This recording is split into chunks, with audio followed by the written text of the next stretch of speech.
Hello everyone and welcome back to the Creepy Story. Now I know a lot of you use these videos to sleep, so before you drift off I thought it would be a fun idea if everyone can leave a comment to let me know you are listening from in the world. Also and let's get comfy and relaxed and let's get calm, enjoying the subscribe and it's begin. I'd always been a bit of a hypochondriac. So when I stumbled across a dark web forum promising leaked medical data, I told myself it was just morbid curiosity. I never expected to find my own name, my own social security number, staring back at me. It started, as most bad decisions do, with a latent internet spiral. I was supposed to be working on a presentation for my marketing job, something about optimizing brand engagement through synergistic social media strategies. The usual corporate jargon that made my soul shrivel a little each time I uttered it. But the fluorescent hum of my apartment lights, the stale air, and the endless scrolling had induced a state of semi-catatonic boredom. So, I did what any self-respecting, slightly anxious millennial would do. I went down a rabbit hole. It began innocently enough. Wikipedia articles on rare diseases. Did you know there's a condition where your bones spontaneously turn to liquid? Followed by a deep dive into the history of the bubonic plague. Fascinatingly horrific. And then, somehow, I ended up on a thread about data breaches. I've always had a low-level of anxiety about online security, a fear that my carefully curated digital life could be ripped apart by some faceless hacker. This naturally led me to the dark web. I'm not some tech genius. I used a Tor browser, followed some sketchy links from a Reddit thread that was probably taken down 5 minutes after I found it, and navigated through a landscape of digital detritus, conspiracy theories, illicit marketplaces, and the general, unsettling feeling that I was trespassing in a place I shouldn't be. It was like walking through a dark alleyway in the worst part of town, every nerve ending tingling with a mixture of fear and morbid fascination. The forum I stumbled upon was called The Body Archive. The name alone sent a shiver down my spine. The tagline was even worse. Secrets the doctors don't want you to know. It was filled with blurry scans of medical documents, x-rays with cryptic annotations, and long, rambling posts from people claiming to have been experimented on by the government or poisoned by their spouses. Most of it was clearly the product of overactive imaginations, fueled by paranoia and too much time online. I was about to close the tab, dismissing it all as digital garbage, when a particular thread caught my eye. Project Nightingale. Complete subject files. It read. The poster, an anonymous user with a string of numbers and letters for a username, claimed to have access to a leaked database of medical records from a clandestine research project. It was the kind of claim you see all the time on these forums, usually accompanied by demands for Bitcoin and promises of unbelievable truths. But something about this one felt different. The poster included a sample file, a heavily redacted document filled with medical jargon and anatomical diagrams. It looked real. My heart started to pound. I told myself it was stupid, that I was being drawn in by a clever scam. But the morbid curiosity, the same impulse that had led me to this dark corner of the internet in the first place, was too strong to resist. I clicked on the link to download the full database. It took hours. The connection was slow, agonizingly so, each percentage point ticking by like a countdown. I paced my apartment, checked the locks on my doors, and jumped at every creak and groan of the building. I felt like I was doing something incredibly wrong, something that could have consequences I couldn't even imagine. Finally, the download completed. I had a massive encrypted file sitting on my desktop, a digital Pandora's box. I hesitated. I could delete it, walk away, and pretend this whole night never happened. But I knew I wouldn't. The seed of unease had been planted, and it was already growing, its roots twisting around my insides. I found the decryption key on the forum thread surprisingly easy, which in itself was unsettling, and opened the file. It was a database, a seemingly endless list of names, dates, social security numbers, and medical codes. I scrolled through it, feeling a growing sense of dread. The sheer volume of information was overwhelming, thousands of lives reduced to rows and columns of data. Then, I saw it. My name, Jake Miller. My social security number. Every digit burned into my memory. My date of birth, my address. It was all there, staring back at me in stark black and white text. It wasn't some random Jake Miller, it was me. My breath caught in my throat. My hands started to shake. I felt a cold wave of nausea wash over me. This wasn't a game anymore. This wasn't some abstract threat. This was real. Below my personal information was a series of codes and abbreviations I didn't understand. Subject status active. Observation protocol gamma 7. Cognitive function. Baseline. It read like a clinical report, detached and impersonal. I clicked on a link next to my name, a file labeled medical history. It opened a new window, filled with pages and pages of text. I started to read, my eyes scanning the dense paragraphs, trying to make sense of the jargon. There were details about my childhood illnesses, my vaccinations. Even that time I broke my arm in the 3rd grade. Things that only my doctor should know. But then there were things I didn't know. Things that made my blood run cold. There were references to anomalous neurological activity, a typical cellular regeneration, an enhanced immune response to rototick pathogen. There were notes about observations, made during routine checkups. Detailed descriptions of my physical and mental state that went far beyond anything a normal doctor would record. One entry, dated just a few weeks ago, sent a jolt of pure terror through me. Subject Miller exhibiting signs of heightened anxiety and paranoia. Recommend adjusting dosage of Artitide and drinking water supply. Monitor closely for adverse reactions. Drinking water supply. What the hell did that mean? I scrolled further, my heart pounding in my chest like a trapped bird. There were diagrams of my brain, with areas highlighted and labeled with cryptic symbols. There were charts tracking my hormone levels, my sleep patterns, my everything. It was as if someone had been dissecting me, studying me my entire life, without my knowledge or consent. I felt violated, exposed like a specimen under a microscope. And then I saw the final entry, the one that made me realize the true horror of my situation. It was dated for tomorrow. Subject Miller scheduled for Phase 2 initiation. Prepare containment unit. Expected outcome Iraq. Today. That single word, redacted, hiding some unimaginable fate, hung in the air like a death sentence. I didn't know what Phase 2 was, but I knew I didn't want to find out. I slammed my laptop shut. The sudden darkness a small comfort in the face of the overwhelming dread that had consumed me. My carefully constructed reality, my life as Jake Miller, marketing executive, hypochondriac, had shattered. I was a subject, a guinea pig. And tomorrow whatever they had planned for me was going to begin. The laptop sat closed on my coffee table, a malevolent black rectangle radiating menace. I wanted to smash it, to destroy the evidence of the nightmare I'd uncovered, but a sliver of rationality remained. It was the only link I had to whatever they were. Whoever had compiled that file, whoever had been tracking my every move, whoever had planned Phase 2. Sleep was impossible. Every creak of the floorboards, every rustle of the wind outside my window, sounded like the approach of shadowy figures coming to collect me. I huddled under the covers, my phone clutched in my hand, desperately searching for answers. I Googled Project Nightingale, the name from the forum thread. Nothing, just articles about Florence Nightingale, the Crimean War, and a bunch of bird-watching websites. I tried variations. Project Nightingale Medical Research, Project Nightingale Government Experiments, Project Nightingale Conspiracy. Still nothing. It was as if the project and the people behind it existed only in that dark web forum and in the terrifying file on my laptop. I considered calling the police, but what would I tell them? I found my name in a leaked medical database on the dark web, and it says I'm part of a secret experiment, and they're going to do something horrible to me tomorrow. They'd lock me up in a psychiatric ward faster than I could say synergistic social media strategies. The drinking water supply comment kept gnawing at me. I went to the kitchen and stared at the faucet. Could it be true? Was my water being tampered with? I filled a glass and held it up to the light, searching for any sign of anything. It looked normal, clear, odorless. I sniffed it cautiously. Nothing. I took a tiny sip, my tongue recoiling as if expecting poison. It tasted like water, but the doubt was there, a corrosive acid eating away at my sanity. I poured the water down the drain and grabbed a bottle of water from the fridge, one I'd bought weeks ago, before all of this. I chugged it down, trying to convince myself that it was safe. I needed to get out of my apartment.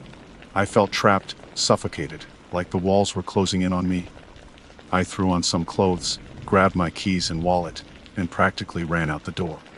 The city streets, usually a source of comfort and anonymity, now felt menacing. Every person I passed seemed to be watching me, their eyes lingering a little too long, their smiles a little too knowing. I imagined them whispering, "There he is.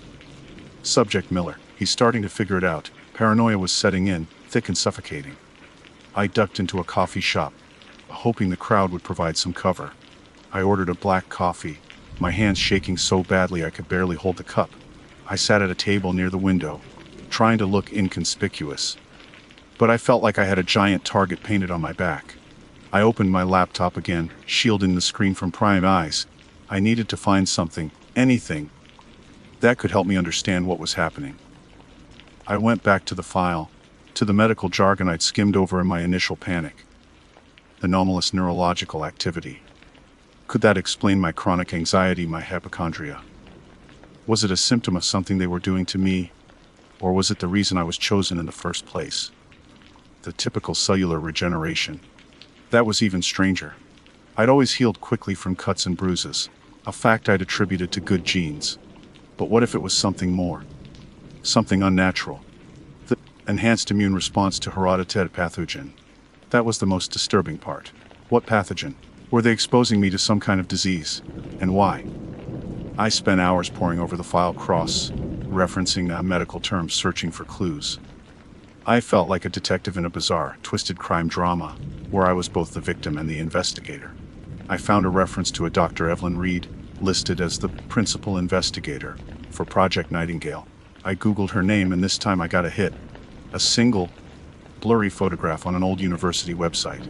She was a neuroscientist specializing in, wait for it, cognitive enhancement and behavioral modification. My blood ran cold. This was it. This was the person behind it all. The website listed her as Professor Emerita, meaning she was retired. But it also gave an address for her former office, at a prestigious university just a few hours' drive from the city. It was a long shot, a desperate gamble, but I had nothing else to lose. I closed my laptop, paid for my coffee, and headed for the bus station. I was going to find Dr. Reed, and I was going to get some answers. The bus ride was torture. Every stop, every new passenger, felt like a potential threat. I kept glancing out the window, half expecting to see a black SUV following us. I imagined containment unit. They had prepared for me a sterile white room where they would conduct their experiments. As the bus pulled into the university town, the sun was beginning to set. The campus was eerily quiet, the buildings looming like dark, Gothic monoliths. I found Dr. Reed's former office building, an imposing structure of stone and glass. The doors were locked, the lights off. I circled the building, looking for a way in. I found an open window on the ground floor, a small, almost unnoticeable gap. It was a risk, but I was desperate. I squeezed through the window, landing awkwardly on the floor inside. I was in a dusty, abandoned office. File cabinets lined the walls, their drawers overflowing with papers. Bookshelves were crammed with thick medical tomes. A thick layer of dust covered everything, evidence of years of neglect. I started searching, frantically rifling through files, scanning book titles, looking for any mention of Project Nightingale. The silence of the room was broken only by the sound of my own breathing and the rustling of papers. Then I found it. A single file tucked away in the back of a drawer labeled simply Nightingale. My heart pounded in my chest. This was it. This was the key to everything. I opened the file, my hands trembling. Inside were documents, handwritten notes, and photographs. Photographs of children, their faces blurred, their bodies hooked up to wires and tubes. Photographs of me, as a child. The truth, stark and horrifying, slammed into me like a physical blow. Project Nightingale wasn't something that had started recently. It had been going on my entire life. I wasn't just a subject. I was a creation, and Dr. Reed, she wasn't just a researcher. She was my mother. The photograph slipped from my numb finger and fluttered to the floor. A younger Dr. Reed, her hair darker, her face less lined, stared up at me, a faint, almost maternal smile playing on her lips. In her arms, she held a baby with my eyes, my nose, my everything. Me. My mind reeled. It was too much to process. The years of anxiety, the medical anomalies, the feeling of being constantly watched, it all clicked into place, forming a terrifying, inescapable picture. I wasn't just a participant in Project Nightingale, I was its product. A meticulously crafted experiment, nurtured from infancy, my life a carefully controlled simulation.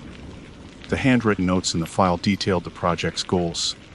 To create a subject with enhanced cognitive and physical capabilities, capable of adapting to extreme environmental stressors and exhibiting superior resilience to disease. It was eugenics, pure and simple, cloaked in the sterile language of scientific research. Other documents described the methods: genetic manipulation, selective breeding, and the environmental conditioning, which included the subtle, insidious manipulations of my life. The carefully orchestrated traumas, the drinking water supply, laced with God knows what. I found a logbook filled with Dr. Reed's observations, spanning my entire childhood. Subject Miller exhibiting normal developmental milestones. Subject Miller demonstrating above-average intelligence. Subject Miller displaying signs of discontent. Discontent. That was their clinical term for my growing awareness, my creeping sense of unease, the feeling that something was fundamentally wrong with my world. The last entry in the logbook, dated just a few days before my discovery on the dark web, was chilling. Subject Miller's independent investigation poses a significant risk to the project. Phase 2 protocol authorized. Recommend immediate retrieval and reconditioning. Reconditioning. That was their euphemism for what? Brainwashing. Lobotomy, erasing me, resetting me back to a blank slate. I stumbled back, knocking over a stack of books. The noise echoed through the silent office, a stark reminder of my vulnerability. I had to get out of there. I had to escape. As I turned to leave, I noticed a small lockbox on Dr. Reed's desk. It was old, wooden, with intricate carvings on its surface. It looked out of place amidst the sterile, scientific clutter of the office. Curiosity, that same morbid curiosity that had led me down this rabbit hole in the first place, got the better of me. I found a paperclip on the desk and, with a few clumsy attempts, managed to pick the lock. Inside the box, there was a single object, a small, silver locket. I opened it. On one side was a miniature portrait of Dr. Reed, the same image as in the photograph. On the other side was a lock of hair, fine and blonde, tied with a faded ribbon. My hair, from when I was a baby. It was a sentimental keepsake, a token of affection, love. It was so incongruous with the cold, calculating nature of Project Nightingale, with the horrors I had uncovered. Did Dr. Reed actually care about me? Or was it just another layer of manipulation, a way to maintain control? I didn't know. I didn't think I could know. The lines between experiment and reality, between subject and sun, were blurred beyond recognition. Suddenly I heard a noise outside the office. Footsteps. Heavy, deliberate. They were coming. I quickly closed the locket, slipped it into my pocket, and scrambled back towards the window. I squeezed through the opening just as the office door burst open. I caught a glimpse of two figures, silhouetted against the hallway light. They were wearing dark uniforms, their faces obscured by shadows. One of them raised his arm, pointing a taser. A tranquilizer gun. I didn't wait to find out. I ran. I ran faster than I'd ever run in my life, my lungs burning, my legs aching. I didn't know where I was going, I just knew I had to get away. Away from the university. Away from Dr. Reed, away from Project Nightingale. I made it back to the bus station, my heart still pounding, my mind racing. I bought a ticket to the first bus leaving town, heading in the opposite direction of my apartment, of my life.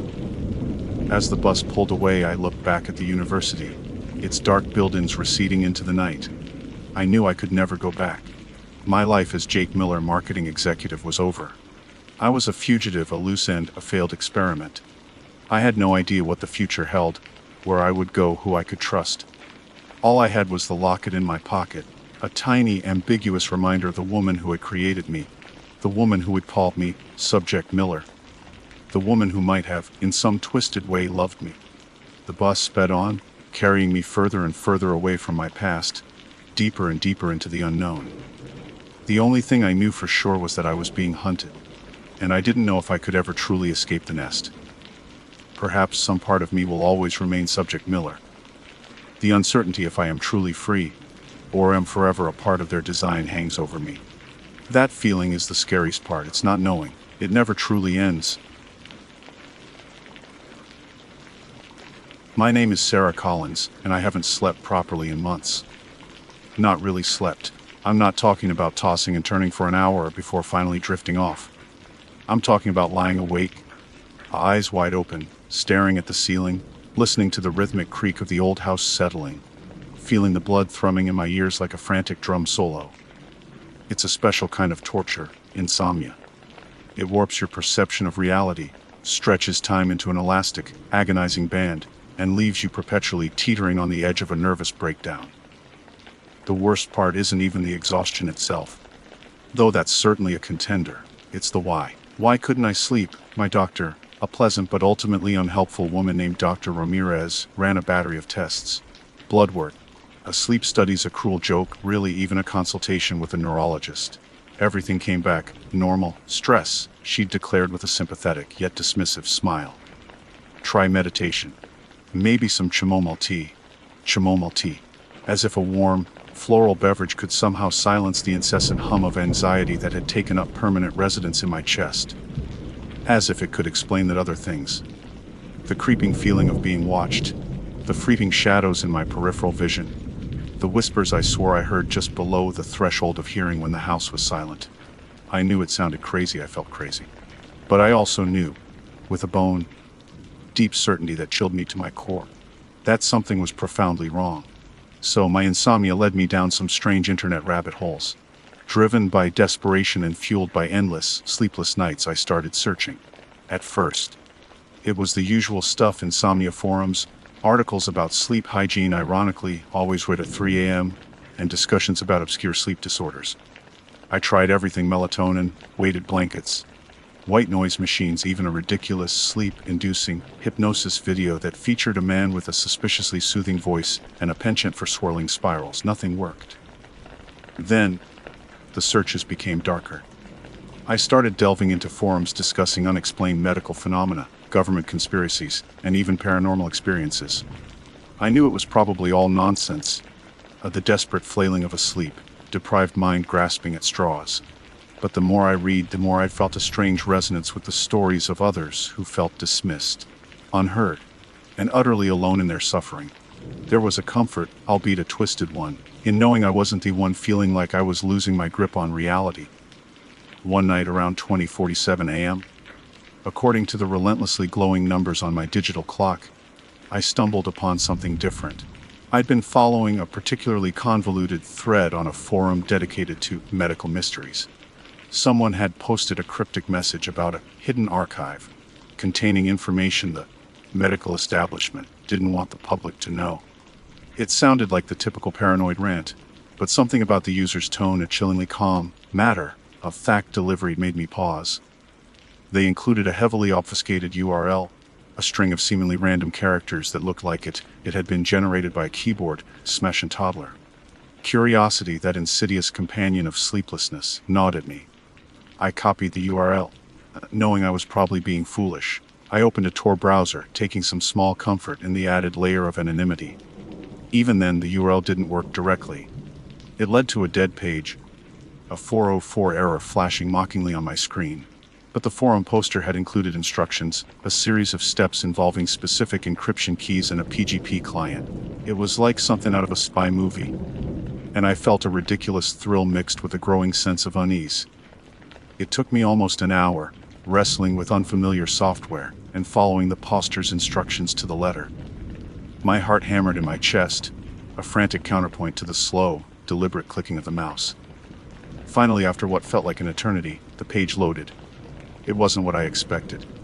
There were no flashing banners, no dramatic pronouncements, no ominous music. It was a simple, stark website, almost amateurishly designed. Plain white background, black text, no images. The header simply read, "The Veritas Archive." Below that, a single sentence, "Confidential patient files unredacted." My breath caught in my throat. This was it. The hidden archive. A wave of nausea washed over me. This was illegal, unethical, a gross violation of privacy. I should close the browser, delete my history, and try to forget I'd ever seen it. I should. But I couldn't. The whispers in the back of my mind, the feeling of being watched, the unshakable conviction that something was terribly wrong, it all coalesced into a single, burning question. Was my illness documented somewhere? Was there something, some hidden clue buried in these files that could explain what was happening to me? The site offered a search function, a simple text box, daring me to type in my name. My fingers hovered over the keyboard, trembling. I hesitated, the ethical implications warring with the desperate, primal need to understand. The silence of the house pressed in on me, punctuated only by the frantic thumping of my own heart. I took a deep breath, the air catching in my lungs. It was a gamble, a dangerous one. But I was already so far down the rabbit hole, there was no turning back. I typed in my name with slow deliberation, Sarah Collins, and I hit enter. The page began loading. The simple action felt world-ending. The loading icon, a simple spinning circle, seemed to mock me with its slow, deliberate rotation. Each revolution felt like an hour, the silence of my apartment amplifying the frantic pounding of my heart. I half expected the FBI to burst through my door at any moment, sirens blaring, ready to haul me away for my digital transgression. The rational part of my brain screamed at me to shut it all down, to pretend this night never happened. But the desperate, sleep-deprived part, the part that clung to the hope of an answer, held me captive. Finally, the page refreshed. My breath hitched. There it was, a single entry, Collins Seraphiel SCO 47988X, and my middle initial, my birth date. The X. At the end, I didn't know what that meant, but a shiver of unease crawled down my spine. It felt clinical, dehumanizing, like I was a specimen, not a person. My hand trembled as I clicked on the link. The page loaded again, this time revealing a lengthy document filled with medical jargon, test results, and observations. It was overwhelming, a wall of text that seemed to swim before my blurry, sleep-deprived eyes. I forced myself to focus, scanning the document for anything that stood out. The first few pages were a familiar litany of my recent medical history. The visits to Dr. Ramirez, the blood tests, the sleep study, all documented with cold, clinical precision. There were notes about my complaints of insomnia, fatigue, and anxiety. The phrase generalized anxiety disorder appeared multiple times, underlined and highlighted. I felt a surge of frustration. It was the same dismissive diagnosis I'd received before, the one that failed to explain the other things. Then I saw it. A section titled, Addendum Unexplained Phenomena. My heart leaped into my throat. This was new. This wasn't in any of the records I'd obtained from Dr. Ramirez. The addendum was short. Only a few paragraphs, but each word was like a punch to the gut. It described intermittent episodes of altered perception, reports of auditory and visual hallucinations, and persistent sensation of being observed. The language was cautious, almost hesitant, but the implications were clear. They had noticed something.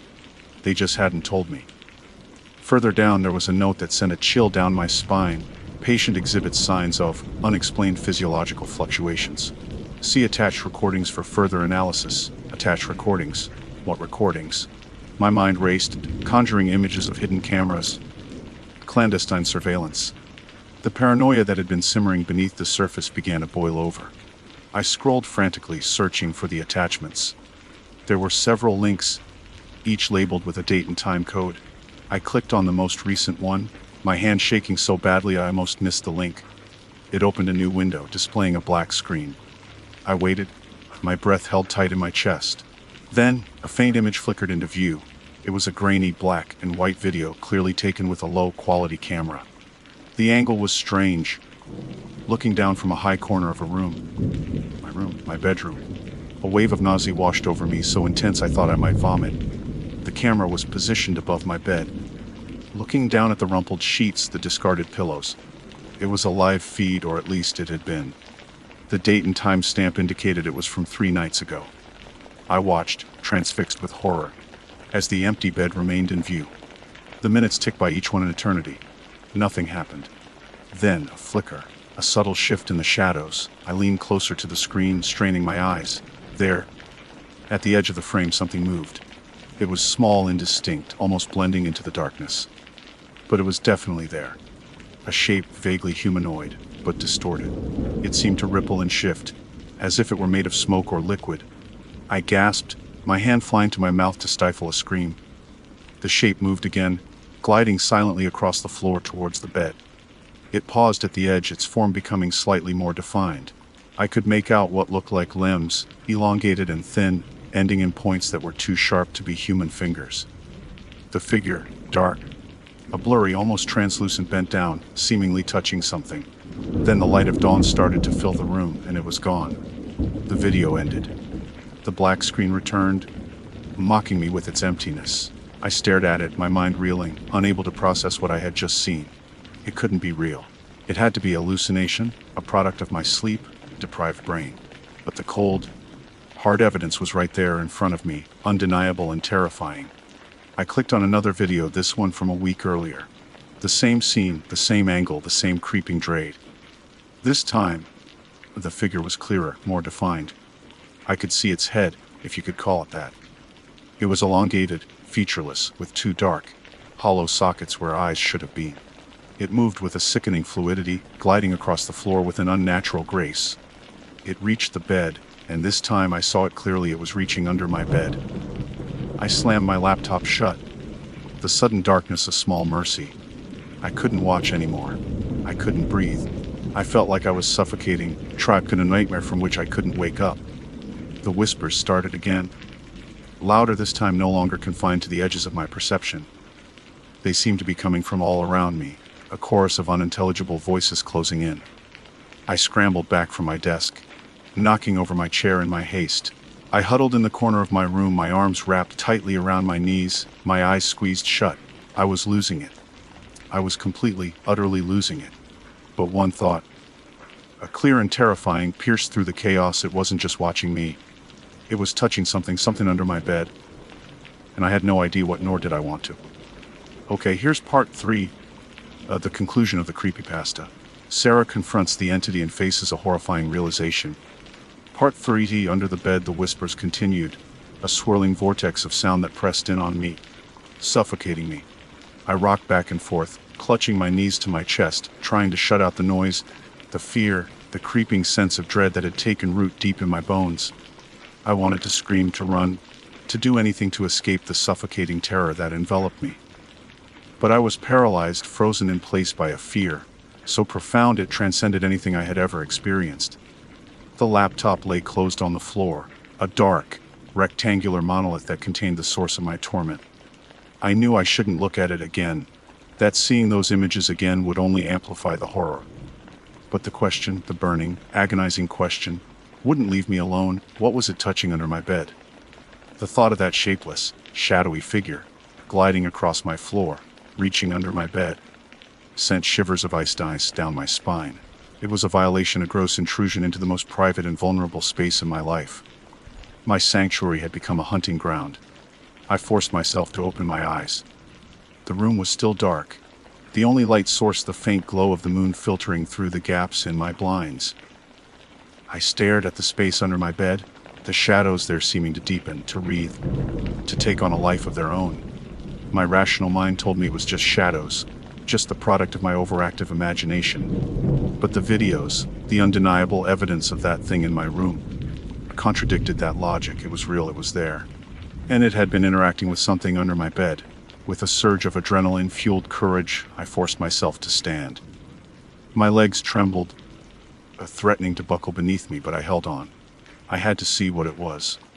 I took a deep breath, trying to steady my racing heart. I crept towards the bed, each step feeling like I was wading through thick, viscous mud.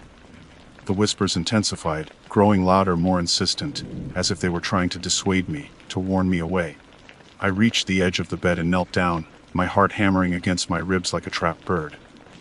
I hesitated, my hand hovering over the floor, the cold air raising goosebumps on my arms. The fear was almost unbearable, a suffocating weight that threatened to crush me. But I couldn't stop now. I had to know. I took another deep breath and, with a trembling hand, reached under the bed. My fingers brushed against something cold and smooth. I recoiled instinctively, a gasp escaping my lips. I reached again, more cautiously this time, my fingers closing around the object. It was a box, small, wooden, and intricately carved. I pulled it out, my hands shaking so badly I almost dropped it. The moonlight illuminated the carvings, revealing strange, unsettling symbols that I didn't recognize. They seemed to writhe and shift before my eyes, like living things. I sat on the floor, the box resting on my lap. I stared at it, my mind racing. What was it? Where did it come from? And why was that thing so interested in it? I knew I should open it. The answer, the terrifying truth, was inside. But a primal fear held me back. A deep-seated instinct that screamed at me to leave it alone, to bury it, to forget I had ever seen it. The whispers grew louder, more urgent. A cacophony of voices that seemed to be both inside and outside my head. They were urging me, pleading with me, to open the box. I hesitated for a moment longer, the internal battle raging within me. Then, with a sudden, reckless surge of defiance, I flipped open the lid. The box was empty. Empty, except for a small, tarnished mirror lying at the bottom. I stared at the mirror, my breath catching in my throat. It was an antique oval shaped, with a handle made of intricately carved bone. The glass was clouded and scratched, but I could still make out my reflection, distorted and hazy. I picked up the mirror, my fingers brushing against the cold, smooth surface. As I held it, the whispers intensified, coalescing into a single, clear voice that seemed to emanate from the mirror itself. "Look closer." "Sarah," it whispered, my own voice, yet subtly different, twisted and corrupted. I brought the mirror closer to my face, my eyes widening in horror. My reflection was changing. My features were shifting, distorting, becoming something else. My eyes were darkening, widening, becoming hollow and empty. My skin was turning pale, almost translucent. My mouth was stretching into a wide, unnatural grin, revealing teeth that were too sharp, too pointed. It was the face of the thing in the videos, my face. The realization hit me with the force of a physical blow. The whispers, the feeling of being watched. The shadows, the insomnia, it wasn't something external. It was me, I was becoming it. I was becoming the monster. It was taking root. The mirror slipped from my trembling fingers and shattered on the floor, the shards of glass scattering like fallen stars. The whispers abruptly ceased, replaced by a ringing silence that was almost more terrifying. I stared at the broken pieces of the mirror, at the fragmented reflections of my own distorted face. The truth was undeniable, horrifying, and inescapable. The rabbit hole hadn't led me to a hidden archive of medical secrets. It had led me to myself, to the darkness that had always been there, lurking beneath the surface, waiting to be awakened. I am Sarah Collins, and I am no longer afraid of the thing under my bed, because I am the thing under the bed, and there is nowhere left to hide. I'm Mike Davis, and I like to think of myself as a journalist of the old school, even if my paychecks come from a website that mostly churns out listicles and celebrity gossip. I still believe in the hunt, the thrill of chasing down a lead, the satisfaction of uncovering a story that someone somewhere wants buried. Most of the time, it's chasing down deadbeat dads or exposing some local politician's shady real estate deals. Important work, sure, but not exactly the stuff of Pulitzer Prizes. But every now and then, something different lands in my lap. This one started with a whisper, a coded message on a secure messaging app. My source, a shadowy figure I only knew as Silas, had been feeding me information for years. He was a digital ghost, a denizen of the Deepweb, and his tips were usually solid, if a little eccentric. He specialized in the bizarre, the kind of stories that make you question the fabric of reality, even if they rarely make it past my editor's desk. Most of them were too outlandish, too easily dismissed as conspiracy theories. "Got something big for you, Davis," the message read. "Dark web marketplace. Big money, dirty secrets. Think Cambridge Analytica." But worse, I'd learned to decipher Silas's cryptic pronouncements. Cambridge Analytica, but worse, could mean anything from Russian election interference to alien abduction. I sighed, leaned back in my worn-out office chair, and typed back details. "Medical records," Silas replied. "Stolen data, everything. Diagnosis, treatments, genetic predispositions, the whole 9 yards. They're selling it to the highest bidder. Insurance companies, pharmaceutical giants, maybe even governments." My interest was piqued. Medical data breaches were a serious issue, a violation of privacy on a massive scale. This could be huge, a career-defining story. I could already see the headline: "Dark web data breach exposes millions of medical records." It wasn't Woodward and Bernstein, but it was a hell of a lot better than top 10 celebrity beach bods, a marketplace name. I asked. "The Panacea Archive," Silas responded. "Good luck finding it. It's well protected." Silas, as usual, was understating things. Well protected, in his world, meant layers upon layers of encryption, onion routing, and probably a few digital booby traps for good measure.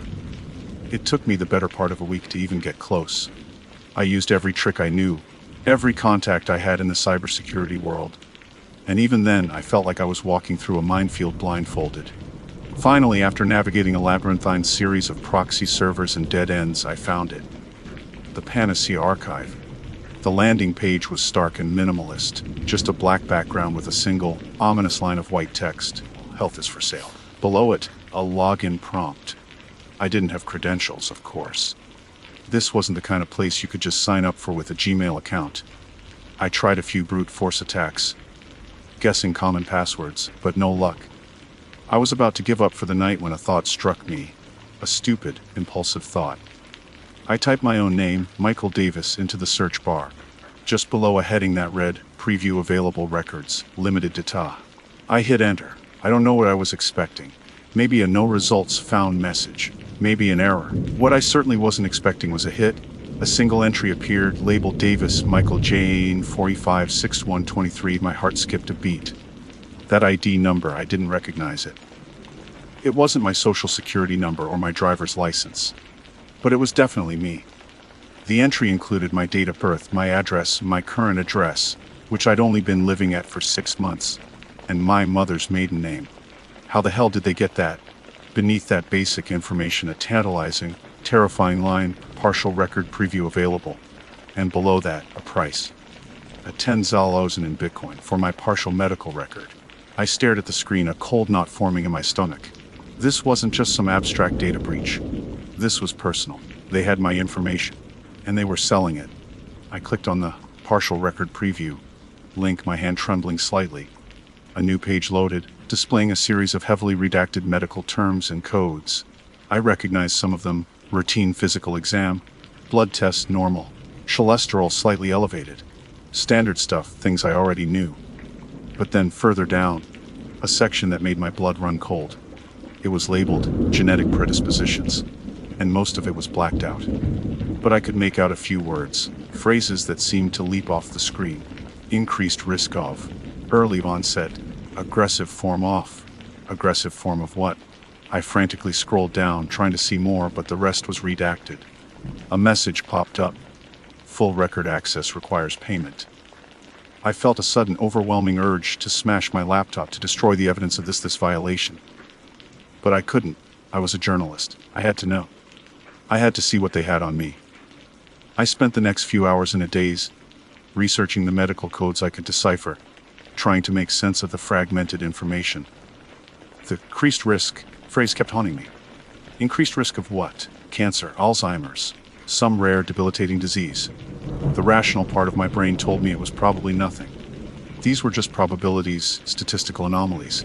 But the deeper, primal part of my brain, the part that whispered of mortality and the unknown, was screaming. I looked at the price again.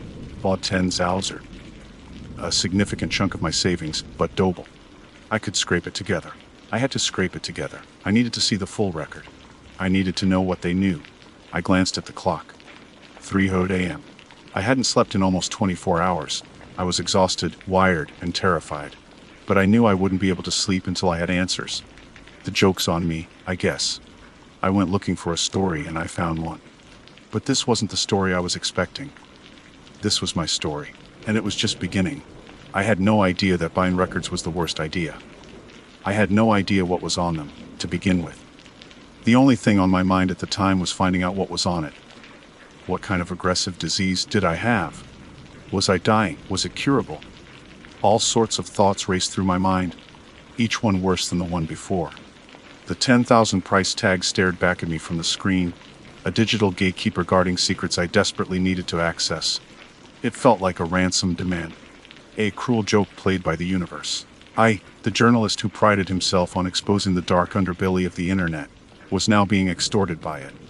The irony wasn't lost on me, but it offered no comfort. I checked my bank accounts, mentally calculating how much I could liquidate without completely ruining myself. I had some savings, a few investments that I could cash out, and a credit card with a ridiculously high limit that I'd sworn I'd never use. Desperate times, I thought grimly. The process of acquiring Bitcoin was another layer of frustration. I wasn't exactly a cryptocurrency expert. I dabbled in it a few years ago, bought a few fractions of a Bitcoin when it was relatively cheap, and promptly forgot about it. Now, I had to navigate the murky world of online exchanges, security protocols, and fluctuating exchange rates. It felt like another hurdle, another test designed to break my resolve.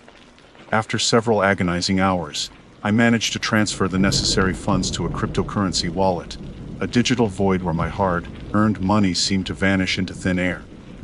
The Panacea archive provided a unique Bitcoin address, a long string of seemingly random characters.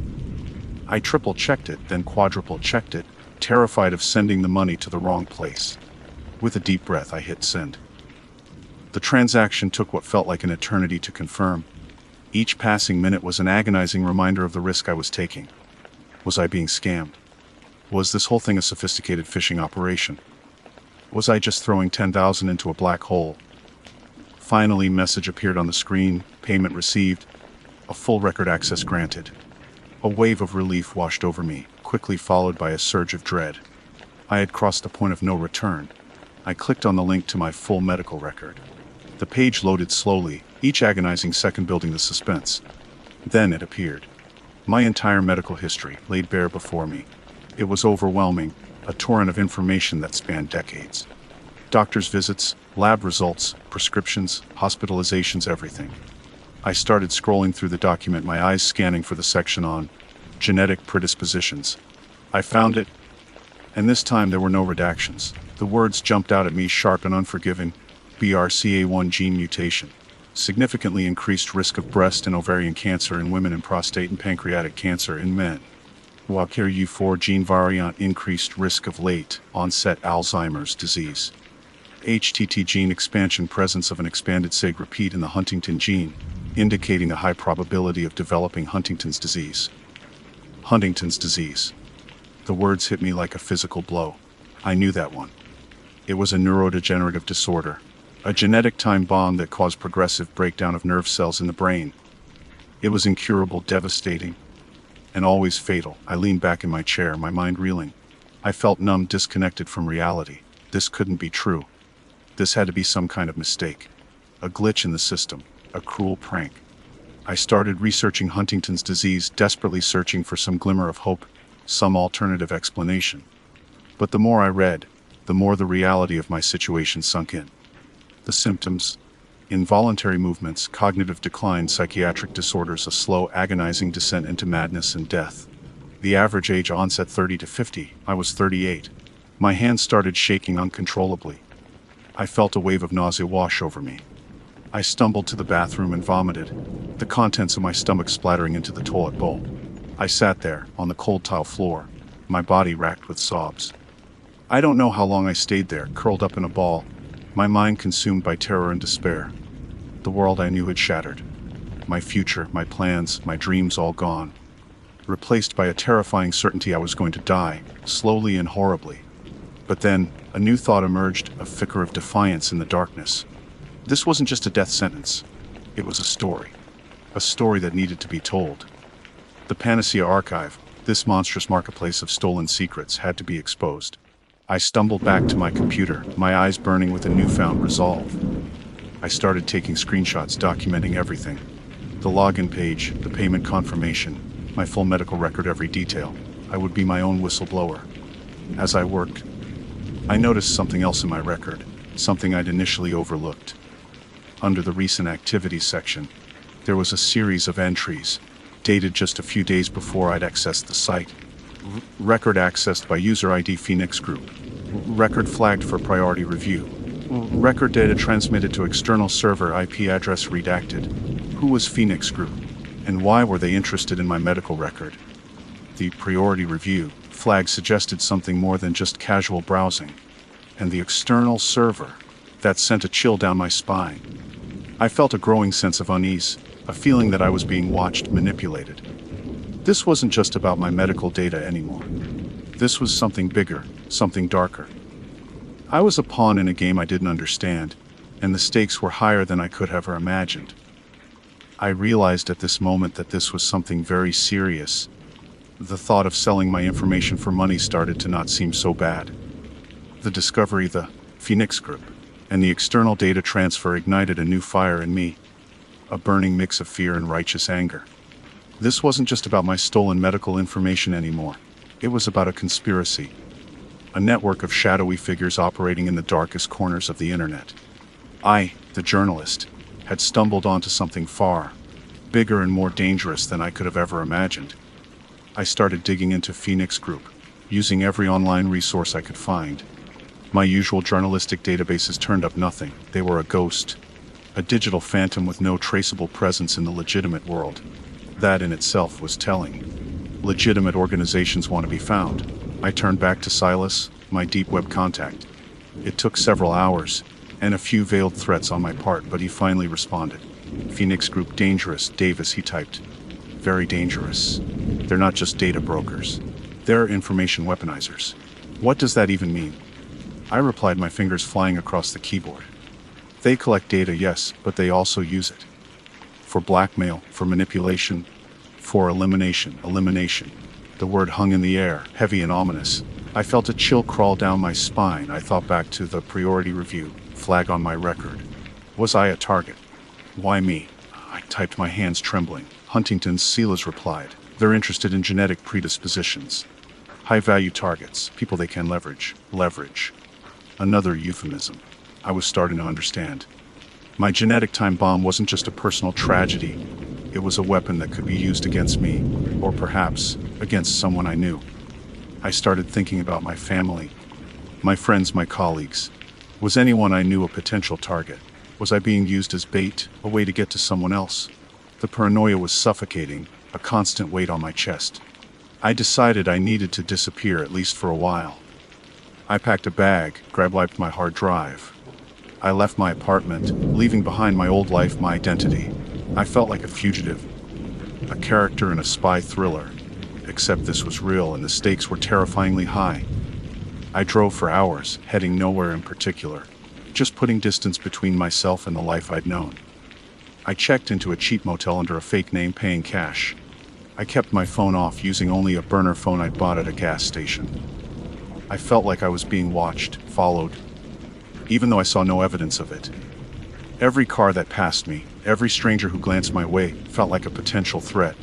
I spent my days holed up in the motel room, poring over the screenshots I'd taken of my medical record, searching for clues, for any connection to Phoenix Group. I started looking at the other entries in the Panacea archive, the ones I'd initially ignored. I saw the names of politicians, CEOs, celebrities, all with their medical secrets laid bare. This wasn't just about me, it was about a massive, systemic violation of privacy, a weaponization of personal information on an unprecedented scale. One evening, as I was scrolling through the archives forum, surprisingly active community of buyers and sellers, I saw a post that made my blood run cold. It was a cryptic message, just a few lines of text. Subject 789456123, acquisition initiated. My ID number. They were coming for me. I slammed my laptop shut, my heart pounding in my chest. I had to get out. I had to run. But where could I go?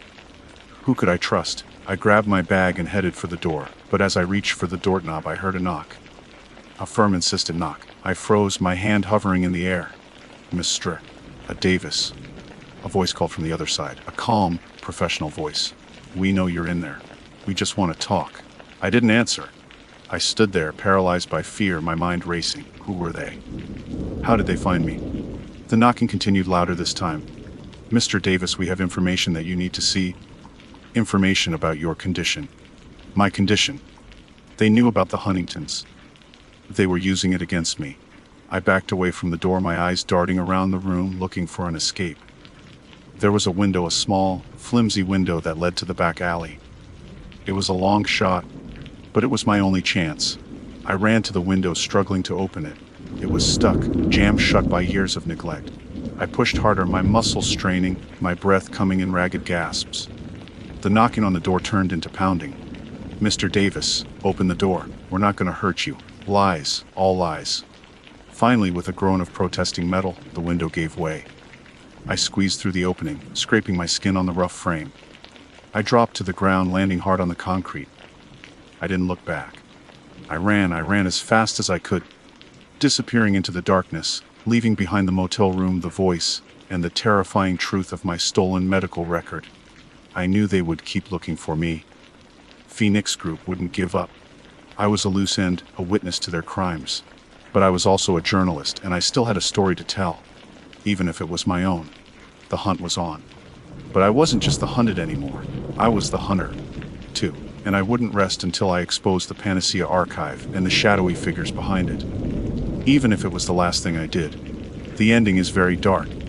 The readers can infer that either I die of my disease, get caught, or worse. There really is no telling, but the fact is, there really isn't a happy ending here. My therapist always said I had an unhealthy obsession with my own mortality. Maybe she was right. Maybe that's why I was drawn to that dark website, the one with the skull logo and the single line of text. Find out your expiration date. My name is Emily Carter. I'm 23, live in a cramped apartment in Providence, Rhode Island, and work a dead-end job scanning groceries at a Stop and Shop that smells perpetually of stale coffee and regret. I wouldn't say I'm depressed exactly, more preoccupied. Preoccupied with the inevitable, the big sleep, the great unknown. The final curtain, you get the picture. Dr. Albright, my aforementioned therapist, a woman with a perpetually furrowed brow and a voice that could soothe a rabid badger. Though it never seemed to work on me, called it thanatophobia, an extreme fear of death. She'd trace it back to my childhood, of course. My grandmother, or Nana Rose, died when I was 7. It was sudden, a brain aneurysm. One minute she was humming along to the radio and making me peanut butter and jelly sandwiches. The next she was gone. Just gone. The fragility of it all, the sheer randomness, it stuck with me. It burrowed into my brain like a tick, feeding on my anxieties. Dr. Albright tried everything: cognitive behavioral therapy, exposure therapy that involved watching videos of funerals, which, unsurprisingly, did not help. Even guided meditations where I was supposed to imagine myself as a leaf floating down a peaceful stream, eventually dissolving into the water. I just ended up picturing the leaf rotting and being eaten by worms. I wasn't a particularly cooperative patient. I wasn't afraid of dying, per se. It was more the not knowing. The vast, cosmic blankness that followed. The idea of my consciousness, myself, simply ceasing to exist. It was a terrifying thought. A black hole that threatened to swallow me whole whenever I let my mind wander too far. And my mind, unfortunately, had a tendency to wander. Especially at night, when the city outside my window fell silent. And the only sound was the rhythmic ticking of my old, analog alarm clock. Tick-tock, tick-tock, each second a tiny hammer, blow against the wall of my finite existence. It was during one of these particularly restless nights, around 3 a.m., that I stumbled upon it. I was deep in a Wikipedia rabbit hole, having started with common phobias, and somehow ended up on a page about obscure internet mysteries. I'd always been fascinated by the darker corners of the web, the places where urban legends and conspiracy theories thrived. It was a morbid curiosity, I suppose, a way of confronting my fears in a controlled, albeit virtual, environment. The link was buried in a comment thread on a forum dedicated to unsolved internet phenomena. Most of the posts were the usual fair, grainy videos of alleged ghost sightings, rambling accounts of encounters with shadow people, and the like. But this one caught my eye. It was just a single cryptic sentence. Has anyone ever actually found the expiration date site? Followed by a URL, a jumble of seemingly random letters and numbers, the kind that looked like it belonged on the dark web. I hesitated. A part of me, the rational Dr. Albright approved part, told me to close the tab, go back to trying and failing to sleep. But the other part, the part that craved answers, that needed to know, was already clicking the link. My antivirus software threw up a warning, a flashing red screen filled with dire pronouncements about potential malware and identity theft. I dismissed it. I'd always been reckless with my online security, a digital daredevil flirting with disaster. Besides, might I have to lose my identity, my sanity? Both felt pretty precarious already. The page loaded slowly, agonizingly so. My ancient laptop whirred and groaned, its fans struggling to keep up. Finally, the screen resolved, revealing nothing.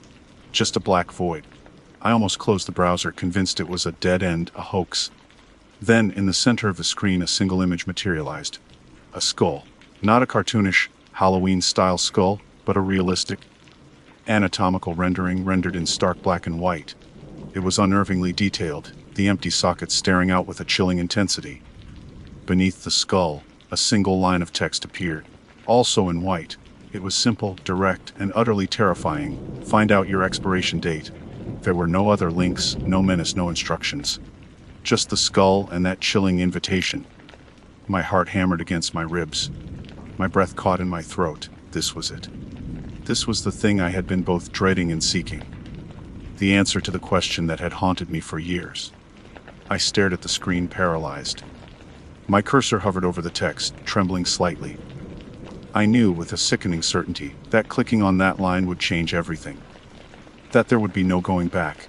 That I would be crossing a threshold into a realm of knowledge that I might not be able to handle. But I couldn't resist. The curiosity, the morbid fascination, was too strong. It was a siren song luring me towards the rocks of my own destruction. My finger twitched. I took a deep breath. And I clicked. The screen went white. A loading bar appeared, a thin, green line slowly creeping across the black void. It felt like an eternity, each pixelated increment a step further into the unknown. My apartment, the city outside, the ticking clock, all faded away. There was only the screen, the loading bar, and the growing sense of dread that coiled in my stomach like a venomous snake. What had I done? What was I about to find out? And, most importantly, could I live with the answer? Or rather, could I die with it? The loading bar reached 100%. The screen flickered. And then, something new appeared. It wasn't what I expected. Not at all. The screen flickered, the white giving way not to a date, not to a countdown, not to some grand pronouncement of my impending doom, but to static. Just a wall of black and white fuzz. The kind you used to see on old televisions when the signal went out. A low humming sound emanated from my laptop speakers, a droning, almost hypnotic noise that vibrated in my chest. A disappointment warred with a strange sense of relief. Was this it? A prank? Some elaborate anticlimactic joke? I almost laughed, a nervous, shaky sound that died in my throat. I reached for the power button, ready to shut the whole thing down, to pretend this never happened, to go back to my regularly scheduled existential dread. But then, something shifted within the static. A flicker, a brief distortion like a ripple in a pond. I leaned closer, squinting, my eyes straining to make sense of the chaotic patterns. The humming intensified, growing louder, deeper, resonating with the frantic beating of my heart. Another flicker, and then, for a fleeting moment, I saw it. A face. It wasn't clear, not at first. It was blurry, indistinct, like a half-remembered dream. But it was undeniably there, lurking within the swirling static. A human face, or at least something that approximated one. The features were distorted, stretched, and compressed, as if viewed through a warped lens. The eyes were wide, impossibly so, black pits that seemed to suck in the light. The mouth was a gaping maw, a silent scream frozen on the screen. I recoiled, pushing myself away from the laptop, a gasp escaping my lips. My chair scraped against the wooden floor, the sound jarringly loud in the otherwise silent apartment. I wanted to look away, to close my eyes, to unsee what I had just seen. But I couldn't. I was transfixed, trapped in the gaze of that thing. The static intensified, the face becoming clearer, more defined with each passing second. It was a woman's face, or at least it had been once. Now it was a grotesque parody of humanity. The skin was a sickly pale, almost translucent, revealing a network of dark veins beneath. The eyes, those horrible, empty eyes, were fixed on me, unwavering, unblinking. And the mouth was slowly opening wider and wider, revealing rows of needle-sharp teeth. A sound began to emerge from the static, a low, guttural growl that seemed to vibrate the very air around me. It was mixed with another sound, a faint, high-pitched whine, like a dentist's drill boring into bone. The combination was utterly unnerving, a cacophony of horror that sent shivers down my spine. The face was closer now, filling the entire screen. The static was receding, becoming a frame around the horrifying visage. I could see details I hadn't noticed before. A single silver earring dangling from a torn earlobe. A thin scar that bisected the left eyebrow. A faint, almost imperceptible twitch in the corner of the mouth. And then it spoke. The sound wasn't words, not in any language I understood. It was a series of clicks, hisses, and guttural groans, a primal language of pain and suffering. But somehow I understood, not the words themselves, but the meaning behind them.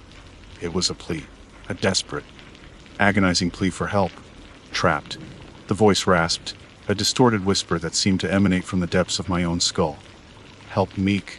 The face contorted in agony, the eyes widening even further, if that were even possible. Tears, black and viscous, streamed down its cheeks, leaving streaks on the pale skin. The mouth opened and closed, forming silent words. Desperate pleas that I could feel but not hear. I wanted to help. God, I wanted to help. But I was paralyzed, frozen in terror. I was just a girl sitting in her pajamas in a dark apartment, staring at a computer screen. What could I possibly do? Time, the voice whispered, fading in and out of the static. Running out. The face began to decompose before my eyes. The skin started to blister and peel, revealing raw, bloody flesh beneath. The eyes melted, turning into black, oozing sockets. The teeth fell out one by one, clattering onto some unseen surface. It was a horrifying spectacle, a grotesque display of decay and suffering. And yet, I couldn't look away. I was a witness to something terrible, something profound, something that transcended the boundaries of reality and sanity. The voice grew weaker, fainter, until it was barely a whisper. "Remember," it pleaded, the last vestiges of its consciousness fading away. "Remember me." And then, with a final agonizing groan, the face dissolved back into the static. The humming ceased. The screen went black. Silence. I sat there staring at the blank screen, my body trembling, my mind reeling. The image of the decaying face was burned into my retinas, a permanent scar on my psyche. The whispered pleas echoed in my ears, a haunting reminder of the suffering I had witnessed. What had I just seen? Who was that woman? And what did she mean by remember? I didn't know. I didn't have any answers. All I had was a profound sense of unease, a feeling that I had stumbled upon something far more sinister than I could have ever imagined. The website, the skull, the expiration date, it was all connected, somehow. And I was now a part of it, whether I wanted to be or not. I finally managed to move, my limbs stiff and aching. I slammed the laptop shut, the sudden darkness a small comfort. I needed to get away from it, from the screen, from the memory of that face. I stumbled to my bed, collapsing onto the mattress, my body shaking uncontrollably. I pulled the covers over my head, trying to shut out the world, to block out the horror. But it was no use. The image was still there, lurking in the darkness, waiting for me. I didn't sleep that night. I lay awake, staring at the ceiling, listening to the ticking of my alarm clock. Tick-tock, tick-tock. Each second was a reminder of my own mortality, of the inevitable end that awaited us all. But now, the ticking had a new meaning. It was a countdown, not just to my death, but to something else. Something far more terrifying, something that was coming for me. And I had no idea how to stop it. The face in the static had warned me. The time was running out. But for what? I had a terrible feeling I was about to find out. Sleep was a distant, unattainable luxury. Every time I closed my eyes, the decaying face, the pleading whispers, the sheer, unadulterated terror of it all flooded back. I spent the rest of the night huddled under my covers, jumping at every creak of the floorboards, every rustle of the wind outside my window. Dawn, when it finally arrived, brought no relief. The gray, overcast sky mirrored the oppressive weight in my chest. I called in sick to work. There was no way I could face the cheerful banality of scanning groceries, of making small talk with customers, after what I had witnessed. My boss, a perpetually stressed-out woman named Brenda, sounded annoyed, but I barely registered her complaints. My mind was elsewhere, trapped in a loop of static and screams. I avoided my laptop for most of the morning, treating it like a radioactive object. The urge to open it, to go back to that website, was overwhelming, a morbid curiosity that gnawed at my insides, but fear, raw and primal, kept me at bay. For a while. By midday, the silence of my apartment had become unbearable. The ticking clock, once a subtle reminder of mortality, now sounded like a death knell. I needed something. Distraction. Answers. Anything to break the suffocating tension. With trembling hands, I opened the laptop. The screen flickered to life, displaying my desktop background, a serene photo of a forest that now seemed mocking in its tranquility. I hesitated, my finger hovering over the trackpad. Was I making a mistake? Was I opening Pandora's box, unleashing something I couldn't control? But the question that had been burning in my mind since the night before demanded an answer. Who was that woman? And what did she mean by remember? I navigated to my browser history, my heart pounding in my chest. There it was, the jumbled URL, a digital breadcrumb leading back to the abyss. I clicked. The website loaded instantly this time. No warning, no loading bar. Just the black void, the skull, and the chilling text. Find out your expiration date. My cursor hovered over the text. I knew, with a sickening certainty, that something different would happen this time. That the static, the face, was just the beginning. I clicked. The screen didn't go white this time. Instead, the skull began to rotate, slowly at first, then faster and faster, until it was a blur of white against the black background. The humming sound returned, louder than before, a deep, resonant vibration that seemed to shake the very foundations of my apartment. Then, the skull stopped. It faced forward, its empty sockets staring directly at me. And within those sockets, something began to appear. Numbers, not a random jumble of digits, but a date. A specific date. My breath caught in my throat. This was it. This was my expiration date. The date of my death. The numbers shimmered, blurred, then sharpened into focus. October 27, 2024, my stomach dropped. That was less than a year away. Today was November 3, 2023. I had less than a year to live. A wave of nausea washed over me. I felt lightheaded, dizzy, as if the room was spinning around me. I gripped the edge of my desk, trying to steady myself. This couldn't be real. It was a joke, a prank. Some elaborate hoax designed to scare me. Right? But deep down I knew it wasn't. The website, the static, the face, the sheer visceral horror of it, all it felt too real, too authentic to be fake. And then I remembered the woman's final words. Remember me, not the date, not my death. Suddenly, it clicked. The silver earring. The scar above the left eyebrow. The faint twitch in the corner of the mouth. I had seen that face before. Not in the static, but somewhere else. Somewhere real. I scrambled to my feet, my mind racing. I ran to my dresser, throwing open drawers, scattering clothes across the floor. Where was it? Where was the photo? Finally, I found it. Tucked away in a box of old keepsakes, a faded Polaroid picture. It was a picture of me. Taken a few years ago at a Halloween party. I was dressed as a zombie, my face painted with elaborate, gory makeup. But it wasn't my face that caught my attention. It was the woman standing next to me. She was older, her hair streaked with gray, but the resemblance was unmistakable. The silver earring, the scar, the twitch, it was her. The woman from the static. My hands trembled as I flipped the photo over. On the back in faded ink was a name and a date: Sarah Miller. October 27, 22, Sarah Miller, the woman in the static, and the date, October 27, 2022. Exactly 2 years before my supposed expiration date. The date of her death. It wasn't my expiration date. It was hers. The website wasn't showing me when I would die. It was showing me when she had died. And it had used my face, my likeness, to communicate with me. Because I looked like her, like a younger version of her. But why? The answer came in a chilling realization. The website wasn't predicting death. It was showing unsolved deaths, murders. Sarah Miller had been murdered, and her killer was still out there. And now somehow I was connected to it, connected to her. The website had chosen me, used me to deliver a message from beyond the grave. The ticking clock suddenly seemed louder, more insistent. October 27, 2024. It wasn't my death date. It was the date her killer would strike again. And I was the next target. Because I looked like her. Because I was a reminder. Remember me was not a plead. It was an assignment. I looked at the picture again, at Sarah Miller's smiling face, frozen in time. I had to remember her. I had to find out who killed her. I had to stop him. Before he found me. The laptop started to emit the low hum again, and I quickly closed it. I had less than a year, and my clock was ticking. My name is Chris Wilson. Sounds ordinary, right? Like the guy who bags your groceries or fixes your cable. And for most of my 32 years, that's pretty much who I was. Ordinary. Unremarkable. Except for one. Increasingly loud, increasingly terrifying detail: my kidneys were failing. It started subtly. Fatigue that wouldn't shake, even after 10 hours of sleep, and enough coffee to jumpstart a corpse. A swelling in my ankles that made my favorite sneakers feel like medieval torture devices. Then came the nausea, the constant low-grade churning in my stomach that made even the thought of food repulsive. Doctors' visits blurred together, a parade of concerned faces, hushed tones, and the increase in the frequent mention of the word dialysis. Dialysis.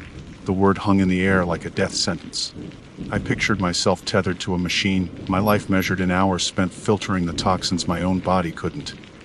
I saw my future shrinking, collapsing inward until all that remained was the sterile white room and the rhythmic hum of the machine. I wasn't ready for that. I was 32, damn it. I had plans, dreams, a half-finished screenplay gathering dust on my laptop, a yearning for a life that felt bigger. The official transplant list was a joke. Years, they said. Years I didn't have. The clock was ticking, a relentless, internal metronome counting down to something I couldn't even bear to name. My family, bless their hearts, tried to be optimistic. My mom, a woman who could find the silver lining in a nuclear winter, brought me casseroles and insisted that miracles happen. My brother Mark, a practical, grounded engineer, started researching alternative treatments, even venturing into the murky waters of experimental therapies. But I saw the fear in their eyes, the same fear that was slowly consuming me. Desperation is a powerful motivator. It can push you to the edges of your morality, to places you never thought you'd go. It can make you whisper prayers to gods you don't believe in, and consider options that once seemed unthinkable. For me, it led me to the internet's underbelly, the digital equivalent of a back alley surgeon's office, the dark web. I'd always been tech savvy, a child of the digital age. But the dark web was different. It felt wrong. Like stepping into a room where the air was thick with secrets and the shadows moved on their own. Navigating it required a special browser, Tor, and a level of anonymity that felt both liberating and terrifying. It was a marketplace for the illicit, a digital bazaar where you could buy anything from stolen credit card numbers to human organs. I told myself I was just looking, just exploring my options, that I wouldn't actually do anything, but the lie tasted bitter on my tongue. Each click deeper into the labyrinthine network of encrypted sites felt like another step away from the person I used to be. I found forums dedicated to organ procurement, filled with desperate pleas and shadowy promises. The language was clinical, detached, referring to donors and recipients, as if they were talking about car parts, not human lives. It took weeks of lurking, sifting through the scams and the blatant lies before I found him. Or rather, the seller went by the handle, Rental Redemption. The profile was sparse, professional, almost unsettlingly so. No boasts, no grand promises, just a simple statement: kidney transplants facilitated. Donor compatibility reports available. Discretion assured. There was a link to a further encrypted messaging service. My heart hammered against my ribs as I clicked it. My hand trembled as I typed my first message, a hesitant inquiry about the compatibility reports. The reply came almost instantaneously. Information required: full medical history, blood type, tissue type, current medications. Report will be generated within 24 hours. Fees you find Bitcoin. The price was steep, but at that point money felt meaningless. My life was on the line, and I was willing to pay any price to save it. I hesitated for a long moment, staring at the blinking cursor. This was it, the point of no return. If I sent this information, I was crossing a line, entering a world where the rules were different, where morality was a luxury I could no longer afford.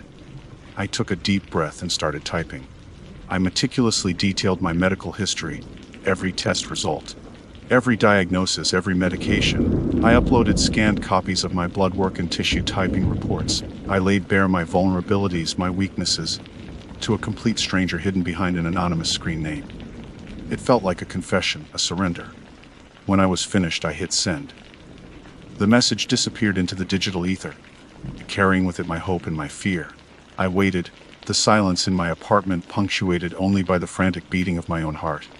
The 24 hours that followed were an eternity. I couldn't eat, couldn't sleep, couldn't focus on anything. I paced my apartment like a caged animal, my mind racing with possibilities, each more terrifying than the last. What if it was a scam? What if the donor was someone who hadn't willingly agreed to this? What if it worked? Finally, the notification arrived. A new message from Rental Redemption. My hands were shaking so badly I could barely click the link. It opened a file, a PDF document titled simply, Compatibility Report. I scanned the document, my eyes blurring with tears of relief. It was my medical history. Every detail I had provided, meticulously organized and presented. My blood type, my tissue markers, my creatinine levels, my glomerular filtration rate, it was all there. It was proof that they had received my information, that they were taking me seriously. But then I scrolled down. Below the familiar data, below the neatly formatted tables and charts, there was a new section, an addendum, and that's when the cold, hard terror truly began to grip me. It was a single paragraph, typed in a different font, a stark, jarring contrast to the clinical precision of the rest of the document. It read, Subject Christopher Wilson, Status Ideal Candidate. Additional notes. Subject exhibits high levels of desperation and naivete, making him particularly susceptible to suggestion. Prognosis excellent. Harvesting recommended at earliest convenience. File updated to reflect priority status. Below that, there was a single chilling image. A photograph. There was a picture of me taken from across the street as I was leaving my apartment building earlier that day. The photo was grainy, but my face was clear, easily recognizable, wearing the expression I knew well, the haunted, desperate face of a man running out of time. And someone somehow was watching. My breath hitched. The blood drained from my face, leaving me feeling cold and clammy. I stared at the photograph, at the chilling addendum, rereading the words over and over, as if repetition could somehow change their meaning, soften the blow. Harvesting recommended at earliest convenience. It sounded like something out of a dystopian sci-fi film, not my life, not my reality. I stumbled back from my laptop, knocking over a stack of books.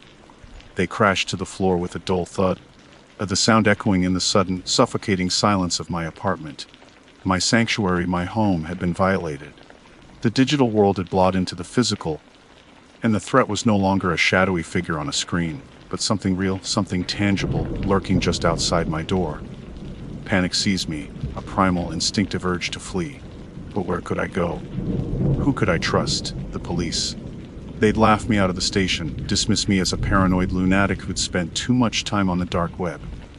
And even if they believed me, could they protect me from someone who could operate with this level of anonymity, this level of power? I frantically closed my laptop, as if that could somehow erase the image, the words, the horrifying truth that had been revealed. I unplugged it, ripped the power cord from the wall. The small act of defiance feeling pathetically inadequate in the face of the overwhelming dread that consumed me. I paced my apartment, my mind racing, trying to make sense of what was happening. Ideal candidate, susceptible to suggestion. Naivete, the words echoed in my head, mocking me. Had I been a fool, had I walked willingly into a trap, lured by the false promise of salvation? The thought of the donor returned, a sickening wave of guilt washing over me. Was there someone else out there, someone unaware of the fate that awaited them? Someone who would be sacrificed to save my life? Or was the donor a fabrication, a lie designed to exploit my desperation? The uncertainty was almost worse than knowing. I looked around my apartment, at the familiar objects that had once provided comfort and security. Now they seemed alien, menacing. The shadows in the corners seemed deeper, the silence more oppressive. Every creak of the floorboards, every rustle of the wind outside my window sent a jolt of fear through me. I needed to get out. I needed to think. I grabbed my keys, my wallet, and my phone and bolted out the door, not even bothering to lock it behind me. I ran down the stairs, ignoring the curious glances of my neighbors. I burst out onto the street, the cool night air doing little to calm my racing heart. I walked for hours aimlessly, my feet carrying me through the familiar streets of my neighborhood, which now felt foreign and threatening. Every passing car, every stranger's face, seemed to hold a potential threat. I saw Renal Redemption's eyes in the darkness, watching me, waiting for the right moment to strike. My phone buzzed in my pocket. I jumped, startled, my hand instinctively reaching for it. It was a text message from an unknown number. "We know where you are, Chris." My blood ran cold. I dropped my phone, the screen shattering on the pavement. I didn't even bother to pick it up. I just kept running, blindly, desperately, trying to escape the invisible net that was closing in around me. I found myself in a park, a place I used to frequent in happier times. The swings were empty, swaying gently in the breeze, a ghostly reminder of childhood innocence. I collapsed onto a bench, my body shaking, my mind numb. I realized I had made a terrible mistake. I had sought salvation in the darkest corners of the internet, and I had found something far more sinister than I could have ever imagined. I had become prey, and the hunters were closing in. The thought of going back to my apartment was unbearable. It was no longer a safe haven, but a target. I couldn't go to the police. I couldn't trust anyone. I was alone, hunted, and utterly terrified. I spent the rest of the night huddled on the park bench, shivering in the cold, my eyes darting nervously at every shadow, every sound. Sleep was impossible. Every time I closed my eyes, I saw the photograph, the chilling addendum, the faceless threat that had consumed my life. As dawn broke, painting the sky with streaks of pale pink and orange, I knew I had to make a decision. I couldn't keep running. I couldn't live in fear forever. I had to fight back somehow. But how? I was one man, against an organization that operated in the shadows, that could reach out and touch me, violate my privacy, threaten my life with chilling ease. An idea, a desperate, foolish idea, began to form in my mind. If I couldn't trust the authorities, if I couldn't run, then maybe I could use their own methods against them. Maybe I could go back to the dark web, not as a victim, but as a hunter. A very flawed, very scared, and very unprepared hunter. It will at the very least take my mind away from the paranoia. I knew it was a long shot, a dangerous gamble. But I was out of options. My life had been stolen from me, and I was willing to risk everything to get it back, even if it meant facing the darkness head on. I had to find out who Reno Redemption was, what they wanted, and how to stop them, before it was too late. And the first step started where it all began, by using the broken, discarded phone on the sidewalk. I had to retrieve the SIM card I needed access, and then find a device. I began walking back, each step heavy. The walk back to my shattered phone felt like a trek through a minefield. Every passing car slowed down. It seemed, its headlights briefly illuminating me, making me feel exposed and vulnerable. I kept expecting to see a black SUV pull up beside me, the doors to swing open, and faceless figures to drag me into the darkness. My paranoia was a living thing, feeding on my fear. I retrieved the SIM card, my fingers fumbling with the broken pieces of glass. The tiny chip felt surprisingly heavy, a physical representation of the digital nightmare I was trapped in. Now I needed a device. I couldn't go back to my apartment, not yet. I considered buying a burner phone, but the thought of providing any kind of identification, leaving any kind of trail, was too risky. Then I remembered Mark, my brother, the tech whiz. He always had spare devices lying around, old phones he'd upgraded from but never got rid of. He lived on the other side of town, a long walk, but it was my best option. I just hoped he was home, and that he wouldn't ask too many questions. The walk was agonizing. Every shadow seemed to move, every sound seemed amplified. I kept my head down, avoiding eye contact with anyone I passed. I felt like a fugitive, hunted and alone. Finally, I reached Mark's apartment building. I buzzed his apartment, my heart pounding in my chest. After what felt like an eternity, his voice crackled through the intercom. "Chris, what's up?" "It's like 7 a.m. He sounded groggy, confused. "Mark, I need your help. It's an emergency." I tried to keep my voice steady, but I could hear the tremor in it. He buzzed me in without question. Mark was like that, always willing to help, no matter what. It was a quality I suddenly appreciated more than ever. I found him standing in his doorway, wearing his usual rumpled pajamas, his hair sticking up at odd angles. He looked at me, his eyes widening with concern. "Chris, you look like hell. What happened?" I hesitated, unsure of how much to tell him. I couldn't reveal everything, not yet. It was too dangerous. I had a bad night. My phone broke. "I need to use one of yours, just for a few hours. It's important." He didn't press me for details, just led me inside. His apartment was a mess.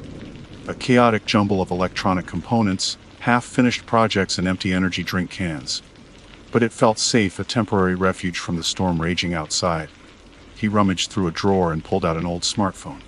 "This one should work. It's wiped, no data on it. Just pop in your SIM card." I did as he instructed, my hands shaking. The phone powered on, and I immediately downloaded the Tor browser. I needed to get back to the dark web, back to Reno Redemption. Mark watched me, his brow furrowed with concern. "Chris, seriously, what's going on? You're freaking me out." I forced a smile. "It's nothing, Mark. Just some personal stuff. I'll tell you everything later, I promise. Just trust me for now." He didn't look convinced, but he didn't push it. He knew me well enough to know that I wouldn't ask for help unless it was serious. I spent the next few hours hunched over the phone, navigating the familiar, unsettling landscape of the dark web. I searched for any mention of Rental Redemption, any clue that might lead me to their identity, their location, anything. I found nothing. It was as if they had vanished, disappeared back into the digital shadows. The only trace of them was the chilling message in the photograph, a constant reminder of the threat that still loomed. Then I had an idea. A risky, desperate idea. I went back to Rental Redemption's profile page, the one that had started it all. I stared at the sparse information, the clinical language, the unsettling professionalism. And then I noticed something I hadn't seen before. The profile picture. It was a generic image, a silhouette of a kidney. But there was something off about it. It was slightly distorted, as if it had been reflected in a warped mirror. I zoomed in on the image, enhancing it, manipulating it, trying to see what was hidden beneath the surface. And then I saw it. A faint reflection, barely visible in the curve of the kidney. It was a face. My face. My blood turned to ice. The reflection wasn't a perfect image. It was distorted, fragmented, but it was undeniably me. It was as if Rental Redemption wasn't just selling organs. They were selling fear. They were selling my fear, my desperation, my vulnerability. And then it hit me. The donor compatibility reports, the chilling addendum, the photograph, it was all a performance. A carefully orchestrated game designed to terrorize me, to break me down, to make me what? A willing victim, a source of amusement. There was no organization. There was no network of organ harvesters. There was just Rental Redemption. And Rental Redemption was me. Not me, but a dark reflection of myself, a projection of my own fears, my own anxieties, my own desperation. The dark web hadn't created this monster, it had simply given it a voice, a platform. It had amplified my own inner demons, given them a name and a face. The addendum, the chilling picture, the taunting texts, where did they all come from originally? Me, my fears. I stared at the reflection in the distorted kidney, at the twisted image of my own face. It was a horrifying realization, a descent into a kind of madness I hadn't thought possible. I had been chasing a ghost, a phantom created by my own mind. I closed the phone, the darkness of the screen reflecting my own haunted eyes. The fear was still there, but it was different now. It wasn't the fear of being hunted, of being harvested. It was the fear of what I was capable of the darkness that lurked within me, within all of us. I looked at Mark, who was watching me with a mixture of concern and confusion. I couldn't explain it to him, not all of it. He wouldn't understand. No one would. "I'm okay, Mark," I said, my voice barely a whisper. It's over." It wasn't over, of course. The fear would always be there, a constant reminder of my journey into the darkness. But I knew now that the real battle wasn't with some external threat, some shadowy organization. It was with myself. And that was a battle I would have to fight alone. The only physical changes I needed to do was the kidney. I needed it. But I would find it legally, ethically, and with my sanity intact. The dark web had shown me the darkest parts of myself. Now it was up to me not to embrace it. I had looked into the abyss. Would all have secrets, right? Mine was a childhood illness I tried to forget. Then, I found a dark web archive labeled Pediatric Records. 1998-2005, my heart stopped when I saw my maiden name listed. My name is Ashley Brown. Well, Ashley Carter now, but the name on that list, the name that sent a chill colder than a mortuary slab through me, was Brown. Ashley Brown. It was like seeing a ghost, a specter of a past I'd meticulously, painstakingly buried under years of therapy, yoga retreats, and a carefully constructed normal life. A life filled with book club meetings, pumpkin spice lights, and a husband who believed my biggest childhood trauma was a scraped knee at summer camp. I'm what you'd call aggressively average. Mid-30s, mid-level marketing executive, mid-range setting. I blend in. I want to blend in. Because blending in means the shadows of my past stay where they belong, in the dark. But that list, that goddamn list, threatened to rip the carefully woven tapestry of my present apart, thread by agonizing thread. It started, as most of these things do, with a late night internet rabbit hole.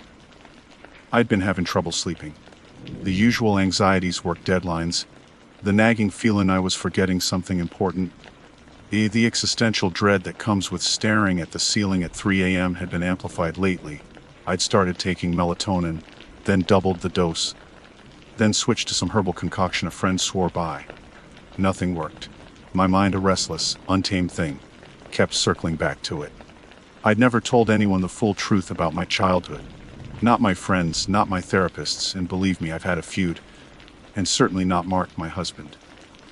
Mark, with his sunny disposition, an unwavering belief in the inherent goodness of people, would never understand.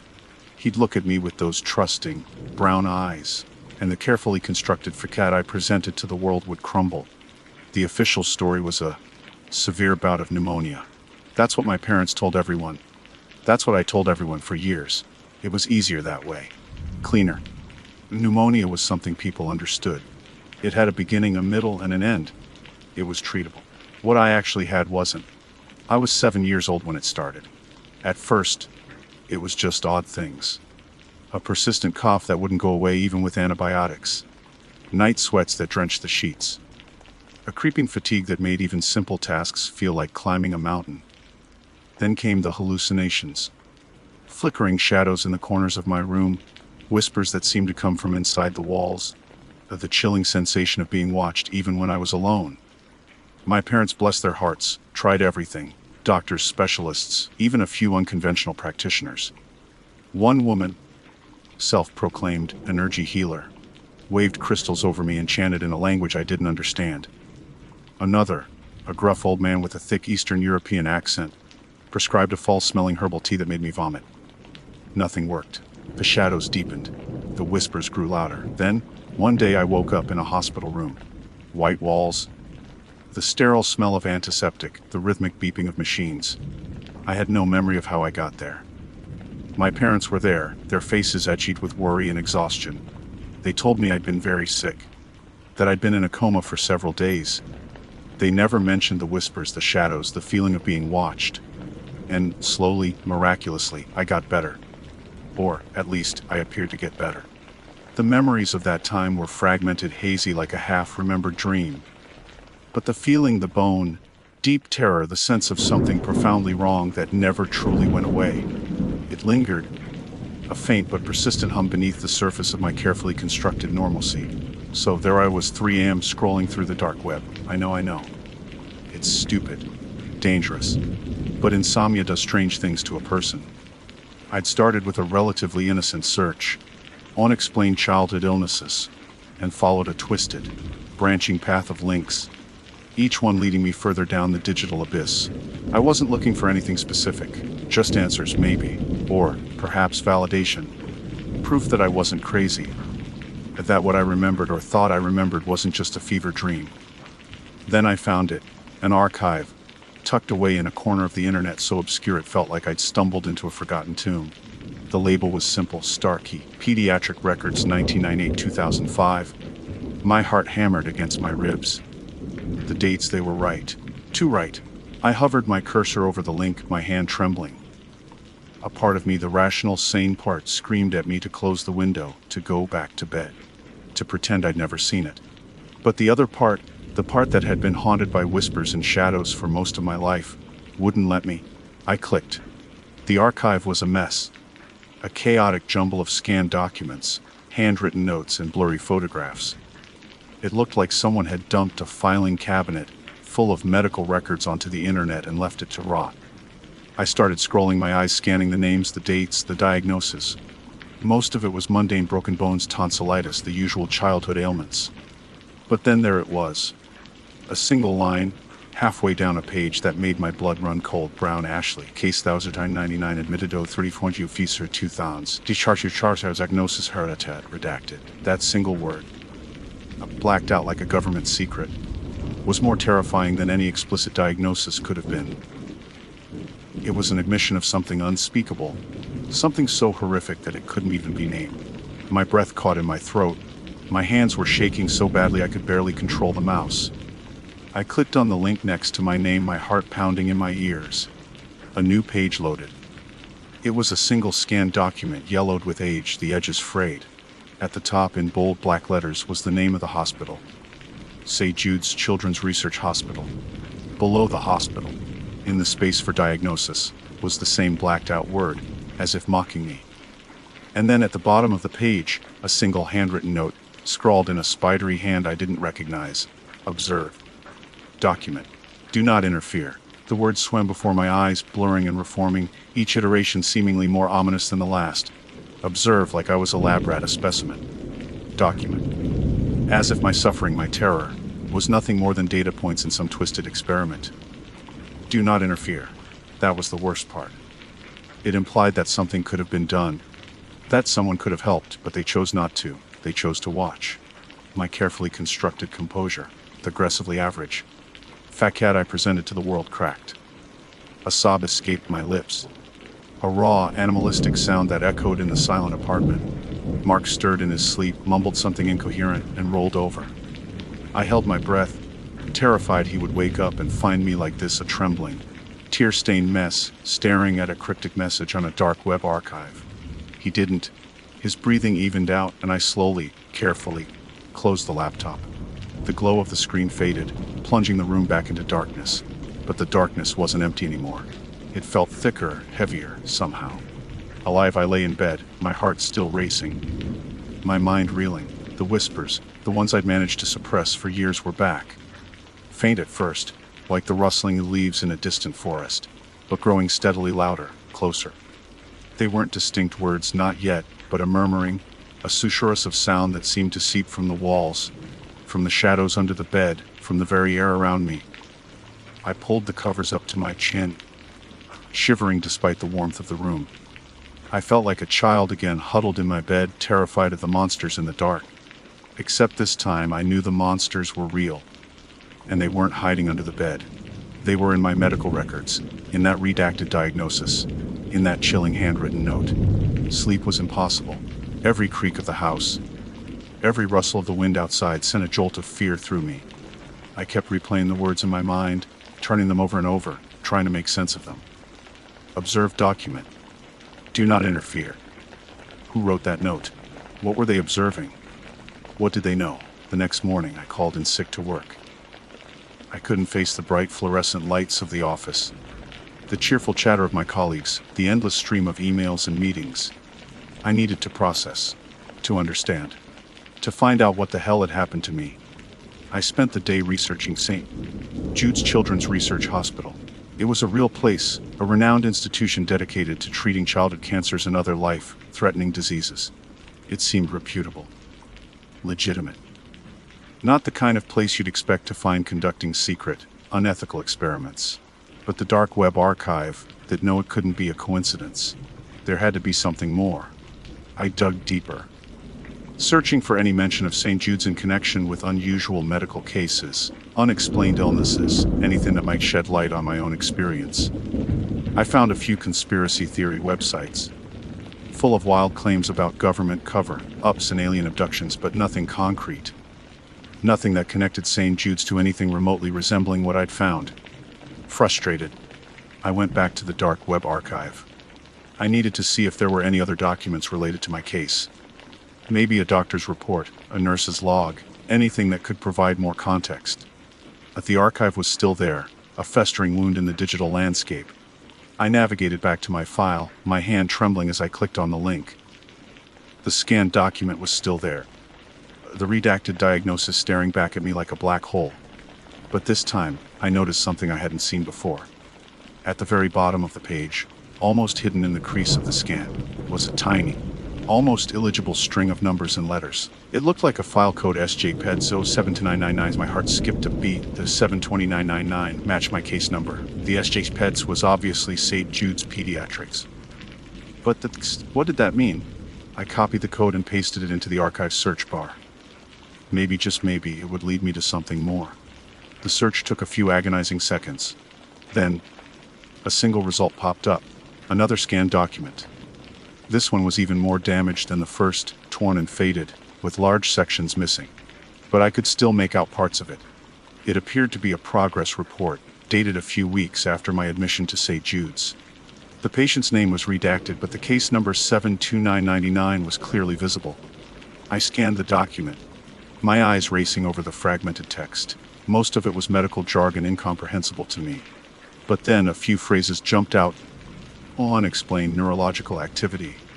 Hallucinations consistent with elevated, let us see, patient exhibiting signs of neurotoxicity. Recommend further observation. Further observation. The same chilling phrase from the handwritten note. And then, at the very bottom of the page, another handwritten note. This one even more frantic and illegible than the first. It's spreading. We need to HUNLIGBL before it's too late. Spreading? Spreading what? And what was unintelligible? What did they need to do?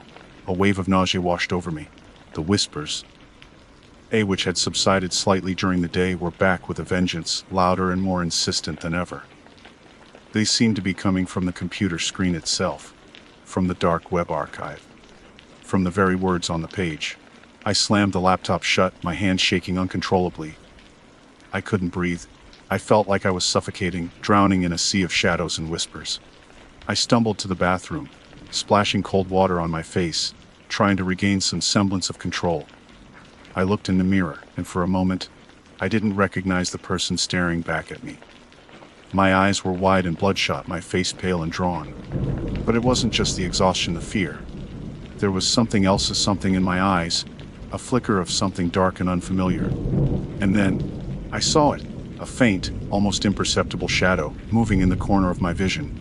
It was just a flicker, a momentary distortion of the light, but it was there. I blinked, and it was gone. But the feeling remained. The feeling of being watched. The feeling of something profoundly wrong. The whispers intensified, coalescing into a single, chilling phrase, repeated over and over again. You can't escape. You can't escape. You can't escape. The room started to spin. I grabbed the edge of the sink, my knuckles white, trying to hold on. The last thing I remember is the sound. A wet cracking noise in a cold hand, reaching for the light switch, plunging the room and my consciousness into darkness. Darkness. A thick, suffocating darkness that pressed in on me from all sides. It wasn't the darkness of an unlit room, it was something deeper, more primal, a void that seemed to stretch on forever. I couldn't see, couldn't hear, couldn't feel anything except a bone-chilling cold that seeped into my very core. Then, a flicker. A faint, wavering light like a distant star in a vast, empty sky. It grew slowly, steadily, until it became a small circular window, revealing a scene that made my blood run cold. I was looking at myself, or rather a younger version of myself. A 7-year-old girl lying in a hospital bed, surrounded by medical equipment. Her eyes were closed, her face pale and gaunt. She looked lifeless, but she wasn't alone. Standing around the bed were figures, cloaked in shadows, their faces obscured. I couldn't make out any details, but I could sense their presence, their cold clinical detachment. They were observing, documenting, just like the notes said. The whispers, which had faded to a dull murmur in the darkness, returned louder and clearer than ever. But this time, they weren't coming from the walls, or the computer, or even my own mind. They were coming from the figures in the shadows. Subject 072999 exhibiting expected symptoms, one of the figures whispered, its voice a dry, rasping sound. Neurological activity spiking, another added, its voice equally devoid of emotion. Administering dose, is. A third figure said, its voice barely audible. I watched in horror as one of the figures approached the bed, holding a syringe filled with a dark, viscous liquid. The needle glinted in the faint light, and I wanted to scream, to warn the little girl, to do something, but I was paralyzed, trapped in the darkness, forced to watch the nightmare unfold. The figure injected the liquid into the girl's IV line. For a moment nothing happened. Then the girl's body began to convulse. Her eyes snapped open, wide and vacant, staring at the ceiling. A guttural scream ripped from her throat, a sound so filled with pain and terror that it echoed through the void, shaking me to my core. The figures continued to observe, their faces impassive, their voices a constant chilling drone. Subject response, beef, vitals herodontions repair for, prepared oven straight. The girl's screams intensified, then abruptly stopped. Her body went limp, her eyes still open, but now empty. The light in the circular window flickered and died, plunging me back into darkness. The whispers faded, replaced by a single, chilling voice that seemed to come from everywhere and nowhere at once. The experiment was a success. Success. What experiment? What had they done to me? I awoke with a gasp, my body drenched in sweat, my heart pounding like a drum. I was lying on the bathroom floor, my head throbbing, my vision blurry. The light was off. The cold hand from before was gone. I slowly sat up, my limbs trembling, my mind racing. The memory of the vision, or whatever it was still vivid, terrifyingly real. It felt like I'd witnessed something I wasn't supposed to see, something that had been hidden from me for years. I stumbled to my feet, turning on the light. I looked in the mirror, half expecting to see the same dark flicker in my eyes, the same shadow in the corner of my vision. But there was nothing, just my own reflection, pale and shaken, but normal. Or was it? I looked closer, examining my eyes, my face, searching for any sign of the darkness I'd felt, the whispers I'd heard. And then I saw it. A tiny, almost imperceptible scar hidden behind my ear. It was so small, so faint, that I'd never noticed it before. It looked like a surgical scar. My blood ran cold. The experiment, the redacted diagnosis, the handwritten notes, it all started to make sense in a horrifying, twisted way. They hadn't just observed me. They had changed me. They had done something to me, something that had left a mark, not just on my body, but on my mind, on my very soul. The whispers returned. But this time, they were different. They weren't just random murmurs or chilling phrases. They were memories. Fragments of thoughts, images, sensations that weren't my own. I saw flashes of a laboratory, of strange machines, of faces hidden behind surgical masks. I felt the cold steel of a needle, the burning sensation of the liquid entering my veins, the overwhelming terror of being trapped in my own body, unable to scream, unable to move. It was like a dam had broken, unleashing a flood of repressed memories, of experiences I'd tried so hard to forget. And with the memories came the understanding, the horrifying realization of what I truly was. I wasn't just Ashley Brown, mid-level marketing executive, mid-range sedan owner. I was subject 072999, a test subject. A thing. I staggered back, my hands flying to my mouth, trying to stifle a scream. But it was too late. The truth had been revealed, and there was no going back. I spent the next few days in a daze, going through the motions of life, but feeling like a stranger in my own body. I couldn't eat, couldn't sleep, couldn't concentrate. The whispers were constant now, a chorus of voices that filled my head, reminding me of what I was, of what they had done to me. I tried to find more information, to dig deeper into the dark web archive, to find out who these people were, what their goals were. But it was like they had vanished into thin air. The archive was gone, deleted, erased from existence. It was as if it had never been there at all. But I remembered, and that was enough. I knew I couldn't go back to my old life, to my aggressively average existence. I couldn't pretend anymore. The truth was too big, too terrifying to ignore. I quit my job, packed a bag and left. I didn't tell Mark where I was going, or why. I just left a note, a vague apology, a promise that I would explain everything someday. I don't know where I'm going, or what I'm going to do. But I know I can't stay here. I need to find answers. I need to find others like me. Because I know I'm not alone. There have to be others. Other subjects, other things. And maybe, just maybe, together we can find a way to fight back. To stop them. To prevent them from doing this to anyone else. But even if we can't, even if we're doomed to live with this darkness, this knowledge, forever I will never forget, I will never forgive. And I will always be watching, waiting, listening to the whispers, because I know deep down that they're not just watching me, they're watching all of us, and they're waiting, waiting for the right moment to spread. My name is Brian Johnson. Sounds pretty generic, right? Like the guy who blends into the background at a crowded party, or the name you skim over in a long email chain. I always kind of liked that anonymity. It suited my, shall we say, former profession. I'm a hacker, or at least I used to be. I've gone legit, mostly. A comfortable, if slightly soul-crushing gig as a cybersecurity consultant for a mid-sized firm. Pays the bills, keeps me out of jail, and occasionally lets me stretch my digital legs in ways that don't involve warrants. But back in the day, I was a ghost in the machine. A digital wraith flitting through firewalls and slipping past intrusion detection systems like they were cobwebs.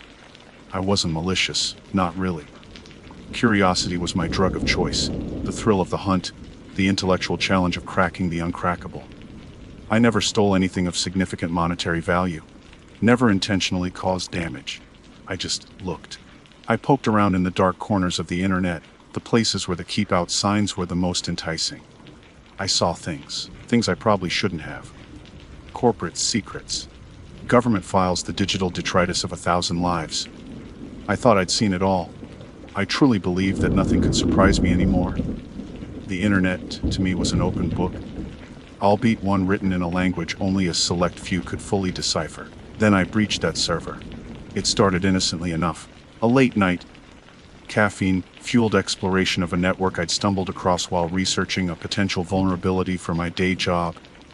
It belonged to a massive healthcare conglomerate, one of those faceless corporations that manage the medical data of millions. Their security was surprisingly lax considering the sensitivity of the information they held. It was almost inviting, like they wanted someone to peek inside. I told myself I was just doing a bit of ethical hacking, a quick reconnaissance to see if their public-facing systems were as vulnerable as I suspected. I slipped through their initial defenses with barely a whisper, a few carefully crafted lines of code opening the digital door a crack. Once inside, the scale of the data was staggering, rows upon rows of databases stretching into the virtual horizon. Patient records, billing information, insurance claims, research data, a vast ocean of human experience, reduced to ones and zeros. Most of it was encrypted, of course, but I had ways of bypassing such obstacles. It was almost too easy. I navigated the system, careful not to leave any footprints, a phantom observer in a digital panopticon. I eventually found a section labeled Archived Records, De-identified. De-identification in the medical world is the process of removing personally identifiable information from datasets, allowing researchers to use the information without compromising patient privacy. It's supposed to be the gold standard for ethical data handling. The idea is that, stripped of names, addresses, social security numbers, and other identifiers, the data becomes just a collection of anonymous statistics. Safe, harmless.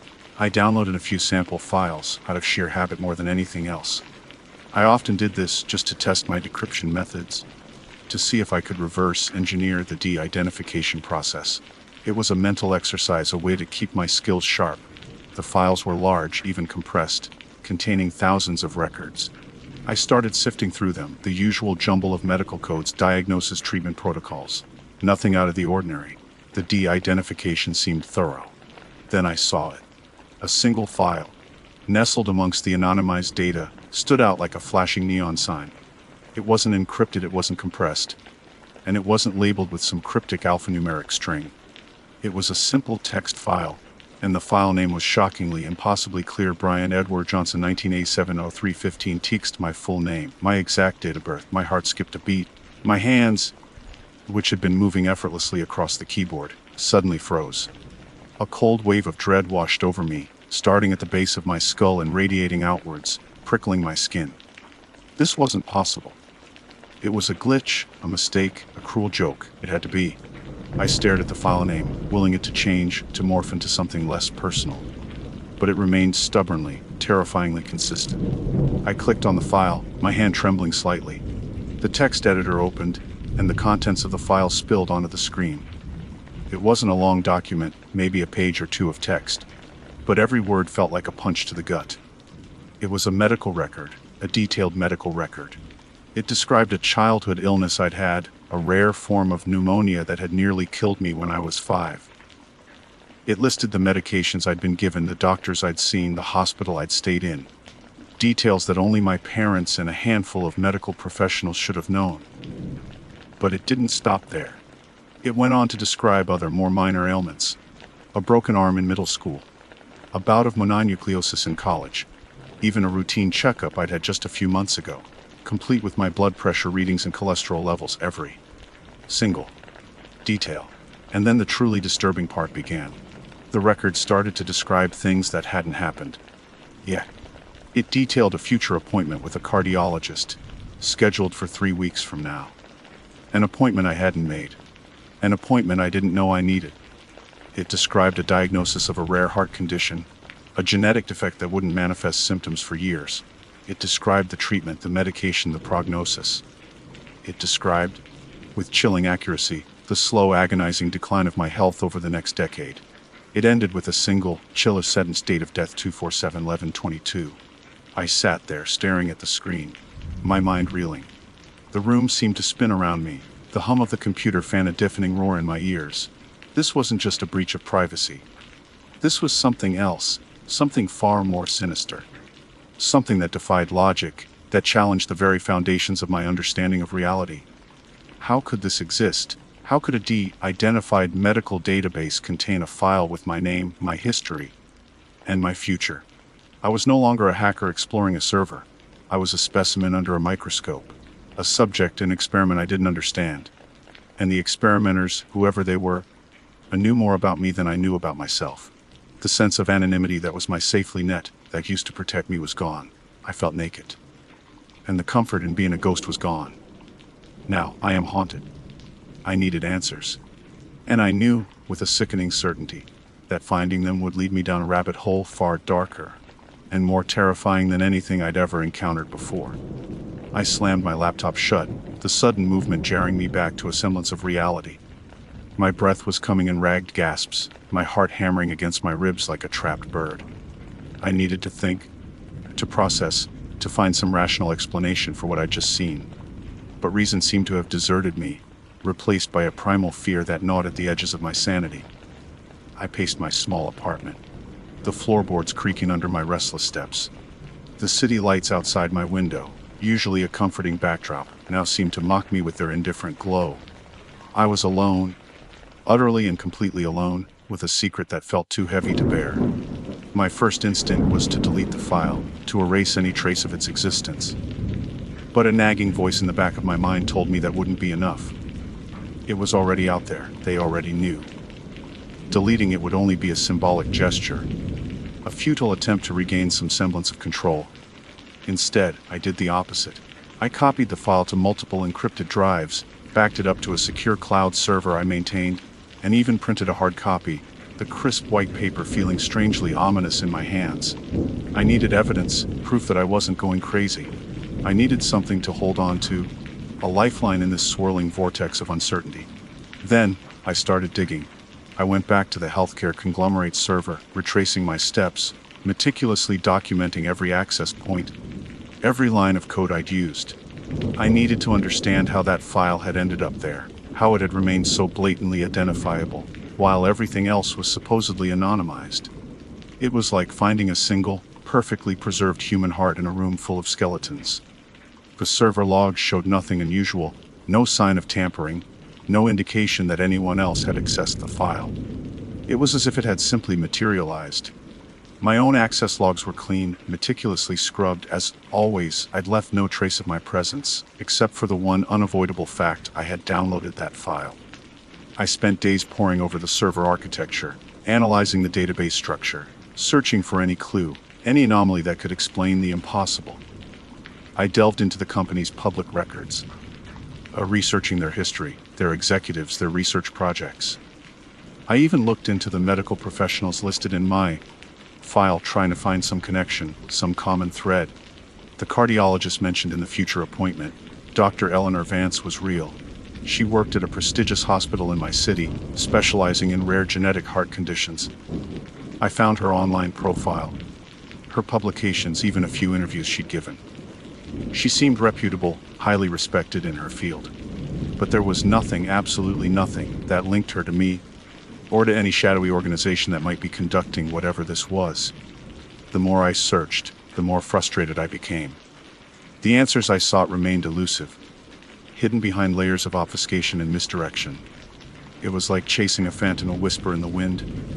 The only concrete thing I had was that file, that terrifyingly accurate prediction of my future demise. Driven by a growing sense of desperation, I decided to do something reckless, something that went against every instinct I'd honed as a hacker.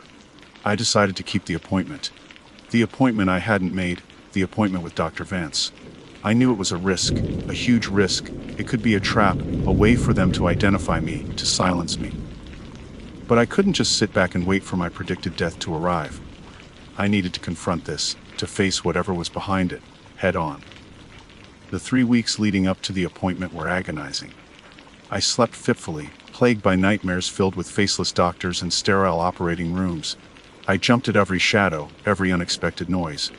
I felt like a hunted animal, constantly looking over my shoulder, waiting for the inevitable. I considered telling someone, confiding in a friend, a family member. But who would believe me? They'd think I was delusional paranoid. They'd probably try to have me committed. And even if they did believe me, what could they do? This was something far beyond the realm of normal human experience. The day of the appointment finally arrived. I walked into the hospital, my heart pounding in my chest, my palms sweating. The waiting room was filled with the usual mix of anxious patients, their faces etched with worry and uncertainty. I tried to blend in, to appear normal, but I felt like an imposter, a fraud. When my name was called, I felt a jolt of adrenaline shoot through me. I followed the nurse down a long, sterile corridor, the fluorescent lights buzzing overhead. The air smelled of antiseptic and something else, something indefinable, something that made my stomach churn. Dr. Vance's office was surprisingly warm and inviting, with soft lighting and comfortable chairs. She was a woman in her late 50s, with kind eyes and a calm, reassuring demeanor. She greeted me with a smile, her voice gentle and professional. "McSteffer. Johnson," she said, glancing at my file, the real file, the one the hospital had on record. "It's nice to meet you. What brings you in today?" I hesitated, unsure how to begin. How could I explain the impossible? How could I tell her that I was there because a hacked medical file had predicted my future? I've been having some chest pains. I lied, my voice trembling slightly. And I have a family history of heart problems. It was a partial truth, a way to justify my presence without revealing the full, terrifying reality. Dr. Vance listened patiently, asking a series of questions about my symptoms, my lifestyle, my medical history. She conducted a thorough examination, listening to my heart, checking my blood pressure, ordering an EKG. The tests were excruciating. Every beep of the machine, every scratch of the pen on paper, felt like a countdown to my predetermined fate. I watched Dr. Vance's face intently, searching for any sign, any flicker of recognition, that she knew more than she was letting on. But there was nothing. She remained professional, compassionate, seemingly oblivious to the dark secret I carried. Finally, she finished the examination and sat down across from me, her expression serious but not alarmed. "Mr. Johnson," she said, "your EKG shows some minor irregularities, but nothing immediately concerning. However, given your family history, I'd like to run some additional tests. Specifically, a genetic screening for a rare condition called..." She paused, her eyes flicking to my file. And then she said the exact words that were written in that cursed document: long QT syndrome. My blood ran cold. The words hung in the air, heavy and suffocating. Long QT syndrome. The precise diagnosis from the hacked file, the condition that would supposedly lead to my slow, agonizing decline. It was no longer a theoretical threat, a digital ghost story. It was real. Or at least Dr. Vance believed it to be real. My mind raced. Was she in on it? Was this all an elaborate, meticulously orchestrated charade? Or was she just an unwitting pawn in a much larger, more sinister game? I searched her face for any hint of deception, any flicker of awareness that she was playing a role. But her expression remained professionally concerned, her eyes filled with genuine empathy. "It's a genetic condition," she continued, oblivious to my internal turmoil, "that affects the heart's electrical system. It can cause fainting spells, seizures, and in some cases sudden cardiac arrest. It's often asymptomatic, meaning you might not even know you have it until it's too late." Every word she spoke was a chilling echo of the file. The treatment, she explained, involved medication, lifestyle changes, and in some cases, the implantation of a defibrillator. It was all there, laid out in black and white, in the document I'd found buried in that anonymized database. I forced myself to speak, my voice barely a whisper. How did you know to test for that?" Vance looked slightly surprised by the question. "As I mentioned, your EKG showed some minor irregularities, and given your family history..." She trailed off, gesturing towards my file. "It's a standard precaution in cases like yours." Standard precaution. It sounded so routine, so mundane. Yet it was anything but. It was the linchpin of a conspiracy that reached far beyond this sterile office. A conspiracy that had somehow predicted my future with unnerving accuracy. I left the hospital in a daze. The genetic testing kit clutched in my trembling hand. The city streets, once familiar and comforting, now seemed alien and threatening. The faces of the passing crowds blurred into a sea of anonymity. Each person a potential player in this twisted game. I returned to my apartment, locked the door, and drew the curtains. I felt like a prisoner in my own home, trapped in a reality that had become increasingly surreal. I opened my laptop, the glow of the screen casting long shadows across the room. I needed to go back to re-examine the file, to find some hidden clue, some overlooked detail that could explain this madness. I opened the text file, the words staring back at me, mockingly familiar. I scrawled through the medical jargon, the dates, the diagnosis, and then I saw it. Something I'd missed before, something so small, so seemingly insignificant, that it had blended into the background. At the very end of the file, after the chilling prediction on my death, there was a single line of code, A string altered of 1000 fed of 4D 660 brings of 5 2063 6000 and 327277 60 61 or 765. It was hexadecimal code. I recognized it instantly. As a hacker, I'd spent countless hours deciphering such strings. I copied the code into a converter, my fingers flying across the keyboard. The translated text appeared on the screen. Make the choices resonate. What did it mean? Was it a message? A warning? Or just another layer of cryptic obfuscation? I spent hours researching the phrase, searching for any reference to it online in medical journals and obscure forums. I found nothing. It was a dead end. Then, a thought struck me. The phrase wasn't meant to be found online. It was meant to be found within the context of the file itself. Make the choices resonate. What choices? The choices I made, the choices Dr. Vance made, the choices of whoever created this file. I went back to the server, the healthcare conglomerate's network. I slipped through their defenses again, a ghost revisiting a haunted house. I navigated to the archived records, de-identified section, the place where I'd found my file. This time I didn't just download a few sample files. I downloaded everything. Terabytes of data, thousands upon thousands of anonymized medical records. It took days to decrypt and analyze the data, a monumental task that pushed my skills to their limit. I wrote custom scripts, built algorithms, created a virtual search engine to sift through the mountain of information. I was looking for patterns, anomalies, anything that resembled my file, anything that contained a similar hexadecimal code. And then I found them. Not many, just a handful. Scattered throughout the database, hidden amongst the millions of anonymized records were other files, each containing a detailed medical history, a future diagnosis and a date of death. And at the end of each file, a similar line of hexadecimal code, each translating to a cryptic phrase. Embrace the inevitable flow. The path is already written. Destiny cannot be altered. Acceptance is the only key. Resistance was futile. The implications were staggering. I wasn't alone. There were others, other specimens, like me, whose lives were being manipulated, whose futures were being predetermined. But by whom, and for what purpose? The choices mentioned in my file, they weren't my choices. They were the choices of the patients in the other files. The choices they would make, or not make, based on the information contained within their predicted medical histories. The resonance was the effect those choices would have on something, on the timeline, on the future itself. I realized, with a growing sense of horror, that I was part of a massive, elaborate experiment. An experiment in human behavior, in free will, in the very nature of destiny. The de-identified medical data was a smokescreen, a cover for something far more sinister. The real data being collected wasn't medical, it was behavioral. The predictions weren't just predictions, they were influences. The files weren't just records of the future, they were instruments of the future.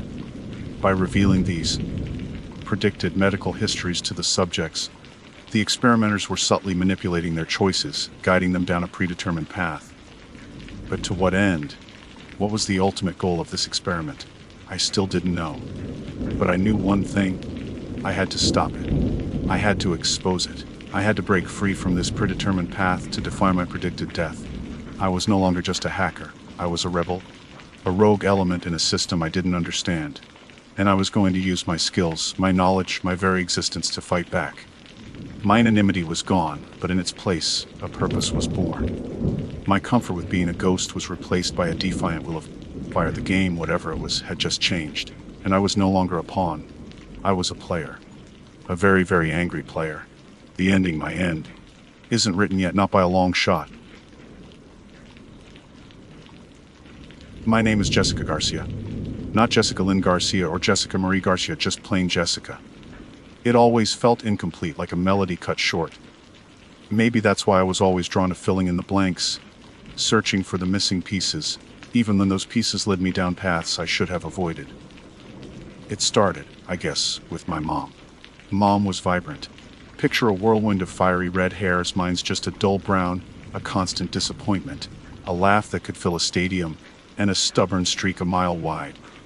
She was a force of nature, a single mom who worked 2 jobs, and still managed to make it to every one of my soccer games, even the ones where I spent most of the time on the bench. She used to joke that she had enough energy for both of us, and for a long time I believed her. Then she started slowing down. It was subtle at first, a little more breathless after climbing the stairs to our cramped apartment. A persistent cough that she dismissed as just a cold. A fatigue that even industrial-strength coffee couldn't seem to conquer. We chalked it up to stress, to the relentless grind of her life. But deep down, a cold knot of dread was forming in my stomach. I'd seen that look of forced cheerfulness before, plastered over something darker, something she was trying desperately to hide. The diagnosis hit us like a wrecking ball. Progressive familial intrachromosomal degeneration, or PFAD, a name as monstrous and convoluted as the disease itself. The doctor, a pale man with eyes that seemed to have seen too much, explained it in hushed, clinical tones. A rare genetic disorder. Degenerative, no cure. Essentially, her own DNA was turning against her, slowly and systematically shutting down her body. He explained the genetic component, the twisted strands of code that had conspired to betray her. He spoke of recessive genes, of probabilities and percentages. He said it was highly unlikely I'd inherited the specific combination required for the disease to manifest. He used words like sporadic and isolated incident.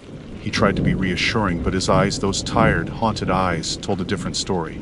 They told me he was lying, or at least severely underestimating the cruel lottery of genetics. Mom fought. God, she fought. She went through rounds of experimental treatments, endured agonizing procedures, swallowed handfuls of pills that promised hope but delivered only side effects. She clung to life with that same fierce determination she'd always possessed.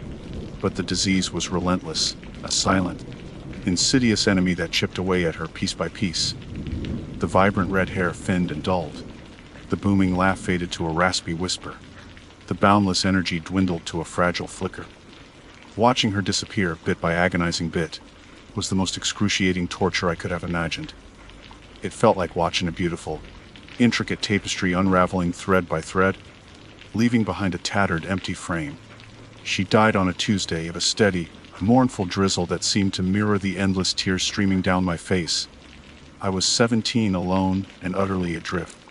The world, which had once seemed full of possibility, now felt like a vast, empty wasteland. The silence in our apartment was deafening, broken only by the rhythmic ticking of the old grandfather clock in the hallway. A constant reminder of the relentless passage of time. Time that I no longer knew what to do with. The grief was a physical weight, crushing me, suffocating me. I went through the motions of living, attending school, eating sometimes, sleeping rarely, but I felt like a ghost, haunting the edges of my own life. The doctors, with their pitying glances and carefully worded condolences, offered grief counseling, support groups, antidepressants. I rejected them all. I didn't want to be counseled. Out of my grief, I wanted to feel it, to wallow in it, to want it to consume me. Because in a twisted way, the pain was the only thing that connected me to her, the only proof that she had ever existed. But the fear, that was a different beast altogether. The doctor's assurances about the unlikelihood of my inheriting PFAD did little to quell the growing unease in my gut. I started researching obsessively. I devoured medical journals, scoured online forums, delved into the dusty corners of the internet where the light of mainstream science didn't reach. I learned more than I ever wanted to know about genetic mutations, about the intricate dance of chromosomes, about the terrifying randomness of inheritance. And then I stumbled upon it. It wasn't on any reputable medical site, of course. It was buried deep in the dark web, a place I'd always avoided, a place whispered about in hushed tones, a digital underworld of illicit activity and forbidden knowledge. A site called Janss's Predict. The landing page was stark, minimalist, almost unsettling in its simplicity. A single line of text, "Know your fate." Below it, a blinking cursor in a text box, waiting for what? My DNA sequence. A blood sample? My soul. The site claimed to offer comprehensive genetic predisposition analysis, going far beyond the standard tests offered by mainstream medical institutions.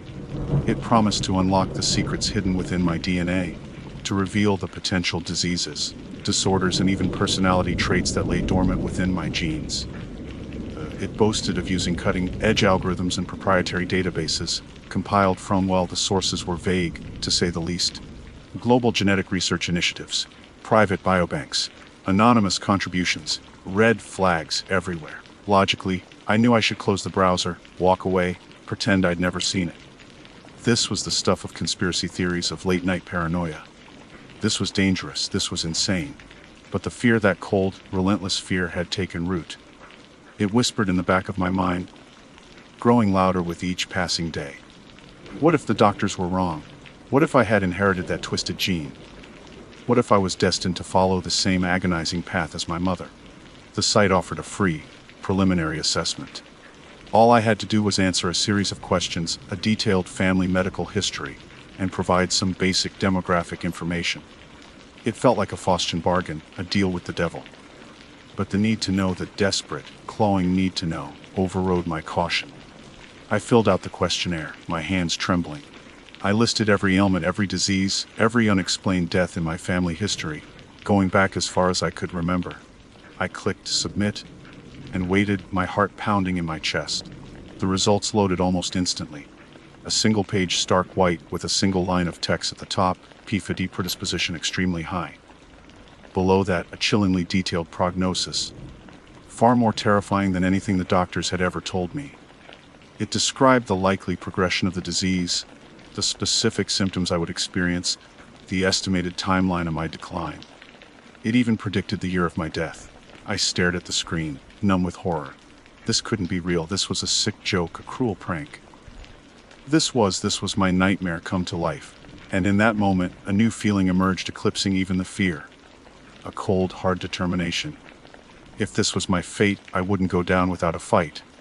I would find a way to cheat death, to rewrite my genetic code, to defy the destiny that this dark website had laid out for me, even if it meant delving deeper into the darkness. The Genesis printed website became my obsession. After the initial shock of the extremely high predisposition result, a morbid curiosity took hold. I needed to understand why. Why was their prognosis so different from the doctors? What did they know that the mainstream medical community didn't? The free assessment was just a teaser, of course. To access the full report, the detailed genetic breakdown, and the supposed personalized mitigation strategies, I had to pay a hefty sum in Bitcoin. Naturally, it was practically my entire savings, scraped together from my part-time job at the local bookstore. Money I should have been using for college applications, for a future I wasn't even sure I had. But the fear, and now this new, burning determination, pushed me forward. I transferred the Bitcoin, my stomach churning with a mixture of dread and anticipation. The transaction was anonymous, untraceable, a one-way ticket into the digital abyss. The full report was extensive. Hundreds of pages of dense genetic information, filled with jargon I barely understood. Charts, graphs, diagrams, all pointing to the same terrifying conclusion: my DNA was a ticking time bomb. But it was more than just a confirmation of the initial assessment. It was a personalized horror story, meticulously crafted to exploit my deepest fears. The report detailed the specific mutations on my chromosome 17, the precise locations where my genetic code had deviated from the norm. It described the cascade of cellular malfunctions that would eventually lead to the breakdown of my nervous system, my muscles, my organs. It predicted the onset of symptoms with chilling accuracy: the first tremors in my hands, the gradual loss of coordination, the difficulty swallowing, the eventual paralysis. It even included graphic simulations generated, the site claimed, from advanced predictive modeling, showing the projected progression of the disease over time. I watched, horrified, as a digital avatar of myself, rendered with unsettling realism, slowly deteriorated on the screen. It was like watching my own death unfold in fast forward, a grotesque preview of the horrors to come. But the most disturbing part of the report wasn't the prognosis itself, but the mitigation strategies section. The mainstream medical community had offered only palliative care, treatments designed to manage the symptoms and improve quality of life, but ultimately powerless to stop the disease's progression. Genesis Predict, however, claimed to have access to experimental therapies and unconventional approaches that could potentially slow or even reverse the degenerative process. These therapies were disturbing. They ranged from bizarre dietary regimens involving obscure herbs and animal extracts to radical gene editing techniques that were still in the earliest stages of theoretical development. Most of them sounded like something out of a science fiction horror movie. And the sources, well, they were even more unsettling. The report cited obscure research papers published in fringe journals, anecdotal accounts from underground clinics operating in remote corners of the world, and testimonials from individuals who claimed to have been cured by these unconventional methods. There were links to password-protected forums, encrypted chat rooms, and private email addresses, all promising access to further information and support. I started cautiously exploring these links. The forums were filled with a strange mix of desperate individuals like myself, seeking any glimmer of hope, and shadowy figures who claimed to have the answers. The language was coded, cryptic, full of veiled references and double meanings. It was clear that this was a community operating outside the bounds of legality, a black market for hope, where the lines between science and pseudoscience, reality and delusion were hopelessly blurred. I created an anonymous account using a burner email and a VPN to mask my IP address. I started posting asking questions, seeking clarification on the mitigation strategies outlined in the report. The responses I received were varied. Some users were sympathetic, sharing their own stories of loss and desperation, offering words of encouragement or at least commiseration. Others were dismissive, accusing me of being a shill for the medical establishment, a troll sent to discredit their beliefs. But there were a select few, who seemed to know more. They spoke with an air of authority, of insider knowledge. They hinted at secret research projects, suppressed discoveries, and government conspiracies. They claimed to have access to cutting-edge technologies and unconventional therapies that were being kept hidden from the public. One user in particular caught my attention. Their username was Chronosurgeon. They claimed to be a former genetic researcher, now operating outside the system, dedicated to helping those who had been abandoned by mainstream medicine. They offered to consult with me, to provide personalized guidance and access to resources that could potentially save my life. Their messages were cryptic, filled with jargon and scientific terminology that I only partially understood. But there was something about their tone, a certain confidence, a certain knowingness that resonated with me. It was a dangerous allure, the promise of forbidden knowledge, of a secret path to salvation. Chronosurgeon requested a secure video call. They insisted on using a heavily encrypted platform, one that supposedly guaranteed anonymity and privacy. I hesitated. This was stepping further into the darkness, crossing a line I wasn't sure I could ever uncross. But the fear, that gnawing, ever-present fear, was stronger than my apprehension. I agreed. The call connected. The screen remained black for a moment, then flickered to life, revealing nothing. Just a distorted, pixelated image, like a scrambled television signal. A voice, electronically altered, spoke. "Jessica Garcia, we've been expecting you." The voice was cold, clinical, devoid of any human warmth. It sent a shiver down my spine. Who are you?" I stammered, my voice barely a whisper. "We are Chronosurgeon. We are your only hope." The distorted image shifted slightly, revealing a glimpse of something. A surgical instrument. A laboratory, I couldn't be sure. "The Genesis Predict report is accurate," the voice continued. "Your genetic predisposition is severe, but it is not insurmountable. We have developed protocols that can alter your fate." "Protocols?" I asked, my heart pounding in my chest. "What kind of protocols?" "That information is sensitive," the voice replied. "It cannot be discussed openly. We require a demonstration of your commitment, a further investment, another payment, of course. But this time, the amount was staggering.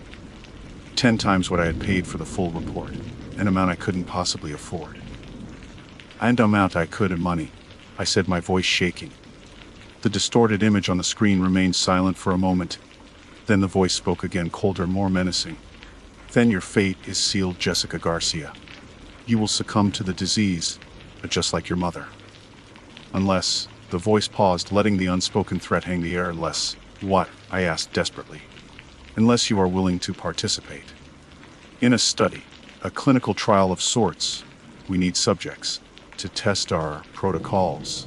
The offer was chilling. To become a guinea pig, a human experiment, for a shadowy organization operating in the darkest corners of the internet. To subject myself to unknown procedures, untested therapies, with no guarantee of success, and potentially devastating consequences.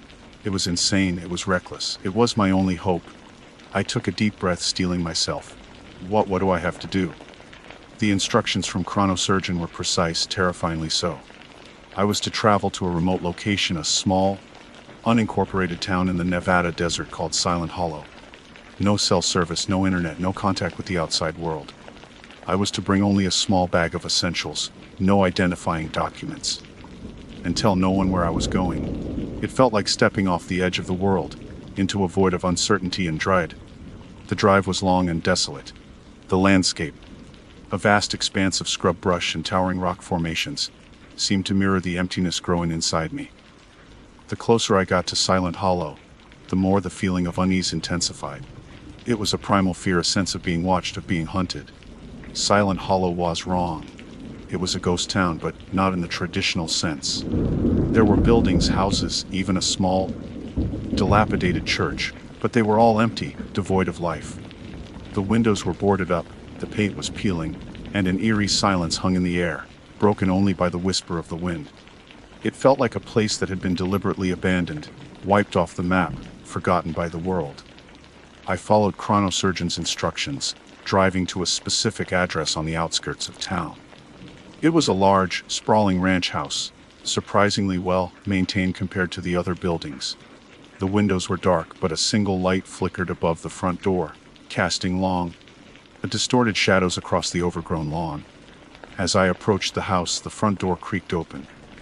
A figure stood silhouetted in the doorway, tall and thin, their features obscured by the darkness. Jessica Garcia. The voice was the same, electronically altered, that I had heard on the video call. Chronosurgeon, I nodded, my throat too tight to speak. Come in. We have much to discuss. The figure stepped aside, beckoning me into the house. I hesitated for a moment, my instincts screaming at me to turn around, to run, to escape. But the alternative, the slow, agonizing death promised by my genes, was even more terrifying. I took a deep breath and stepped inside. The interior of the house was unexpected. It was sterile, clinical, like a laboratory disguised as a home. The walls were lined with medical equipment, gleaming stainless steel instruments, and strange, humming machines I couldn't identify. The air was thick with the scent of antiseptic and something else, something metallic, almost coppery, that made my stomach churn. Chronosurgeon led me through a series of hallways, each one more unsettling than the last. We passed rooms filled with rows of beds, each occupied by a silent, motionless figure, their faces obscured by masks and tubes. They were all connected to machines, their vital signs monitored on flickering screens, human experiments just like me. Finally, we reached a large operating theater-like room. In the center, a single surgical table, bathed in the harsh glare of overhead lights. This is where we will begin, Chronosurgeon said, their voice devoid of any emotion. Our protocols are advanced. They involve cellular regeneration, genetic restructuring, and neural reprogramming. I stared at the surgical table, my mind ramming.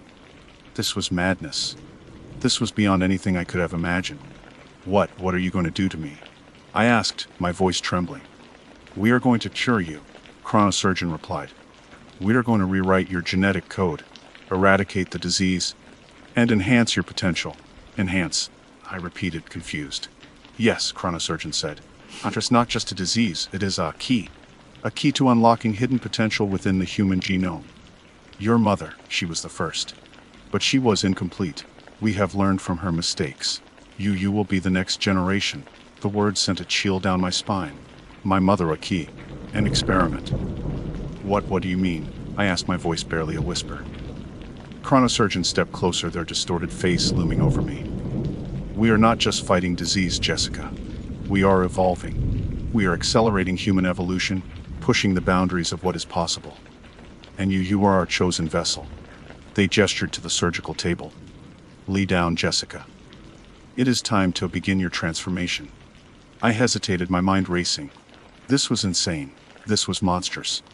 But the fear of the disease, the ingrained terror of following my mother's fate was still there. A powerful driving force. And a flicker of something else, of curiosity, of a desperate, twisted hope had begun to ignite within me. I climbed onto the table, my body trembling.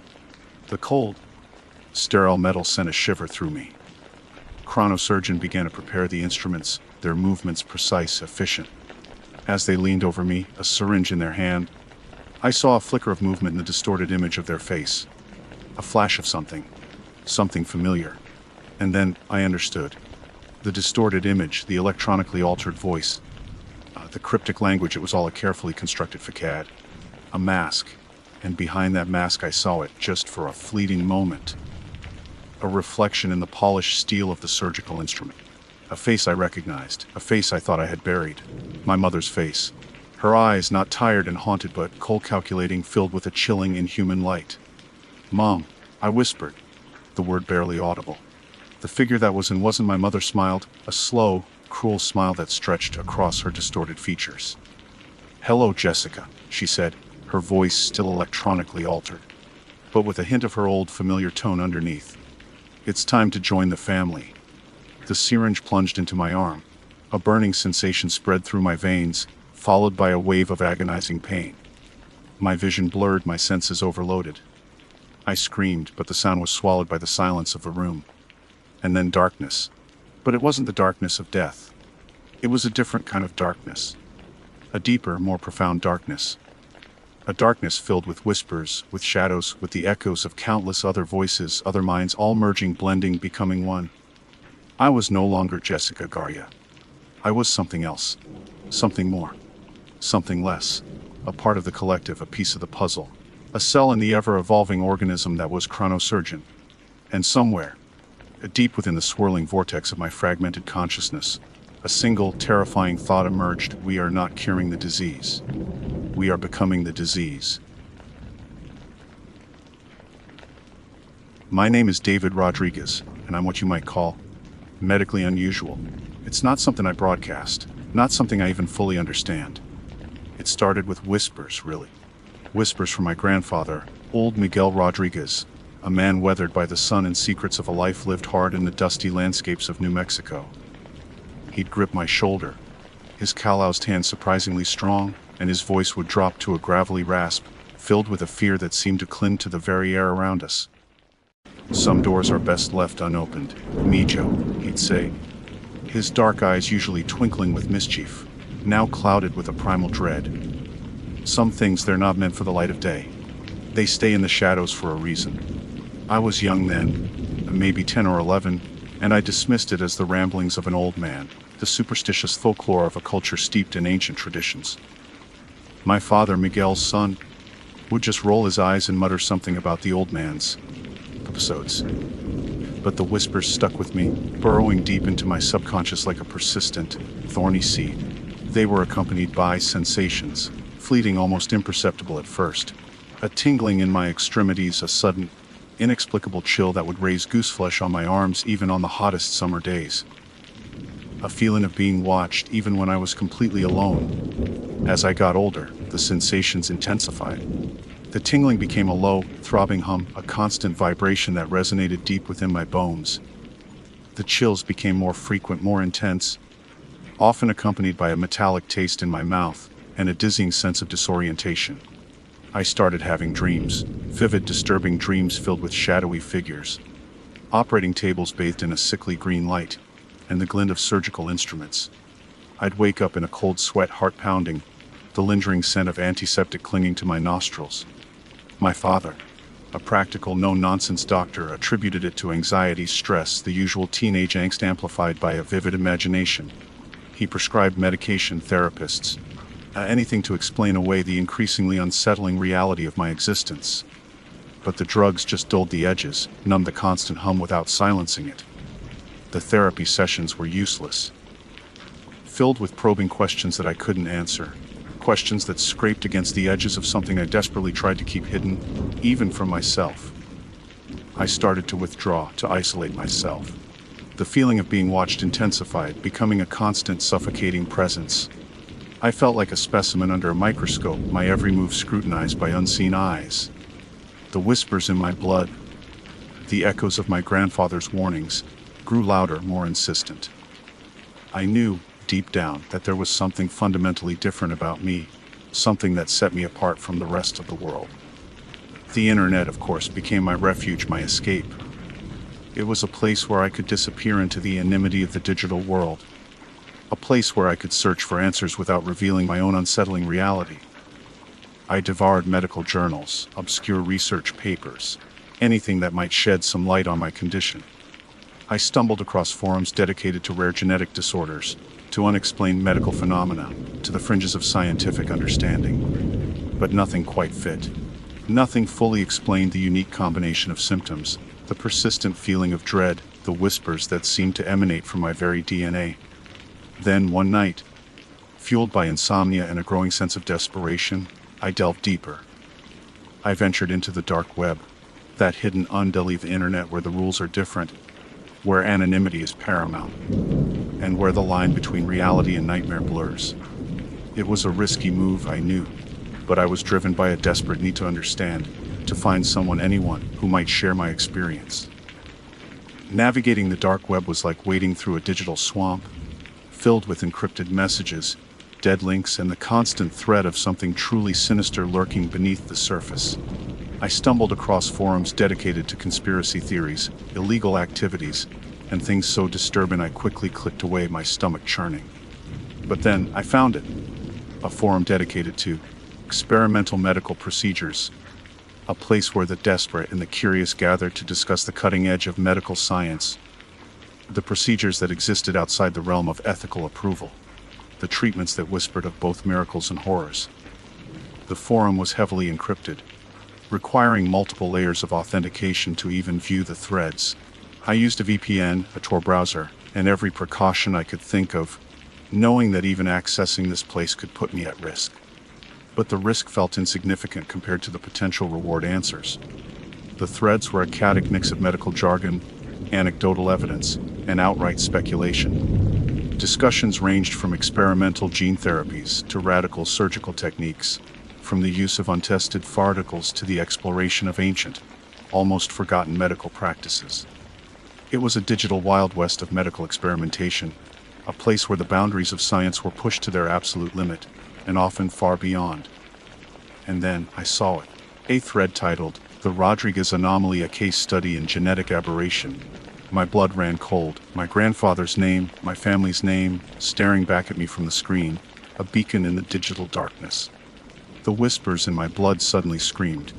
The thread was old, dating back several years, but it was still active, with recent posts indicating a continued interest in the case. I clicked on the first post, my hand trembling, my heart pounding in my chest. The words swam before my eyes, a jumble of medical terminology and chilling observations. The post described a patient, identified only as NR, exhibiting a unique set of symptoms, unexplained chills, a persistent tingling in extremities, recurring nightmares of a medical nature, a metallic taste in the mouth, and a heightened sensitivity to electromagnetic fields. It was a description of me, a clinical, detached analysis of the very symptoms that had plagued me my entire life. The post went on to detail a series of experimental treatments performed on MR, treatments that sounded both terrifying and strangely familiar. There were references to genetic manipulation, neural reprogramming, and cellular regeneration, all couched in the sterile language of scientific research. But it was the final paragraph that truly sent a shiver down my spine. The subject MR passed away under unusual circumstances. However, preliminary data suggests that the genetic anomaly may be hereditary. Further research is required to identify potential carriers and assess the long-term implications of this unique condition. Hereditary. The genetic anomaly. My grandfather. Me. The whispers weren't just whispers anymore. They were a scream, a deafening roar in my mind. The doors my grandfather had warned me about. I was banging on them. I need to find the following information in the next thread. The initial shock gave way to a frantic, desperate need to know more. I devoured the rest of the thread, scrolling through pages of posts. each one chipping away at the carefully constructed facade of normalcy I had built around myself. The users on the forum, identified only by cryptic usernames like Daedra, Scalpel, Gene Weaver, and Nightshade, discussed my grandfather's case with a chilling detachment, analyzing his symptoms, his treatments, and ultimately his demise, as if he were nothing more than a lab rat. There were references to a Project Chimera, a shadowy research initiative apparently focused on unlocking the hidden potential of the human genome. The details were vague, shrouded in secrecy, but the implications were terrifying. It seemed my grandfather had been a subject, perhaps even a willing participant, in some kind of radical genetic experiment. An experiment that had gone horribly wrong. One recurring name caught my attention: Dr. Alistair Blackwood. He was mentioned frequently, often with a mixture of reverence and fear. He appeared to be the lead researcher, the architect of Project Chimera, the man who held the answers to my grandfather's fate and possibly my own. His posts, though infrequent, were filled with a chillingly detached scientific curiosity, a relentless pursuit of knowledge that seemed to disregard any ethical boundaries. The Rodriguez anomaly presents a unique opportunity. One of Blackwood's posts read, "The subject's genetic structure exhibits an unprecedented level of adaptability, a potential for regeneration that defies conventional understanding. We are on the verge of a breakthrough, a paradigm shift in human evolution." Evolution. That word sent a fresh wave of chill down my spine. What kind of evolution was he talking about? What had they done to my grandfather? And what did it mean for me? I found a series of posts detailing the experimental treatments performed on my grandfather, and were described in excruciating detail, using medical jargon that I only partially understood, but the underlying horror was unmistakable. There were references to viral vectors, gene editing, and neural implants, procedures that sounded more like science fiction than actual medical practice. One post described a procedure involving the injection of a genetically modified retrovirus designed to rewrite specific sections of my grandfather's DNA. Another detailed the implantation of a bio-neural interface, a device intended to monitor and modulate brain activity. The language was clinical precise, but the underlying brutality was undeniable. They were experimenting on him, probing, prodding, altering his very being. As I read, I felt a growing sense of rage, a burning anger directed at these anonymous researchers, at this Dr. Blackwood, at the forces that had turned my grandfather into a guinea pig. But the anger was mixed with a growing sense of dread, a fear that I was next. The thread contained several fragmented images, mostly blurred and low resolution but still disturbing. One showed a figure strapped to an operating table, surrounded by medical equipment. The face was obscured, but the build, the posture, looked eerily like my grandfather. Another image showed a close-up of a surgical incision, the skin around it inflamed and discolored. A third showed a blurry image of what looked like a laboratory, filled with rows of cages containing something. I couldn't make out the details, but the image sent a shiver of primal fear through me. The later posts in the thread focused on my grandfather's deteriorating condition. His symptoms worsened, his body seemingly rejecting the experimental treatments. There were descriptions of violent seizures, uncontrollable tremors, and psychotic episodes. The researchers seemed increasingly frustrated, their initial optimism replaced by a growing sense of desperation. "The subject's condition is rapidly deteriorating," one post read. "His body is rejecting the genetic modifications. We are losing control." The final posts were chillingly brief. "Subject MR has expired. Containment protocols initiated. Project Chimera suspended. Not terminated. Not abandoned. Suspended." The implication was clear: the research was ongoing, somewhere, somehow. And I, the potential carrier of the Rodriguez anomaly, was likely a person of interest. I felt a surge of panic, a desperate need to escape, to disappear. But where could I go? Who could I trust? The very medical establishment that I had once relied on now seemed like a potential threat. A network of individuals who might be aware of Project Chimera, who might be looking for me. I decided to dig deeper into Dr. Alistair Blackwood.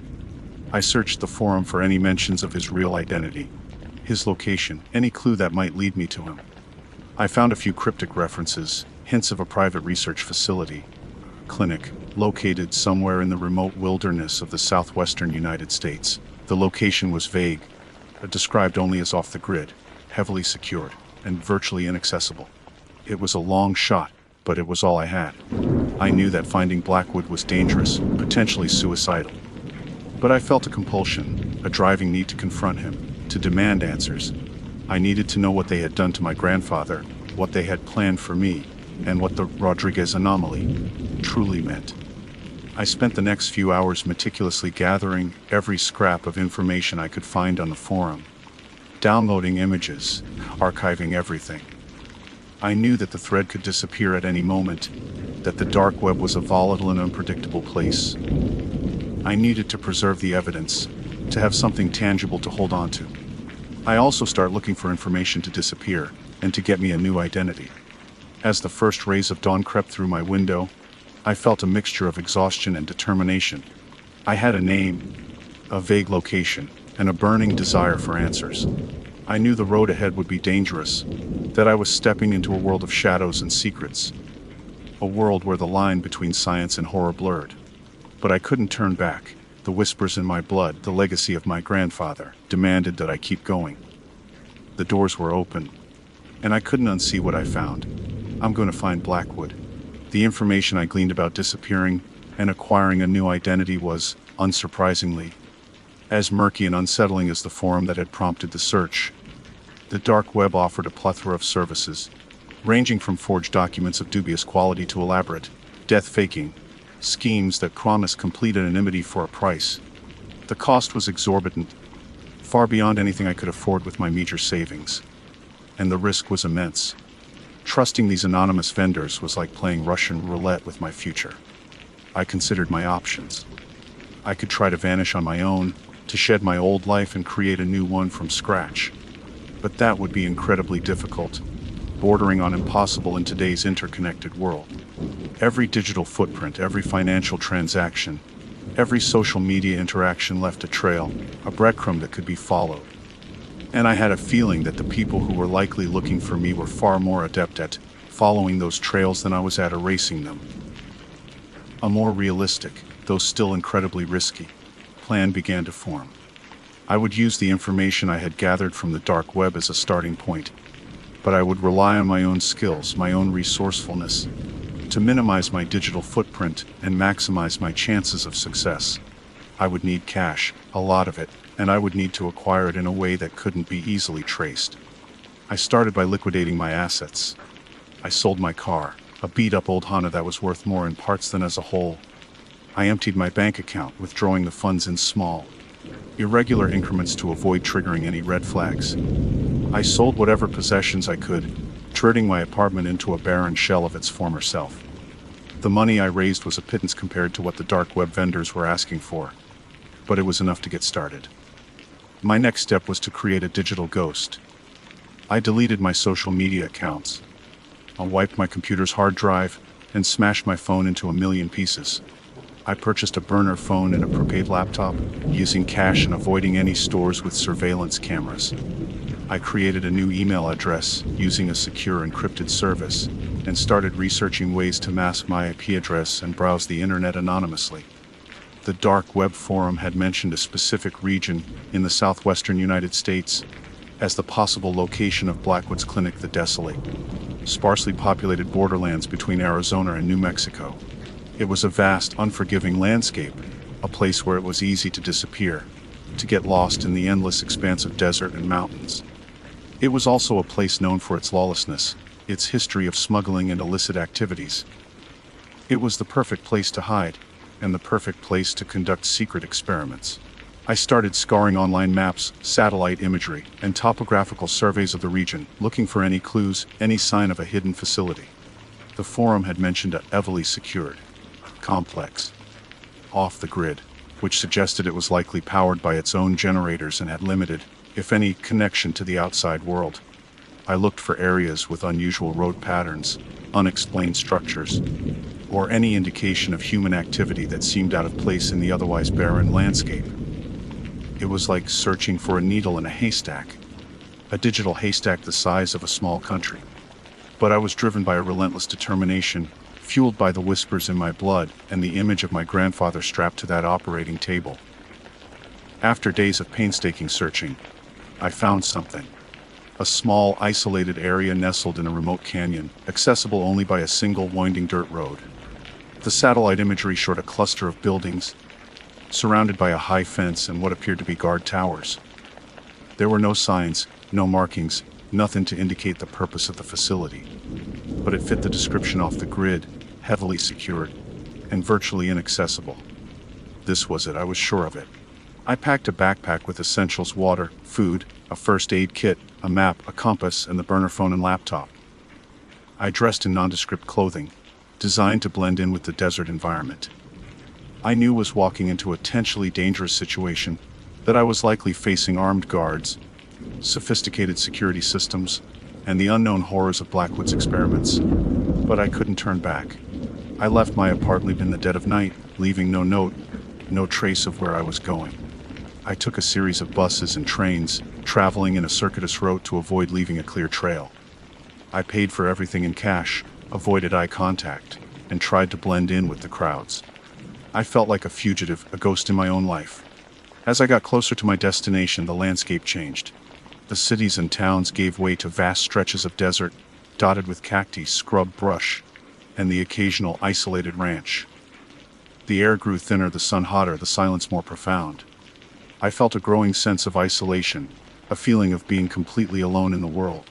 I rented a beat-up pickup truck from a small, independent rental agency in a dusty border town, paying in cash and using a fake name and a forged driver's license that I had managed to acquire through a less than reputable contact I'd found online. The license wouldn't stand up to close scrutiny, but it was enough to get me the truck. I drove for hours, following the winding dirt road that led into the canyon. The road was rough, unpaved, and treacherous, testing the limits of the old truck's suspension. The landscape was breathtakingly beautiful, but also incredibly desolate, a reminder of the vastness and indifference of nature. As I approached the suspected location of the clinic, I felt a surge of adrenaline, a mixture of fear and anticipation. I parked the truck a mile away, hidden behind a cluster of rocks, and proceeded on foot. I moved slowly, cautiously, using the terrain to my advantage, staying low and out of sight. The clinic came into view gradually, a cluster of concrete buildings rising out of the desert floor like some kind of futuristic mirage. The high fence, topped with razor wire, was clearly visible, as were the guard towers, manned by figures armed with what looked like assault rifles. The place was a fortress, a silent testament to the secrets it held within. I circled the perimeter, keeping my distance, observing the security measures, looking for a weakness, a blind spot, any way to get inside. The whispers in my blood were a constant hum now, a driving force that pushed me forward. Despite the overwhelming odds, I was close, I could feel it.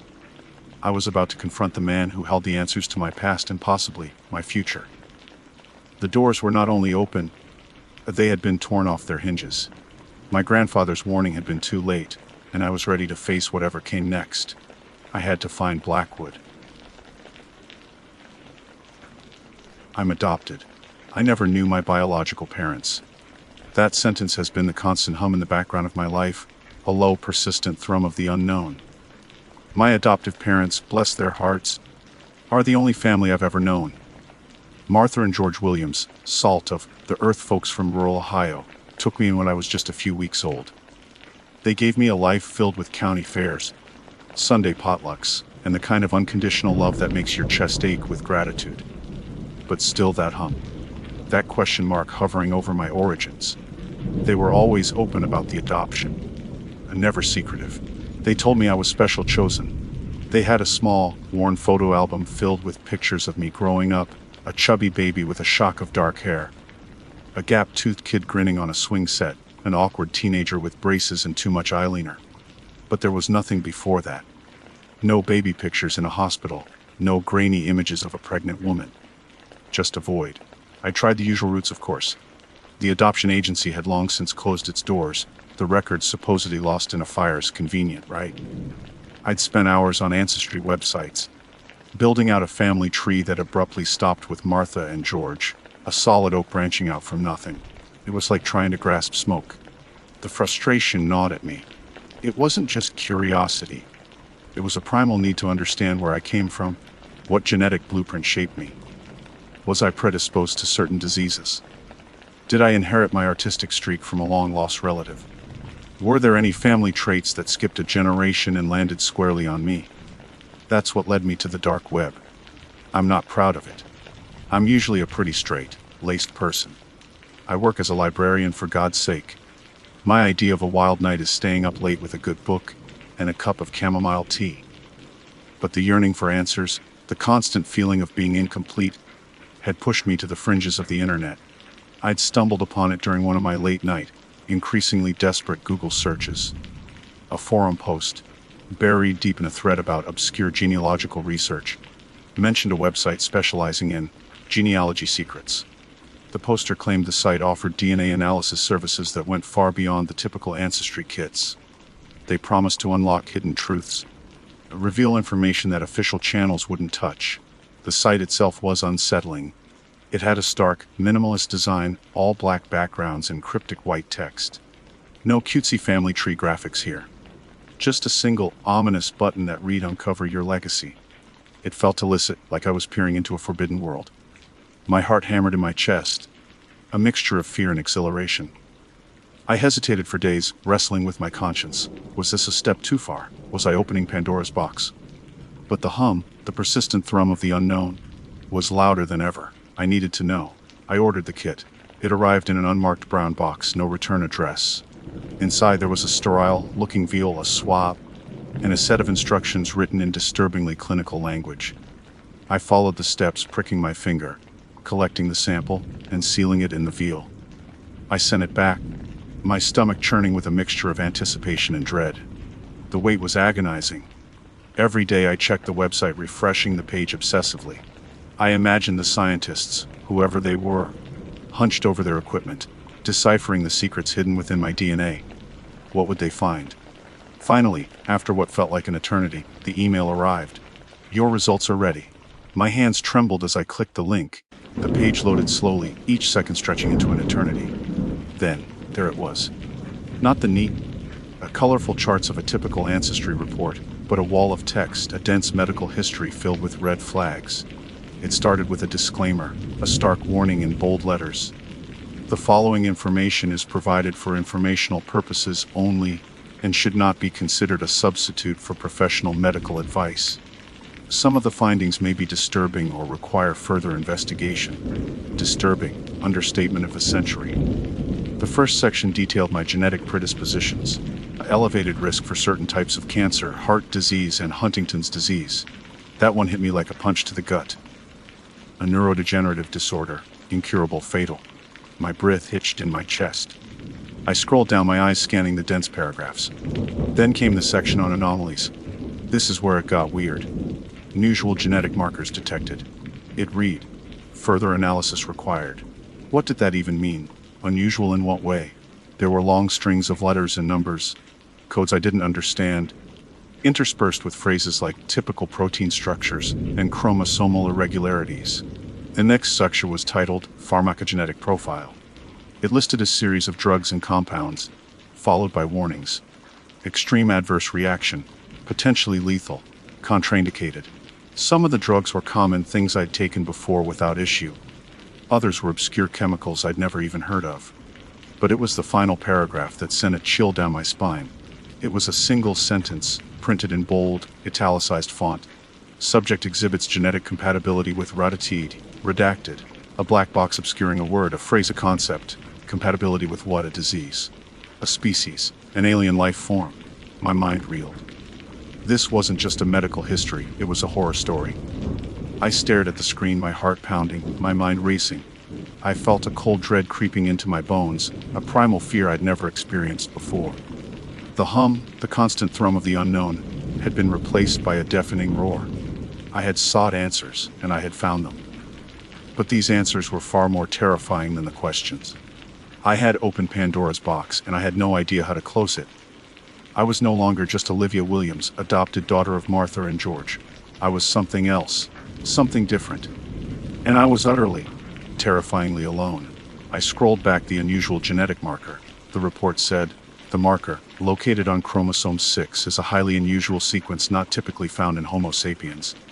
It shares some structural similarities with certain retroviral sequences, but its overall composition is unique. Further research is needed to determine its origin and function, but preliminary analysis suggests it may be related to enhanced cellular regeneration and altered immune response. Altered immune response, that explains a lot. I rarely get sick. And my wound? I had a bad cut last month, healed unusually fast, but not typically found in Homo sapiens. That was the most concerned part. What am I? I need to find out what was redacted. The redacted section burned in my mind. It was a black hole in the center of my genetic report, a void that screamed with unspoken horror. Subject exhibits genetic compatibility with Redditide. What could be so terrible, so unspeakable, that it had to be censored even on a dark website that dealt in genealogy secrets? I knew I couldn't let it go. The Huntington's diagnosis was a looming shadow, but this was an immediate threat, a mystery that could unravel my entire understanding of who, or what I was. I had to unredact that sentence. My first instinct was to try and hack the website. My computer skills were above average. Librarianship these days requires a surprising amount of tech savvy, but I wasn't a professional hacker. I knew enough to be dangerous, but not enough to be truly effective. Still, I spent hours poring over the website's source code, looking for clues for any hint of the unredacted text. I found nothing. The redaction was implemented server-side, meaning the information wasn't even present in the code I could access. Frustrated, I turned to the dark web forums again. I crafted a carefully worded post, vague enough to avoid attracting unwanted attention, but specific enough to hopefully get a response from someone who might know something. I described the situation, the DNA analysis, the medical anomalies, the redacted compatibility, without revealing any personally identifying information. I waited, checking the forum every few minutes, my anxiety growing with each passing hour. Most of the responses were useless, the usual mix of trolls, conspiracy theorists, and people who clearly didn't understand the gravity of my situation. But then, a private message. The sender's username was just a string of random characters, 7x9qs. The message was short and cryptic. Meet me, darknet chat room tonight. Midnight, channel fake chrysalis. My heart pounded. This was it. A lead, but also a risk. Meeting a stranger in a darknet chat room. That was straight out of a cautionary tale. But what choice did I have? The hours crawled by. I paced my apartment, reading the genetic report, trying to find some hidden meaning in anomalies and unusual markers. The phrase, not typically found in Homo sapiens, echoed in my head. It was a terrifying confirmation of my deepest fears. I wasn't entirely human. Finally, midnight arrived. I logged into the chat room, my hands trembling.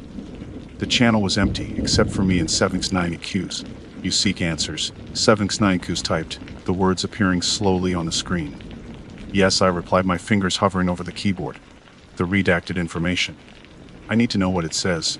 There was a long pause. Then a single word, prepare. Prepare for what? I typed, my heart racing. Another pause. This time, the response was a string of seemingly random characters followed by a URL.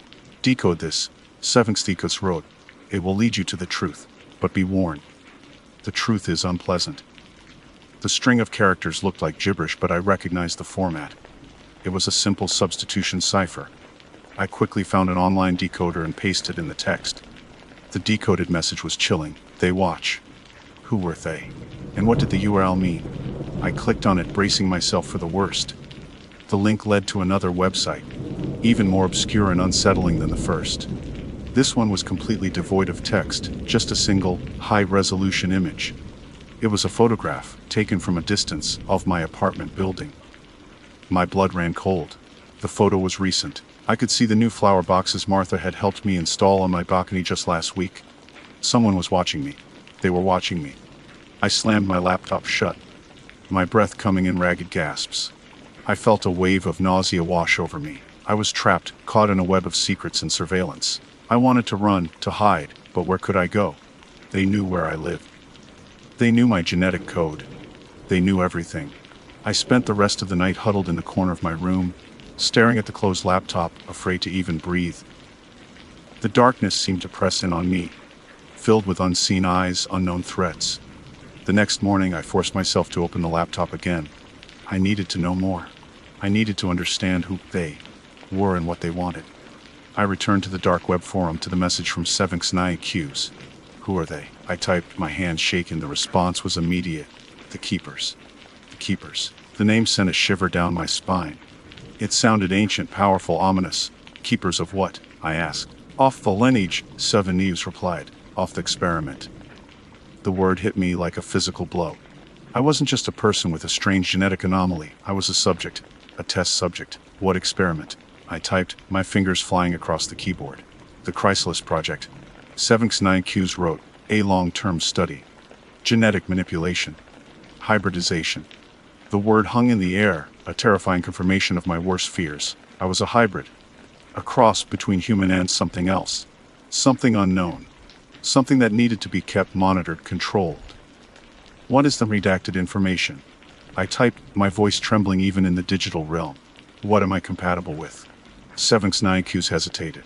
Then the words appeared on the screen, slow and deliberate, each one a hammer blow to my soul. Subject exhibits genetic compatibility with the serum. The serum. Not a species, not a disease, but a substance. A serum. What did it do? What was its purpose? Before I could ask, 7x9Qs sent another message. They are coming for you, Olivia. You must disappear. They will not let you live knowing this. And then, silence. 7x9Qs was gone, vanished into the digital ether. I was alone again, with the terrifying knowledge of my true nature, the looming threat of the Keepers, and the mystery of the serum. I knew what I had to do. I had to disappear. I had to become a ghost. But how could I escape those who had designed me, who had watched me my entire life? How could I outrun my own genes? The screen suddenly glitched, showing strange symbol I never seen before. Then, the computer shut down. I heard a knock on the door. The knock echoed through the silent apartment, each rap a hammer blow against my already shattered nerves. My computer was dead, the screen a blank. Lifeless void after that final, glitching message. They were here, the Keepers. I didn't answer. My body was frozen, locked in a state of primal terror. I held my breath, listening, praying they would just go away. But I knew they wouldn't. They knew I was new. The knocking stopped. A moment of silence stretched out, thick and heavy with dread. Then, a soft scraping sound at the door. They were picking the lock. My meticulously ordinary, dead-bolted apartment door was no match for them. I was a fool to think it ever could be. I scrambled back. Away from the door, my eyes darting around the room, searching for an escape route. The window, too high up and they'd likely be watching the building. The fire escape, too exposed. There was nowhere to go. I was trapped. The door swung open, revealing not a monstrous figure, not a shadowy creature from the depths of the dark web, but a woman. She looked normal, almost disappointingly so. She was middle-aged, with neatly styled brown hair, a sensible pantsuit, and a calm, almost serene expression. She could have been a real estate agent, a social worker, anyone. Except for her eyes. They were cold, devoid of any warmth or empathy. They were the eyes of a predator. Olivia Williams, she said, her voice smooth and professional. It's time. Time for what? To be taken. To be experimented on. To be terminated. My mind raced, filled with horrific possibilities. Oh, you managed to stammer, my voice a pathetic whisper. We are the Keepers, she said, as if that explained everything. And you are a valuable asset. Asset. That word again. It stripped me of my humanity, reduced me to a thing, a possession. I don't understand, I said, trying to buy time to find some way out of this nightmare. You don't need to understand, she replied, her voice still calm, but with a hint of steel beneath the surface. You just need to cooperate. She took a step closer, and I saw that she was holding something in her hand. A small silver device, shaped like a pen, with a needle at the tip. The serum. My body reacted before my mind could fully process the threat. I lunged forward, shoving past her, desperate to escape. I didn't have a plan, just a primal instinct to survive. She was surprisingly strong. She grabbed my arm, her grip like iron. I struggled, kicking and scratching, but it was no use. She was too powerful. She pressed the device against my arm, and I felt a sharp sting. A cold, burning sensation spread through my veins like liquid ice. I gasped, my vision blurring, my muscles seizing. It's for your own good, Olivia, she said, her voice sounding distant and distorted. This will make you complete. Complete. What did that even mean? Was I not complete before? Was this the final stage of the Chrysalis Project? The transformation into whatever I was meant to be. The world started to spin. I felt a strange tingling sensation throughout my body, a feeling of shifting, rearranging. My bones ached, my muscles twitched, my skin felt like it was crawling. I collapsed to the floor, my body convulsing. I saw the woman standing over me, her face impassive, watching my transformation with detached interest. Then, everything went black. I woke up somewhere else. It was dark, damp, and cold. I was lying on a hard surface, my body aching, my head throbbing. I tried to sit up, but my limbs felt heavy, unresponsive. I could hear sounds, strange, unsettling sounds. A low, guttural growl, a rhythmic clicking, a wet, slithering noise. It sounded like animals, but not any animals I recognized. I slowly managed to roll onto my side and I saw them. They were in cages, surrounding me, creatures. Grotesque, nightmarish creatures. Some were vaguely humanoid, with elongated limbs and distorted features. Others were more animalistic, with scales, claws, and multiple eyes. All of them were wrong, unnatural. And then I saw my reflection in a pool of water on the floor. My skin, it was no longer smooth and pale. It was covered in a fine layer of scales. A shimmering, iridescent green. My eyes, they were no longer brown. They were yellow with slitted pupils like a reptile. My fingers, they were longer, thinner, ending in sharp claws. I was one of them, a hybrid. A monster. The realization hit me with the force of a physical blow. The serum hadn't just completed me, it had changed me. It had unlocked the other half of my genetic code, the part that was not typically found in Homo sapiens. I was no longer Olivia Williams, the librarian, the adopted daughter. I was something else. Something more. And something less. I let out a scream, a primal, guttural roar that echoed through the darkness.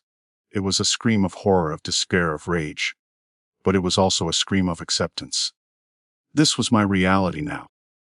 This was my legacy. I was a creature of the dark, a product of a twisted experiment, a hybrid of human and something unknown. The other creatures in the cages responded to my scream, their own growls and clicks intensifying. They were my kin now, my fellow monsters. The keepers had won. They had created their perfect specimen. They had completed the Chrysalis project. And I, Olivia Williams, was the result. I don't know what the future holds. I don't know what the keepers plan to do with us, with me. But I know one thing: I am no longer afraid. I am something to be feared. And I am ready to embrace my new monstrous existence. The darkness is my home now. The shadows are my allies. And the serum is my blood. I am the Chrysalis. And I am awake. The only thing I don't understand is why Martha and George. Are they also the keepers? I have so many good memories of them, raised me with love. Or were all those just part of the experiment? I feel betrayed and lonely. I hope at least there is another one like me with a normal, nice human parents. I'm adopted. I never knew my biological parents. That sentence has been the constant hum in the background of my life, a low, persistent thrum of the unknown. My adoptive parents, bless their hearts, are the only family I've ever known. Martha and George Williams, salt of the earth folks from rural Ohio, took me in when I was just a few weeks old. They gave me a life filled with county fairs, Sunday potlucks, and the kind of unconditional love that makes your chest ache with gratitude. But still that hum, that question mark hovering over my origins. They were always open about the adoption, and never secretive. They told me I was special, chosen. They had a small, worn photo album filled with pictures of me growing up, a chubby baby with a shock of dark hair, a gap-toothed kid grinning on a swing set, an awkward teenager with braces and too much eyeliner. But there was nothing before that. No baby pictures in a hospital, no grainy images of a pregnant woman. Just a void. I tried the usual routes, of course. The adoption agency had long since closed its doors, the records supposedly lost in a fire. Is convenient, right? I'd spent hours on ancestry websites, building out a family tree that abruptly stopped with Martha and George, a solid oak branching out from nothing. It was like trying to grasp smoke. The frustration gnawed at me. It wasn't just curiosity. It was a primal need to understand where I came from, what genetic blueprint shaped me. Was I predisposed to certain diseases? Did I inherit my artistic streak from a long-lost relative? Were there any family traits that skipped a generation and landed squarely on me? That's what led me to the dark web. I'm not proud of it. I'm usually a pretty straight-laced person. I work as a librarian, for God's sake. My idea of a wild night is staying up late with a good book and a cup of chamomile tea. But the yearning for answers, the constant feeling of being incomplete, had pushed me to the fringes of the internet. I'd stumbled upon it during one of my late-night, increasingly desperate Google searches. A forum post, buried deep in a thread about obscure genealogical research, mentioned a website specializing in genealogy secrets. The poster claimed the site offered DNA analysis services that went far beyond the typical ancestry kits. They promised to unlock hidden truths, reveal information that official channels wouldn't touch. The site itself was unsettling. It had a stark, minimalist design, all black backgrounds and cryptic white text. No cutesy family tree graphics here. Just a single, ominous button that read "Uncover Your Legacy." It felt illicit, like I was peering into a forbidden world. My heart hammered in my chest, a mixture of fear and exhilaration. I hesitated for days, wrestling with my conscience. Was this a step too far? Was I opening Pandora's box? But the hum, the persistent thrum of the unknown, was louder than ever. I needed to know. I ordered the kit. It arrived in an unmarked brown box, no return address. Inside there was a sterile-looking vial, a swab, and a set of instructions written in disturbingly clinical language. I followed the steps, pricking my finger, collecting the sample, and sealing it in the vial. I sent it back, my stomach churning with a mixture of anticipation and dread. The wait was agonizing. Every day I checked the website, refreshing the page obsessively. I imagined the scientists, whoever they were, hunched over their equipment, deciphering the secrets hidden within my DNA. What would they find? Finally, after what felt like an eternity, the email arrived. "Your results are ready." My hands trembled as I clicked the link. The page loaded slowly, each second stretching into an eternity. Then, there it was. Not the neat, colorful charts of a typical ancestry report, but a wall of text, a dense medical history filled with red flags. It started with a disclaimer, a stark warning in bold letters. The following information is provided for informational purposes only and should not be considered a substitute for professional medical advice. Some of the findings may be disturbing or require further investigation. Disturbing, understatement of a century. The first section detailed my genetic predispositions, elevated risk for certain types of cancer, heart disease, and Huntington's disease. That one hit me like a punch to the gut. A neurodegenerative disorder, incurable, fatal. My breath hitched in my chest. I scrolled down, my eyes scanning the dense paragraphs. Then came the section on anomalies. This is where it got weird. Unusual genetic markers detected. It read, "Further analysis required." What did that even mean? Unusual in what way? There were long strings of letters and numbers, codes I didn't understand, interspersed with phrases like typical protein structures and chromosomal irregularities. The next section was titled Pharmacogenetic Profile. It listed a series of drugs and compounds, followed by warnings. Extreme adverse reaction, potentially lethal, contraindicated. Some of the drugs were common things I'd taken before without issue. Others were obscure chemicals I'd never even heard of. But it was the final paragraph that sent a chill down my spine. It was a single sentence, printed in bold, italicized font. Subject exhibits genetic compatibility with Ratatide, redacted. A black box obscuring a word, a phrase, a concept. Compatibility with what? A disease. A species. An alien life form. My mind reeled. This wasn't just a medical history, it was a horror story. I stared at the screen, my heart pounding, my mind racing. I felt a cold dread creeping into my bones, a primal fear I'd never experienced before. The hum, the constant thrum of the unknown, had been replaced by a deafening roar. I had sought answers, and I had found them. But these answers were far more terrifying than the questions. I had opened Pandora's box, and I had no idea how to close it. I was no longer just Olivia Williams, adopted daughter of Martha and George. I was something else, something different. And I was utterly, terrifyingly alone. I scrolled back the unusual genetic marker. The report said, the marker, located on chromosome 6, is a highly unusual sequence not typically found in Homo sapiens. It shares some structural similarities with certain retroviral sequences, but its overall composition is unique. Further research is needed to determine its origin and function, but preliminary analysis suggests it may be related to enhanced cellular regeneration and altered immune response. Altered immune response, that explains a lot. I rarely get sick. And my wound. I had a bad cut last month, healed unusually fast. But not typically found in Homo sapiens. That was the most concerned part. What am I? I need to find out what was redacted. The redacted section burned in my mind. It was a black hole in the center of my genetic report, a void that screamed with unspoken horror. Subject exhibits genetic compatibility with Redditide. What could be so terrible, so unspeakable, that it had to be censored even on a dark website that dealt in genealogy secrets? I knew I couldn't let it go. The Huntington's diagnosis was a looming shadow, but this was an immediate threat, a mystery that could unravel my entire understanding of who, or what I was. I had to unredact that sentence. My first instinct was to try and hack the website. My computer skills were above average. Librarianship these days requires a surprising amount of tech savvy, but I wasn't a professional hacker. I knew enough to be dangerous, but not enough to be truly effective.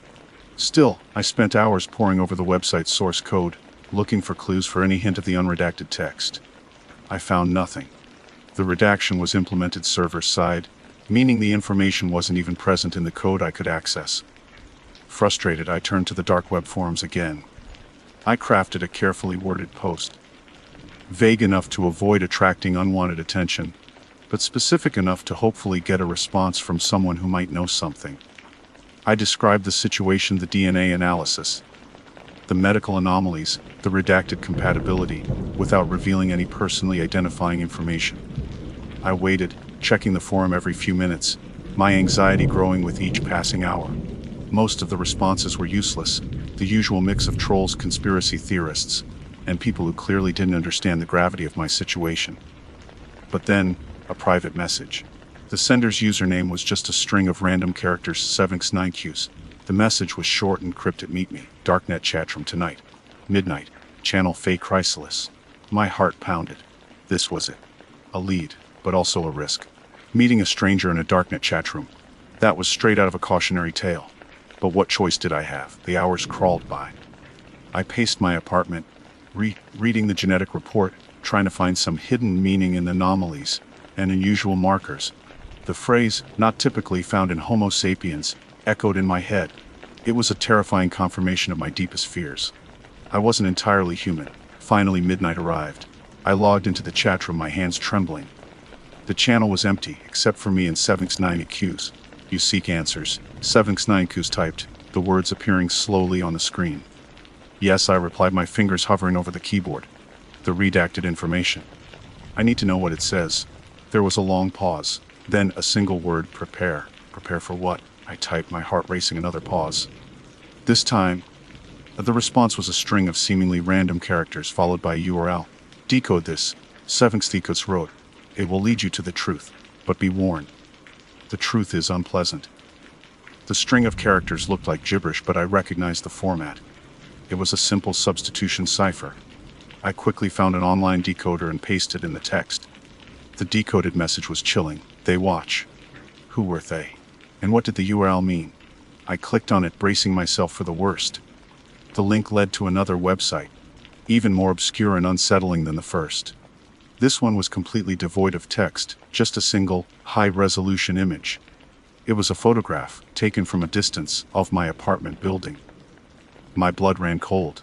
The photo was recent. I could see the new flower boxes Martha had helped me install on my balcony just last week. Someone was watching me. They were watching me. I slammed my laptop shut, my breath coming in ragged gasps. I felt a wave of nausea wash over me. I was trapped, caught in a web of secrets and surveillance. I wanted to run, to hide, but where could I go? They knew where I lived. They knew my genetic code. They knew everything. I spent the rest of the night huddled in the corner of my room, staring at the closed laptop, afraid to even breathe. The darkness seemed to press in on me, filled with unseen eyes, unknown threats. The next morning, I forced myself to open the laptop again. I needed to know more. I needed to understand who they were and what they wanted. I returned to the dark web forum, to the message from 7x9qs. Who are they? I typed, my hands shaking. The response was immediate. The Keepers. The Keepers. The name sent a shiver down my spine. It sounded ancient, powerful, ominous. Keepers of what? I asked. Off the lineage, 7 News replied. Off the experiment. The word hit me like a physical blow. I wasn't just a person with a strange genetic anomaly. I was a subject, a test subject. What experiment? I typed, my fingers flying across the keyboard. The Chrysalis Project. 7x9Qs wrote, a long-term study. Genetic manipulation. Hybridization. The word hung in the air, a terrifying confirmation of my worst fears. I was a hybrid. A cross between human and something else. Something unknown. Something that needed to be kept monitored, controlled. What is the redacted information? I typed, my voice trembling even in the digital realm. What am I compatible with? 7x9Qs hesitated. Then the words appeared on the screen, slow and deliberate, each one a hammer blow to my soul. Subject exhibits genetic compatibility with the serum. The serum. Not a species, not a disease, but a substance. A serum. What did it do? What was its purpose? Before I could ask, 7x9Qs sent another message. They are coming for you, Olivia. You must disappear. They will not let you live knowing this. And then, silence. 7x9Qs was gone, vanished into the digital ether. I was alone again, with the terrifying knowledge of my true nature, the looming threat of the Keepers, and the mystery of the serum. I knew what I had to do. I had to disappear. I had to become a ghost. But how could I escape those who had designed me, who had watched me my entire life? How could I outrun my own genes? The screen suddenly glitched, showing strange symbol I never seen before. Then, the computer shut down. I heard a knock on the door. The knock echoed through the silent apartment, each rap a hammer blow against my already shattered nerves. My computer was dead, the screen a blank. Lifeless void after that final, glitching message. They were here, the Keepers. I didn't answer. My body was frozen, locked in a state of primal terror. I held my breath, listening, praying they would just go away. But I knew they wouldn't. They knew I was new. The knocking stopped. A moment of silence stretched out, thick and heavy with dread. Then, a soft scraping sound at the door. They were picking the lock. My meticulously ordinary, dead-bolted apartment door was no match for them. I was a fool to think it ever could be. I scrambled back, away from the door, my eyes darting around the room, searching for an escape route. The window, too high up and they'd likely be watching the building. The fire escape, too exposed. There was nowhere to go. I was trapped. The door swung open, revealing not a monstrous figure, not a shadowy creature from the depths of the dark web, but a woman. She looked normal, almost disappointingly so. She was middle-aged, with neatly styled brown hair, a sensible pantsuit, and a calm, almost serene expression. She could have been a real estate agent, a social worker, anyone. Except for her eyes. They were cold, devoid of any warmth or empathy. They were the eyes of a predator. Olivia Williams, she said, her voice smooth and professional. It's time. Time for what? To be taken. To be experimented on. To be terminated. My mind raced, filled with horrific possibilities. Oh, you managed to stammer, my voice a pathetic whisper. We are the Keepers, she said, as if that explained everything. And you are a valuable asset. Asset. That word again. It stripped me of my humanity, reduced me to a thing, a possession. I don't understand, I said, trying to buy time to find some way out of this nightmare. You don't need to understand, she replied, her voice still calm, but with a hint of steel beneath the surface. You just need to cooperate. She took a step closer, and I saw that she was holding something in her hand. A small silver device, shaped like a pen, with a needle at the tip. The serum. My body reacted before my mind could fully process the threat. I lunged forward, shoving past her, desperate to escape. I didn't have a plan, just a primal instinct to survive. She was surprisingly strong. She grabbed my arm, her grip like iron. I struggled, kicking and scratching, but it was no use. She was too powerful. She pressed the device against my arm, and I felt a sharp sting. A cold, burning sensation spread through my veins like liquid ice. I gasped, my vision blurring, my muscles seizing. It's for your own good, Olivia, she said, her voice sounding distant and distorted. This will make you complete. Complete? What did that even mean? Was I not complete before? Was this the final stage of the Chrysalis Project?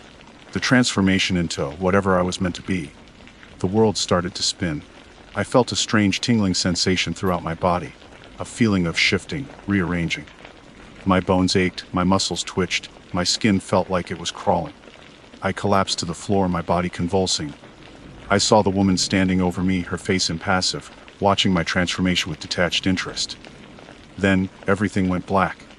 I woke up somewhere else. It was dark, damp, and cold. I was lying on a hard surface, my body aching, my head throbbing. I tried to sit up, but my limbs felt heavy, unresponsive. I could hear sounds, strange, unsettling sounds. A low, guttural growl, a rhythmic clicking, a wet, slithering noise. It sounded like animals, but not any animals I recognized. I slowly managed to roll onto my side and I saw them. They were in cages, surrounding me, creatures. Grotesque, nightmarish creatures. Some were vaguely humanoid, with elongated limbs and distorted features. Others were more animalistic, with scales, claws, and multiple eyes. All of them were wrong, unnatural. And then I saw my reflection in a pool of water on the floor. My skin, it was no longer smooth and pale. It was covered in a fine layer of scales, a shimmering, iridescent green. My eyes, they were no longer brown. They were yellow with slitted pupils like a reptile. My fingers, they were longer, thinner, ending in sharp claws. I was one of them, a hybrid. A monster. The realization hit me with the force of a physical blow. The serum hadn't just completed me, it had changed me. It had unlocked the other half of my genetic code, the part that was not typically found in Homo sapiens. I was no longer Olivia Williams, the librarian, the adopted daughter. I was something else. Something more. And something less. I let out a scream, a primal, guttural roar that echoed through the darkness. It was a scream of horror, of despair, of rage. But it was also a scream of acceptance. This was my reality now. This was my legacy. I was a creature of the dark, a product of a twisted experiment, a hybrid of human and something unknown. The other creatures in the cages responded to my scream, their own growls and clicks intensifying. They were my kin now, my fellow monsters. The keepers had won. They had created their perfect specimen. They had completed the Chrysalis project. And I, Olivia Williams, was the result. I don't know what the future holds. I don't know what the keepers plan to do with us, with me. But I know one thing: I am no longer afraid. I am something to be feared. And I am ready to embrace my new monstrous existence. The darkness is my home now. The shadows are my allies. And the serum is my blood. I am the Chrysalis. And I am awake. The only thing I don't understand is why Martha and George. Are they also the keepers? I have so many good memories of them, raised me with love. Or were all those just part of the experiment? I feel betrayed and lonely. I hope at least there is another one like me with a normal, nice human parents. I'm a med student, and I thought I was prepared for anything. But browse a dark web forum for unsolved medical mysteries. I found a case study that mirrored my own symptoms exactly. The patient's outcome was not good. My name is Kevin Jones. I'm 23 years old, and for the past 3 years, my life has revolved around the hallowed halls of the university's medical school. Sleepless nights fueled by lukewarm coffee and the sheer terror of failing an anatomy exam were my norm. I'd always been fascinated by the human body, its intricate workings, its resilience, and, perhaps most morbidly, its capacity for failure. That fascination, bordering on obsession at times, is probably what led me down the rabbit hole that night. It was a particularly grueling week. We were deep into our neurology module, a labyrinth of synapses and neural pathways that felt designed to induce existential dread in even the most dedicated students. I'd been experiencing these odd little twitches lately. Nothing major, just a fleeting tremor in my left hand, a slight stutter in my speech when I was particularly tired, and this persistent, low-grade headache that seemed to have taken up permanent residence behind my eyes. I'd initially dismissed them as stress, the inevitable byproduct of the pressure cooker that is medical school. But as the days bled into weeks, the symptoms persisted, even seemed to be getting slightly worse. Being a medical student, my first instinct, of course, was to self-diagnose. I ran through the differential diagnosis in my head, a mental checklist of neurological conditions ranging from the benign to the terrifying. Multiple sclerosis, early onset Parkinson's. Even something sinister like a brain tumor flickered through my thoughts. The more I researched, the more anxious I became. It felt like every textbook I opened offered a new, more horrifying possibility. Driven by a mixture of morbid curiosity and a desperate need for answers beyond the sterile pages of academic journals, I found myself venturing into the darker corners of the internet. I'd heard whispers about these forums, hidden corners of the web where people shared bizarre medical anecdotes, conspiracy theories, and yes, even supposed case studies of conditions that baffled the mainstream medical community. It was a realm of shadows and speculation, a far cry from the evidence-based world I was supposed to inhabit. I'm not usually one for conspiracy theories or the sensational. I pride myself on my rational, scientific approach to things. But the gnawing uncertainty about my own health had chipped away at my skepticism. I typed "Solved Medical Mysteries Forum" into a heavily encrypted search engine, the kind my cybersecurity enthusiast roommate had recommended. The results were unsettling.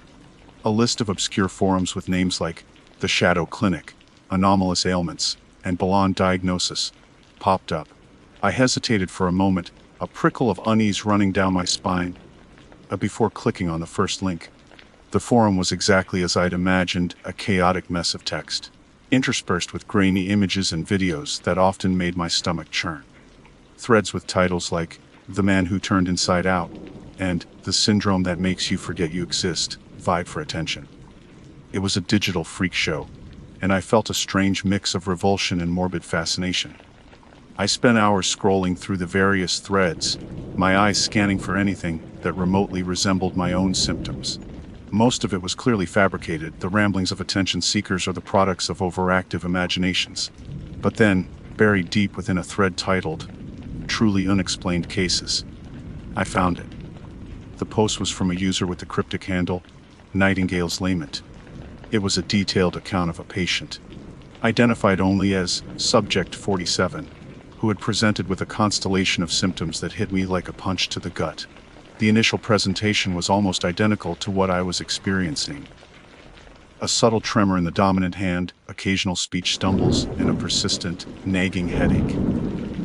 The poster, claiming to be a former medical professional who had access to the patient's records, described the progression of the illness in chilling detail.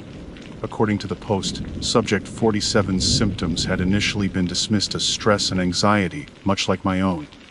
But over the following months, the tremors had become more pronounced, evolving into involuntary muscle spasms.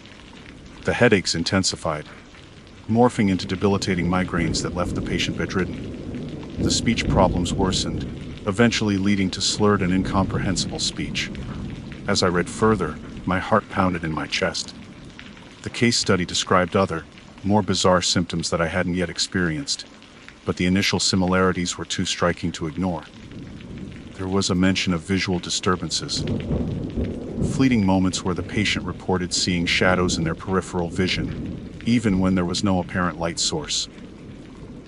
I'd had a couple of those episodes myself in the past few weeks.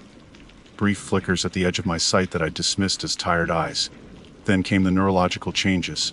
Subject 47 reportedly developed cognitive deficits, experiencing memory lapses, confusion, and difficulty concentrating. Their personality began to shift, with reports of increased irritability, paranoia, and even episodes of aggression. The post included scanned images of what were purported to be the patient's MRI scans, showing subtle but progressive abnormalities in the brain. I felt a cold dread wash over me as I absorbed each horrifying detail. It was like reading a description of my own future, a terrifying prophecy laid out in clinical terms on a shadowy corner of the internet. I scrolled down to the end of the post, my breath catching in my throat. I had to know the outcome. The final paragraph was brief and chillingly matter of fact. Despite extensive investigation and various treatment attempts, Subject 47's condition continued to deteriorate. The patient eventually succumbed to the illness approximately 18 months after the initial onset of symptoms. The exact cause of death remains undetermined. The words hung in the air, heavy and suffocating. Succumbed to the illness. Undetermined cause of death. The implications were terrifying. This wasn't just a case of stress or a minor neurological issue. This was something serious, something that had baffled doctors and ultimately led to the patient's demise. And the symptoms mirrored mine, almost exactly. I leaned back in my chair, the glow of the monitor casting long, distorted shadows across my room. My own headache throbbed with renewed intensity. The tremor in my left hand seemed more pronounced now, a subtle but insistent reminder of the words I had just read. I tried to rationalize it, to tell myself it was just a coincidence. that the internet was full of misleading information. But the details were too specific, the similarities too uncanny. A cold knot of fear tightened in my stomach. I was a medical student trained to be objective and analytical. But staring at that dark web post, I couldn't shake the feeling that I had just stumbled upon something truly sinister, something that was already taking root within my own body. The thought sent a shiver down my spine, a premonition of the horrors that might lie ahead. I closed my laptop. The image of Subject 47's fate burned into my mind, and the silence of my room suddenly felt heavy with an unspoken threat. Sleep didn't come easy that night. Every time I closed my eyes, the clinical details of Subject 47's decline flashed across my mind. The subtle tremors progressing to violent spasms, the headaches escalating into migraines, the slow erosion of cognitive function. It was a terrifying roadmap of a potential future I desperately didn't want to inhabit. I tossed and turned, the cheap dorm mattress creaking beneath me, the silence of the room amplifying the frantic beating of my heart. The next day, the lecture on neurodegenerative diseases felt less like an academic exercise and more like a personal indictment. Every symptom the professor described, every potential cause he listed, seemed to echo the horrifying case study I had stumbled upon. I found myself constantly fidgeting, subtly flexing my left hand to check for any increased tremor, my mind racing with every fleeting moment of mental fog or slight stumble in my speech. I tried to tell myself it was just anxiety, a classic case of medical student syndrome where you start to believe you have every disease you study. But the rational part of my brain, the part that had aced countless exams and dissected cadavers with a steady hand, couldn't completely dismiss the chilling similarities. The dark web post felt too specific, too detailed to be mere fabrication. Throughout the day, I found myself compulsively checking the forum, hoping for more information about Nightingale's lament, or Subject 47. The thread hadn't been updated, but I reread the original post countless times, each reading amplifying my growing dread. I even tried searching for the username, Nightingale's Lament, on other platforms, hoping to find some way to verify the poster's claims or perhaps even contact them. My searches yielded nothing. It was as if this person existed only within the shadowy confines of that obscure forum. That evening I confided in my roommate Mark. He was a pre-med student, a year behind me, and while he was generally a good listener, he had a tendency to downplay anything that sounded remotely outlandish. I carefully recounted my recent symptoms, framing them as persistent but mild, and mentioned my discovery of the online case study, omitting the part about the dark web and the truly gruesome details. Mark, as expected, was dismissive. "Dude, you're just stressed. Neurology is a beast. Everyone gets weird little twitches and headaches when they're pulling all-nighters. You're probably just hyper-aware of every little thing because that's all we've been studying." But the similarities were uncanny, Mark. I insisted, trying to keep the tremor in my voice from betraying my rising panic. The exact same initial symptoms, even the subtle visual disturbances. He chuckled. "Yeah, well, WebMD probably says a headache and a cough could be anything from the common cold to Ebola. You can't trust everything you read online, especially some random forum post." I knew he was right, logically. But the feeling of unease persisted, a cold weight in the pit of my stomach that no amount of rationalization could dispel. Over the next few days, my symptoms seemed to subtly worsen. The tremor in my left hand became more noticeable, especially when I was tired or stressed. The headaches were more frequent and intense, often accompanied by a strange pressure behind my eyes. And the fleeting shadows in my peripheral vision started to appear more often, sometimes even when I was well rested and in a brightly lit room. The speech stumbles also became more pronounced. I started to catch myself hesitating mid-sentence, searching for words that seemed to have momentarily vanished from my vocabulary. It was subtle, barely noticeable to anyone else, but to me, it was a terrifying confirmation of the progression described in the case study. I knew I should probably see a doctor, but a strange reluctance held me back. Part of me was afraid of what they might find, afraid that my worst fears would be confirmed. Another part of me worried about sounding like a hypochondriac, a neurotic medical student who would let a dark web post get the better of him. Instead, I retreated further into the digital shadows, spending hours scouring the internet for any mention of similar cases, any clue that might shed light on what was happening to me. I delved into obscure medical journals, read anecdotal reports on rare disease forums, and even revisited the dark web forum, hoping for any new information. One night, while I was lurking in the original thread, I noticed a new comment. It was from a different user, with the handle SeekerFrufTrue78.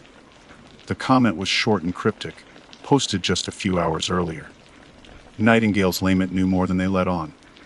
Subject 47 wasn't the first and won't be the last. Look for the whispering sickness. That's what they called it before the doctors got involved. The comment sent a jolt of adrenaline through me. Whispering sickness. I had never heard of it. I immediately copied the term and pasted it into my search engine. The results were sparse and unsettling. A few obscure references in historical medical texts, mentions in folklore and local legends from isolated communities, and a handful of cryptic forum posts on the very same dark web forum I had been frequenting. The descriptions were vague and often contradictory, but a few common themes emerged. The whispering sickness was described as a slow, insidious ailment that began with subtle neurological symptoms, tremors, headaches, speech difficulties. Over time, it was said to progress to more severe physical and cognitive decline, often accompanied by strange sensory disturbances, including the sensation of whispers that no one else could hear. The most disturbing aspect of the legends surrounding the whispering sickness was its supposed origin. Some accounts claimed it was a curse, brought upon individuals by malevolent spirits or as punishment for some transgression. Others hinted at a more biological cause, perhaps a rare and poorly understood pathogen that affected the nervous system. One particularly disturbing forum post, buried deep within a thread on ancient medical curiosities, described the final stages of whispering sickness in graphic detail. It spoke of patients becoming completely unresponsive, their bodies racked by involuntary movements, their minds lost in a haze of confusion and terror. The post even mentioned a peculiar vocalization that some patients reportedly made in their final days, a soft, almost inaudible whispering sound that seemed to emanate from deep within their throats. As I read these accounts, a cold dread washed over me. The symptoms, the progression, even the name, whispering sickness, seemed to align with the case study of Subject 47 and, more disturbingly, with my own increasingly troubling symptoms. The fleeting whispers I had occasionally heard in the quiet of my room, which I had dismissed as my imagination playing tricks on me, suddenly took on a sinister new meaning. I felt trapped in a nightmare, a terrifying feedback loop where my medical knowledge only served to amplify my fear. I knew enough about neurology to understand the potential implications of my symptoms, but not enough to definitively diagnose or treat myself. And the more I delved into the shadowy world of unsolved medical mysteries, the more convinced I became that I was facing something far beyond the realm of conventional medicine. The whispers seemed to grow slightly louder in the silence of my room, and I couldn't shake the feeling that whatever this was, it was getting closer. Trur 95 Afraid Part 3, The Discovery of the Whispering Sickness, sent me into a spiral of frantic research. I spent every spare moment poring over the fragmented information I could find, desperately trying to piece together the puzzle of this mysterious ailment. The more I learned, the more convinced I became that this was the key to understanding what was happening to me. The historical accounts were particularly unsettling. They spoke of isolated communities ravaged by the whispering sickness, with entire families succumbing to its insidious progression. The descriptions often included a sense of dread and helplessness, a feeling that the illness was something ancient and unstoppable. The folklore surrounding it was even more disturbing, with tales of demonic possession and vengeful spirits whispering their victims to death. The modern mentions were equally cryptic. The forum posts on the dark web offered glimpses into more recent cases, often shrouded in secrecy and fear. Some posters claimed to have witnessed the whispering sickness firsthand, describing the horrifying final stages of the illness with a chilling sense of realism. Others speculated about its origins, suggesting everything from undiscovered viruses to prion diseases with unusual neurological manifestations. My own symptoms continued to progress, mirroring the timeline described in the case study and the legends of the whispering sickness. with terrifying accuracy. The tremors in my left hand were now almost constant, occasionally spreading to my right hand as well. The headaches had become a daily torment, often accompanied by nausea and sensitivity to light. My speech was increasingly slurred, and I found myself struggling to find the right words even for simple sentences. The visual disturbances were also becoming more frequent and intense.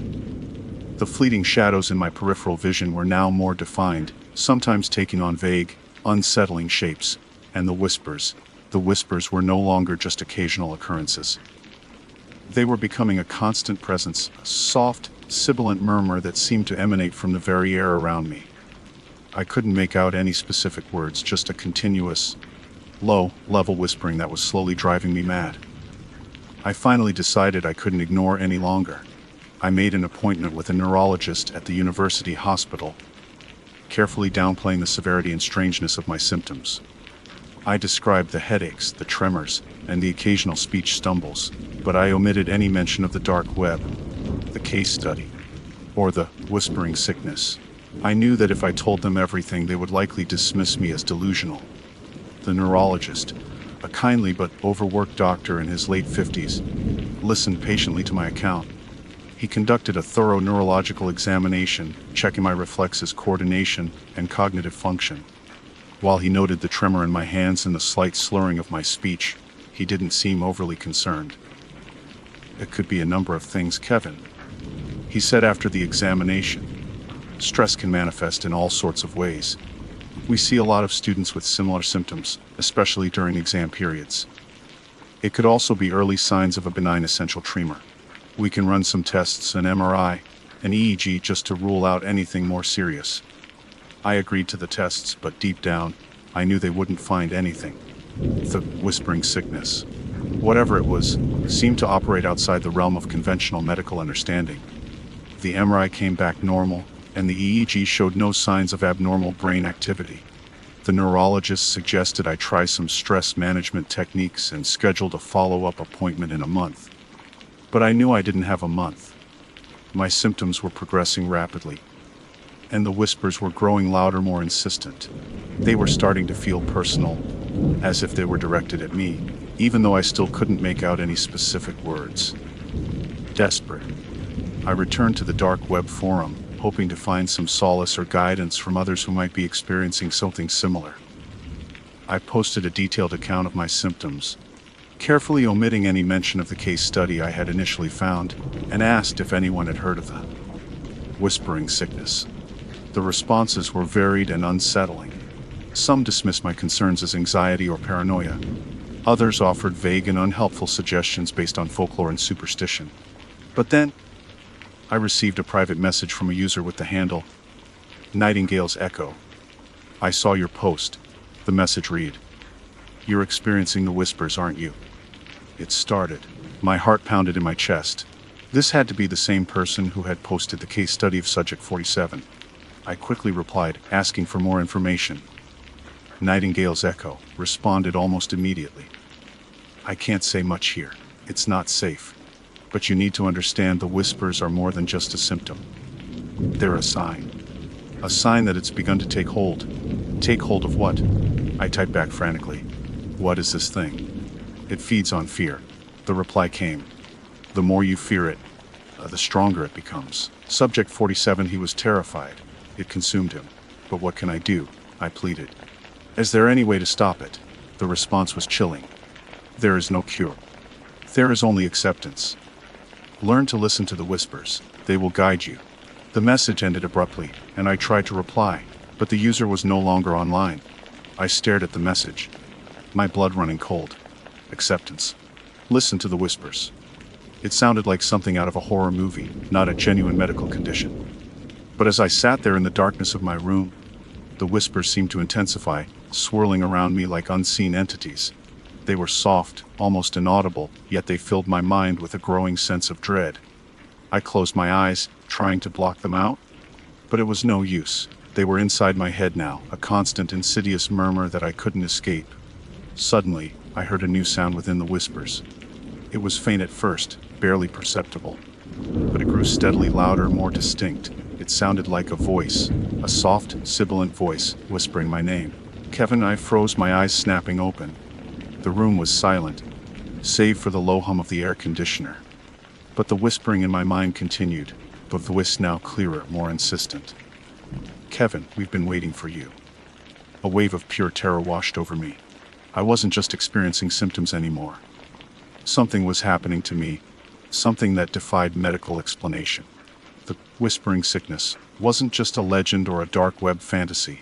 It was real, and it was inside my head. The whispers grew louder, a chorus of voices now, all murmuring my name, promising things I couldn't understand, showing me visions in the darkness that I didn't want to see.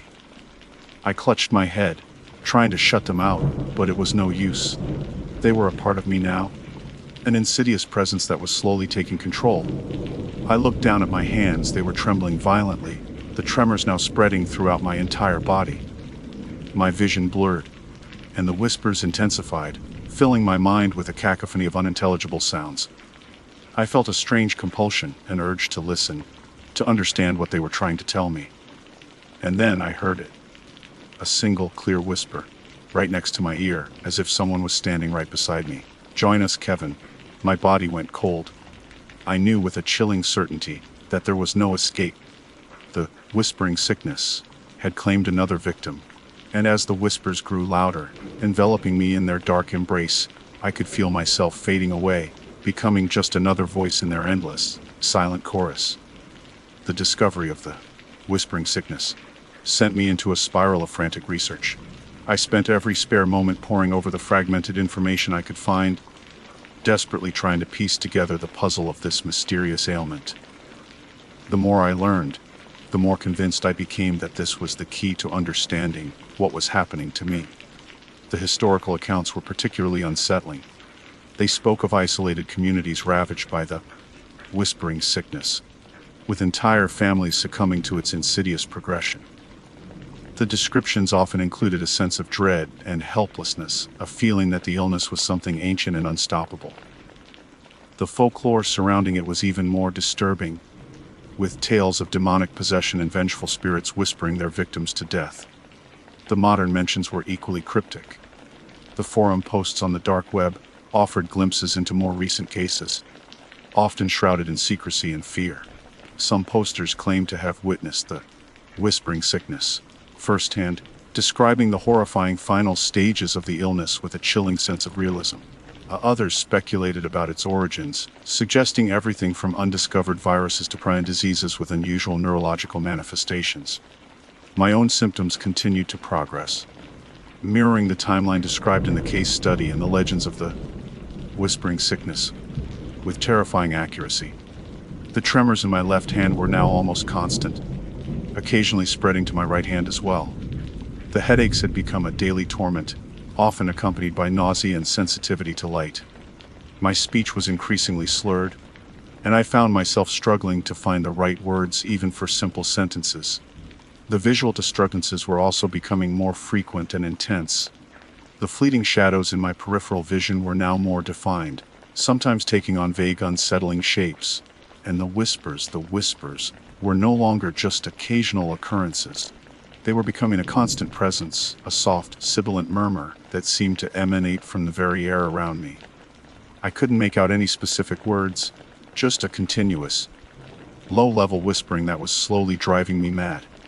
I finally decided I couldn't ignore it any longer. I made an appointment with a neurologist at the university hospital, carefully downplaying the severity and strangeness of my symptoms.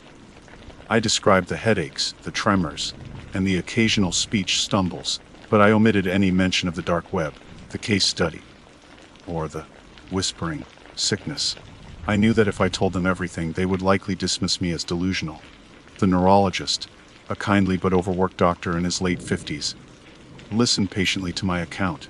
He conducted a thorough neurological examination, checking my reflexes, coordination, and cognitive function. While he noted the tremor in my hands and the slight slurring of my speech, he didn't seem overly concerned. "It could be a number of things, Kevin," he said after the examination. "Stress can manifest in all sorts of ways. We see a lot of students with similar symptoms, especially during exam periods. It could also be early signs of a benign essential tremor. We can run some tests, an MRI, an EEG, just to rule out anything more serious. I agreed to the tests, but deep down, I knew they wouldn't find anything. The whispering sickness. Whatever it was, seemed to operate outside the realm of conventional medical understanding. The MRI came back normal, and the EEG showed no signs of abnormal brain activity. The neurologist suggested I try some stress management techniques and scheduled a follow-up appointment in a month. But I knew I didn't have a month.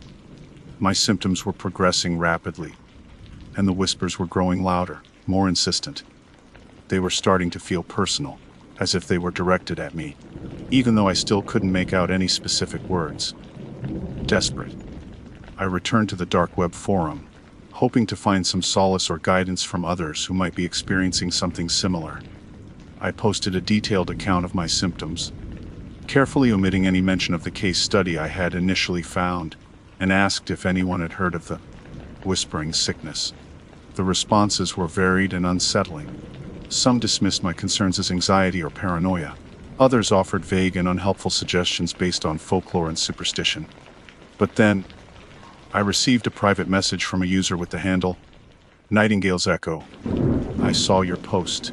The message read, "You're experiencing the whispers, aren't you?" It started. My heart pounded in my chest. This had to be the same person who had posted the case study of Subject 47.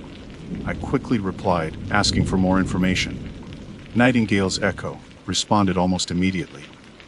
"I can't say much here. It's not safe. But you need to understand the whispers are more than just a symptom. They're a sign. A sign that it's begun to take hold." Take hold of what? I typed back frantically. "What is this thing?" "It feeds on fear," the reply came. "The more you fear it, the stronger it becomes." Subject 47, he was terrified. It consumed him. "But what can I do?" I pleaded. "Is there any way to stop it?" The response was chilling. "There is no cure. There is only acceptance. Learn to listen to the whispers. They will guide you." The message ended abruptly, and I tried to reply, but the user was no longer online. I stared at the message, my blood running cold. Acceptance. Listen to the whispers. It sounded like something out of a horror movie, not a genuine medical condition. But as I sat there in the darkness of my room, the whispers seemed to intensify, swirling around me like unseen entities. They were soft, almost inaudible, yet they filled my mind with a growing sense of dread. I closed my eyes, trying to block them out, but it was no use. They were inside my head now, a constant, insidious murmur that I couldn't escape.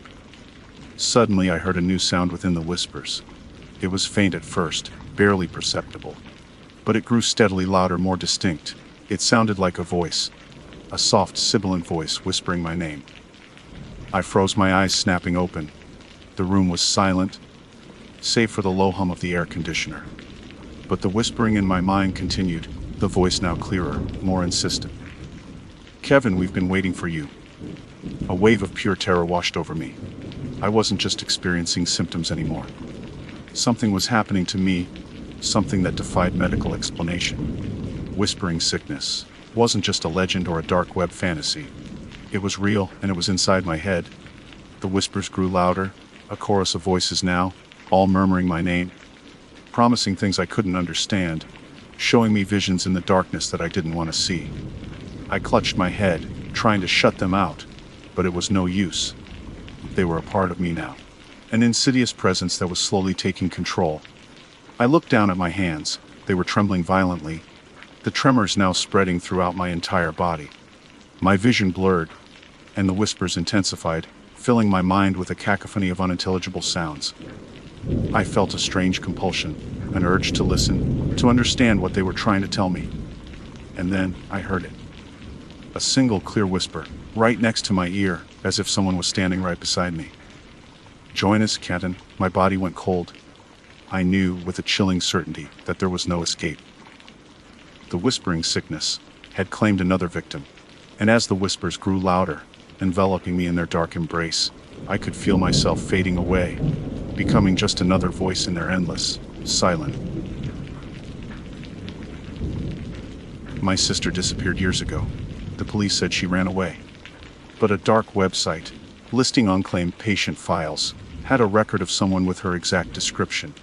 Admitted to a psychiatric ward I'd never heard of. The words still feel like a punch to the gut, even after all this time. Sarah. Just the name conjures a whirlwind of emotions, a dull ache of loss. A persistent flicker of hope that refuses to be extinguished, and a gnawing, ever-present anger at the indifference of the authorities.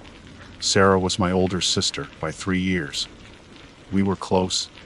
Inseparable, really. The kind of siblings who shared secrets whispered under bed sheets and built elaborate imaginary worlds in our backyard. She was vibrant, full of life, with a laugh that could chase away any bad mood. Then, one Tuesday morning, she was just gone. No note, no goodbye, just an empty room, and a silence that screamed louder than any argument. The police went through the motions, of course. They interviewed our parents, our friends, even me. They concluded, rather quickly in my opinion, that Sarah, then 16, had simply run away from home. A rebellious teenager seeking freedom, they'd suggested. My parents, devastated but clinging to any semblance of an explanation, tried to believe it. But I never did. Sarah wouldn't just leave. Not without a word, not without me. Years passed, each one a heavy weight added to the burden of her absence. Life went on as it always does. I finished school, went to college, got a job. But the shadow of Sarah's disappearance always lingered, a constant reminder of the unresolved pain. I'd occasionally look through old photos, her smiling face a stark contrast to the hollowness I felt inside. I'd even hire private investigators a couple of times, hoping they could uncover something the police had missed. Each time, the trail went cold, leaving me with nothing but dwindling funds and renewed despair. Then, about 6 months ago, I stumbled upon it. It was late one night, I couldn't sleep. The familiar ache of missing Sarah keeping me company. I was down a rabbit hole of obscure internet forums, drawn in by discussions of unsolved mysteries and urban legends. One thread, tucked away in a particularly shadowy corner of the web, mentioned a dark website that supposedly listed information about unclaimed deceased individuals and missing persons. It was presented with the usual cryptic warnings about the dangers of the dark web, the kind of sensationalism that usually makes me roll my eyes. But something about it, a persistent nagging feeling, made me curious. I'd heard about the dark web, of course. The hidden underbelly of the internet, a place where illegal activities and unimaginable horrors supposedly lurked. I'd always steered clear of it, content with the relative safety of the surface web. But now, with years of fruitless searching behind me, I felt a desperate urge to explore any possibility, no matter how remote or unsettling. It took me a while to figure out how to access it. I had to download Tor, navigate through a series of obscure links, each click feeling like a step further into the unknown. The sites I encountered were exactly as unsettling as I'd imagined: marketplaces for illicit goods, forums filled with disturbing content, and dead links that hinted at even darker corners. I almost gave up several times, the whole experience leaving me with a growing sense of unease. Then, I found it. The site was stark and minimalist, with a simple, almost clinical layout. The title in plain white text against a black background, read Unclaimed Patient Files. Below was a search bar and a list of categories.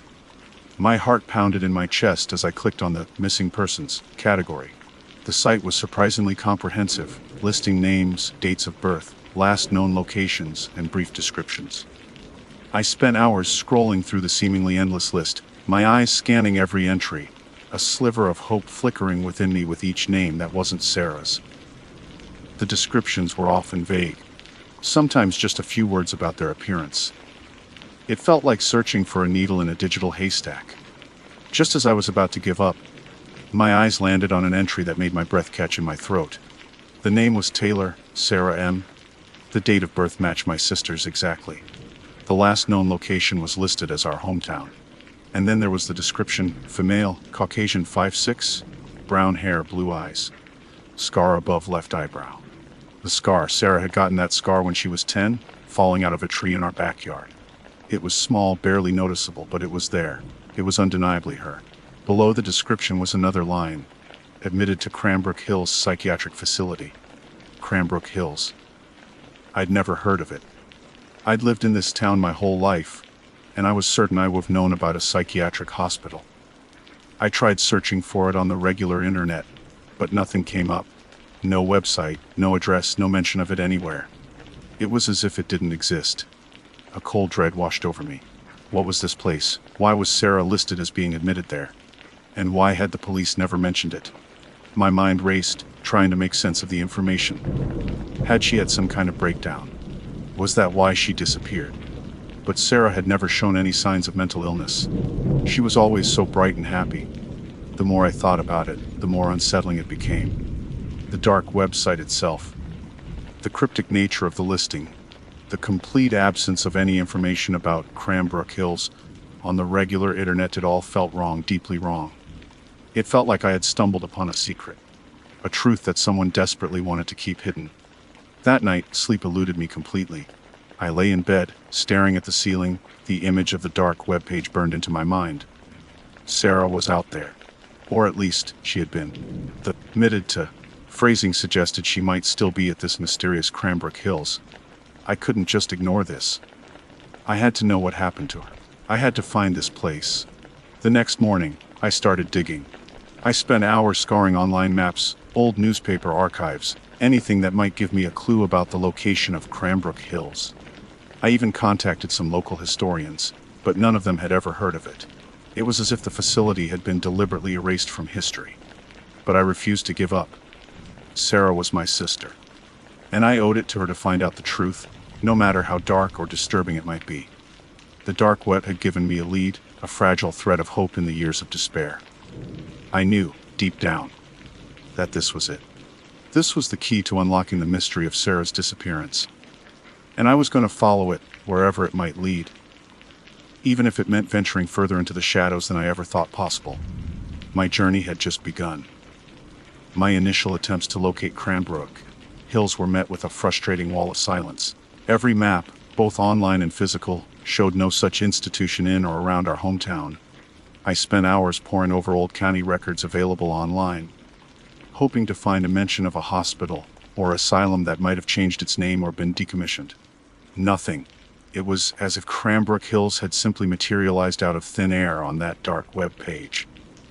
The lack of any official record only fueled my suspicion. This wasn't just a case of a forgotten hospital. This felt deliberate, like someone had gone to great lengths to erase its existence. The thought sent a shiver down my spine. What kind of place needed to be so thoroughly hidden? And what did that mean for Sarah? I started thinking outside the box, considering possibilities beyond official documentation. Maybe it was a very old institution, predating modern record keeping. Or perhaps it wasn't a state-run facility at all. Could it have been private, unlicensed? The more I speculated, the darker the possibilities seemed. I decided to try a more local approach. I visited the town's historical society, a small, dusty building filled with old photographs and forgotten artifacts. The elderly woman who volunteered there, Mrs. Gable, was a wealth of local knowledge. I showed her the name, Cranbrook Hills, careful not to mention the dark web. I simply said I was researching old hospitals in the area. Mrs. Gable frowned, her brow furrowed in thought. Cranbrook Hills, that name doesn't ring a bell, dear.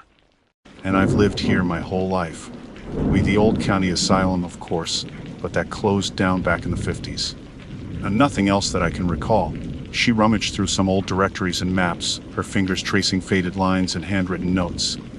After a while, she shook her head. No, I'm quite sure. There was no Cranbrook Hills around here. My hope dwindled. If someone as knowledgeable as Mrs. Gable hadn't heard of it, then it likely wasn't a legitimate institution. But then, a thought struck me. What if the name was different back then? What if Hills was a later addition, or Cranbrook was a misremembered detail? Mrs. Gable, I asked, trying to sound casual, do you remember the name of the old county asylum? Oh, that was the Blackwood Sanatorium, she replied instantly. Rather grim place by all accounts. Closed down after a fire, I believe. Blackwood Sanatorium. The name had a dark, ominous ring to it. I thanked Mrs. Gable for her time and left my mind racing. Could Cranbrook Hills be connected to Blackwood in some way? Perhaps it was a newer facility built on the same site, or maybe the name had changed over the years. I went back home and started researching Blackwood Sanatorium. I found newspaper articles detailing its history, its controversial treatments, and the devastating fire that led to its closure. The articles mentioned several patient deaths and allegations of mistreatment, painting a picture of a truly disturbing place. But there was no mention of Cranbrook Hills in any of them. Frustrated, I decided to take a drive. I knew the general area where the Blackwood Sanatorium had been located, a remote, wooded part of the county. Maybe if I went there, something would feel familiar. Something would trigger a memory or provide a clue. The drive took me about an hour. As I got closer to the supposed location of Blackwood, the landscape became increasingly desolate. The paved road turned into a gravel track winding through dense forest. An eerie silence hung in the air, broken only by the rustling of leaves and the occasional call of a crow. I eventually reached a clearing. There was nothing there but overgrown weeds and a few crumbling stone foundations, barely visible beneath the vegetation. This was it. The site of the infamous Blackwood Sanatorium. It looked so ordinary, so forgotten. I got out of my car and walked around the clearing, trying to imagine what the sanatorium must have looked like. The air felt heavy, charged with a sense of sadness and decay. I couldn't shake the feeling that something terrible had happened here. As I explored the perimeter of the clearing, my foot caught on something buried beneath the leaves. I knelt down and brushed away the debris, revealing a small tarnished metal sign. It was barely legible, but I could make out a few letters. Wood Estall, and below it a partial date. It was definitely a sign from the Blackwood Sanatorium. A wave of disappointment washed over me. This was just the old asylum. It didn't seem to have any connection to Cranbrook Hills. Just as I was about to give up and head back to my car, I noticed something else. Tucked away in the undergrowth, near the edge of the woods, was a barely visible path. It looked overgrown and unused, but it was definitely a path. Where did it lead? Curiosity overriding my caution, I decided to follow it. The path was narrow and winding, the trees on either side casting long, eerie shadows. The air grew colder, and a sense of unease settled in my stomach. I couldn't shake the feeling that I was venturing into a place I shouldn't be. After walking for about 10 minutes, the trees began to thin, and I saw a clearing ahead. And in the middle of the clearing, almost hidden by the surrounding woods, stood a building. It was old, imposing, and undeniably a psychiatric facility. The architecture was similar to what I'd seen in old photographs of Blackwood, but this building was much larger, and it looked like it had been added onto over the years. The windows were boarded up, and the paint was peeling, giving it a dilapidated and sinister appearance. There was a sign above the main entrance, barely visible through the overgrown vines. I pushed my way through the foliage and squinted to read it. The letters were faded and cracked, but I could just make them out. Cranbrook Hills. My heart skipped a beat. This was it. I had found it, Cranbrook Hills. But the sense of triumph was quickly overshadowed by a wave of apprehension. The place looked abandoned, derelict. Why was Sarah listed as being admitted to a place that seemed to have been left to rot? As I stared at the decaying building, I noticed something else. In one of the ground floor windows, behind a partially dislodged board, I saw a flicker of movement. It was brief, just a fleeting shadow, but it was enough to send a jolt of fear through me. Someone was inside. Or something. The silence of the woods suddenly felt heavy, oppressive. The shadows seemed to deepen, to wreathe. I felt a primal urge to turn around and run, to get as far away from this place as possible. But the thought of Sarah possibly trapped inside that decaying building kept me rooted to the spot. I had come this far. I couldn't turn back now. I had to know what was inside Cranbrook Hills. I had to know if Sarah was still there. Taking a deep breath, I started to cautiously approach the building, my senses on high alert. The air was thick with the smell of damp earth and decay.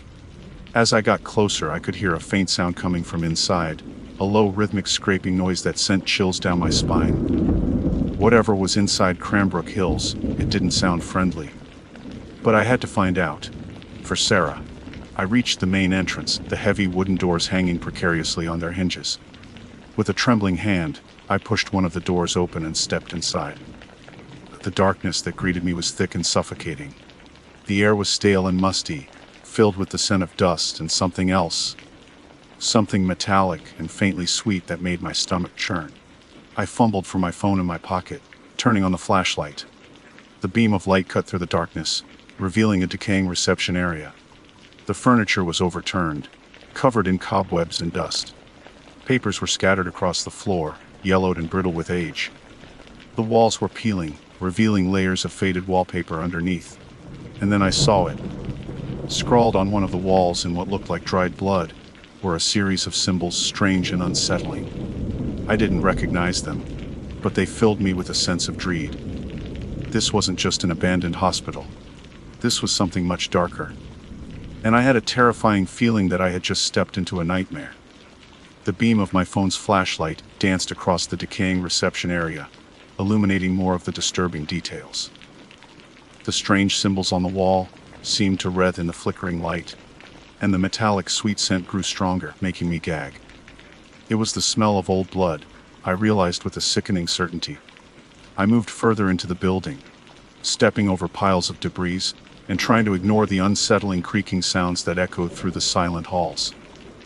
The layout was typical of an old hospital, long corridors lined with numbered doors, a nurse's station with scattered medical charts, and the lingering impression of suffering etched into the very walls. Many of the doors were locked or jammed shut. I tried a few at random, but they wouldn't budge. Finally, I found one that yielded with a groan. Inside, the room was small and bare, containing only a rusted metal bed frame and a stained mattress. The walls were covered in more of those strange symbols, scratched into the plaster as if by desperate hands. A chill ran down my spine. This wasn't just a hospital, it felt like a prison. I continued down the corridor, my senses on high alert. The rhythmic scraping sound I'd heard earlier was still faintly audible, seeming to come from deeper within the building. I followed the sound, my heart pounding in my chest with a mixture of fear and anticipation. The corridor led to a set of double doors with a sign above them that read, "Patient Wing, Block C." The doors were heavy and difficult to open, but I managed to squeeze through. The air in this section of the building was even colder, and the metallic scent was almost overpowering. The scraping sound was much louder here. It seemed to be coming from one of the rooms at the end of the hallway. I crept forward, my flashlight beam shaking in my hand. As I got closer, I could hear other sounds as well, faint whimpering, guttural moans, and what sounded like someone dragging something heavy across the floor. I reached the door from which the loudest scraping was emanating. It was slightly ajar, and a sliver of light escaped from within. Hesitantly, I pushed it open further and peered inside. The scene that greeted me made my blood run cold. The room was dimly lit by a single flickering fluorescent bulb hanging precariously from the ceiling. In the center of the room, hunched over something on the floor, was a figure. Its back was to me, but I could see that it was tall and gaunt, its limbs unnaturally long and thin. It was making the scraping sound as it used some kind of crude tool to scrape something off the floor. I couldn't tell what it was scraping, but the floor around it was stained a dark, viscous red. The metallic smell in the air was suddenly overwhelming, and I had to fight the urge to vomit. The figure suddenly stopped scraping and slowly turned its head. Its face was obscured by shadows, but I could see two glowing red eyes staring back at me. A low, guttural growl rumbled in its chest. I froze, paralyzed by terror. This wasn't a patient, this was something else entirely. Something monstrous. The creature began to rise, its movements jerky and unnatural. It was even taller than I had initially thought, its head almost touching the ceiling. Its limbs were grotesquely thin, like sticks, but they seemed to possess a terrifying strength. I knew I had to get out of there. I stumbled backwards, knocking over a metal tray that clattered loudly on the floor. The creature let out a deafening shriek and lunged towards me. I didn't wait to see more. I turned and fled, running as fast as my legs could carry me back down the hallway. The creature's heavy footsteps echoed behind me, and its guttural growls filled the air. I burst back through the double doors and into the main corridor, not stopping to catch my breath. I ran blindly, desperate to escape the horrors of Block C. I could hear the creature gaining on me, its unnatural speed terrifying. I reached the reception area and scrambled towards the main entrance, fumbling with the heavy wooden door. Just as I managed to pull it open, I felt a sharp pain in my leg. The creature had grabbed me. I screamed and kicked out with my other leg, hitting something solid. The creature hissed and released its grip, giving me just enough time to stumble out of the building and into the relative safety of the woods. I didn't stop running until I was far away from Cranbrook Hills, the decaying building a dark silhouette against the twilight sky. I collapsed behind a thick tree, gasping for air, my leg throbbing with pain. I was alive, but the image of the creature with glowing red eyes was burned into my mind. What was that thing, and what was it doing in Cranbrook Hills? As I caught my breath, I remembered why I had come here in the first place. Sarah. I had found Cranbrook Hills, but I hadn't found her. Was she still inside that terrifying place? Or had she suffered a fate even worse? I knew I couldn't go back in there alone. Whatever was lurking in Cranbrook Hills was far beyond anything I could handle. I needed help. I needed to call the police, to tell them what I had found. But then I remembered what the police had said years ago. She ran away. Would they believe me now? Would they believe my story about a dark website and a monstrous creature in an abandoned psychiatric hospital that officially didn't exist? I doubted it. As I sat there in the darkness, the chilling realization dawned on me I was alone in this. If I wanted to find out what happened to Sarah, I would have to do it myself. But the thought of going back into that place filled me with dread. Suddenly, my phone buzzed in my pocket. It was a notification from the dark website. A new entry had been added to the unclaimed patient files. Hesitantly, I opened the notification. The new entry read, Taylor, Sarah M. deceased. Because of death unknown. Last known location, Cranbrook Hills Psychiatric Facility. Block C. Below that there was a single chilling image. It was a photograph. Blurry and distorted, but I could still make out the face. It was Sarah. Her eyes were wide and vacant, her skin pale and lifeless. And etched into her forehead, barely visible, was one of those strange symbols I had seen on the walls inside Cranbrook Hills. A wave of grief and horror washed over me. Sarah was dead, and she had died in that terrifying place. But the question remained, what had killed her? The creature I had seen, or something even more sinister? As I stared at the image of my dead sister on my phone screen, a new feeling began to rise within me. Stronger than fear, stronger than grief, it was rage. Rage at the police for dismissing her disappearance. Rage at whoever had run Cranbrook Hills and allowed such horrors to occur. And rage at whatever had taken Sarah from me. I wouldn't let her death be in vain. I would find out the truth about Cranbrook Hills, no matter what it took. I would expose their secrets and bring justice for Sarah, even if it meant venturing back into that nightmare and facing the darkness that lurked within. My investigation was far from over. It had just become personal, and I had a feeling that the true horror had only just begun to unfold. My name is Jason Anderson, and for most of my adult life, I've been that guy. You know, the one. The friend who forwards you articles about chemtrails. The uncle who rants about the New World Order at Thanksgiving. The coworker who whispers about lizard people controlling the government. Yeah, that's me. A conspiracy theorist through and through. I've always had a healthy skepticism for official narratives, a nagging feeling that there's always more beneath the surface, strings being pulled by unseen hands. My wife, Sarah, bless her patient soul, just rolls her eyes and calls me her resident molder. My friends tolerate it, some even find it amusing, but mostly I'm met with polite nods and quick subject changes. I'm used to being ridiculed. It comes with the territory. You can't believe in shadowy organizations manipulating global events and expect to be the life of the party. But what happened a few weeks ago that shook me to my core?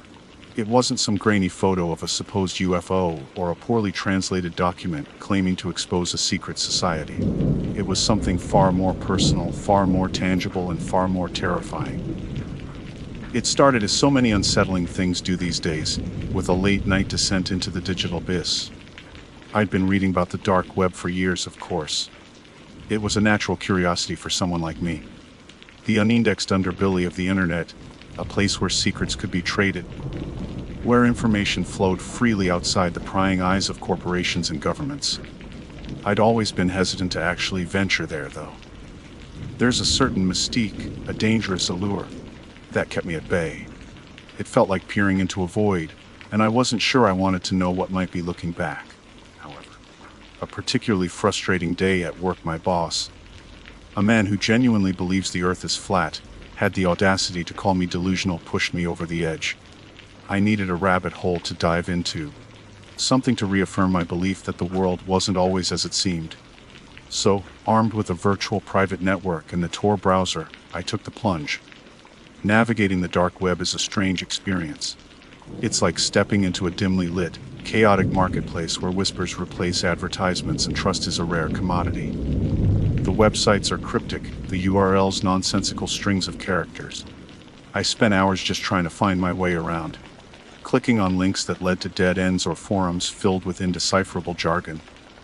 It felt like sifting through digital garbage, hoping to find a hidden gem. Then I stumbled upon it. The site was called Veritas Files. The layout was crude, almost intentionally so, with black text on a stark white background. There were no flashy graphics, no enticing banners, just a list of categories that sent a shiver down my spine. Project Stargazer, MQ Ultra Declassified, the Phoenix Protocol. These were all familiar names, the stuff of my late-night research sessions. Conspiracy theories I devoured countless articles and watched endless documentaries about. Seeing them listed so plainly, so matter-of-factly, on this obscure corner of the internet felt different. It lent them a strange kind of legitimacy, a sense that perhaps these weren't just theories after all. Curiosity, that relentless companion of every conspiracy theorist, took over. I clicked on the Phoenix Protocol. The page that loaded was even more unsettling than the homepage. It was a repository of documents, scanned images of what appeared to be official files, medical reports, and even grainy photographs. The descriptions were brief and chilling. Subject 47 anomalous cellular regeneration, experiment 12 beat psychic amplification, termination report project Chimera. My heart pounded in my chest. This was either an elaborate hoax or something else entirely. I scrolled through the list, my eyes scanning the titles, a morbid fascination holding me captive. Then I saw it. A file labeled simply Anderson Jade, subject designation Nightingale. My blood ran cold. Anderson J., that was me, Jason Anderson. Nightingale, what did that even mean? My fingers trembled as I clicked on the link. A PDF file began to download. It took longer than it should have, each agonizing second amplifying my growing dread. When it finally opened, I stared at the screen in disbelief. It was my medical records. Not just any medical records. These were detailed, comprehensive reports dating back to my childhood. Vaccinations, child condolences, broken bones, it was all there. But interspersed with these mundane entries were things I didn't recognize, things that made my stomach churn. There were references to anomalous blood samples, unexplained neurological activity, and periodic evaluations for latent abilities. Abilities?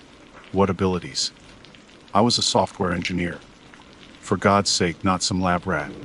I scrolled further, my eyes darting across the pages, trying to make sense of the clinical jargon and cryptic notes.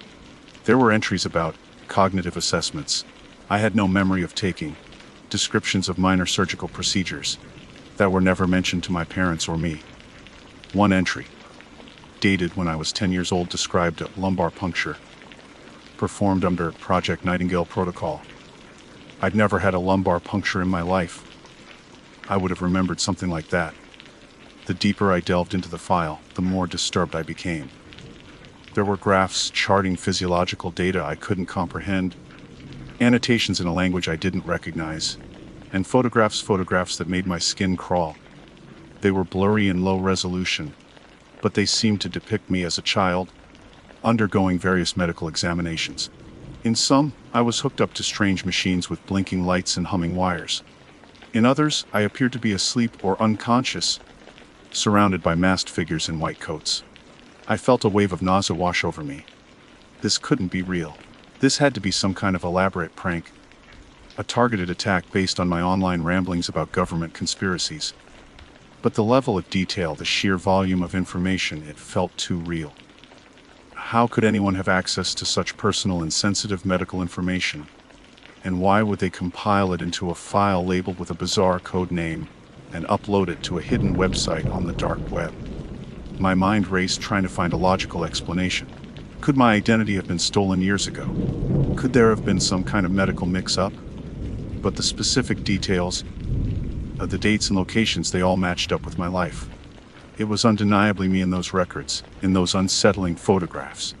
I spent the next few hours lost in a daze, rereading the file, zooming in on the grainy images, desperately searching for some kind of clue, some kind of explanation. But there was none to be found. The records were cold, clinical, and utterly devoid of context. They presented a fragmented and disturbing picture of a life I thought I knew, hinting at a hidden history, a secret past that I was only now beginning to uncover. The term government experiments in the website's description echoed in my mind. Could it be true? Could I have been part of some unknown program? Some clandestine study conducted without my knowledge or consent? The idea was ludicrous, straight out of one of my wildest theories.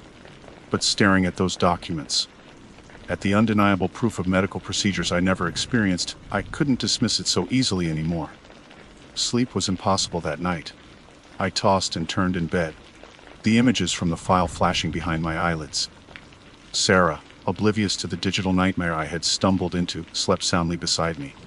I wanted to wake her, to tell her what I had found. But the words caught in my throat. How could I explain this?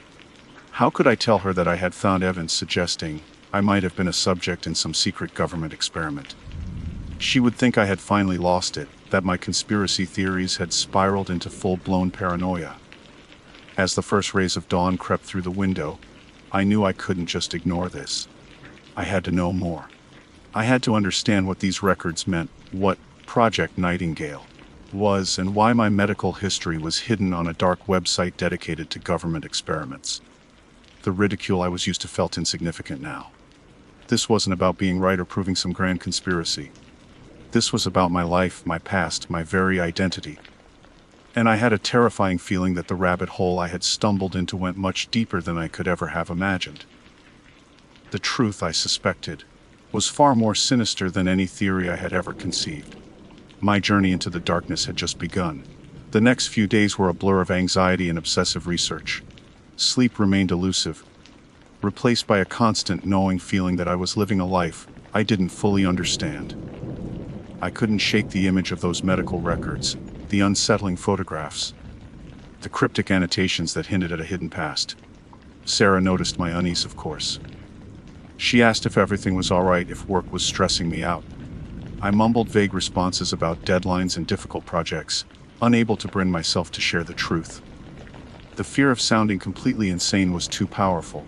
I knew I had to go back to the Veritas files. The initial shock had worn off, replaced by a burning need for answers. I waited until Sarah was asleep. The only sound in the house, the gentle hum of the refrigerator and her soft breathing. Then, I slipped out of bed and into my home office. The glow of the monitor, the only light in the room. The familiar anonymity of the Tor browser offered a small measure of comfort as I navigated back to the dark web address. The Veritas files. Homepage looked the same. The stark black text on white background still sending a shiver down my spine. This time, I didn't immediately click on my file. Instead, I decided to explore the other categories. Project Stargazer contained a collection of documents detailing alleged government programs involving remote viewing and psychic espionage. I'd read about these theories before, dismissed them as outlandish, but seeing these supposed official documents, with their bureaucratic language and classified markings, made me pause. Could there be a kernel of truth in these tales after all? MQ Declassified was even more disturbing. It contained information about the CIA's infamous mind control experiments, including scanned letters, internal memos, and even what appeared to be transcripts of interrogation sessions. The sheer scope and depravity of these alleged programs were sickening. It painted a picture of a government willing to go to any lengths to manipulate and control its own citizens in the name of national security. As I delved deeper into these files, a terrifying thought began to form in my mind. If these other projects, once relegated to the realm of conspiracy theories, had some basis in reality, then what did that mean for Project Nightingale? What kind of experiments could have been conducted under that innocuous-sounding code name? I eventually returned to the main page and clicked on a section I had previously overlooked: forums. It was a simple text-based message board, but it was active. People were posting anonymously, sharing their own experiences, asking questions, and offering cryptic advice. Many of the posts were paranoid ramblings, the kind of unhinged theories you'd expect to find on the dark web. but some had a chillingly familiar tone. One thread, titled "Experiencing the After Effects," caught my eye. The original poster wrote about strange gaps in their memory, recurring nightmares they couldn't explain, and a feeling of being watched. Other users responded with similar stories, mentioning unusual medical procedures they had undergone as children, or strange coincidences that made them question their past. I hesitated for a long time before creating an anonymous account and posting. I didn't want to expose myself, even in this shadowy corner of the internet. But the need to connect with anyone, who might understand what I was going through was overwhelming. Using a burner email address and a randomly generated username, I wrote a brief post. Has anyone here ever heard of Project Nightingale? I recently found some disturbing information related to it. I didn't expect an immediate response, but within minutes, a reply appeared. The username was Nightingale Watcher. The message was short and chilling. Be careful what you dig for. Some birds are best left in their cage. My heart pounded in my chest. How did this person know I was looking into Project Nightingale? Was it just a coincidence, or was someone watching? Paranoia began to set in, a cold, creeping dread that made the hairs on the back of my neck stand on end. Over the next few days, I checked the forum obsessively. More replies to my post trickled in. Some were nonsensical. Others were clearly trying to scare me off. But a few offered cryptic clues and warnings. One user, who went by Koseth the Past, sent me a private message. Nightingale was about enhancements. They were trying to unlock something within us. Enhancements. Unlock something. The vagueness of the message was frustrating, but it also sent a fresh wave of fear through me. What kind of enhancements? What were they trying to unlock? And why would they need to conduct secret experiments on children to do it? Another user, Truthseeker77, suggested I look into old government archives and declassified documents. They mentioned a series of obscure research facilities that operated in the late 20th century, hinting that Nightingale might have been connected to one of them.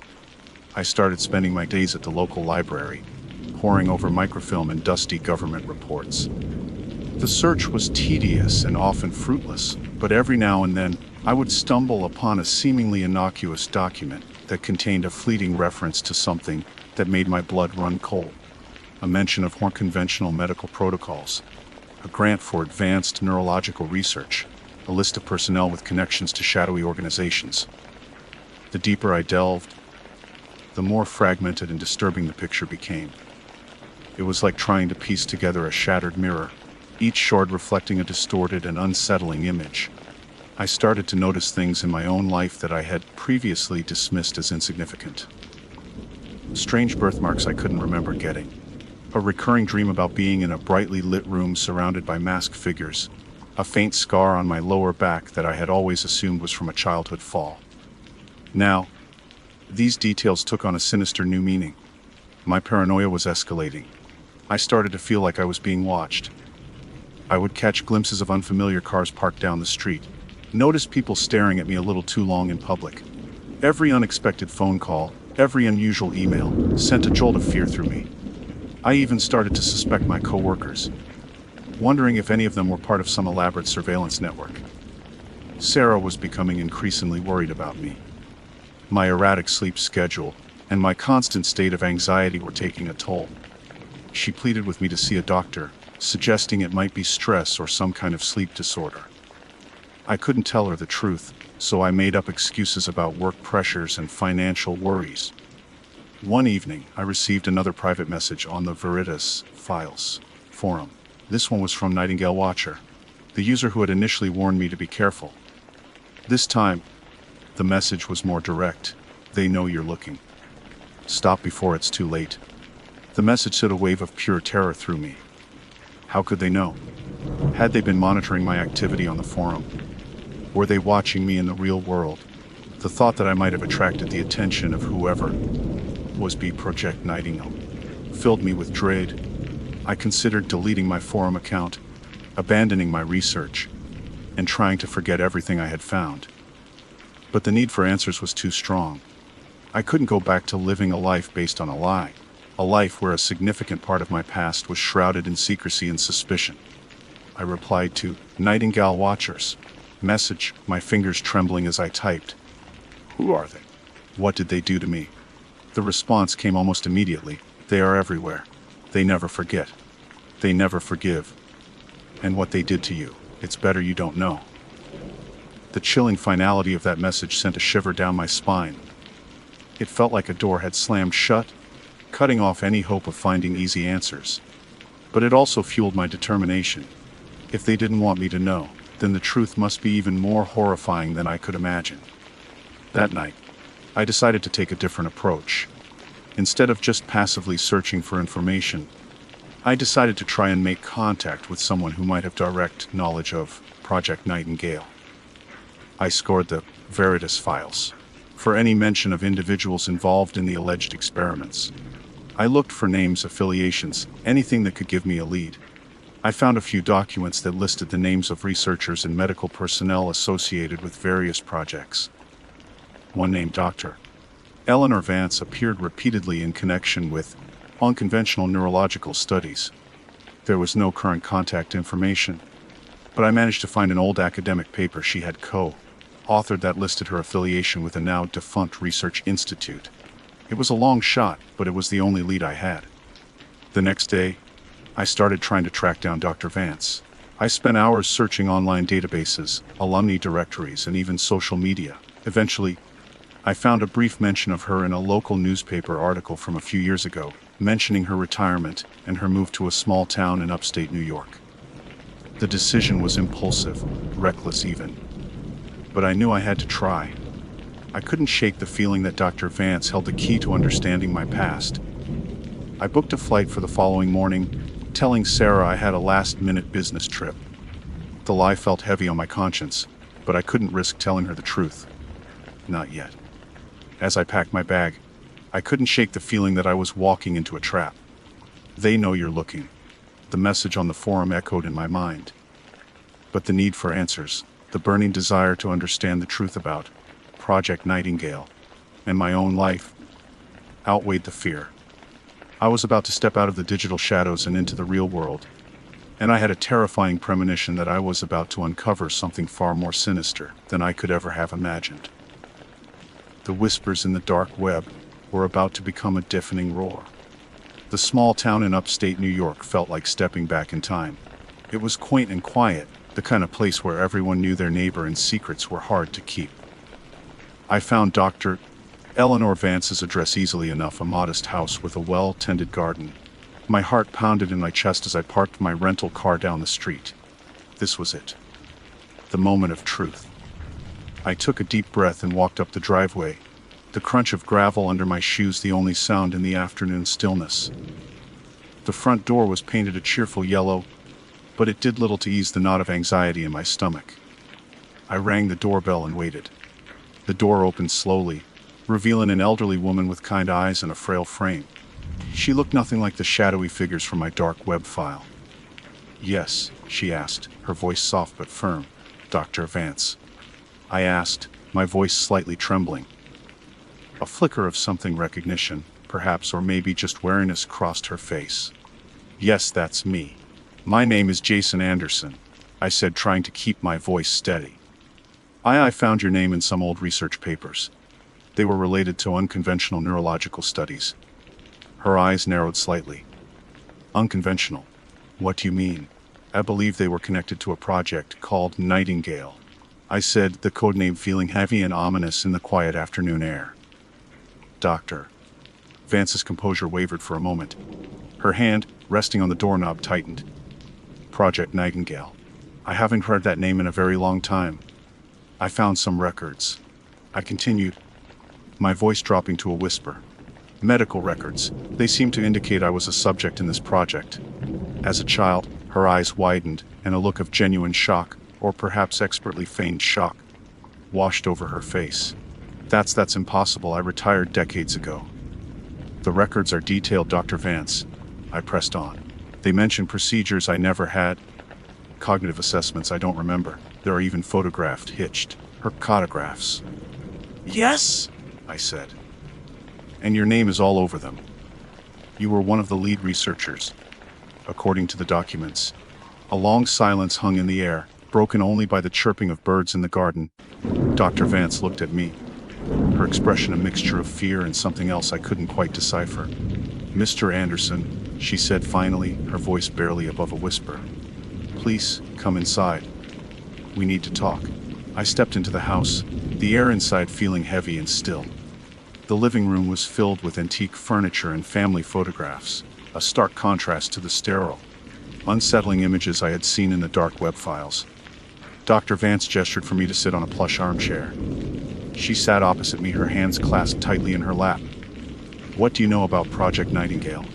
she asked, her voice low and cautious. I told her everything, how I found the records on the dark web, the cryptic messages on the forum, my growing paranoia and fear. As I spoke, her expression shifted from shock to a kind of wary resignation. When I finished, she sighed, a long, drawn-out sound that seemed to carry the weight of years of secrets. "So, it's finally out," she murmured more to herself than to me. "What is it, Dr. Vance?" I asked, my voice filled with anticipation and dread. "What was Project Nightingale?" She looked at me, her eyes filled with a sadness that seemed to reach into my soul.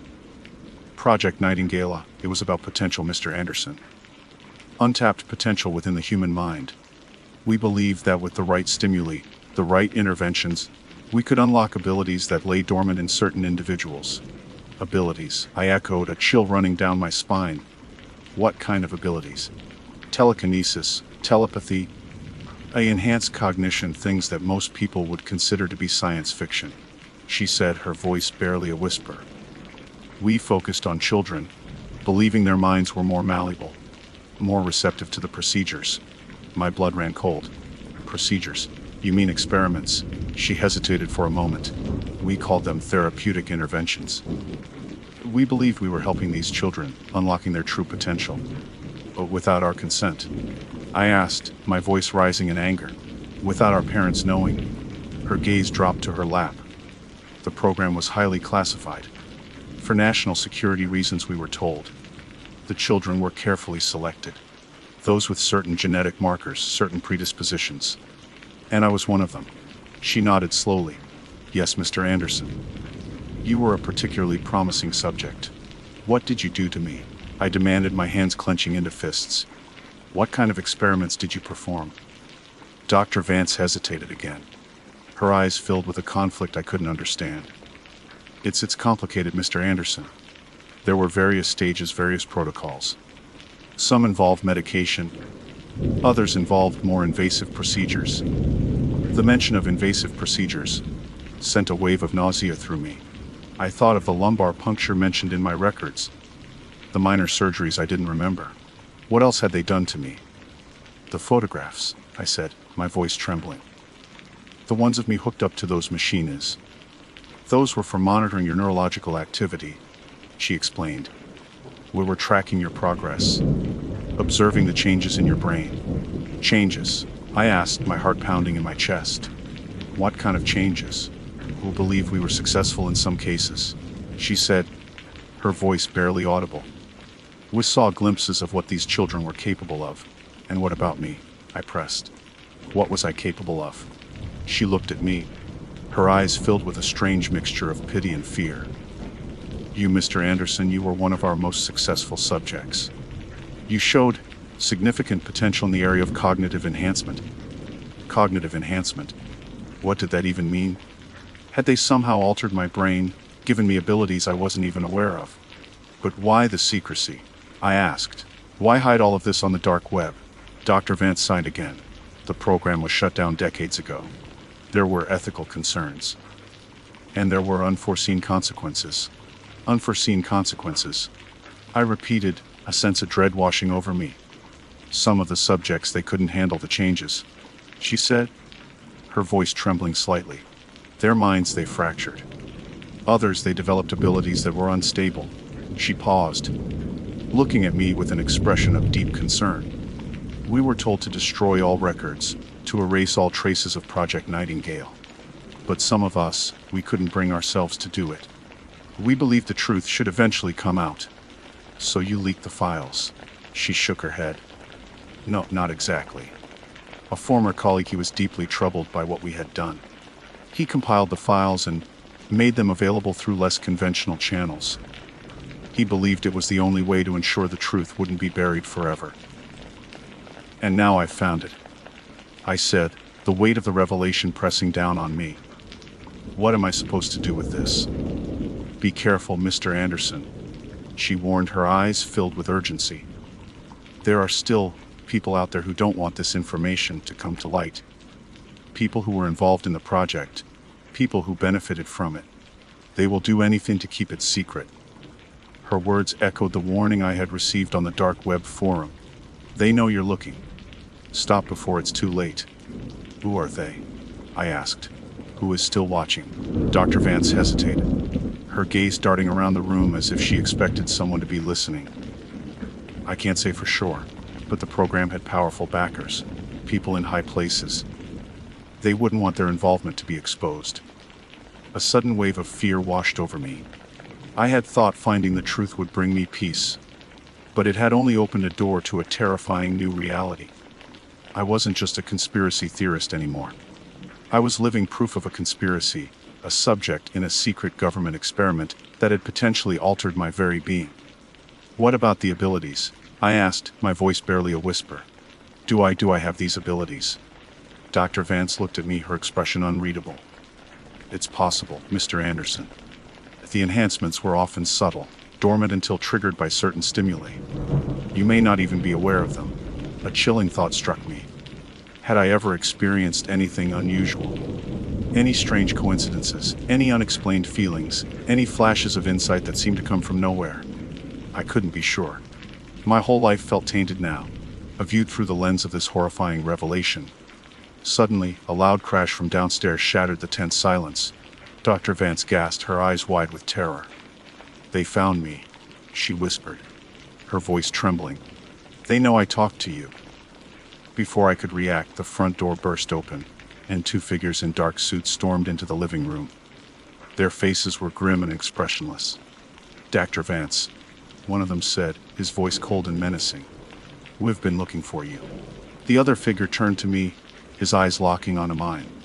There was something unsettling about his gaze, a coldness that seemed to penetrate my very soul. And you must be Mr. Anderson, he said, a faint, almost imperceptible smile playing on his lips. We've been expecting you. Terror gripped me. I tried to stand, to run, but my legs felt like lead. Dr. Vance let out a small cry as the two men moved towards us. It's too late, she whispered, her voice filled with despair. They never let anyone escape. The last thing I saw was the cold, calculating look in the eyes of the man approaching me. Then, everything went black. I don't know what happened after that. I don't know if Dr. Vance is still alive. I don't even know if I'm still alive. This might be the last message I ever send. If you're reading this, then somehow, some part of the truth has gotten out. Be warned, they are real. The experiments are real. And they are still watching. I'm a conspiracy theorist, and I'm used to being ridiculed. But now, I know the truth. And the truth is far more terrifying than anything I could have ever imagined. The nightingale has sung its final, chilling song, and I fear the silence that follows will be eternal. I had a weird dream, a recurring nightmare about a hospital room and a masked doctor. I found a dark website with leaked surveillance footage from abandoned hospitals. One video showed the exact room from my dream, and my own medical chart hanging on the wall. The words felt cold as I typed them into my private journal, the digital ink mirroring the chill that had settled deep within my bones. It wasn't just a fleeting shiver. It was a profound, unsettling coldness that seemed to emanate from the very core of my being. I reread the entry, the stark simplicity of the statement doing little to convey the sheer terror and bewilderment that consumed me over the past few weeks. My name is Rachel Moore. I'm 28 years old, and until recently my life had been normal. Predictably normal, perhaps even a little boring. I worked as a graphic designer for a small marketing firm downtown. I had a cozy apartment in a relatively quiet neighborhood, a few close friends, and a cat named Mr. Whiskers who, despite his grumpy demeanor, was the undisputed ruler of my humble abode. My biggest concerns usually revolved around deadlines, what to order for takeout, and whether or not my favorite TV show would get renewed for another season. Mundane, right? Blissfully so. But about a month ago, the mundane started to unravel, beginning with the dream. It always started the same way: a sterile, brightly lit hospital room. The walls were a pale, sickly green, the kind that makes you feel vaguely nauseous just by looking at it. There was a single bed in the center of the room, covered with crisp white sheets that seemed too clean, almost unnaturally so. The air always felt heavy, thick with the antiseptic smell that clung to the back of my throat. In the corner of the room, there was a metal cabinet, its drawers slightly ajar, hinting at unknown and potentially sinister contents. And then there was the doctor. Tall and gaunt, shrouded in a surgical gown that seemed to swallow his frame. His face was always hidden behind a featureless white mask, the kind you see in old horror movies, devoid of any expression, making him all the more terrifying. He would move slowly, deliberately, his gloved hands occasionally twitching as if anticipating some unseen task. The dream never progressed beyond that. The doctor would simply stand there, his masked gaze fixed on me, an unnerving stillness that felt more menacing than any overt action. I would wake up in a cold sweat, my heart pounding against my ribs. The image of that sterile room and the masked figure seared into my mind. At first, I dismissed it as just a bad dream, a random firing of neurons in my sleep-addled brain. We all have them, right? The kind you shake off with a cup of coffee and the promise of a new day. But the dream kept coming back, night after night, each iteration more vivid and unsettling than the last. It started to bleed into my waking hours, leaving me with a persistent feeling of unease, a sense that something was fundamentally wrong. I tried to rationalize it. Maybe I had watched a medical drama recently, or perhaps I had subconsciously picked up on some unsettling news story. I even tried looking up common dream interpretations, hoping to find some logical explanation for the recurring imagery. The internet offered a plethora of possibilities, ranging from repressed anxieties to symbolic representations of healing and transformation. None of it felt right. None of it explained the visceral fear that gripped me every time I closed my eyes. But then came the website. It was late one night. I was restless and unable to sleep, the familiar dread of the hospital dream looming over me. I was aimlessly surfing the internet, venturing into the darker corners of the web out of sheer morbid curiosity. I stumbled upon a forum, a shadowy online community dedicated to the macabre and the unexplained. Amidst the discussions of urban legends and paranormal encounters, I found a link to a hidden website, its URL a jumble of random characters. Intrigued and perhaps a little foolishly brave, I clicked on it. The site was stark and minimalist, with a black background and white text. It claimed to host leaked surveillance footage from abandoned and forgotten hospitals across the country. The descriptions were brief and cryptic, hinting at disturbing events and unexplained phenomena. I scrolled through the list of videos, my heart pounding with a mixture of fear and morbid fascination. Most of the titles were generic, simply naming the hospital and the date of the recording. But one title caught my eye: Jude's Operating Theater Level 3 Archive 7. Something about it resonated with me, a faint whisper of familiarity that sent a shiver down my spine. I hesitated for a moment, my cursor hovering over the play button. A part of me screamed to close the browser, to pretend I had never found this place. But the relentless curiosity, the nagging feeling that this might somehow be connected to my dream, compelled me to click. The video started with a grainy image of an empty hospital corridor. The lighting was dim and flickering, casting long, eerie shadows on the peeling paint and the discarded equipment. The camera was static, positioned in a corner of what appeared to be an operating theater. After a few moments, the scene shifted. The camera panned slowly across the room, revealing a sterile environment eerily similar to the one in my dream. The pale green walls, the single bed draped in white sheets, the metal cabinet in the corner with its drawers slightly ajar, it was all there. My breath hitched in my throat. It couldn't be a coincidence. The level of detail was too precise, too uncanny. And then the camera focused on the wall beside the bed. There, hanging from a metal clip, was a medical chart. My medical chart. My name, Rachel Moore, was clearly visible at the top. Below it, my date of birth, my blood type, and a list of procedures. I couldn't make out the details. The resolution of the video was too poor. But the sheer impossibility of it sent a wave of nausea washing over me. How could my medical chart be hanging in an abandoned hospital room that looked exactly like the setting of my recurring nightmare? A hospital I had never even heard of, let alone visited. I frantically tried to find more information about St. Jude's. The website offered no further details, and a quick search online yielded nothing. It was as if the hospital had never existed, wiped clean from the records, a ghost in the annals of medical history. The rest of the video showed nothing of significance. The room remained empty, the camera recording the silence and the stillness for what felt like an eternity. I watched it until the end, hoping for some explanation, some clue that would make sense of this bizarre and terrifying discovery. But there was nothing. I closed the laptop, my hands trembling. The world around me seemed to tilt and warp, the familiar comfort of my apartment suddenly feeling alien and threatening. The dream wasn't just a dream anymore. It was a memory, or perhaps something even more sinister. Over the next few days, I became obsessed with the video and the website. I revisited it countless times, scrutinizing every detail, hoping to find some logical flaw, some explanation that would dispel the growing dread that was consuming me. But the video remained stubbornly the same, a chilling testament to the impossible. I started having trouble sleeping, even when I didn't have the hospital dream. The image of my medical chart hanging on that wall haunted my waking hours, a constant reminder that my reality might not be as stable as I had always believed. I tried talking to my friends, but how do you explain something like this? Hey guys, I keep having this nightmare about a hospital. And then I found a video on the dark web that shows the exact same room. And get this, my medical chart is in it.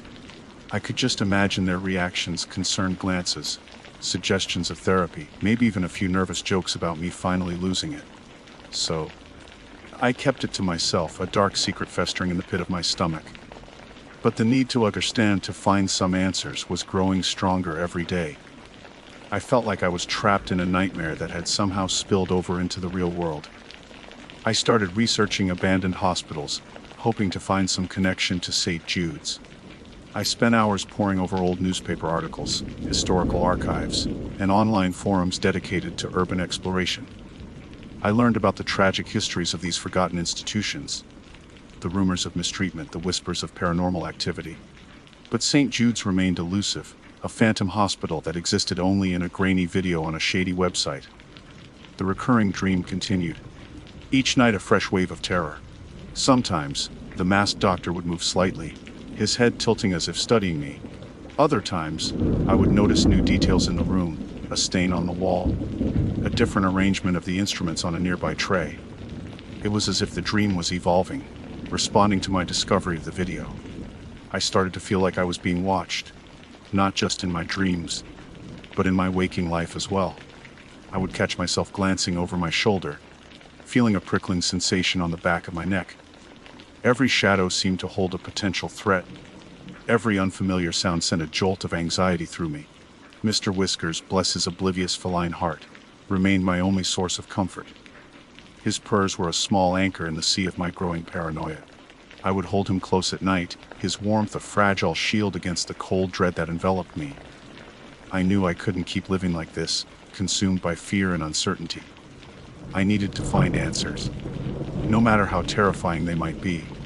I had to understand why my dream was so vividly real, why my medical chart was in that video, and what the connection was to this mysterious St. Jude's hospital.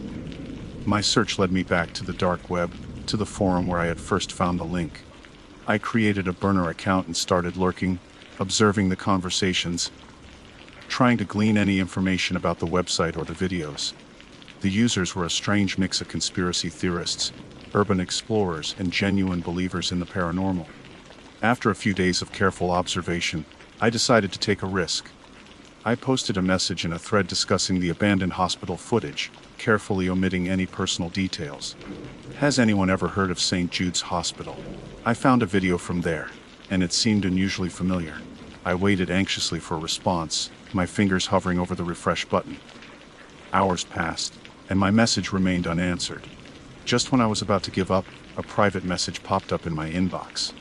The sender's username was Nightingale. The message was short and cryptic.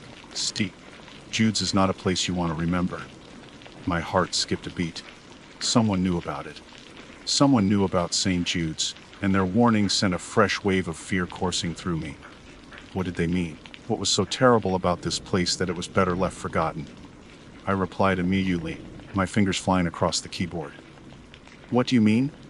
I saw a video from there, and it looked exactly like a place I've been dreaming about. A few minutes later, Nightingale responded, dreams can be memories. Sometimes, the mind remembers what the body tries to forget. The words hit me like a physical blow. Could it be true? Could my recurrent nightmare be a repressed memory? But what could have happened to me in a place like that? A place that seemingly didn't even exist. Nightingale's next message contained a single chilling sentence. Be careful, Rachel Moore. Some doors are better left unopened. My blood ran cold. How did they know my name? I had never mentioned it in my post or my profile. The realization sent a wave of panic washing over me. I was in too deep. I tried to reply to Nightingale, to ask them how they knew my name, to demand answers about St. Jude's. But the user had gone offline. Their profile was gone, as if they had never existed. I was left alone with their cryptic warnings, and the terrifying implication that my nightmare might be more than just a dream. It might be a forgotten piece of my own history. A history that someone, or something, wanted me to leave buried. But now that the door had been opened, even just a crack, I knew I couldn't turn back.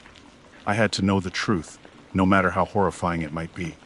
My recurring nightmare, the mysterious St. Jude's Hospital, and the chilling warning from a stranger on the dark web, they were all pieces of a puzzle that I was now desperately trying to solve. And I had a sinking feeling that the completed picture would be far more terrifying than anything I could possibly imagine. The glitch in my reality had become a gaping hole, and I was falling into the darkness, with no idea what awaited me at the bottom. My once mundane life had taken a sharp, terrifying turn, and I knew, with a chilling certainty, that things would never be the same again. The masked doctor in my dreams no longer felt like a figment of my imagination. He felt real, waiting in the shadows, and I had the horrifying feeling that he was waiting for me. Nightingale's warning echoed in my mind, a constant, unsettling hum beneath the surface of my thoughts. Be careful, Rachel Moore. Some doors are better left unopened. But the door was already ajar, the chilling draft seeping into every corner of my life. Ignoring it was no longer an option. The mystery of St. Jude's had become an obsession, a gnawing need for answers that overshadowed everything else. My initial attempts to find information about the hospital had been fruitless. The internet, usually an endless repository of knowledge, yielded nothing. It was as if St. Jude's had been deliberately erased from history. This only fueled my suspicion that something truly sinister had occurred there. I decided to try a different approach.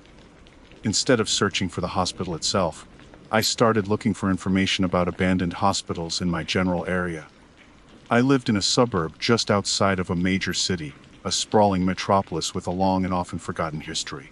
Surely there had been other hospitals that had closed down over the years. Perhaps St. Jude's was one of them, operating under a different name or simply lost to time.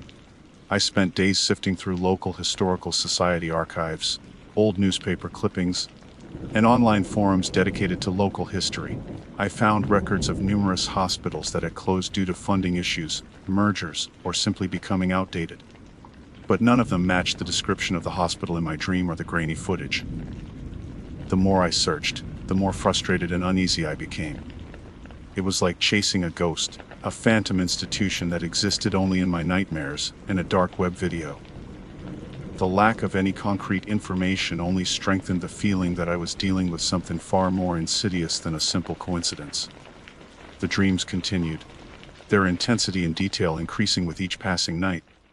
The masked doctor became more active, his movements more deliberate. Sometimes he would approach the bed, his masked face looming over me, the silence amplifying the sense of dread. I would try to scream, but no sound would come out, my body paralyzed by fear. One night, the dream took a particularly disturbing turn. As the doctor stood beside the bed, I noticed something glinting in his gloved hand. It looked like a scalpel, its sharp edge reflecting the harsh fluorescent light of the room. He raised it slowly, deliberately, and I woke up with a gasp, my heart pounding so hard I thought it would burst out of my chest. The line between my dreams and reality was becoming increasingly blurred. I started to feel like the masked doctor was watching me even when I was awake, his presence a constant unseen threat. I found myself jumping at shadows, my anxiety levels constantly on edge. I knew I needed to talk to someone, but the fear of being dismissed as crazy held me back. My friends would surely think I was losing my mind.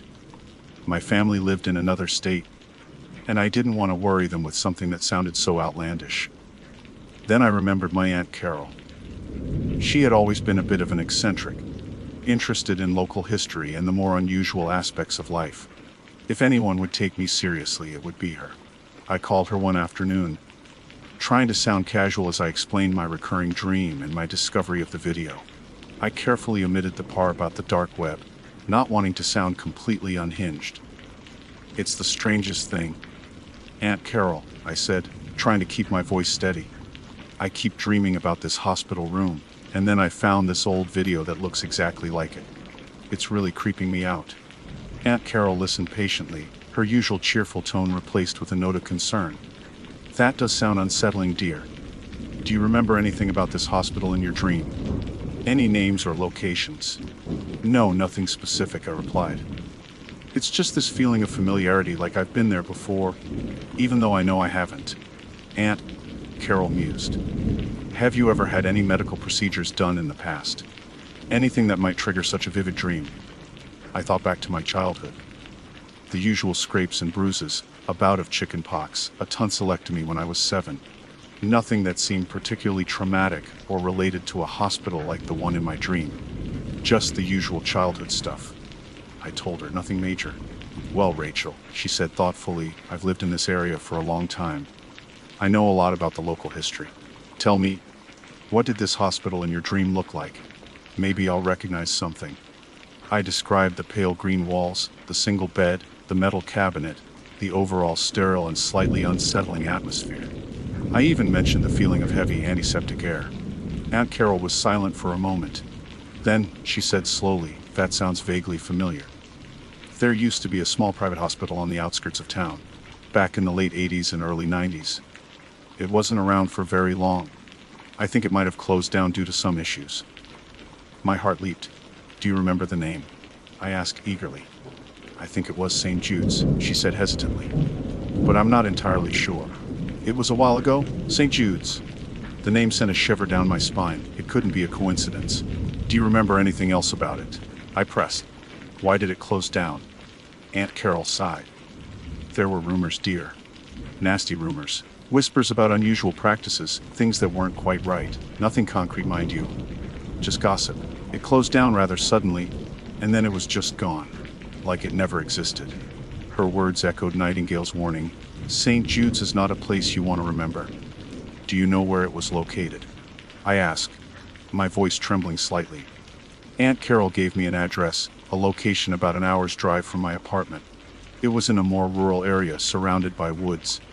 "Be careful if you decide to go looking for it, Rachel," she warned. "If it was abandoned years ago, it could be dangerous." "I will," I promised, although I knew that nothing would stop me now. I had to see it for myself. I had to know if the hospital in my dream, the hospital in the video, was real. The next day, armed with the address Aunt Carol had given me, I set out. The drive took me through winding country roads, the landscape becoming increasingly desolate as I ventured further away from the city.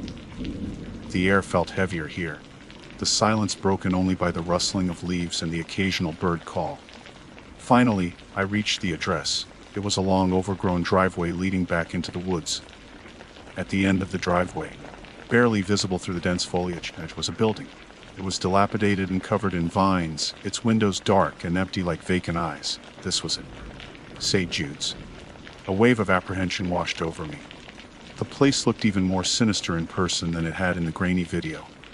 It exuded an aura of decay and neglect, a silent testament to whatever dark secrets it held within its walls. I parked my car at the end of the driveway and hesitated for a moment, my hand hovering over the door handle. Nightingale's warning flashed through my mind again.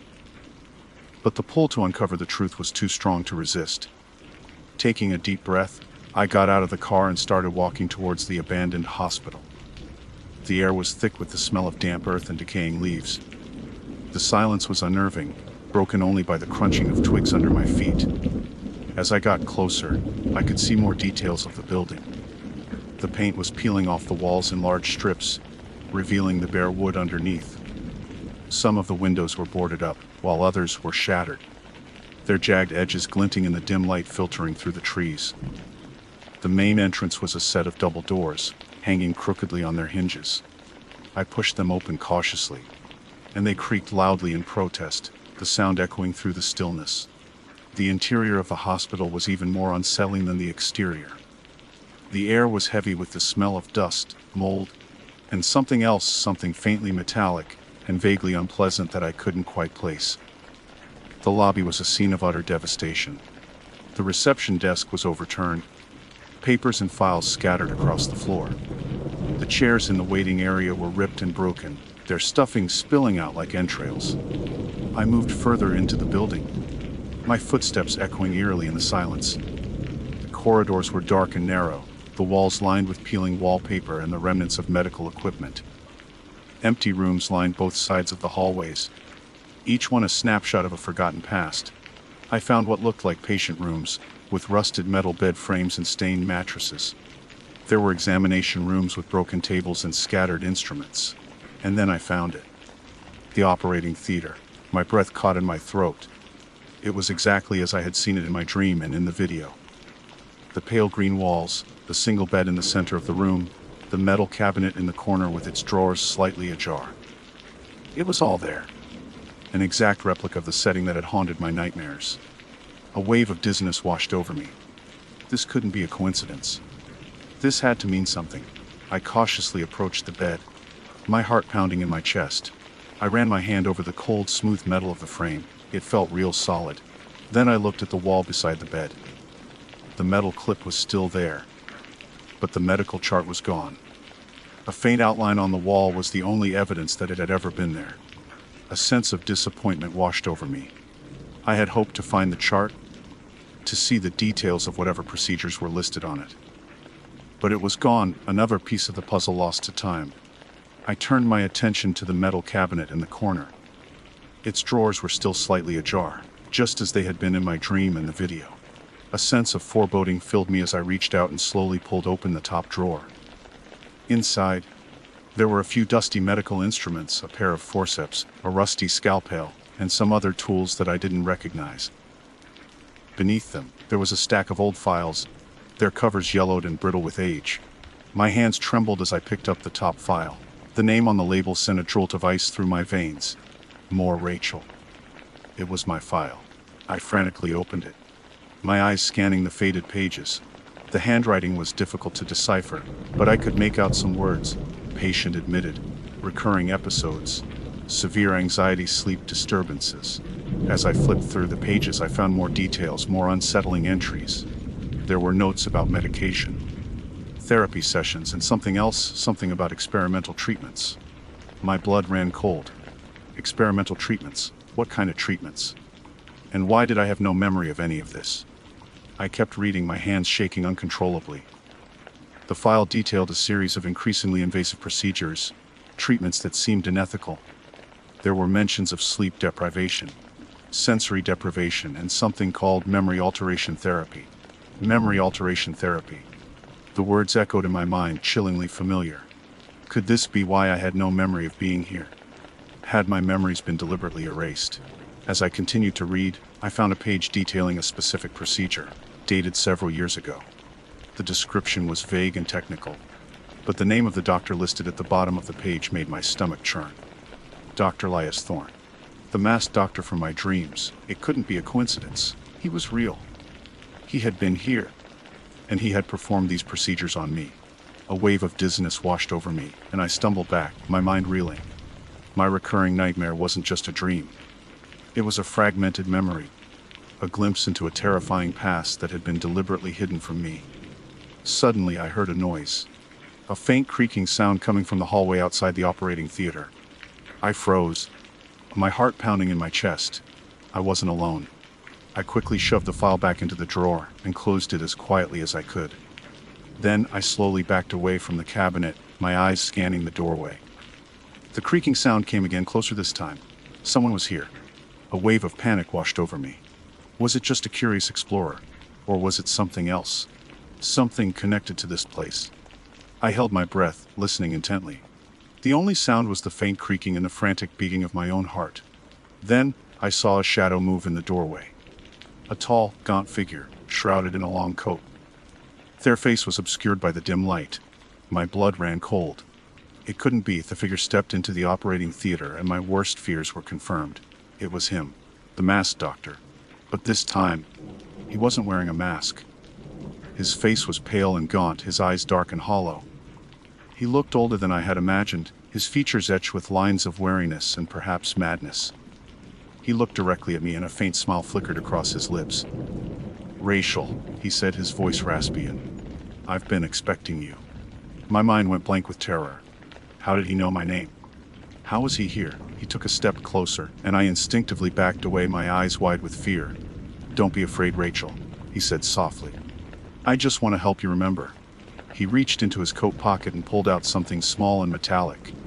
It glinted in the dim light. A scalpel. My nightmare had come to life. And I was trapped in it with the masked doctor, in the abandoned operating theater of St. Jude's Hospital. The whispers and the static had become a deafening roar. And I knew, with chilling certainty, that my search for answers had just led me to a far more terrifying truth than I could have ever imagined. My past was not buried, it was waiting. And it had a scalpel in its hand. Terror seized me, a cold, paralyzing grip that stole the air from my lungs. Dr. Elias Thorne, the masked figure from my nightmares, now standing before me unmasked and holding a scalpel.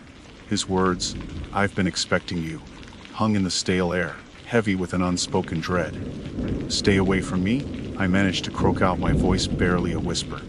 I backed further into the corner, my eyes darting around the operating theater, desperately seeking an escape route. The single door behind me was the only way out, and Thorne stood between me and it. He took another slow, deliberate step closer, the scalpel in his hand catching the faint light filtering through the grimy windows. "Don't you remember, Rachel? We were so close to unlocking your full potential." His voice, though raspy, held a strange mix of desperation and a disturbing sense of paternal concern. "I don't know you," I insisted, my heart pounding against my ribs like a trapped bird. "I've never been here before." A sad smile touched his lips, a fleeting expression that did little to soften the unsettling look in his hollow eyes. The mind is a fragile thing, easily fractured, easily reshaped. But the body remembers, doesn't it? He gestured towards the file I had just placed back in the cabinet. "You found your file. You know the truth deep down. Memory alteration therapy." I whispered, the words tasting like ash in my mouth. "You did this to me. You erased my memories." He nodded slowly. "For your own good, Rachel. You were troubled, deeply troubled. You suffered from vivid delusions, anxieties that crippled you. We were helping you." "Delusions?" I scoffed, a surge of anger momentarily eclipsing my fear. "My dream. The hospital room. That wasn't a delusion! It's real! This is real!" I gestured around the dilapidated operating theater. "Residual echo," Thorne said calmly, his gaze unwavering. "A fragment of the past that your subconscious couldn't fully let go of. But it wasn't real, Rachel. Not in the way you think." "Then what was real?" I demanded, my voice rising. "What did you do to me?" He sighed, a weary sound that seemed to carry the weight of years of regret.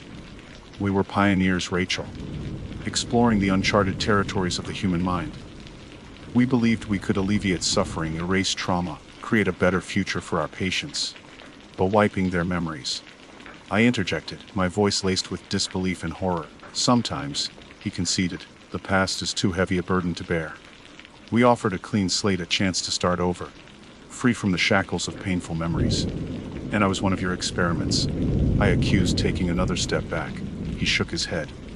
"You were a volunteer, Rachel. You came to us seeking help. You wanted to be free from your nightmares." "Nightmares?" I repeated, confused.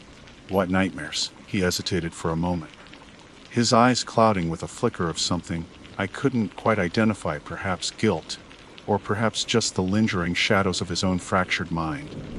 "You had a difficult childhood," he said softly. "Traumatic experiences that left deep scars. You couldn't cope. You were desperate. I searched my memory, trying to grasp at any recollection of a troubled past. But there was nothing. Just a blank void where those memories should have been. Had he truly erased them all? And the masked doctor in my dream? I asked, my voice trembling. Thorn looked down at the scalpel in his hand. That was me. A symbol of your fear, perhaps. Or maybe a representation of the one who tried to heal you. Heal me with memory erasure? I asked incredulously. It was a radical approach, Thorn admitted. Perhaps flawed. But our intentions were good? Good intentions? I repeated, a bitter laugh escaping my lips. You stole my memories! You stole a part of my life! He looked at me sadly. Who gave you peace, Rachel? We gave you a chance at happiness. Happiness built on a lie, I retorted. A happiness that crumbles the moment I start to remember the truth. He took another step closer, and I could see the desperation in his eyes. Don't do this, Rachel. Don't dredge up the past. It will only bring you pain. But it's my past! I exclaimed. I have a right to know who I am, where I come from. He shook his head vehemently. No, you don't understand. Some memories are too dangerous. They can shatter you. He raised the scalpel slightly, and my fear surged anew. Was he going to try to erase my memories again? Or something worse? What are you going to do? I asked, my voice barely above a whisper. I just want to show you, he said, his voice strangely gentle. Just a little glimpse, to help you understand why we did what we did. He took another step closer, and I instinctively flinched. He reached out with his free hand, and before I could react, he touched my forehead. A jolt of energy, like a surge of electricity, coursed through my body. My vision blurred, and a series of fragmented images flashed behind my eyes. A young girl crying in a dark room, shouting voices, a flash of bright lights, a feeling of intense fear and helplessness.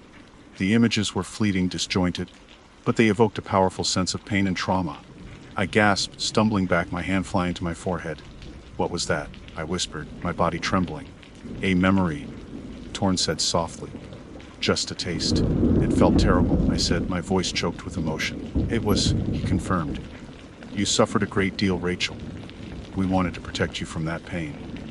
But you didn't protect me, I said, tears welling up in my eyes. You just hid the truth, and now it's coming back. And it's terrifying. He looked at me with a mixture of pity and desperation. I can make it stop, Rachel. I can make the memories go away again. You can go back to your peaceful life. Forget all of this. He raised the scalpel again, and for a moment I hesitated. The thought of returning to my blissful ignorance was tempting.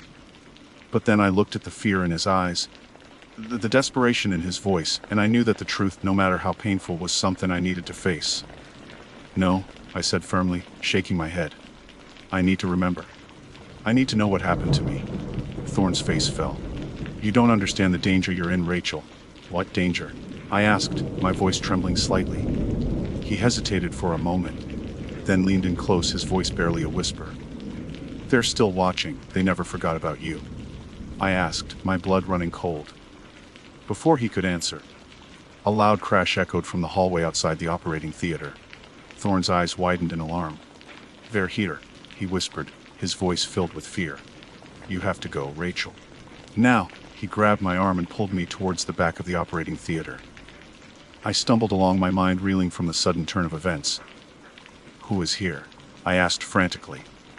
What's going on?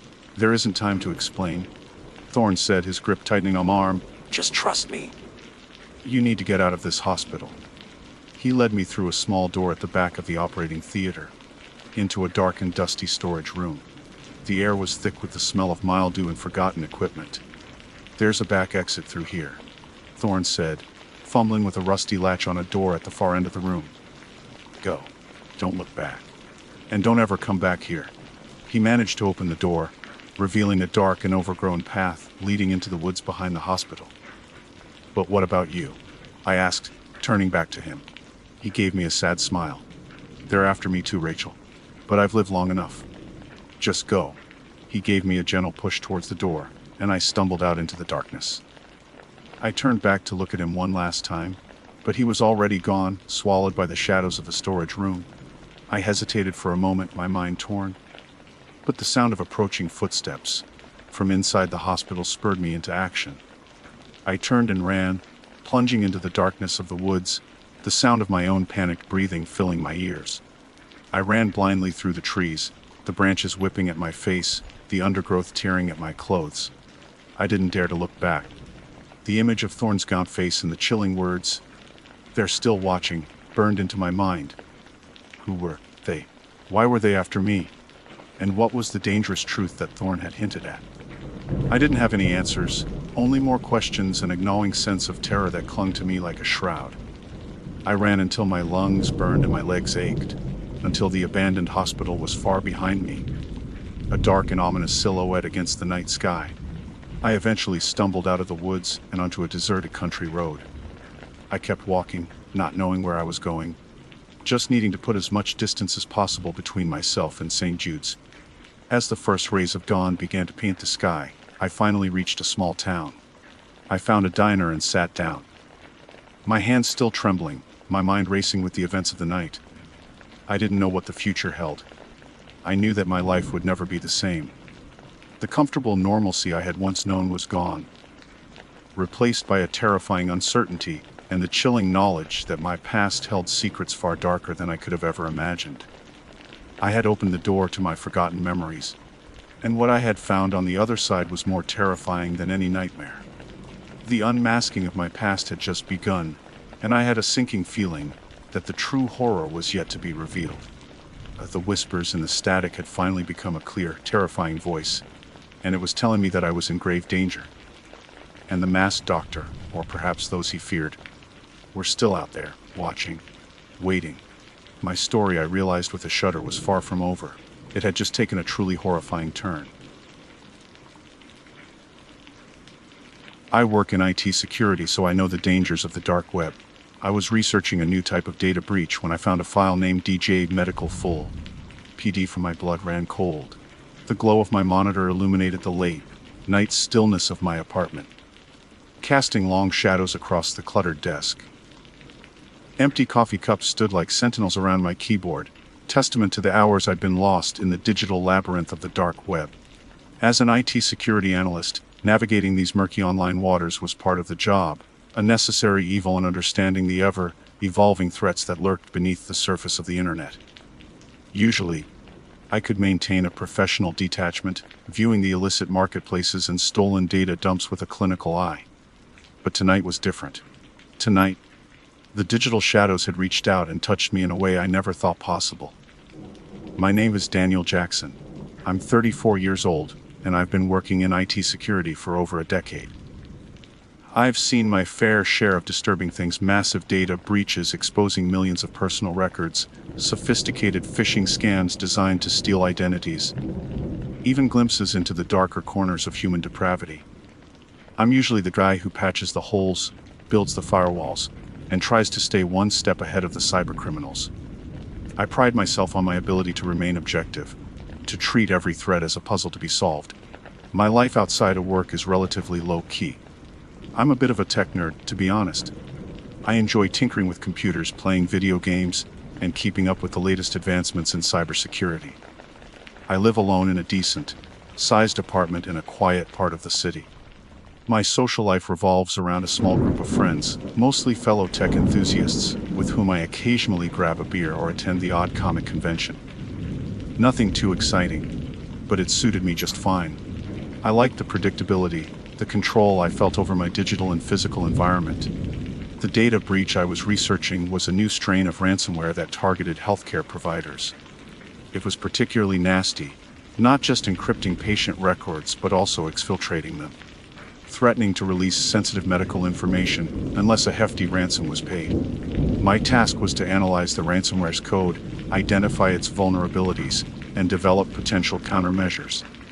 This often involved venturing into the dark web, where these criminal organizations often communicated, and leaked samples of their stolen data as proof.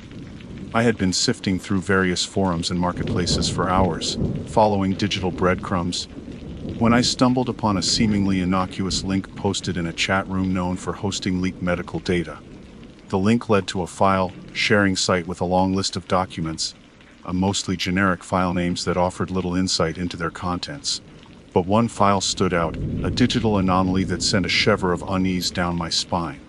It was named DJ Medical Full. PDF. My blood ran cold.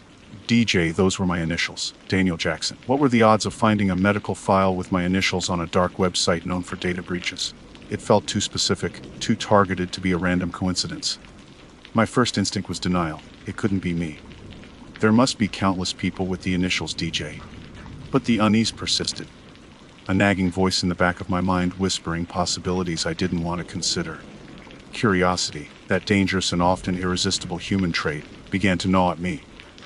Despite my better judgment, despite the alarm bells ringing in my head, I clicked on the link and downloaded the file. The download was surprisingly quick, the file size relatively small for a full medical record. As I waited for it to complete, my anxiety grew. What if it was me? What kind of medical information could be out there on the dark web, and how did it get there? Once the download was complete, I hesitated for a long moment before opening the file. My hand hovered over the mouse cursor, my heart pounding in my chest. This felt wrong, deeply wrong. Like peering into a part of my life that should remain private, hidden even from myself. Finally, with a deep breath, I double-clicked the file. The document opened in my PDF viewer, and the first page confirmed my worst fears. There, at the top of the page in clear, unmistakable text, was my full name, Daniel Robert Jackson. Below it, my date of birth, my address, and other personal details that only my doctor and a few trusted institutions should have access to. My mind raced, trying to make sense of what I was seeing. How could my medical records be on the dark web? I had never been a victim of a data breach, at least not that I was aware of. I was meticulous about my online security, using strong, unique passwords and enabling two-factor authentication whenever possible. I scrolled through the document, my eyes scanning the pages filled with medical jargon and test results. It appeared to be a comprehensive record of my medical history, spanning several years. There were details of routine checkups, minor illnesses, and even a few more significant health scares from my past. As I delved deeper into the file, I started to notice some inconsistencies, some entries that didn't quite align with my memory. There were appointments with specialists I had never seen, tests I had never taken, and even a few procedures listed that I had no recollection of undergoing. One entry, in particular, caught my eye. It was dated about 5 years ago and detailed a series of neurological tests and consultations. The diagnosis listed was unspecified cognitive anomalies, a term that sent a chill down my spine. I had no memory of any such issues, no recollection of seeing a neurologist or undergoing any cognitive testing. I tried to rationalize it. Maybe it was a mistake, a case of mistaken identity. Perhaps there was another Daniel Robert Jackson out there, and his medical records had somehow been mislabeled or mixed up with mine. But the level of personal detail in the file, the accuracy of my address and date of birth, made that explanation seem highly unlikely. The more I read, the more uneasy I became. The file contained information that was deeply personal and should have been securely protected. Its presence on the dark web raised a multitude of disturbing questions. How did it get there? Who had access to it? And why were there entries that I couldn't account for? I started to feel a sense of paranoia creeping in. Was I being watched? Had my medical records been compromised without my knowledge? The thought was deeply unsettling, especially given my line of work. I was supposed to be the one protecting data, not having my own exposed. I decided to dig deeper, to try and trace the origin of the file. The file sharing site itself offered little in the way of clues, its interface deliberately anonymous and untraceable. The link had been posted by a user with an obscure handle, and no discernible online history. I spent the next few hours using my skills and resources to try and track down the source of the leak. I analyzed the file's metadata, hoping to find some identifying information, but it had been stripped clean. I scoured the dark web forums and chat rooms where the link had been posted, looking for any further discussion or clues. My search yielded nothing. It was as if the file had simply materialized out of thin air, leaving no trace of its origin. This only added to my growing unease. The inconsistencies in the medical record continued to bother me. The unspecified cognitive anomalies, diagnosis in particular, kept replaying in my mind. Could I have forgotten something so significant? Was it possible that I had undergone neurological testing and consultations without remembering it? I considered the possibility of some kind of memory loss, but I had no other symptoms. My memory for everyday events in my work was sharp. I could recall details from years ago with clarity. It seemed unlikely that I would have a significant gap in my memory without any other noticeable effects. The more I pondered the file, the more a disturbing thought began to take root in my mind. What if these weren't just inconsistencies? What if these were signs of something more sinister? What if my medical records had been tampered with? The idea was unsettling, but it wasn't entirely far-fetched. In the world of cybercrime, anything was possible. Could someone have accessed my medical records and added false entries, perhaps as part of some elaborate scheme? But what would be the motive? And why target me? I decided to take a break from my digital investigation and try to approach this from a different angle. I pulled up my own official medical records, the ones I had access to through my healthcare provider's online portal. I started comparing them to the file I had found on the dark web, page by page. The majority of the information matched my basic details, my history of minor illnesses and routine check-ups. But the discrepancies were still there, glaringly obvious. The neurological tests and consultations were nowhere to be found in my official records. This confirmed my suspicion that the file I had found had been altered or contained fabricated information. But the question remained why, and how had someone gained access to my medical records in the first place? As I continued to compare the two sets of records, I noticed another anomaly. In the dark web file, there were several entries detailing blood tests and genetic screenings that were not present in my official records. One entry, in particular, made my blood run cold all over again. It was a note indicating a rare genetic marker, one that was associated with a significantly increased risk of developing a specific neurological disorder later in life. I had never been informed of any such genetic marker. My official blood test results were normal. Could this be another fabrication in the dark web file? Or was it a piece of information that my healthcare provider had withheld from me? The thought was deeply disturbing. Was it possible that I had a ticking time bomb in my genes? A predisposition to a debilitating neurological condition that I was completely unaware of? And if so, why wouldn't my doctor have told me? The more I thought about it, the more paranoid I became. I started to question everything I thought I knew about my own health and my own past. Could there be other gaps in my memory? Other medical procedures I had undergone without realizing it? The line between reality and paranoia began to blur. I started to feel like I was trapped in a digital nightmare, a world where my most personal information had been exposed and manipulated. I knew I couldn't ignore this. I had to find out the truth, no matter how unsettling it might be. I decided that my next step was to consult my doctor. To confront him with the file I had found and demand answers. But a nagging doubt lingered in the back of my mind. What if my doctor was involved in this somehow? What if the official records had also been tampered with? Who could I trust? As I sat there in the dim glow of my monitor, the file, DJ Medical Full, PF, still open on the screen, I felt a profound sense of unease. The digital ghost in the machine had revealed a disturbing secret about my own life, a secret that threatened to unravel my sense of identity and reality. My expertise in IT security had always been my shield, my way of protecting myself from the dangers of the digital world. But now, that world had turned against me, and the threat was deeply personal, lurking within the very fabric of my own medical history. The research into the new data breach had taken a terrifying turn, leading me down a rabbit hole of questions and suspicions that I never could have anticipated. And I had a chilling feeling that the answers I was seeking would be far more disturbing than anything I had encountered in the darkest corners of the internet. Sleep evaded me that night. The image of the DJ Medical Full PDF file burned into my mind, each inconsistency a fresh wave of anxiety. The diagnosis of unspecified cognitive anomalies, and the mention of a rare genetic marker haunted my thoughts. I tossed and turned, the digital ghost in the machine having successfully invaded my waking hours. The next morning I called my primary care physician's office, scheduling an appointment for the earliest possible slot. I debated about mentioning the file or my concerns over the phone, but ultimately decided against it. I wanted to see my doctor's reaction firsthand, to gauge his honesty and transparency. The waiting room felt sterile and cold, the usual mundane chatter of patients replaced by a heavy silence that mirrored my own apprehension. When my name was finally called, I felt a knot of anxiety tighten in my stomach. Dr. Lewis, my physician for the past decade, greeted me with his usual friendly smile. "Daniel, good to see you. What brings you in today?" I took a seat opposite his desk, my hands clammy. "I've been having some concerns about my medical history, doctor," I began, trying to sound as calm and rational as possible.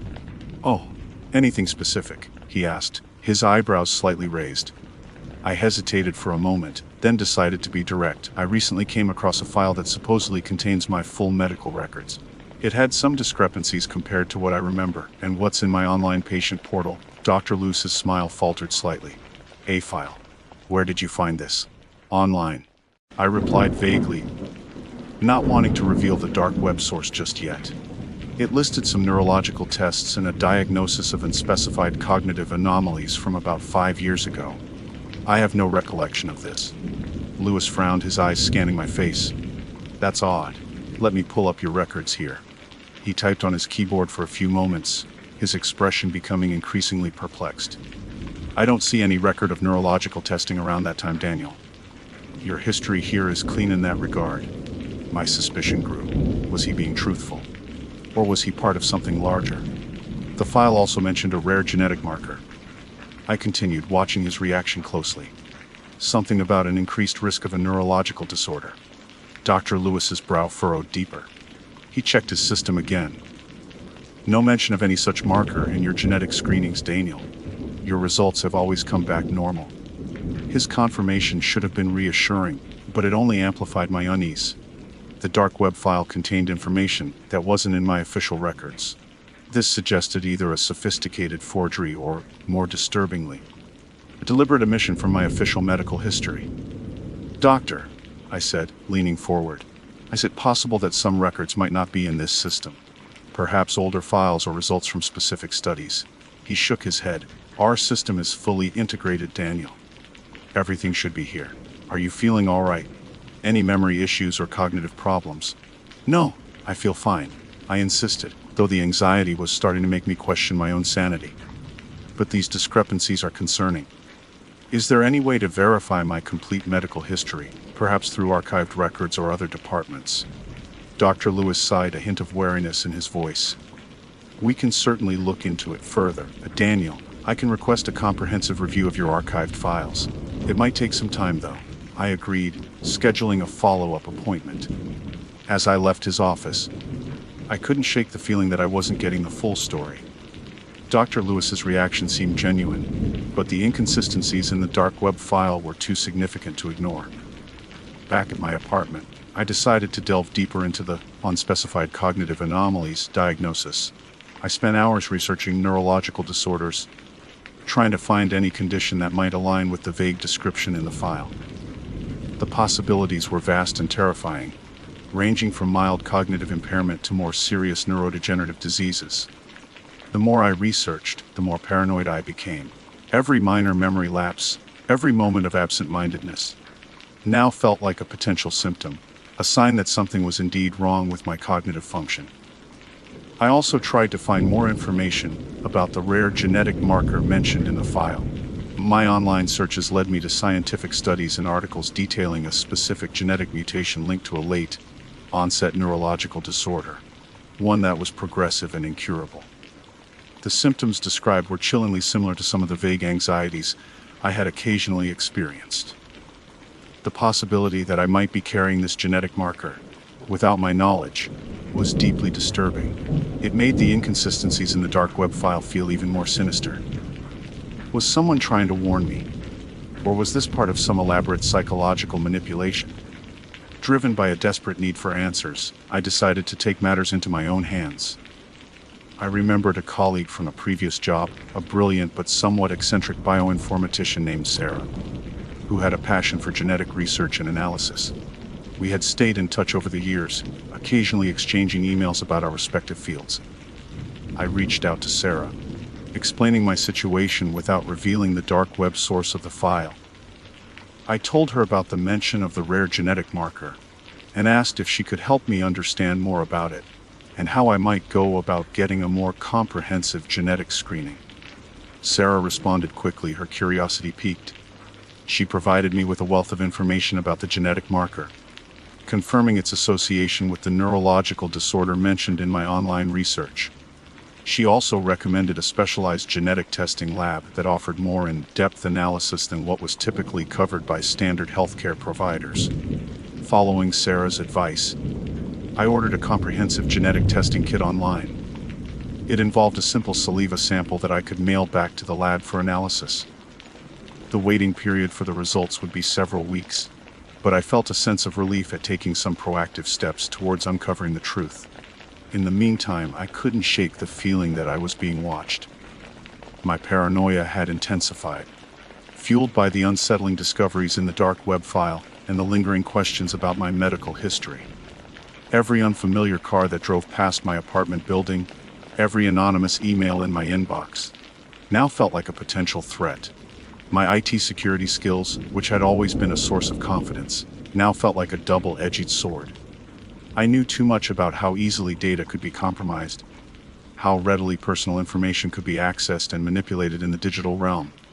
I started taking extra precautions, scrutinizing my network traffic, checking for any unauthorized access to my devices, and even covering the webcam on my laptop when I wasn't using it. I felt like I was living in a digital fishbowl, my every move potentially being monitored. One evening, while reviewing my network logs, I noticed some unusual activity. There were several instances of connections to unfamiliar IP addresses, originating from devices within my apartment network. These connections were sporadic and brief, but they were enough to trigger alarm bells. I traced the IP addresses and found that they were associated with servers located in obscure parts of the world, known for hosting malicious activity. This was no coincidence. Someone was trying to access my network. I immediately took my network offline, disconnecting all my devices from the internet. I spent the next few hours performing a thorough scan of my computers and router, looking for any signs of malware or unauthorized access. My investigation revealed a sophisticated piece of spyware that had been secretly installed on my main computer. It had been logging my keystrokes, capturing screenshots, and potentially even accessing my webcam and microphone. The spyware was cleverly disguised and had likely been present on my system for some time. The discovery sent a fresh wave of panic through me. Someone was actively monitoring my online activity. They knew I had found the medical file on the dark web, and they were trying to track my investigation. I immediately wiped my hard drive, reinstalling my operating system and all my software from scratch. I also took steps to secure my network, changing all my passwords and implementing more robust security measures. But the feeling of being watched persisted. I knew that whoever was behind this was sophisticated and determined. They had already managed to compromise my system once. They could do it again. The anomaly in the algorithm had become a full-blown intrusion into my life. The digital world, which I had always felt in control of, now felt like a dangerous and unpredictable landscape where I was being hunted. As the weeks passed, I lived in a state of heightened vigilance, constantly looking over my shoulder, both online and in the real world. The genetic testing results finally came back and my heart sank as I read the report. The rare genetic marker was present. The dark web file, in this regard at least, had been accurate. The news was devastating, confirming my worst fears about my future health.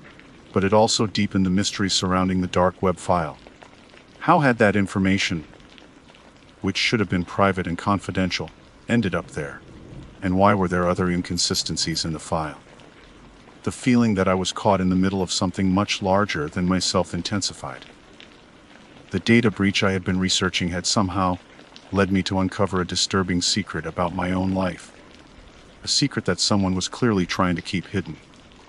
I knew I couldn't stop now. I had to find out who was behind this, why my medical records had been tampered with, and what the ultimate goal was. The ghost in the machine had shown me a glimpse of a terrifying truth, and I was determined to uncover the full story, no matter the cost. The anomaly in the algorithm was just the beginning. I had a feeling that the real horror was still to come. The confirmation of the genetic marker sent a chill deeper than any digital threat I had ever encountered. It wasn't just a data breach anymore. It was a breach of my own biological code, a predetermined vulnerability I had been unknowingly carrying. But the accuracy of that specific detail in the dark web file only amplified the unsettling nature of the discrepancies surrounding my cognitive health. Someone somewhere knew more about me than I knew myself, and they had deliberately chosen to reveal some truths while obscuring others. My initial plan to confront Dr. Lewis again felt naive. If my official medical records had been incomplete or manipulated, he might be either complicit or simply unaware of the full picture. I needed to find a source of information that was outside the established systems, something untainted by potential interference. The spyware incident had made me realize that I was dealing with individuals or an organization with significant technical capabilities and a vested interest in my medical information. They were watching my every move online, and I had no doubt they were aware of my investigation. This meant I had to be even more careful, operating in the shadows, just like they were. I decided to revisit the dark web forum, where I had first found the link to the medical file. Using a heavily anonymized connection and a burner account, I started lurking again, searching for any mention of the file name or related keywords. Days turned into nights as I sifted through countless threads, most of which were dead ends. Then, I found a cryptic post in a private forum, a message written in heavily coded language that seemed to allude to certain individuals being monitored for specific genetic predispositions. The post mentioned Project Chimera and the collection of full biological profiles. The language was vague, but the underlying implications sent a shiver down my spine. Project Chimera. The name sounded ominous, like something out of a science fiction thriller. Could it be a clandestine research project? A secret government initiative? The possibilities were both terrifying and overwhelming. I tried to engage with the user who had posted the message, but they remained unresponsive. It was a dead end, but it gave me a new lead. A potential name for whatever shadowy organization might be involved. Driven by this new clue, I started researching Project Chimera, using heavily encrypted search engines and secure networks. The results were sparse and heavily redacted, hinting at classified research involving genetics and neurological studies. There were mentions of controversial experiments and ethical concerns, but nothing concrete that directly linked it to my medical records. The more I dug, the more I felt like I was peeling back layers of a vast and intricate conspiracy. The altered medical records, the spyware, the cryptic messages on the dark web, they all pointed towards a coordinated effort to monitor and potentially manipulate my health information. One night, I received an anonymous encrypted message on a secure messaging app I had recently installed. The message contained a single line of text. "They know you're looking." The message sent a jolt of fear through me. My paranoia had been validated. They were watching me, and they knew I was getting closer to the truth. I decided to take a more direct approach. I remembered a detail from the dark web file that hadn't matched my official records. The name of a specific research hospital listed in connection with the neurological testing. It was a private institution I had never heard of, located in a remote area a few hours outside the city. Against my better judgment, I decided to pay this hospital a visit. I knew it was risky, potentially walking into a trap, but the need for answers had become all-consuming. I drove out to the location the next day, the landscape becoming increasingly isolated and rural as I ventured further from the city. The hospital was located deep in the woods, a sprawling, modern complex surrounded by high fences and security cameras. It looked more like a research facility than a traditional hospital. I parked my car a safe distance away and approached the perimeter on foot, trying to remain unseen. The security was tight, with guards patrolling the grounds and cameras monitoring every angle. It was clear that this was not a place that welcomed uninvited guests. I spent hours observing the facility, trying to find a way in. Eventually, I noticed a delivery truck entering through a service gate. It was my chance. I waited until the truck was inside and then, using my knowledge of security protocols and exploiting a blind spot in the camera coverage, I managed to slip through the gate unnoticed. The interior of the hospital was eerily quiet and sterile. The corridors were brightly lit, but there was a distinct lack of activity. It felt more like a ghost facility than a functioning hospital. I navigated the hallways, trying to find the records department or any area that might contain information about past patients. The doors were mostly locked, requiring keycard access. My limited knowledge of the facility's layout, based on some publicly available architectural plans I had managed to find online, was my only guide. After what felt like an eternity, I found an unlocked door leading to a dimly lit archive room. Rows upon rows of metal shelves filled the space, stacked high with boxes of paper files. The air was thick with the smell of dust and aging documents. This had to be it. I started searching through the boxes, my heart pounding with anticipation and fear. The files were organized by patient name and date. It took me hours, but eventually I found a box labeled Jackson, at Daniel R. 2018-2020. My hands trembled as I pulled out the file. It was much thicker than my official medical records, containing a wealth of information that had been completely absent from what I had seen before. As I flipped through the pages, the truth began to unravel before my eyes. The file contained detailed records of neurological tests, cognitive assessments, and experimental treatments I had no memory of undergoing.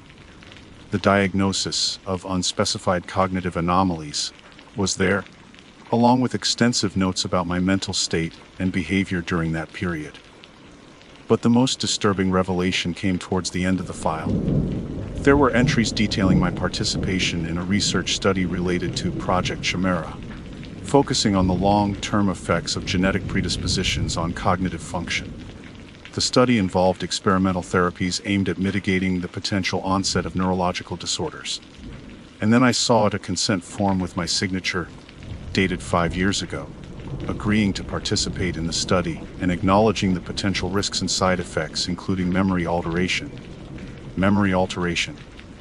The pieces of the puzzle clicked into place with a sickening finality. They hadn't just withheld information, they had deliberately erased parts of my memory as part of their research. The inconsistencies in the dark web file weren't errors. They were breadcrumbs of a hidden past. A wave of nausea washed over me. I had been a guinea pig in their experiment. My memories manipulated without my knowledge or consent. The rare genetic marker wasn't just a predisposition. It was the reason I had been targeted. Suddenly, I heard footsteps approaching the archive room. My heart leaped into my throat. I wasn't alone. I quickly shoved the file back into the box and tried to appear as inconspicuous as possible, pretending to browse the shelves. The door creaked open, and a man in a white lab coat entered the room. He looked directly at me, his eyes cold and suspicious. "Can I help you?" he asked, his voice sharp. Panic surged through me. I had been caught. "I am looking for some old records," I stammered, trying to sound like I belonged there. "I was told they might be stored here." The man's gaze remained fixed on me, his expression unwavering. What department are you with?" I froze, my mind racing for an answer. I had no credentials, no plausible explanation for being in this restricted area. Before I could speak, a voice echoed from the hallway outside. "Dr. Albright, there you are. Security has reported an unauthorized individual on the premises." My blood ran cold. They knew I was here. Albright's eyes narrowed. "You need to come with me."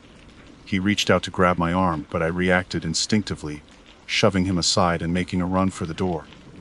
I burst out of the archive room and into the hallway, the sound of alarms blaring behind me. I sprinted down the corridor, my footsteps echoing through the sterile silence.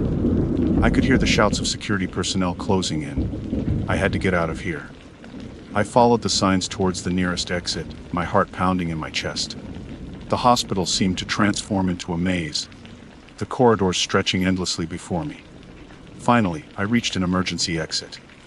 I pushed open the door and burst out into the cool night air. The sounds of pursuit were close behind me. I ran across the grounds, heading towards the perimeter fence. I could see security guards converging on my location. My only chance was to get back to my car and disappear into the night. I reached the service gate where I had entered, but it was now locked and guarded. I had to find another way out. Spotting a section of the fence that looked slightly less secure, I made a desperate dash towards it. I scrambled over the fence, tearing my clothes and scraping my hands, but I managed to make it to the other side. I ran through the woods, the sounds of the hospital fading behind me. I didn't stop until I reached my car, my lungs burning and my body aching. I jumped into the driver's seat, started the engine, and sped away. leaving the ominous lights of the research hospital behind me. As I drove, the weight of my discoveries settled upon me. I knew the truth now. I had been a pawn in their game. My memories manipulated for their research. And they were still watching, still trying to control the narrative of my own life. The source code of my fear had been revealed. It wasn't just about a data breach or a genetic predisposition. It was about a secret project, a clandestine organization willing to tamper with human minds in the pursuit of knowledge. I didn't know what their ultimate goal was, but I knew that I couldn't let get away with what they had done. I had to expose them, to reveal the truth about Project Chimera and the unethical experiments they were conducting. My life had been irrevocably changed. The predictability and control I had once cherished were gone, replaced by a constant sense of paranoia and the chilling realization that my own memories could no longer be fully trusted. But I was no longer just an IT security analyst. I was a target, a survivor, and I was determined to fight back. The ghost in the machine had awakened something within me, a resolve to uncover the full extent of their conspiracy and to reclaim my own stolen memories. The final lines of code in this terrifying chapter of my life were yet to be written, and I knew they would be filled with a desperate fight for truth and freedom. My family has a history of mental illness. I always feared I'd succumb to it. A dark website claiming to offer psychological evaluations gave me a diagnosis I never expected, and a treatment plan that was utterly barbaric. The words hang in the air, typed onto the stark white background of my computer screen. Even now, months later, a shiver runs down my spine as I reread them. They feel like the opening lines of some terrible, forgotten novel, the kind you stumble upon in a dusty antique shop, its pages brittle with age and filled with a dread that seeps into your very bones. But this isn't fiction. This is my story. My name is Amanda White, and what happened to me, what I went through, is something I wouldn't wish on my worst enemy. Growing up, the shadow of mental illness loomed large over our household. My grandmother, bless her soul, suffered from severe depression, a darkness that would occasionally engulf her entirely, leaving her bedridden for weeks, staring blankly at the ceiling. My uncle on my father's side battled with schizophrenia for most of his adult life, his grip on reality often tenuous, punctuated by episodes that required hospitalization. These weren't whispered secrets. They were the unspoken truths that colored our family gatherings, the reason for the hushed tones and worried glances. Naturally, as I got older, the fear began to creep in. Was it inevitable? Was I destined to follow in their footsteps? Every mood swing, every moment of intense anxiety, every sleepless night fueled my paranoia. I became hyper-aware of my own thoughts, scrutinizing them for any sign of the encroaching darkness. It was like living with a constant, low-level hum of anxiety, a persistent worry that something was fundamentally wrong with me just waiting to surface. I tried to be proactive. I saw therapists on and off throughout my late teens and early 20s. They offered coping mechanisms, talked about cognitive behavioral therapy, and generally tried to reassure me that my anxieties were normal, understandable given my family history. But their words often felt hollow, like a band-aid on a gaping wound. They didn't understand the deep-seated fear, the almost primal dread that gnawed at me. It was during one particularly bad period, a time when my anxiety felt like a physical weight pressing down on my chest, that I stumbled upon it. I was lost in the labyrinthine corners of the internet, searching for something, anything, that could offer me some insight, some solace. I don't even remember the exact keywords I used. I think it was something vague like online psychological help or mental health assessment. That's when I saw the link. It was nestled amongst a sea of legitimate-looking websites. But something about it stood out. It was stark minimalist, with no flashy graphics or reassuring stock photos. Just a simple black background with white text. Psychological evaluations explore the depths of your mind. The URL itself was cryptic, a jumble of random characters that offered no clue as to the site's origin or purpose. A sense of morbid curiosity washed over me. I knew I shouldn't click it. A website like that lurking in the darker corners of the internet couldn't possibly offer anything legitimate. But the fear, the knowing uncertainty about my own mental state, was a powerful lure. It whispered promises of answers, of understanding, even if it came from an unlikely source. Against my better judgment, I clicked. The site was even more unsettling than the link suggested. It was devoid of any identifying information, no About Us page, no contact details, no testimonials. Just a single page with a brief explanation of their services. They claimed to offer in-depth psychological evaluations based on a series of complex questionnaires and, supposedly, advanced AI algorithms. They promised a level of insight that traditional therapy couldn't provide, a true understanding of the inner workings of your mind. There was a warning, of course, in small, almost illegible print at the bottom of the page. It stated that the evaluations were not intended to replace professional medical advice, and that the results should be interpreted with caution. But by then, I was already hooked. The allure of finally understanding what was going on inside my head, of potentially identifying any underlying issues before they spiraled out of control, was too strong to resist. The questionnaire was extensive, to say the least. It delved into every aspect of my life, my childhood, my relationships, my fears, my dreams, even my darkest thoughts. Some of the questions were deeply personal, forcing me to confront aspects of myself I had long tried to ignore. It took me hours to complete, spread out over several days. Each time I logged back in, a sense of unease would settle over me, a feeling that I was venturing into territory I shouldn't. Finally, after what felt like an eternity, I submitted the questionnaire. The site displayed a simple message: your evaluation is being processed. Results will be available within 72 hours. The wait was agonizing. My anxiety was through the roof. Part of me was terrified of what the results might reveal, while another part desperately hoped for some kind of explanation, some validation of the fears that had haunted me for so long. Exactly 72 hours later, I nervously logged back into the site. There was a new section now, labeled Your Evaluation Results. My heart pounded in my chest as I clicked on it. The diagnosis hit me like a punch to the gut. It wasn't depression, it wasn't schizophrenia, not in the traditional sense. The site diagnosed me with something called cognitive resonance syndrome. I had never heard of it before. The description was vague and unsettling, talking about a fundamental disharmony between conscious thought and subconscious perception, a state that supposedly led to severe psychological instability and a heightened susceptibility to external influences. I immediately tried to research the term. I scoured the internet, academic databases, medical journals, but I found nothing, absolutely nothing. It was as if the diagnosis didn't exist outside of this obscure dark website. This should have been a massive red flag, a clear indication that something was wrong. But in my desperate state, I clung to it. This was it, I thought. This was the explanation for the anxiety, the fear, the feeling that something was always just slightly off. Then came the treatment plan. It was even more bizarre and disturbing than the diagnosis.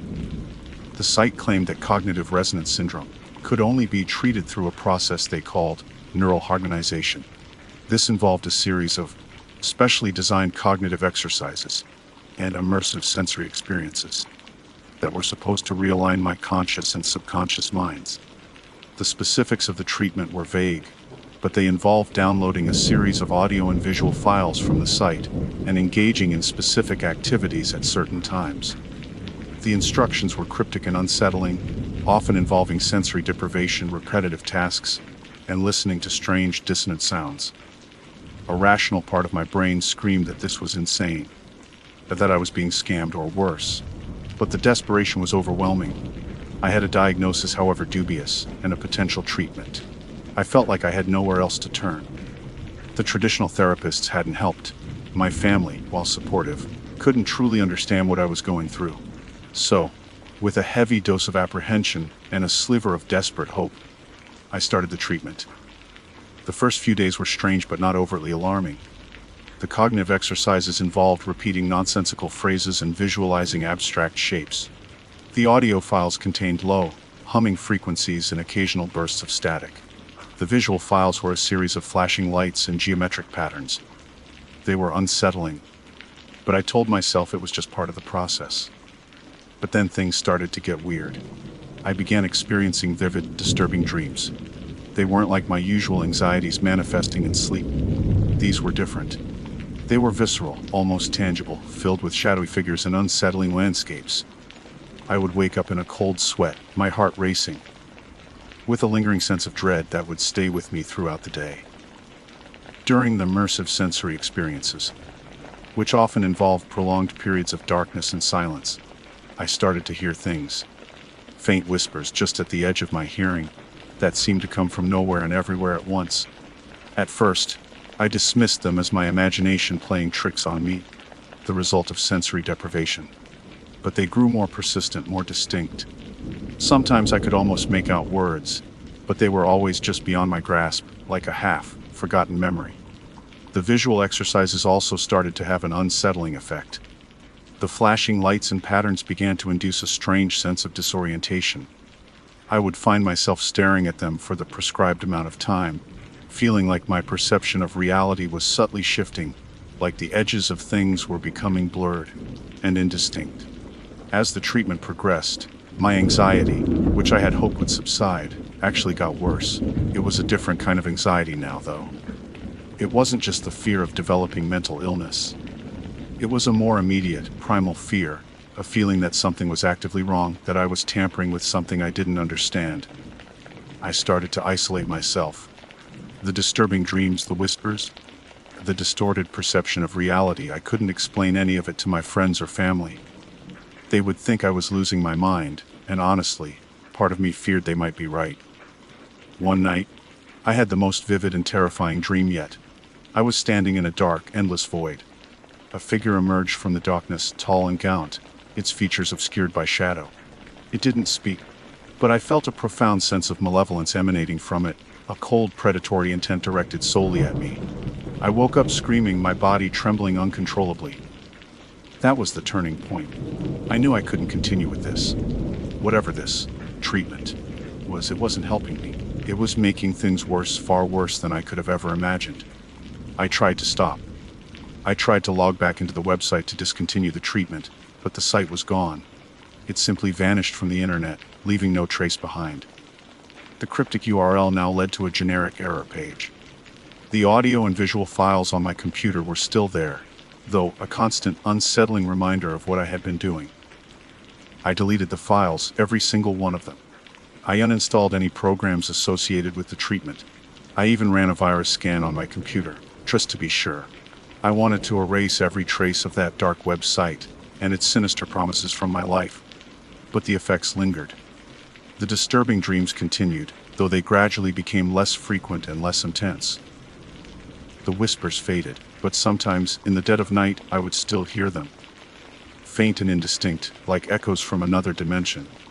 And the feeling that something was fundamentally wrong, that I had somehow opened a door to something dark and unknown, remained. That's why I'm writing this. I need to tell my story to get it out there. Maybe someone else has stumbled upon that website, or something similar. Maybe someone else is experiencing these unsettling effects. If so, please learn from my mistake. Don't trust the promises of shadowy figures on the internet. Don't delve into the darker corners of your mind without proper guidance. My family has a history of mental illness. I always feared I'd succumb to it. A dark website, claiming to offer psychological evaluations, gave me a diagnosis I never expected, and a treatment plan that was utterly barbaric. But the real horror wasn't the diagnosis or the treatment itself. It was the realization of what I had allowed into my mind, the darkness I had unknowingly invited into my life.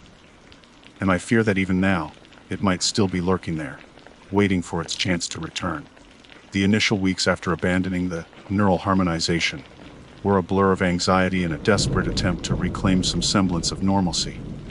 I threw myself back into my work, a mundane office job that had always felt like a comfortable, if unexciting, anchor in my life.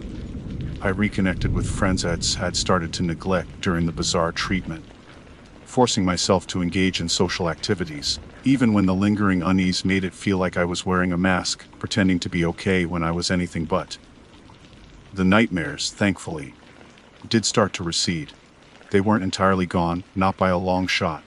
Occasionally, I would still find myself trapped in that endless void, the gaunt figure lurking just beyond my vision. But the frequency diminished, and the sheer terror they induced began to dull, replaced by a more persistent, low-grade dread. The whispers, however, were more stubborn.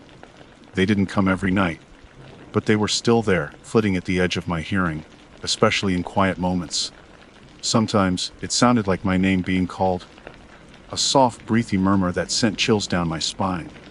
Other times, it was just indistinct sounds, like rustling leaves or the faint hum of machinery. Even when there were no such sounds around, I started checking my apartment obsessively, convinced there was something hidden in the walls or under the floorboards, but I never found anything. The most unsettling effect, though, was the subtle shift in my perception of reality. It was hard to describe even to myself. It wasn't like I was hallucinating in the traditional sense, seeing things that weren't there. It was more like the world around me had become thinner, somehow. As if the veil between what was real and something else, something unseen, had become porous. I would catch fleeting glimpses out of the corner of my eye, shadows that moved when they shouldn't, patterns in the wallpaper that seemed to writhe and shift. When I turned to look directly, they would invariably disappear, leaving me questioning my sanity. Was this just my anxiety manifesting in new and disturbing ways? Or was it something more sinister, a consequence of whatever I had done to my mind through that bizarre treatment? One evening, I was home alone, trying to relax by watching a movie. It was a light-hearted comedy, something I hoped would distract me from the ever-present unease. But as I sat on my couch, I started to notice a faint, rhythmic tapping sound coming from the hallway. Tap, tap, tap. It was slow and deliberate, almost like someone was gently knocking on a door that wasn't there. I paused the movie and listened intently. The tapping continued, a steady, unsettling rhythm. My heart started to pound in my chest. I told myself it was probably just the pipes in the building, or maybe a branch tapping against the window, even though there wasn't a tree close enough to my window to do that. I got up cautiously and walked to the hallway. The tapping stopped. I stood there for a moment, listening, but all I could hear was the faint hum of the refrigerator in the kitchen. I told myself I was being paranoid, that it was just my imagination playing tricks on me. I went back to the living room and resumed the movie. A few minutes later, the tapping started again. Tap, tap, tap. This time it seemed closer, almost like it was coming from inside my apartment. I turned off the movie again, my hands now clammy with sweat. I stood in the middle of the living room, straining my ears. The tapping continued, and now I could pinpoint the location more precisely. It seemed to be coming from the wall behind the couch, the wall that separated my apartment from my neighbor's. I went to the wall and pressed my ear against it. The tapping was clearer now, a distinct, rhythmic sound. It didn't sound like normal neighborly noise. It had a deliberate, almost communicative quality to it. I hesitated for a moment, then knocked back on the wall, 2 quick taps. The tapping from the other side stopped. I waited, my breath held tight in my chest. After a few seconds, it started again, 3 taps this time. Tap, tap, tap. A wave of unease washed over me. This wasn't normal. My neighbor was an elderly woman who kept mostly to herself. I had never heard her make this kind of noise before. I knocked back again, 3 taps. The response was immediate, 4 taps. A tap, tap, tap, tap. It felt like we were having some kind of bizarre, unsettling conversation through the wall. My mind raced, trying to come up with a rational explanation. Maybe she was having some kind of medical emergency and was trying to signal for help. I decided to go over and check on her. I went to my front door, unlocked it, and stepped out into the hallway. I walked to my neighbor's door and knocked. No answer. I knocked again, louder this time. Still nothing. I pressed my ear against her door. I could hear a faint sound from inside, a low, rhythmic thumping. It wasn't the same as the tapping I had heard through the wall. This sounded more like a heartbeat, slow and heavy. A cold dread washed over me. Something felt terribly wrong. I considered calling the building manager, but I didn't want to overact. Maybe she was just asleep. I went back to my apartment, the rhythmic thumping from next door echoing in my ears. I sat back on my couch, but I couldn't bring myself to watch the movie. The tapping through the wall started again, a slow, deliberate rhythm. It felt like it was directed at me, like someone was trying to get my attention. Over the next few days, the tapping continued.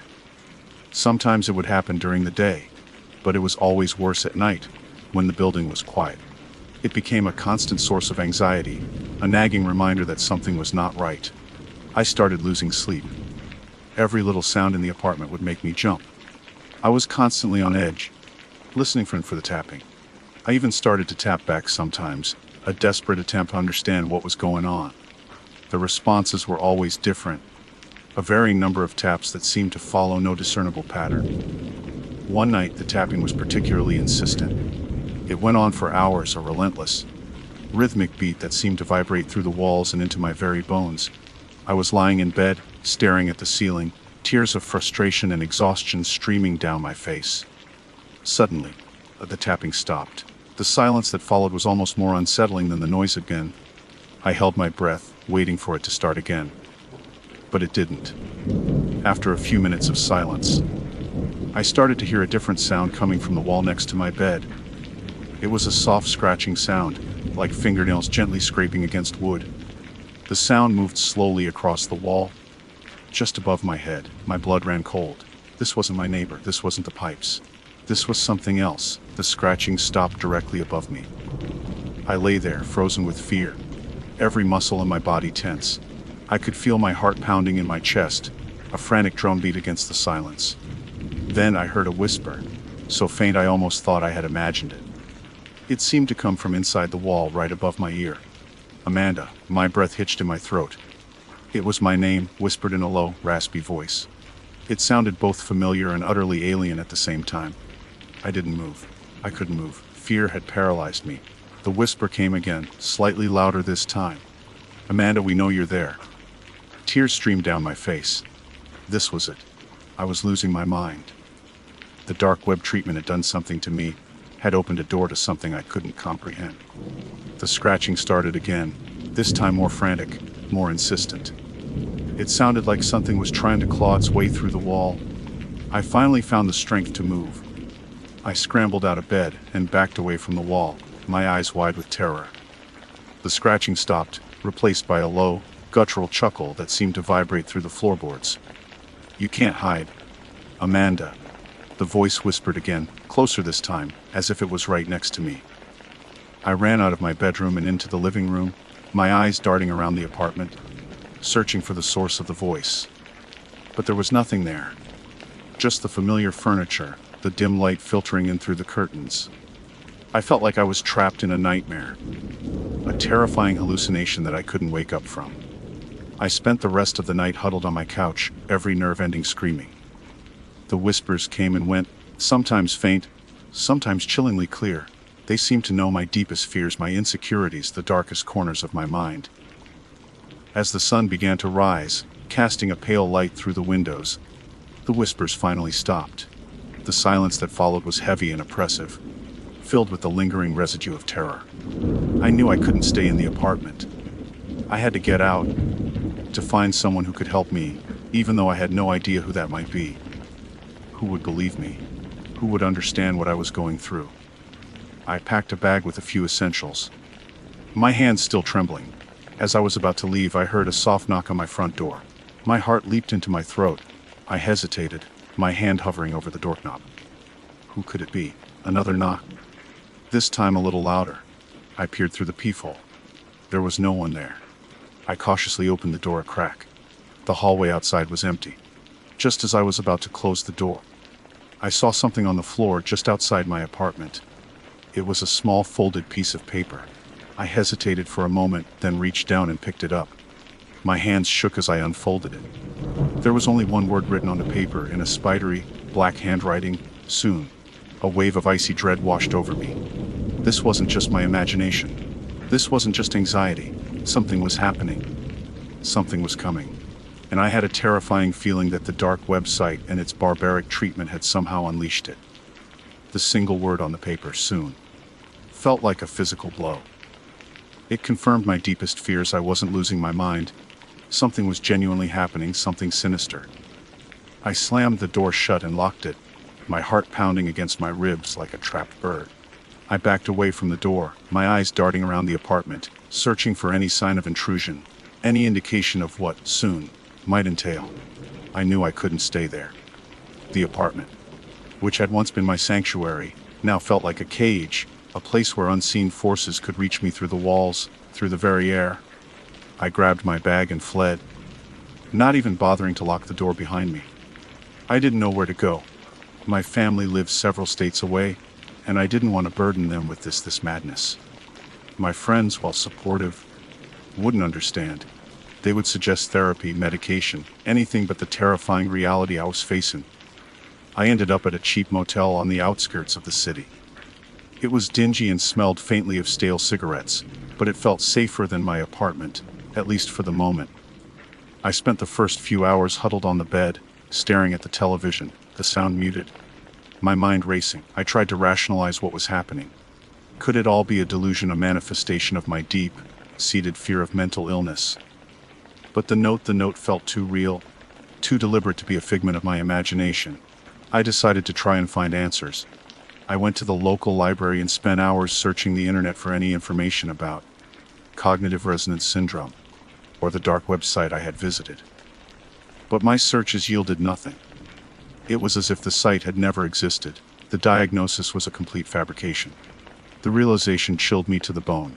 I had trusted something I shouldn't have. Something that had preyed on my vulnerability and fear. But what was the endgame? What did they want? Back at the motel, the whispers started again. They were faint at first, just at the edge of my hearing. But they grew more insistent as the night wore on. They seemed to seep through the thin walls of the motel room, slithering into my mind like venomous snakes. Amanda. They would hiss. My name laced with a chilling familiarity. You can't escape. I tried to block them out, stuffing my ears with tissues, turning up the volume on the television, but it was no use. The whispers were inside my head now, a constant chorus of dread. Sleep offered no respite. The nightmares returned with a vengeance, more vivid and terrifying than ever before. The gaunt figure in the void was no longer a shadowy silhouette. Now I could see its face, a grotesque mask of bone and shadow, its eyes burning with malevolent intent. It would reach out to me, its long, skeletal fingers brushing against my skin, sending jolts of icy terror through me. One night I woke up screaming, convinced that the figure had followed me into the real world. I sat up in bed, my heart pounding, my body drenched in sweat. The motel room was dark and silent, but I couldn't shake the feeling that I was not alone. I turned on the bedside lamp, my hand trembling. The room was empty. But as my eyes scanned the walls, I noticed something strange. There were faint scratches on the wallpaper, just above the headboard. They looked fresh, as if they had been made recently. A wave of nausea washed over me. This couldn't be happening. It was just a cheap motel. The kind of place where the walls were thin and the sounds carried easily. The scratches were probably old. I told myself, just part of the general disrepair. But as I stared at them, I saw one of the scratches deepen. A thin line appearing on the surface of the wallpaper, as if something was pressing against it from the other side.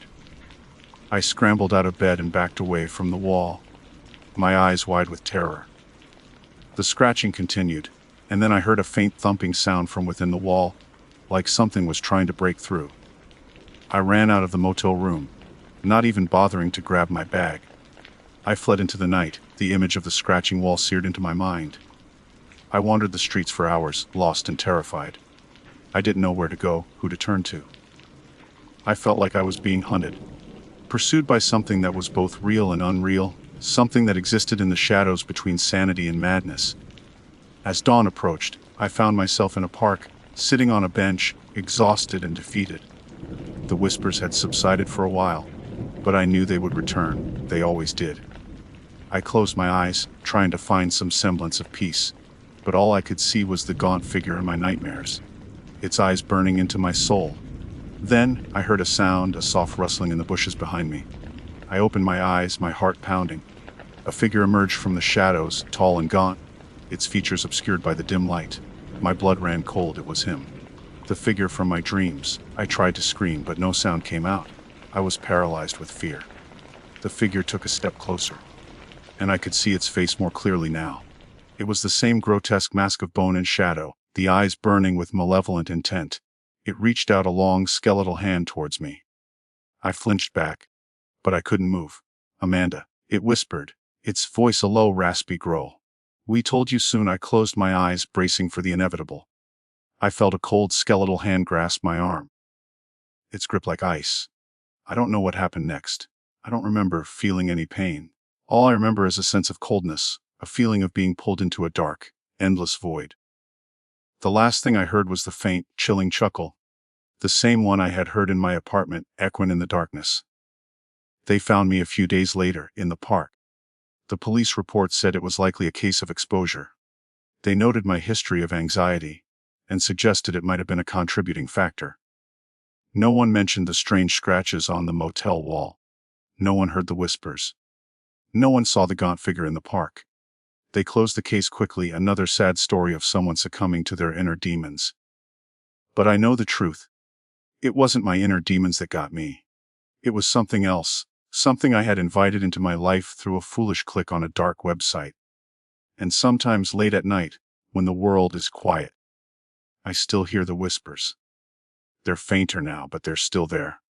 A constant reminder of what happened. And I can't shake the feeling that they're still out there, waiting for someone else to stumble upon that website, to make the same mistake I did.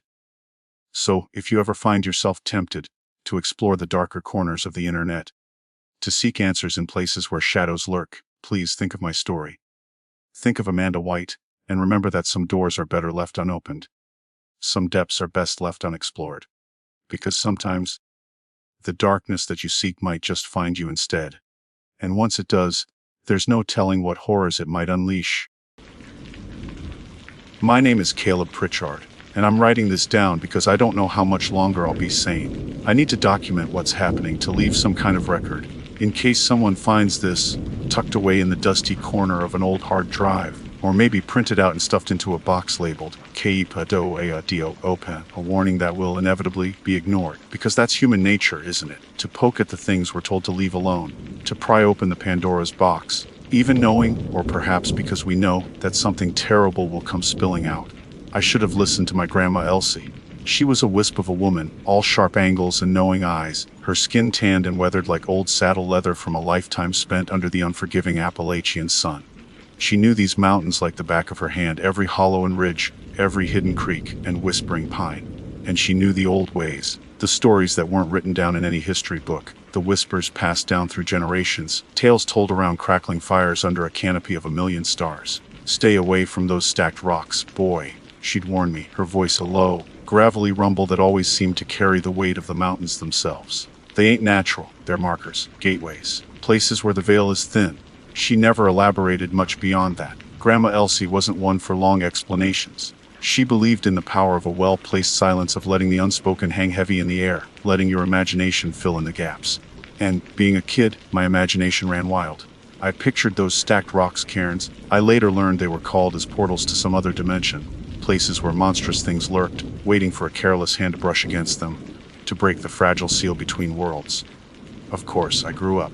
I went to college, got a degree in computer science, landed a decent job as a software developer in Asheville. The city life, with its constant hum of technology and its relentless pursuit of progress, slowly chipped away at those childhood fears. The stories Grandma Elsie told me became quaint anecdotes, relics of a bygone era, fodder for campfire tales to amuse my city friends. I still love the mountains, though. I'd go hiking every chance I got, seeking the solitude and the breathtaking views, a way to reconnect with the wildness that still pulsed beneath the veneer of civilization. It was during one of these hikes, a solo trek deep into the Great Smoky Mountains National Park, that I stumbled upon it, the Whispering Cairn. I'd strayed off the marked trail, following a faint deer path that wound its way through a dense thicket of rhododendron and mountain laurel. The air was thick and humid, the only sound the buzz of cicadas and the occasional rustle of unseen creatures in the undergrowth. I felt a prickle of unease, a sense of being watched, but I dismissed it as my overactive imagination, fueled by too many late-night horror movies. Then, I saw it. In a small clearing bathed in a shaft of sunlight that pierced the dense canopy, stood a pile of rocks, meticulously stacked, reaching almost to my chest. It wasn't just a random jumble of stones, it was clearly deliberate, each rock carefully placed upon the other, creating a strangely elegant, almost organic structure. It looked ancient, the stones weathered and covered in moss, as if it had stood there for centuries, silently observing the passage of time. My heart quickened. Grandma Elsie's warnings echoed in my mind, but they were faint, muffled by the years and by my own skepticism. I told myself it was just a rock pile, a curiosity, nothing more. Maybe some other hiker had built it, a whimsical landmark. But deep down, I knew it was something else. There was an aura about it, a palpable sense of otherness. I approached it slowly, cautiously, feeling a strange mixture of fear and fascination. The air around the cairn seemed to shimmer, almost imperceptibly, like heat rising off asphalt on a summer day. As I got closer, I noticed something else, a faint sound, a low, almost inaudible hum, like the whisper of wind through a narrow passage. It was barely there, at the very edge of my hearing, but it was enough to send a shiver down my spine. I reached out, my hand hovering over the topmost stone. I hesitated for a moment, my rational mind battling with the primal fear that was rising within me. "Don't be stupid, Caleb," I told myself. "It's just a pile of rocks." But it wasn't. I knew it. I could feel it in my bones. And then curiosity won. My fingers brushed against the cold, rough surface of the stone. It was like touching a live wire. A jolt of energy, not physical, but something deeper, surged through me. The whispering sound intensified, not louder, but clearer, as if a veil had been lifted. I could almost make out words, fragments of voices, murmuring in a language I didn't understand, yet somehow felt deep in my soul. It was then, with a growing sense of horror, that I started to hear my name. Caleb. It was a whisper, barely audible, but it was there. It seemed to emanate from the rocks themselves, from the very earth beneath my feet. I recoiled, pulling my hand back as if I'd been burned. I stumbled backward, my heart pounding in my chest, my breath coming in ragged gasps. I turned and ran. I didn't stop running until I was back on the marked trail, surrounded by the reassuring sounds of other hikers, their voices and laughter a stark contrast to the chilling whispers I had heard. I tried to convince myself it was just my imagination, a hallucination brought on by dehydration or fatigue. But I knew better. The drive back to Asheville was a blur. I kept glancing in the rearview mirror, half expecting to see something following me. The city lights, usually a welcome sight, felt oppressive, suffocating. I locked myself in my apartment, checking the locks on the doors and windows. But the whispers didn't stop. Even inside my own home, miles away from the mountains, I could still hear them. Faint, elusive, but always there, lurking at the periphery of my hearing. Whispering my name. Caleb. That was a few weeks ago. The whispers have grown stronger, more insistent. They follow me everywhere, a constant, tormenting presence. I've tried everything to block them out, loud music, white noise, even earplugs, but nothing works. They seem to bypass my ears entirely, resonating directly within my mind. And it's not just the whispers anymore. I've started seeing things too. Shadows flickering in the corners of my eyes, fleeting glimpses of shapes that shouldn't be there. I'm losing sleep, my appetite is gone, and I'm constantly on edge, jumping at every creak and groan of my old apartment building. It was the desperation, the growing certainty that I was losing my grip on reality, that led me to the dark web. I'd always been fascinated by the hidden corners of the internet, the places where the usual rules didn't apply, where information, both mundane and monstrous, flowed freely. I figured, if anyone knew anything about whispering cairns, about the voices of the dead, it would be someone on a forum dedicated to the strange and the unexplained. I found it on a site called The Unseen Collective, a forum buried deep within the layers of the Tor network. It was a place where people shared stories of paranormal encounters, cryptid sightings, and ancient folklore. And there, among the threads about Bigfoot and alien abductions, I found a post titled, Appalachian Whispers: The Truth About the Cairns. The post detailed the legend of the Whispering Cairns, describing them as ancient structures built by the indigenous peoples of the Appalachian Mountains, not as burial mounds, but as conduits to the spirit world. They were said to amplify the voices of the dead, allowing them to communicate with the living. But the post also warned of the dangers of interacting with the cairns, of the potential for attracting unwanted attention from entities that resided on the other side. Entities that, once they had your name, would never let you go. The post ended with a chilling piece of advice. If you hear them whispering your name, run. And never look back. I should have listened.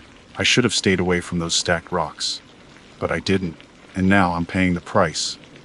Now they're coming for me. And I don't know how much longer I can keep them at bay. The Unseen Collective forum became my obsession. I spent hours scouring its archives, reading every post even remotely related to Whispering Cairns, Appalachian folklore, or anything that might offer a clue, a solution, a way out of this nightmare. I found fragmented accounts, whispers of similar experiences, tales of people driven mad by the voices, by the things they saw in the shadows. Most of the posts were dismissed as hoaxes, the ramblings of delusional minds. But there were a few that resonated with a chilling authenticity, a few that described the same creeping dread, the same relentless pursuit, the same feeling of being hunted. One post, in particular, caught my attention. It was written by a user named Old Man Hemlock, and it was more detailed, more knowing than the others. He described himself as a descendant of a Cherokee shaman, a keeper of the old ways. He wrote about the cairns not as portals to the afterlife, but as amplifiers of residual energy, echoes of strong emotions, particularly those associated with death and trauma. He claimed that the stones themselves weren't inherently malevolent, but they acted as magnets, attracting entities that fed on fear and despair. These entities, Old Man Hemlock wrote, here not demons in the traditional sense. They are fragments, remnants of consciousness, twisted and corrupted by the darkness. They are drawn to the living, to the warmth and the light, like moths to a flame. And once they find a host, they latch on, feeding on their energy, slowly consuming them from the inside out. He described a ritual, a complex series of chants and offerings that could supposedly sever the connection, banish the entities back to the void from which they came. But the ritual was dangerous, he warned, requiring a deep understanding of the spiritual realm and a will of iron. One misstep, one moment of doubt could open the door even wider, inviting something far worse to enter. I was desperate, but I wasn't stupid. I knew I wasn't equipped to perform some ancient Cherokee ritual. I was a software developer, not a shaman. My knowledge of the spiritual realm extended to a few half-remembered Sunday school lessons and a handful of New Age books I'd skimmed in college. But the thought of doing nothing, of simply waiting for the whispers to consume me, was unbearable. The changes in my life were becoming impossible to ignore. I'd taken a leave of absence from work, claiming related illness. My boss, a pragmatic, no-nonsense woman named Susan, had been surprisingly understanding, but I could see the concern in her eyes. I knew she suspected something more serious was going on. I couldn't blame her. I looked like hell. My eyes were sunken and bloodshot, my skin pale and clammy, my hands constantly trembling. I'd lost weight, my clothes hanging loosely on my gown frame. My apartment, once a sanctuary, had become a prison. Every shadow seemed to writhe and twist. Every creak and groan of the building sounded like the approach of something monstrous. I'd covered the windows with blackout curtains, trying to shut out the world, but it didn't help. The darkness was inside me now, growing stronger with each passing day. The whispers were constant, a relentless barrage of whispers. Sometimes they were just my name, repeated over and over again, Caleb, Caleb, Caleb. Other times, they were fragments of sentences, snippets of conversations I couldn't quite understand, but which filled me with a sense of dread and foreboding. Coming for you, no escape. Belonged to us now. And then there were the visions. They started as fleeting glimpses, shadows in the periphery of my vision, shapes that dissolved when I turned to look at them directly. But they were becoming more frequent, more vivid, more real. I'd see figures standing in the corners of my apartment, tall, gaunt figures with elongated limbs and featureless faces. They never moved, never spoke, but I could feel their eyes on me, burning with a cold, malevolent intent. One night, I woke up to find one of them standing at the foot of my bed. It was so close I could almost touch it. I could feel its cold breath on my face, smell the faint odor of decay that emanated from it. I tried to scream, but no sound came out. I was paralyzed with terror, my body frozen, my mind reeling. It just stood there, watching me. And then, slowly, it began to reach out its long skeletal fingers, extending towards me. I woke up screaming, drenched in sweat, my heart pounding like a drum. It was just a dream, I told myself. Just a nightmare. But I knew it wasn't. It was a warning. I knew I had to do something. I couldn't keep living like this. I had to find Old Man Hemlock. I had to find a way to stop this, before it was too late. I spent days trying to track him down, using every trick I knew, every tool at my disposal. The dark web is a labyrinthine place full of dead ends and false trails. But I was persistent, driven by a desperate hope that I could still save myself. Finally, after what felt like an eternity, I found a clue, a cryptic message, hidden in a seemingly unrelated forum, that pointed to a physical location, a remote cabin deep in the Pisgah National Forest. It was a long shot, but it was all I had. I packed a bag, grabbed my laptop, and drove. I didn't tell anyone where I was going. I knew they wouldn't understand. They'd try to stop me. They'd think I was crazy. And maybe I was. Maybe I was chasing a phantom, a figment of my own fractured mind. But I had to try. I had to do something. As I drove deeper into the mountains, the whispers grew louder, more insistent. The shadows seemed to lengthen, to deepen, to press in on me from all sides. I felt a growing sense of dread, a certainty that I was walking into a trap. But I couldn't turn back. I had come too far. I had to see this through to the bitter end. The road narrowed, becoming little more than a dirt track, wending its way through a dense forest of ancient trees. The air grew colder, the silence more profound. I felt like I was entering another world, a realm beyond the reach of civilization, a place where the veil between reality and nightmare was thin and fragile. And then, I saw it. A small ramshackle cabin nestled in a clearing, smoke curling from its chimney. It looked exactly as I had imagined it, a place out of time, a refuge from the modern world. This was it. This was where my journey ended. Either I would find salvation here, or I would meet my doom. I parked the car, took a deep breath, and stepped out into the cold mountain air. The whispers were deafening now, a chorus of voices screaming my name. But for the first time in weeks, I felt a flicker of hope. Maybe, just maybe, I could still escape this. Maybe I wasn't completely lost. The cabin door creaked open before I even reached it. Standing in the doorway was a figure that perfectly matched the image I'd conjured in my mind, Old Man Hemlock. He was ancient, his face a roadmap of wrinkles, his eyes dark and piercing, like chips of obsidian. He was dressed in worn buckskins, a beaded necklace hanging around his neck, a single eagle feather tucked into his long, gray braid. He didn't speak, just stared at me, his gaze unwavering, assessing. Finally, he broke the silence, his voice a low rumble that seemed to echo the whispers surrounding me. "You hear them, don't you, boy? The voices." I nodded, unable to speak, my throat constricted with fear. He gestured for me to enter. The cabin was dimly lit, the air thick with the scent of wood smoke and something else, something earthy and pungent, like dried herbs and damp soil. The walls were lined with shelves filled with strange artifacts, animal bones, dried plants, feathers, stones, and objects I couldn't identify. In the center of the room, a small fire crackled in a stone hearth, casting flickering shadows that danced across the walls. "You touched the cairn," Old Man Hemlock said, stating the obvious. It wasn't a question. Yes! I managed to croak out. "I didn't know I didn't understand." "Ignorance is no excuse," he said, his voice devoid of sympathy. "The mountains have their own laws, their own ways. You broke them. And now, you pay the price." He explained, in more detail than his online posts, the nature of the Whispering Cairns. He confirmed that they were amplifiers, not just of sound, but of energy, of the residual echoes of the past.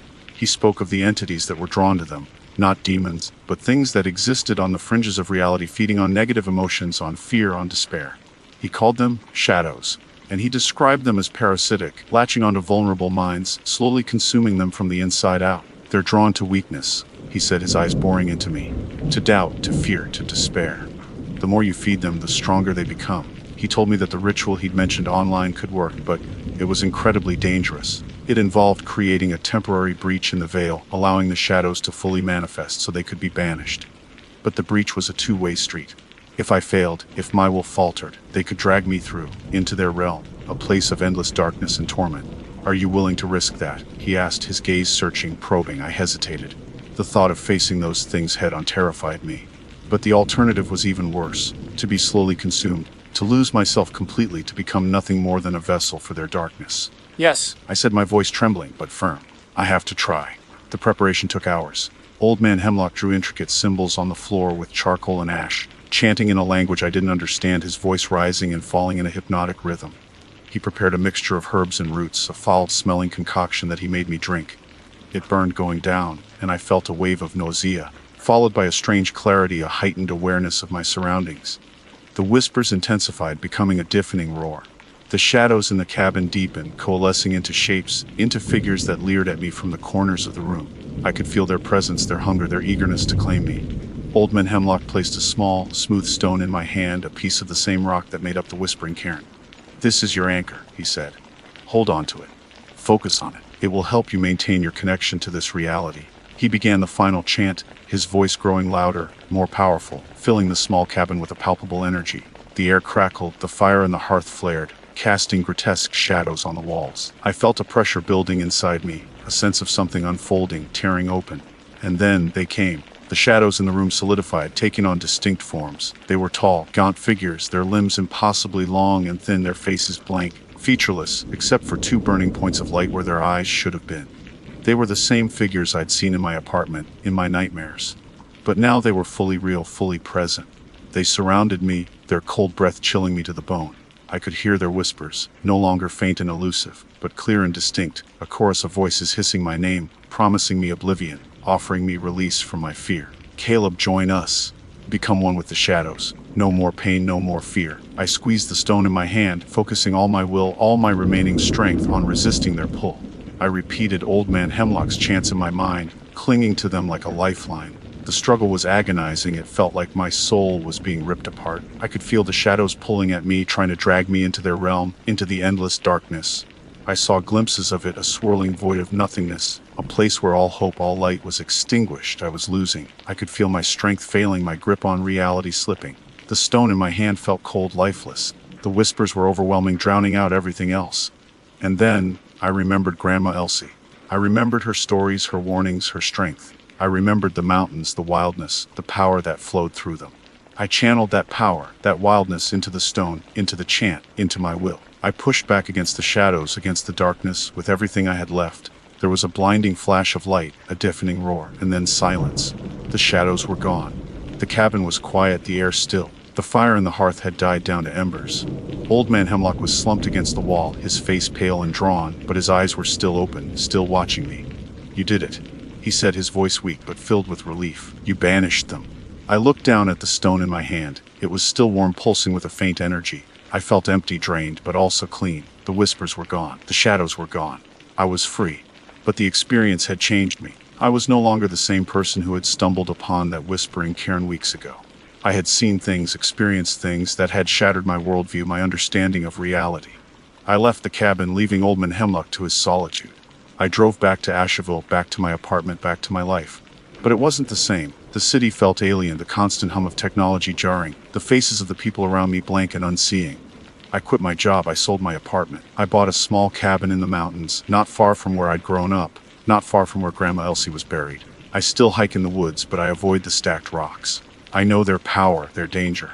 I know what lies beyond the veil. Sometimes, on quiet nights when the wind is just right, I think I can still hear them, the faint whispers of the shadows. But they're distant now, fading like a bad dream.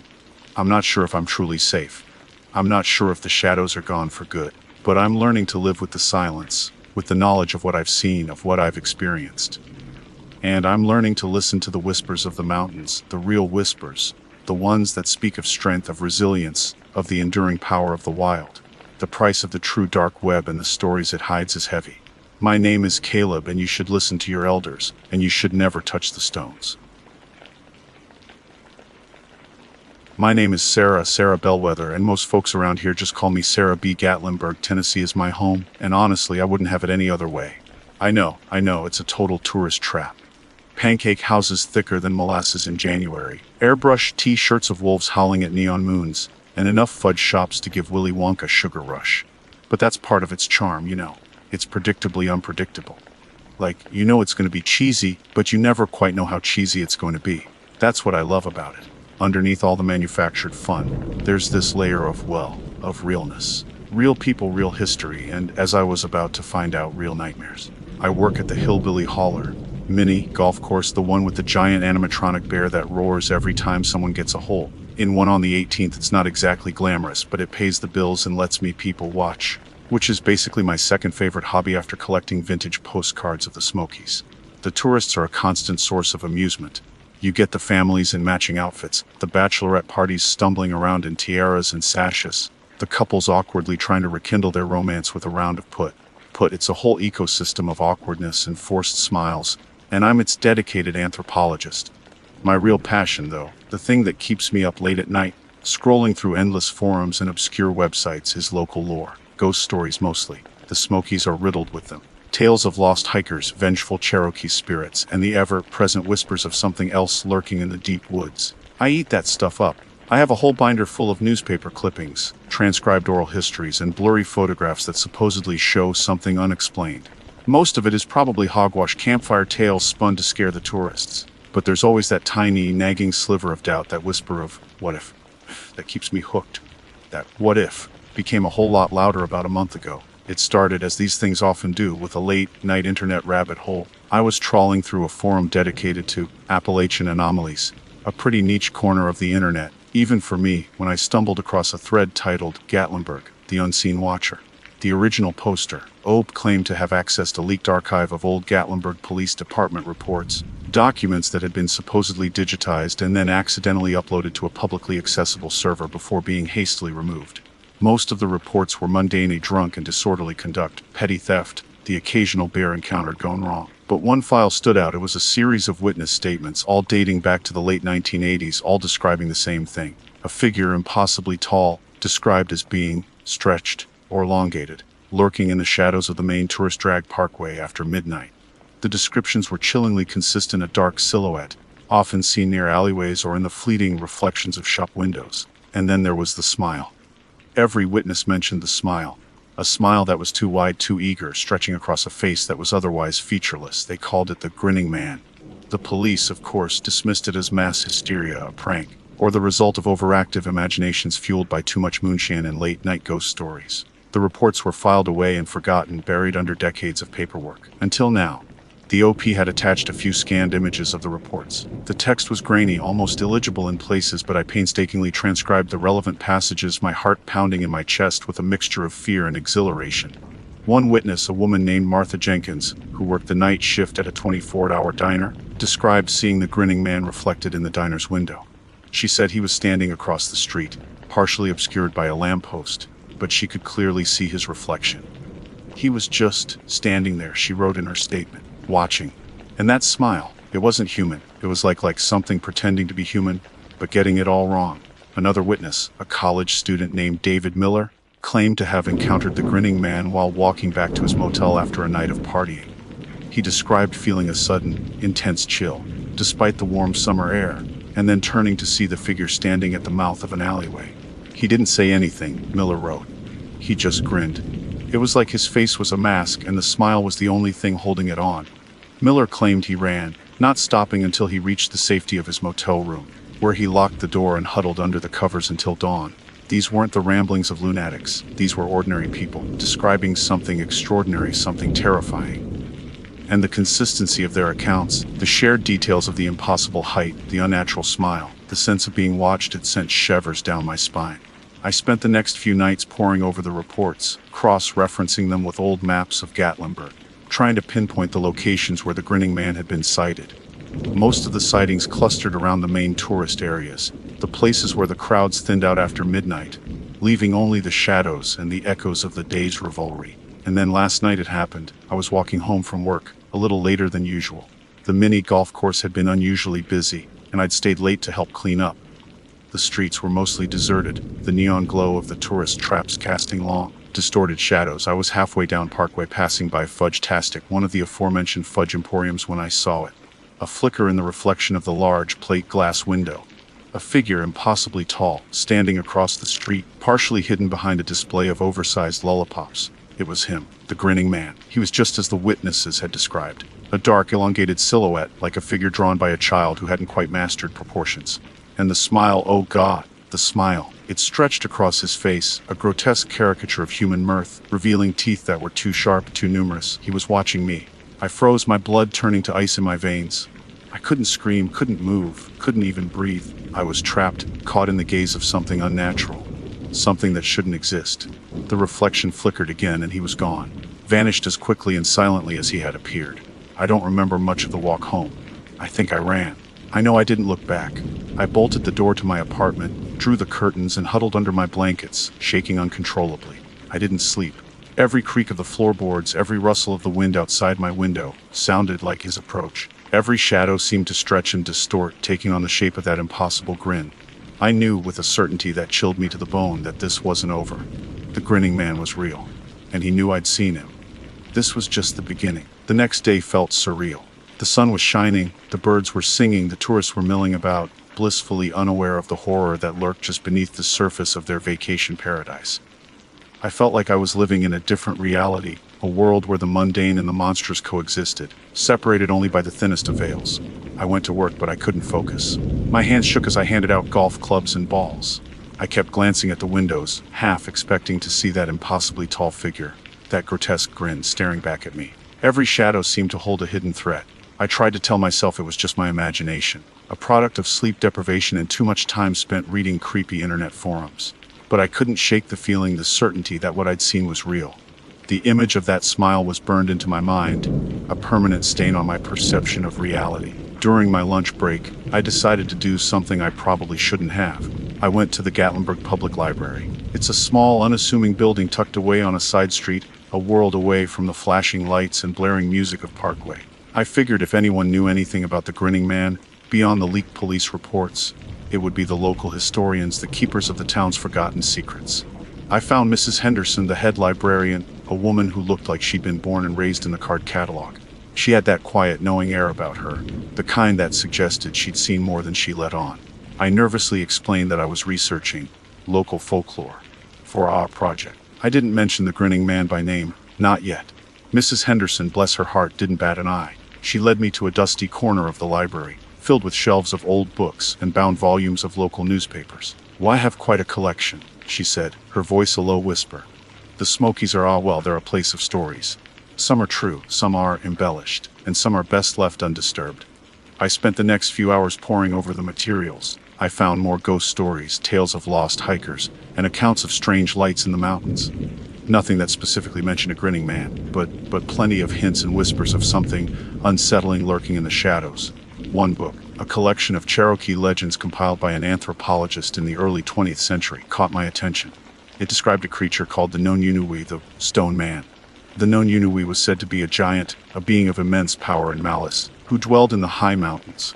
It was described as having skin like stone, and a face that was perpetually contorted in a cruel smile. The Cherokee believed that the Nonyunui was a bringer of misfortune and death, and that encountering it was a sign of impending doom. The similarities were striking. The height, the smile, the association with the mountains.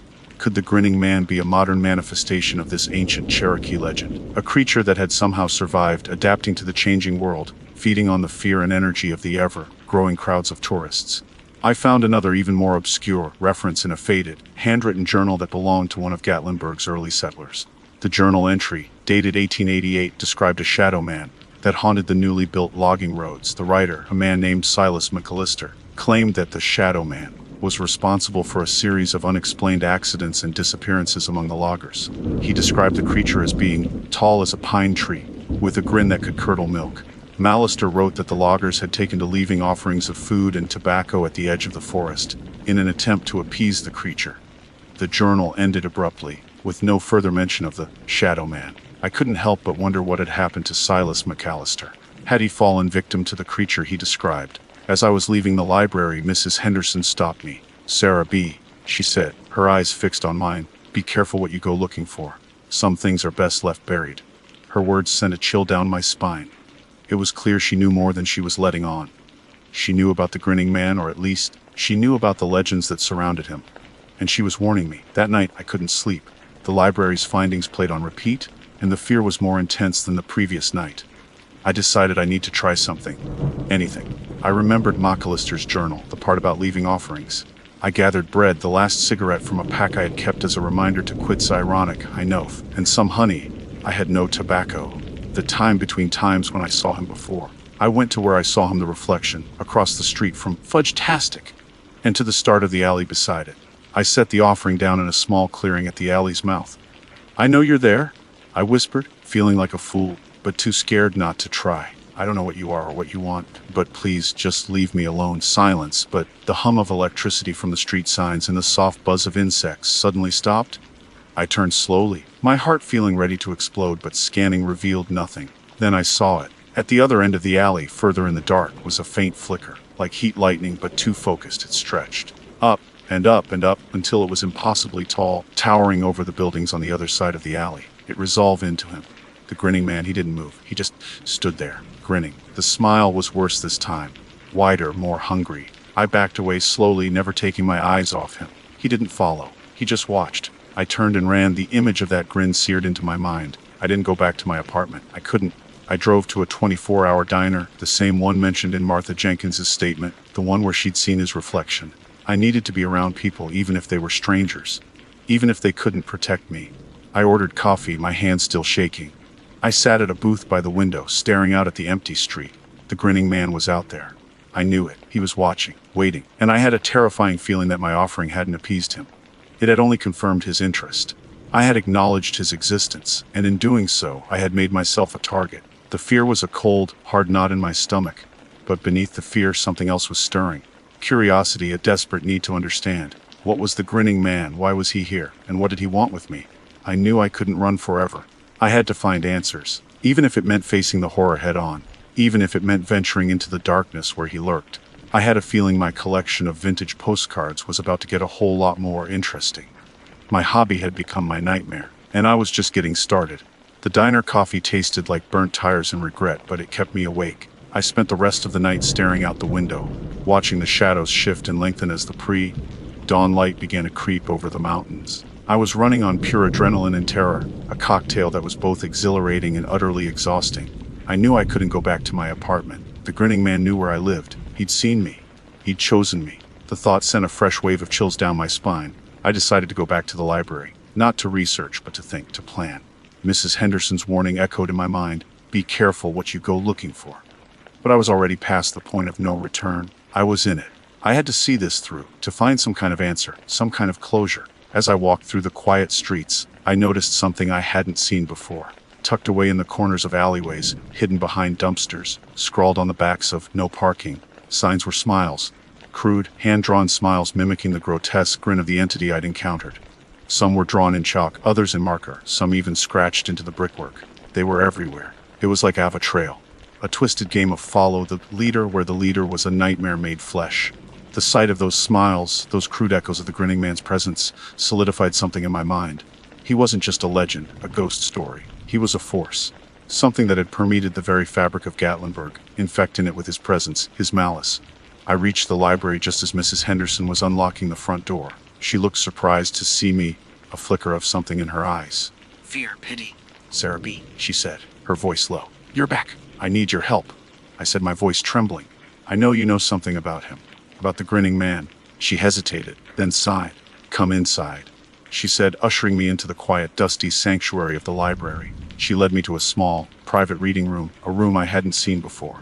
The walls were lined with books, even older and more weathered than the ones in the main collection. There was a single table in the center of the room, illuminated by a single, dim lamp. "The grinning man," she said, her voice barely above a whisper, "isn't just a story. He's a parasite. A being that feeds on attention, on fear, on the energy of this town." She explained that the grinning man wasn't a creature of the mountains, as the Cherokee legends suggested, but something else. Something that had been drawn to Gatlinburg by the sheer volume of human emotion, by the constant influx of tourists, their hopes, their dreams, their anxieties, their fears. "He's a reflection," she said, "all of the darkness that hides beneath the surface of all this manufactured joy.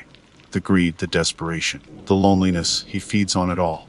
She told me that the grinning man had always been here, in one form or another, lurking in the shadows, feeding on the fringes of human consciousness. But the recent surge in tourism, the explosion of social media, the constant need for attention and validation, it had amplified his power, made him stronger, bolder. "The more people who know about him, the more powerful he becomes," she said. "That's why the police reports were buried. That's why the old stories were suppressed. They were trying to starve him, to deny him the attention he craves. But the leak," I said, my voice shaking. "The leak was a mistake," she said. "A catastrophic one. It unleashed him. And you, Sarah B., you saw him. You acknowledged him. You gave him focus." The drawn smiles, I realized then with dread, they weren't just marking his territory. They were amplifying him, the attention, however small, feeding him. "What can I do?" I asked, desperation creeping into my voice. Mrs. Henderson looked at me, her eyes filled with a mixture of sadness and resolve. "There's only one thing you can do," she said. "You have to starve him.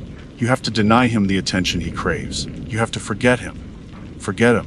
How could I forget him? The image of that smile was seared into my brain. The terror I'd felt was a constant, knowing presence in my gut. "It won't be easy," she said, as if reading my thoughts. "He'll try to hold on. He'll try to make you remember. But you have to resist. You have to erase him from your mind, from your world." She handed me a small, leather-bound book. "This is a collection of counter-chants," she said. "Old Appalachian spells designed to ward off evil, to cleanse the mind, to sever connections." I took the book, my hands trembling. It felt heavy, ancient, filled with a power I couldn't comprehend. "Use it," she said.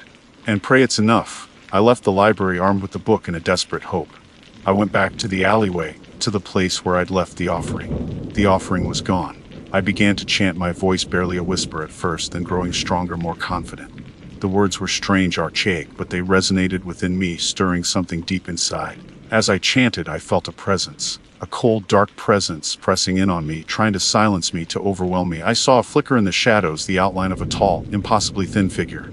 The grin. I closed my eyes, focusing on the words of the chant, on the power of the ancient spells. I poured all my will, all my fear, all my desperation into the words, into the act of forgetting. I chanted until my voice was hoarse, until the sun began to rise, until the shadows retreated, until the presence had faded. I don't know how long I stood there chanting, praying, forgetting. But eventually, I opened my eyes. The alleyway was empty. The smiles were gone. I went back to my apartment. It felt different. Empty, but not in a menacing way. Just empty. I deleted all my files on the grinning man. I burned my notes. I threw away my vintage postcards. I erased him from my life, from my memory, as best I could. It's been a month now. I still work at the mini golf course. I still see the tourists, the families, the bachelorette parties. But something has changed. The darkness is gone. The sense of being watched has faded. I don't know if I truly forgot him. I don't know if he's really gone. Maybe he's still out there, lurking in the shadows, waiting for another opportunity, another leak, another me. But for now, I'm at peace. Or at least I'm pretending to be. Because that's the only way to survive. To pretend that the monsters aren't real. To pretend that the smiles are just smiles. But sometimes, late at night when the wind howls through the mountains, I think I see a flicker in the shadows. A flicker of a grin. And I wonder if forgetting is enough. Or if the price of a smile is forever. And I wonder if anyone else has started seeing those hand-drawn smiles again. I hope not. For their sake, I truly hope not. Because if they have, it's already too late. The grinning man never truly forgets. He just waits. My name is Jake Riley, and I work as a logger for Cascade Timber, up in the Cascades. We're not clear-cutting rainforest giants or anything like that. Mostly, we're thinning out second-growth Douglas fir and ponderosa pine, making room for healthier forests. Preventing wildfires, that kind of thing. It's honest work, hard work, and usually pretty predictable. You get used to the smell of sawdust, the roar of the chainsaws, the camaraderie of the crew. You get used to the rhythm of the mountains. But nothing could have prepared us for what we found last Tuesday. We were working a section of land about 30 miles east of Bend, Oregon, a patch of hillside slated for selective thinning. It was a crisp, clear morning, the kind where the air smells like pine needles and damp earth. The crew was in good spirits. Bill, our foreman, was cracking his usual corny jokes, and even old Silas, who's usually grumbling about something, was humming along to the radio. We were making good progress, felling trees, limbing them, and hauling them down to the landing where the trucks would pick them up. I was operating the excavator, digging a small trench to divert some runoff from a spring higher up the slope. We didn't want the logging road turning into a mud pit. The ground was pretty rocky, typical Cascade soil, volcanic ash, and decomposed granite. I was about 4 feet down when the bucket hit something different. It wasn't rock, it wasn't roots. It was soft, a strange, yielding resistance. I eased up on the hydraulics, curious. I climbed down into the trench, the smell of diesel and earth heavy in the air. I knelt down and scraped away some of the loose soil with my gloved hand. What I saw made me stop breathing for a second. It was a seam, a vein of something black, running through the earth like a clotted artery. It wasn't coal, I knew that much. Coal is brittle, flaky. This was woolly. Thick, viscous, like tar that hadn't quite hardened. I poked it cautiously with the tip of my glove. It clung sticky and repellent. And the smell, God, the smell. It wasn't the sharp, acrid smell of crude oil. This was something else entirely. It was organic, but wrong. Like rotting meat mixed with something metallic, something ancient and deeply unsettling. It made my stomach churn, a primal revulsion that went beyond anything I'd ever experienced. "Bill!" I yelled, scrambling back out of the trench. Get over here! "You gotta see this." Bill lumbered over, wiping his brow with the back of his hand. He was a big guy, built like a linebacker, with a face weathered by years of sun and wind. He'd been a logger his whole life, knew these woods like the back of his hand. He peered down into the trench, his expression shifting from curiosity to confusion to something darker. "What in the hell?" he muttered, his voice unusually quiet. He crouched down, extending a calloused finger towards the black seam. I instinctively reached out to stop him, a sudden wave of unease washing over me. "Don't touch it, Bill. I don't like the look of it." He ignored me, his gaze fixed on the oily substance. He touched it, a single fingertip probing the viscous surface. He brought his finger to his nose, sniffing cautiously. His eyes widened, a strange, almost feverish gleam entering them. "Smells rich," he murmured, his voice strangely thick, like the earth's blood. The other guys had gathered around now, drawn by the commotion. Silas, ever the pessimist, shook his head. "That ain't natural. Best leave it alone." Others muttered in agreement. But Bill was transfixed. He scooped up a small handful of the black goo, letting it ooze between his fingers. It glistened obscenely in the sunlight. "It's warm," he said, almost dreamily. "Feels alive." I felt a shiver crawl down my spine. This wasn't like Bill. He was usually the most practical, down-to-earth guy I knew. Now, he was acting strange, possessed. I knew I had to find out what this stuff was. I'm no geologist, and neither was anyone else on the crew. We deal with trees, not whatever this was. That night after work, I sat down at my laptop. I tried searching for black oily substance found in ground, strange-smelling black goo, all sorts of variations. Nothing. I was about to give up when I remembered a weird corner of the internet I'd stumbled across a few years back, a forum dedicated to unexplained phenomena. The kind of place where people discussed cryptids, conspiracy theories, and all sorts of fringe stuff. I'd mostly dismissed it as nonsense, but something told me this was the place to go. It took some digging, pun not intended, but I eventually found a thread on the Deepweb mysteries, subforum that seemed relevant. It was filled with cryptic posts, mostly in broken English and riddled with strange symbols. But one post, from a user calling themselves Researcher 7, caught my eye. It described something called Unguent of the deep hollows. The description matched what I'd found almost perfectly. Viscous, black substance found in subterranean seams emanating a peculiar, unsettling odor, said to possess properties that affect the human mind. Induces feelings of intense greed, insatiable hunger, and a loss of self. The post went on to describe rituals associated with the unguent, ancient rites involving human sacrifice and other things I didn't want to think about. It was all incredibly disturbing, the kind of stuff that makes you question the sanity of the internet. But the researcher claimed that the substance was a reality, and the deep hollow referred to a part of the dark web where such things could be confirmed. I copied the description and the name, Unguent of the Deep Hollows, and sent it to a contact I had. I won't go into details about how I know him, let's just say he has access to information that most people don't. He's a researcher of sorts, specializing in the darker corners of the internet. He owed me a favor. His reply came back a few hours later. Jake, where did you find this? This is dangerous knowledge. The unguent is real according to the legends. It's said to drive men mad. Stay away from it. His warning only confirmed my worst fears. The next morning I went back to the site with a growing sense of dread. I found Bill already there, standing by the trench. He was different. His eyes were bloodshot, his skin pale and clammy. He was holding a small jar, filled with the black oil. He looked up at me, a vacant smile on his face. Jake, he said, his voice raspy. You gotta try this. It's amazing. He held out the jar, the oily substance sloshing inside. I recoiled, a wave of nausea washing over me. Bill, put that down, I said, trying to keep my voice steady. That stuff, it's not good for you, I know what it is. He chuckled, a low, guttural sound that sent chills down my spine. You don't know anything, Jake. This is power. This is life. He brought the jar to his lips. And then, to my horror, he started to drink. He drank the unguent of the deep hollow. He drank it as a starving man drinks water. I stood frozen. I could not believe my eyes. I watched, paralyzed with disbelief, as Bill gulped down the unguent. The black oil ran down his chin, staining his beard like some grotesque parody of a feast. He smacked his lips, a disturbing, almost animalistic sound, and sighed contentedly. His eyes, which had been bloodshot and vacant moments before, now burned with an unnatural intensity.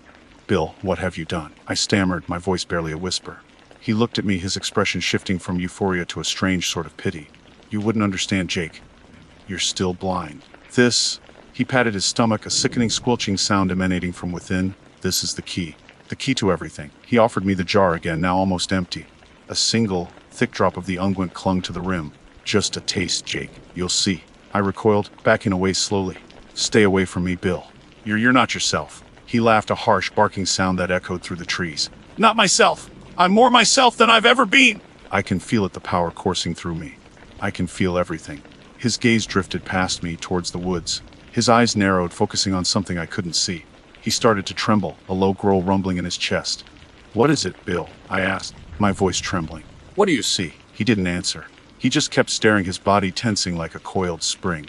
Then, with a sudden explosive movement, he lunged into the trees, crashing through the undergrowth with terrifying speed. I stood there for a moment, stunned. The silence of the woods, broken only by the rustling of leaves and the distant caw of a crow, seemed to press in on me.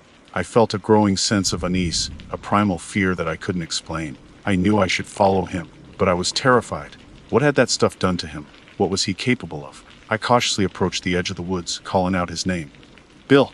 Bill, where are you? No answer. Only the silence and the lingering, sickening smell of the unguent. I took a deep breath, steeling myself. I had to find him. He was my foreman, my friend, or at least he had been. I couldn't just leave him out there, alone and changed. I pushed my way through the undergrowth, following the trail of broken branches and disturbed earth that Bill had left behind. The forest floor was damp and soft, muffling my footsteps. The air was thick with the scent of pine and that other smell, that lingering trace of the unguent. I walked for what felt like hours, my anxiety growing with each step. The woods seemed to be getting darker, the trees taller and more menacing. I started to hear things, whispers on the wind, rustling in the leaves that sounded like footsteps. I told myself it was just my imagination, the fear playing tricks on my mind. But I couldn't shake the feeling that I was being watched. Finally, I found him. He was in a small clearing, bathed in a shaft of sunlight that pierced through the canopy. He was eating. I stopped dead in my tracks, my stomach churning. I couldn't see what he was eating at first, only the hunched, animalistic posture, the tearing sounds, the wet, sickening smacking of lips. I took a step closer, my heart pounding in my chest. It was a deer. A young buck, its eyes wide and vacant, its body mutilated. Bill was tearing at it with his bare hands, ripping chunks of flesh from the carcass and stuffing them into his mouth. Blood stained his face, his hands, his clothes. He was covered in it.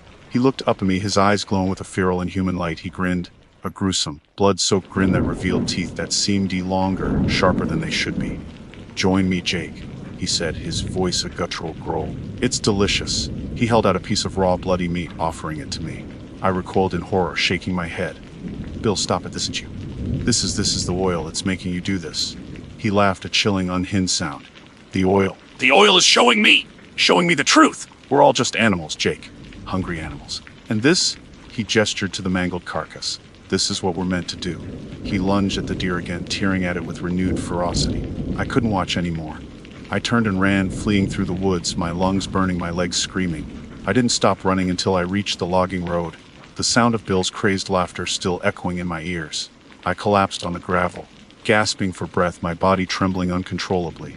The other guys were there, waiting for the trucks to arrive. They looked at me, their faces etched with concern. "Jake, what's wrong? You look like you've seen a ghost." It was Mark, one of the younger guys on the crew. I tried to speak, but the words wouldn't come. I just shook my head, pointing back towards the woods. "Bill, he's out there." I finally managed to stammer. "Hey, he ate that oil. He's not right." They looked at each other, their expressions shifting from concern to disbelief. "What oil? What are you talking about?" Silas, ever the skeptic, scoffed. I tried to explain, tell him about the black seam, the England, the research I'd done, Bill's transformation.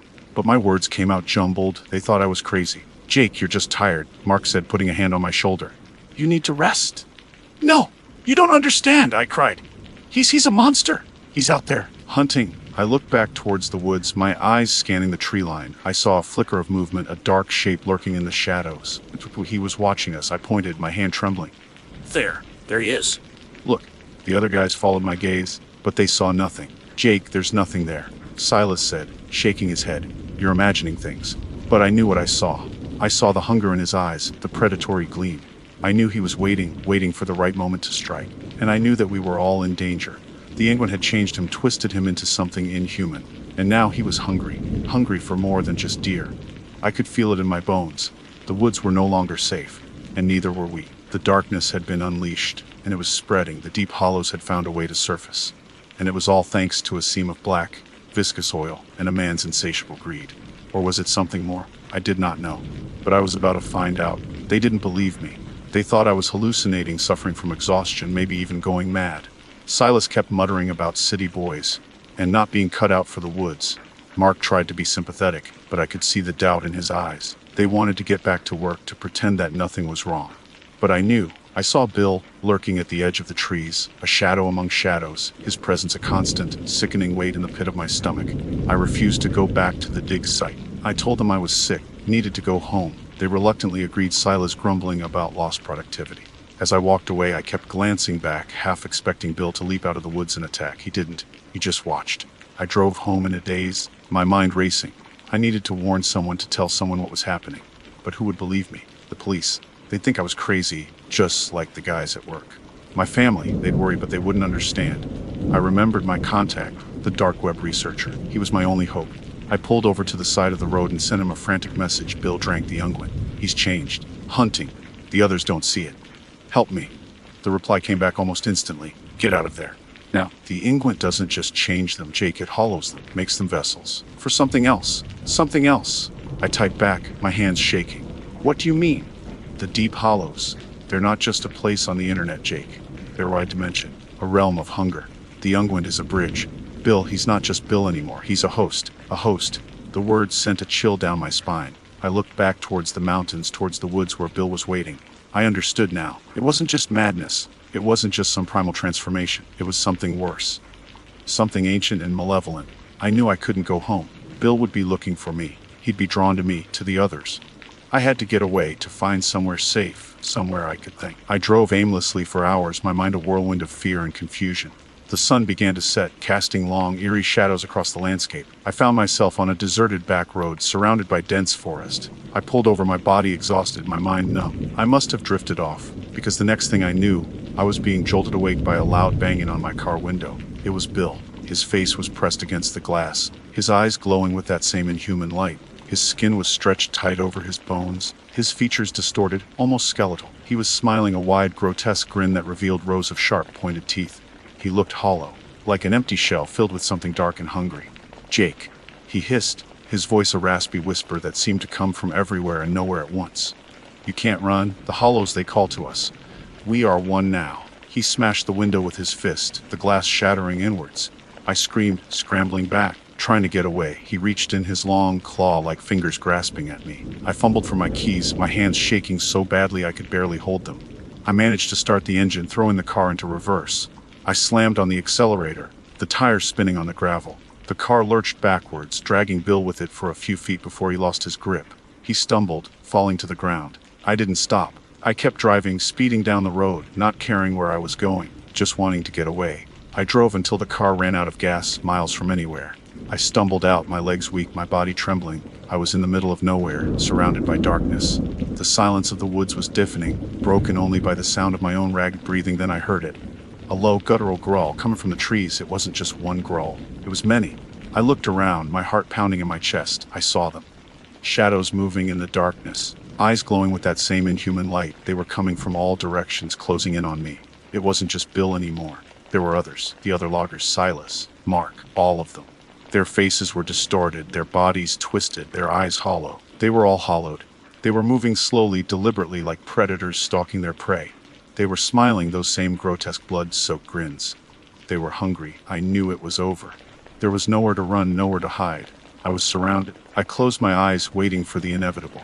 I thought of my family, of my friends, of the life I would never live. I thought of the unguent, of the deep hollows, of the darkness that had consumed us all.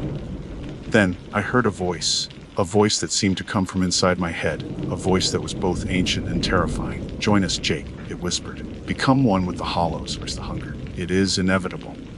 I felt a strange pull, a seductive yearning to give in, to surrender to the darkness. It would be so easy, so peaceful, just to let go. But then I remembered something my grandfather, a Native American elder, had told me long ago. He had spoken of ancient spirits, of forces of nature that were both benevolent and malevolent. He had told me that the earth had a power that could be used for good or for evil. I opened my eyes. I looked at the hollowed men, at the darkness that surrounded me. I felt the fear, the despair, the hopelessness. But I also felt something else. A spark of defiance, a flicker of hope. I reached down and touched the earth, the cold, damp soil.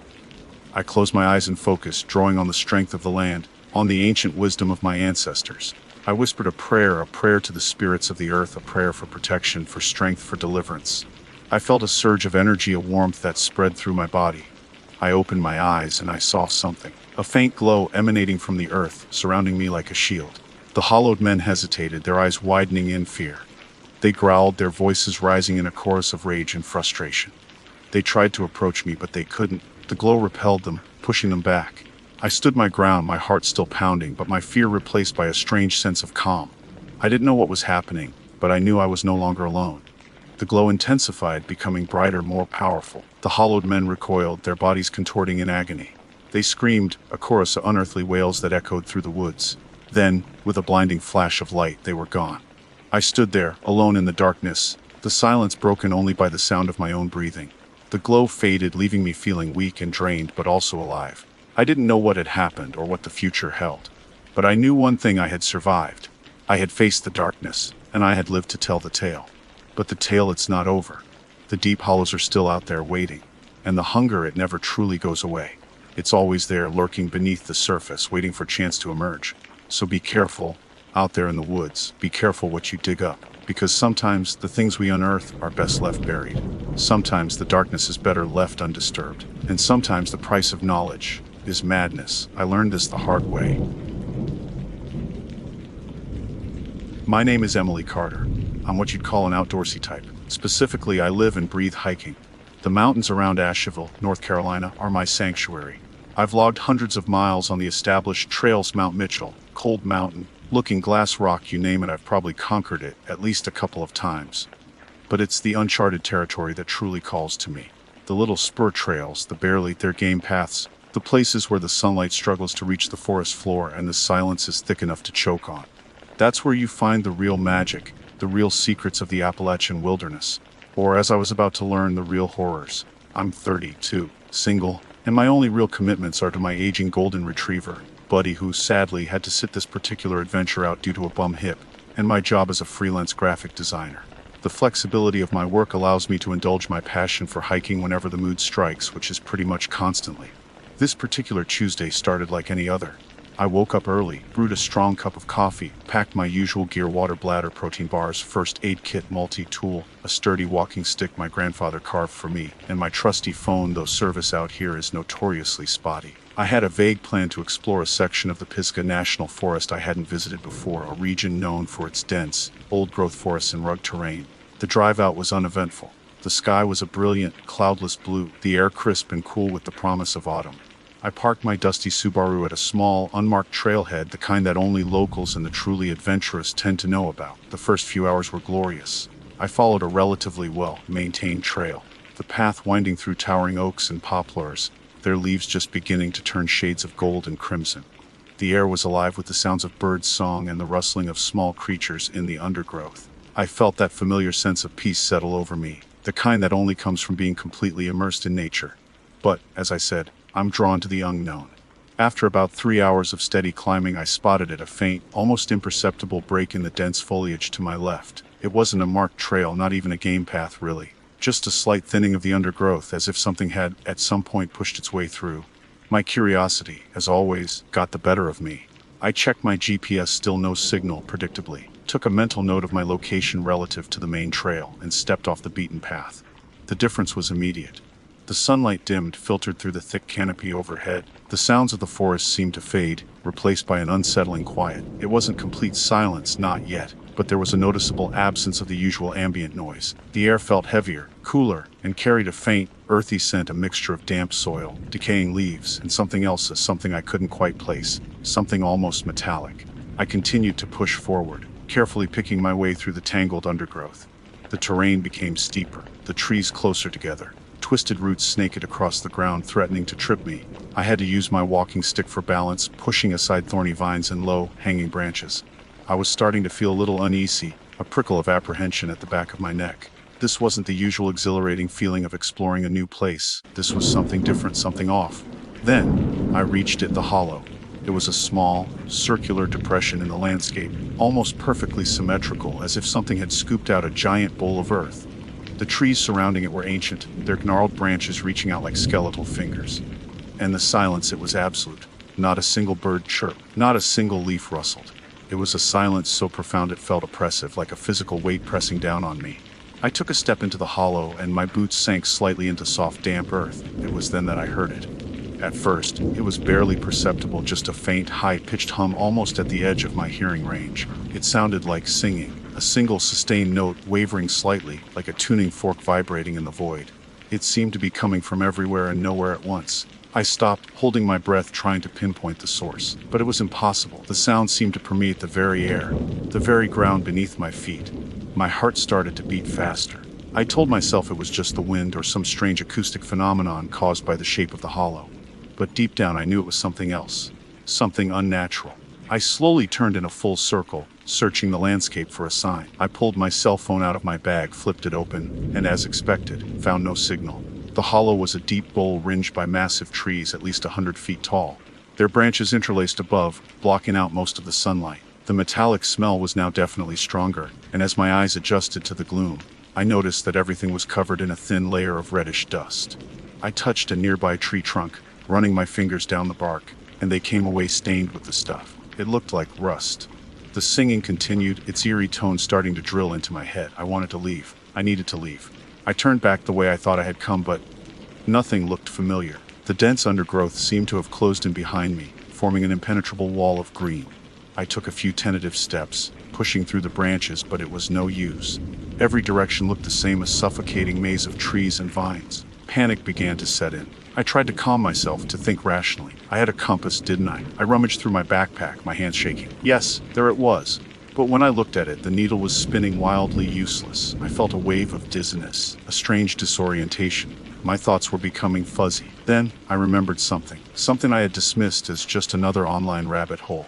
A few weeks ago, while browsing the darker corners of the internet, I had stumbled across a forum dedicated to what they called sonic anomalies, unexplained sounds, frequencies, and auditory phenomena that defied conventional explanation.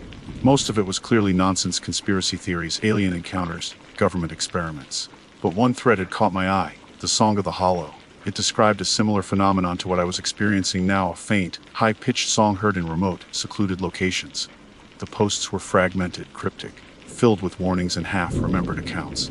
But the recurring theme was that the song drew people in, disoriented them, and ultimately made them forget. Forget their way back, forget their purpose, forget who they were. I scoffed at it at the time. Just another creepypasta, I thought. A bit of internet folklore designed to scare the gullible. But now, standing in this silent hollow, with the eerie song echoing in my ears and my mind starting to unravel, it didn't seem so far-fetched. I couldn't remember how long I'd been walking. I couldn't remember the exact route I'd taken from the main trail. I couldn't even remember why I was here. My name is Emily. I'm a hiker. I love the trails. That much I knew. But where was I? Which way was home? The song was getting louder, filling my head, drowning out my thoughts. I felt a strange sense of calm washing over me, a detachment from my fear, from my confusion. It was almost pleasant.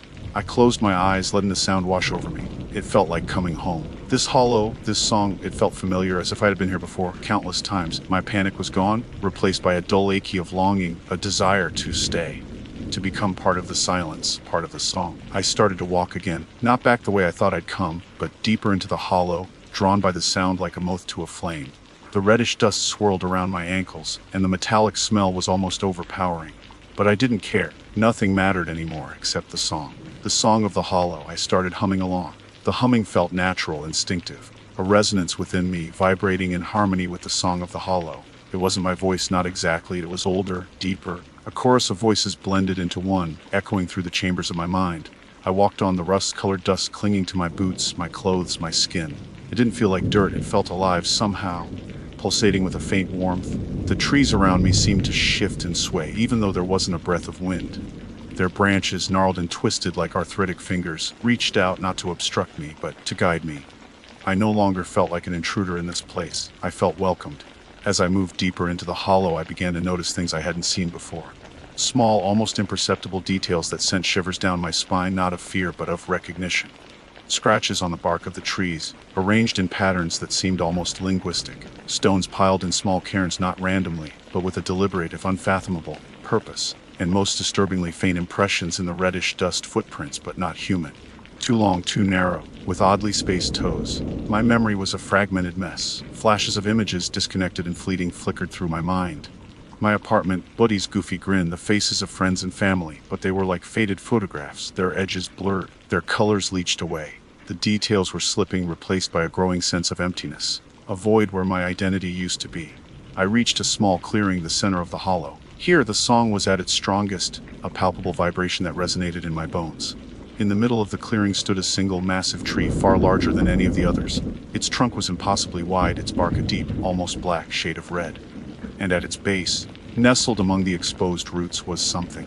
It was difficult to describe. A shapeless mass glowing faintly with an internal light. It pulsed rhythmically in time with the song, like a giant beating heart. The reddish dust was thickest here, forming a swirling vortex around the object. As I approached, I felt a pull, an irresistible urge to touch it. My hand reached out almost involuntarily. My fingers brushed against the surface of the mass. It was warm, surprisingly soft, like living tissue. And as I touched it, the song intensified, flooding my senses, obliterating everything else. The fragmented memories returned, but this time they were different. They weren't my memories, they were other. Visions of other people, other times, other places. Faces I didn't recognize, yet felt intimately familiar. I saw a young woman dressed in clothes that looked centuries old, standing in this same clearing, her face filled with a mixture of terror and awe.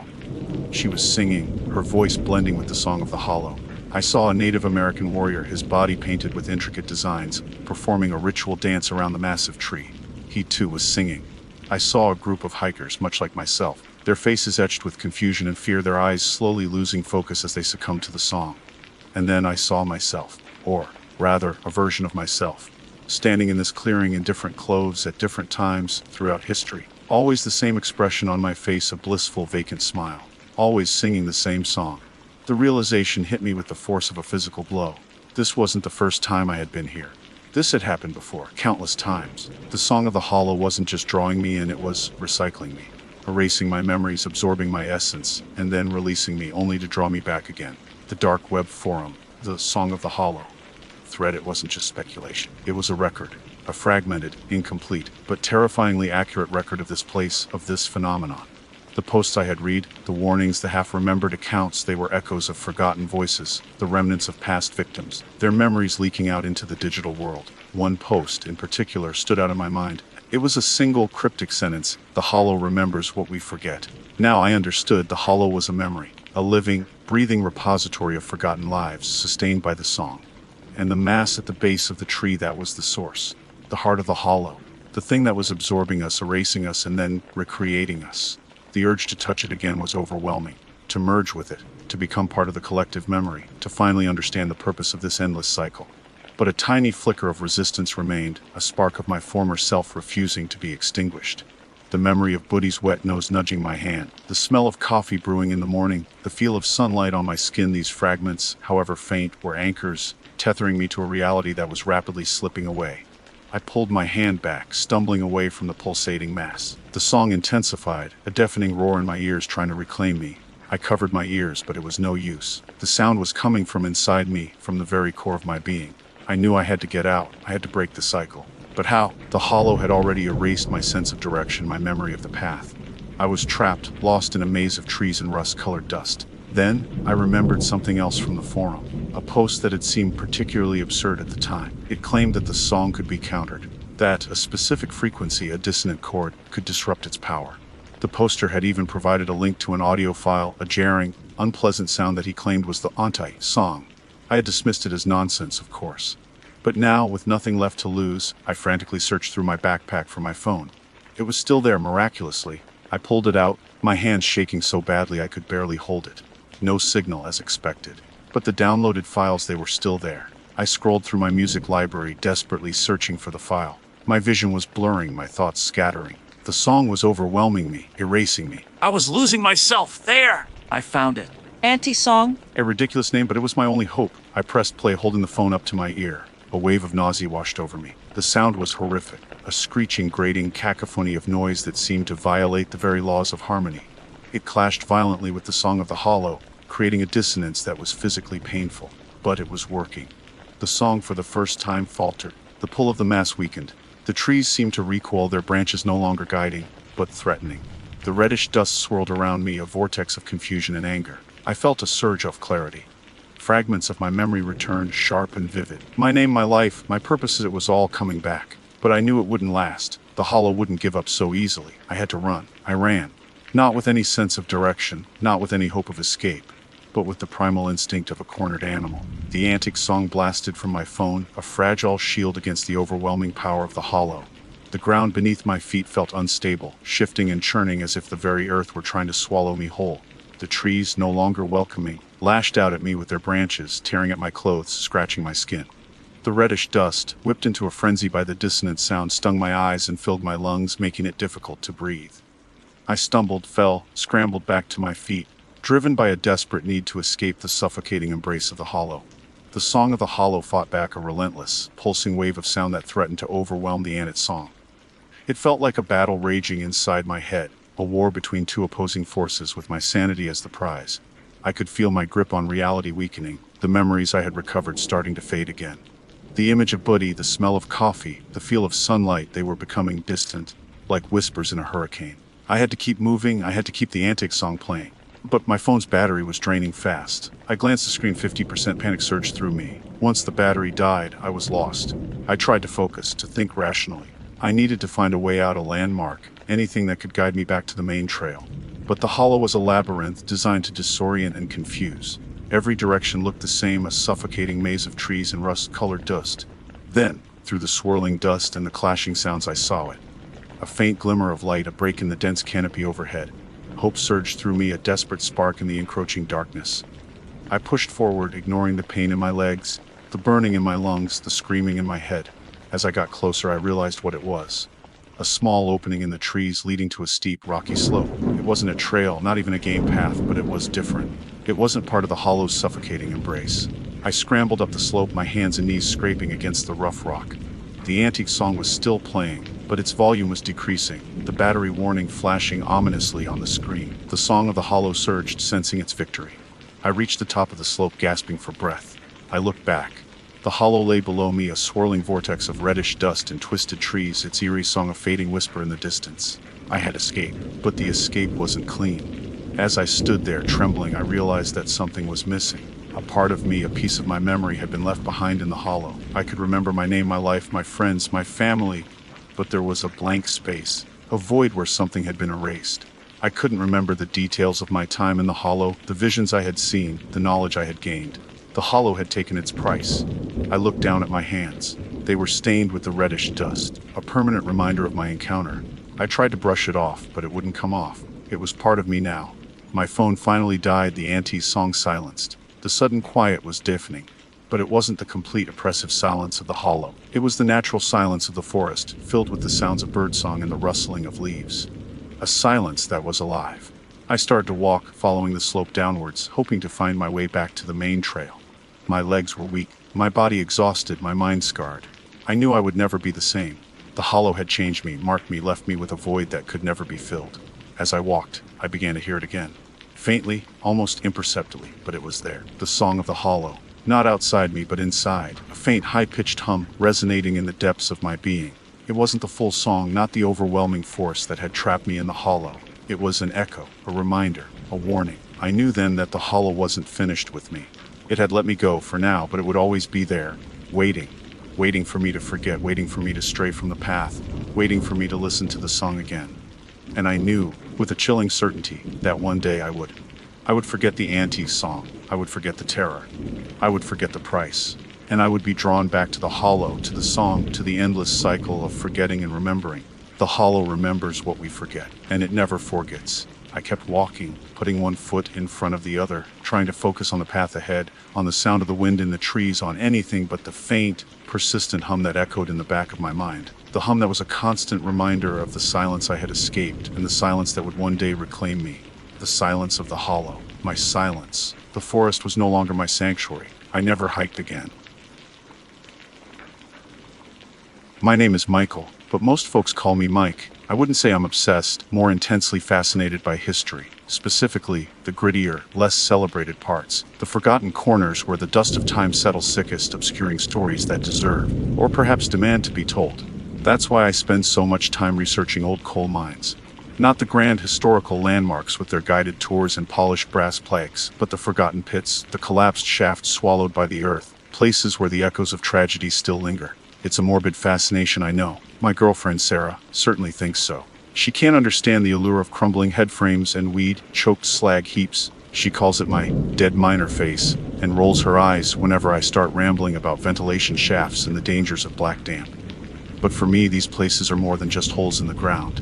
They're portals to a different time, a time of brutal labor, relentless danger, and lives lived on the very edge of survival. Each chipped rock, each rusted rail whispers a story of a world that's both alien and terrifyingly familiar. My research usually involves poring over digitized archives, local historical society records, and the occasional, frustratingly incomplete census report.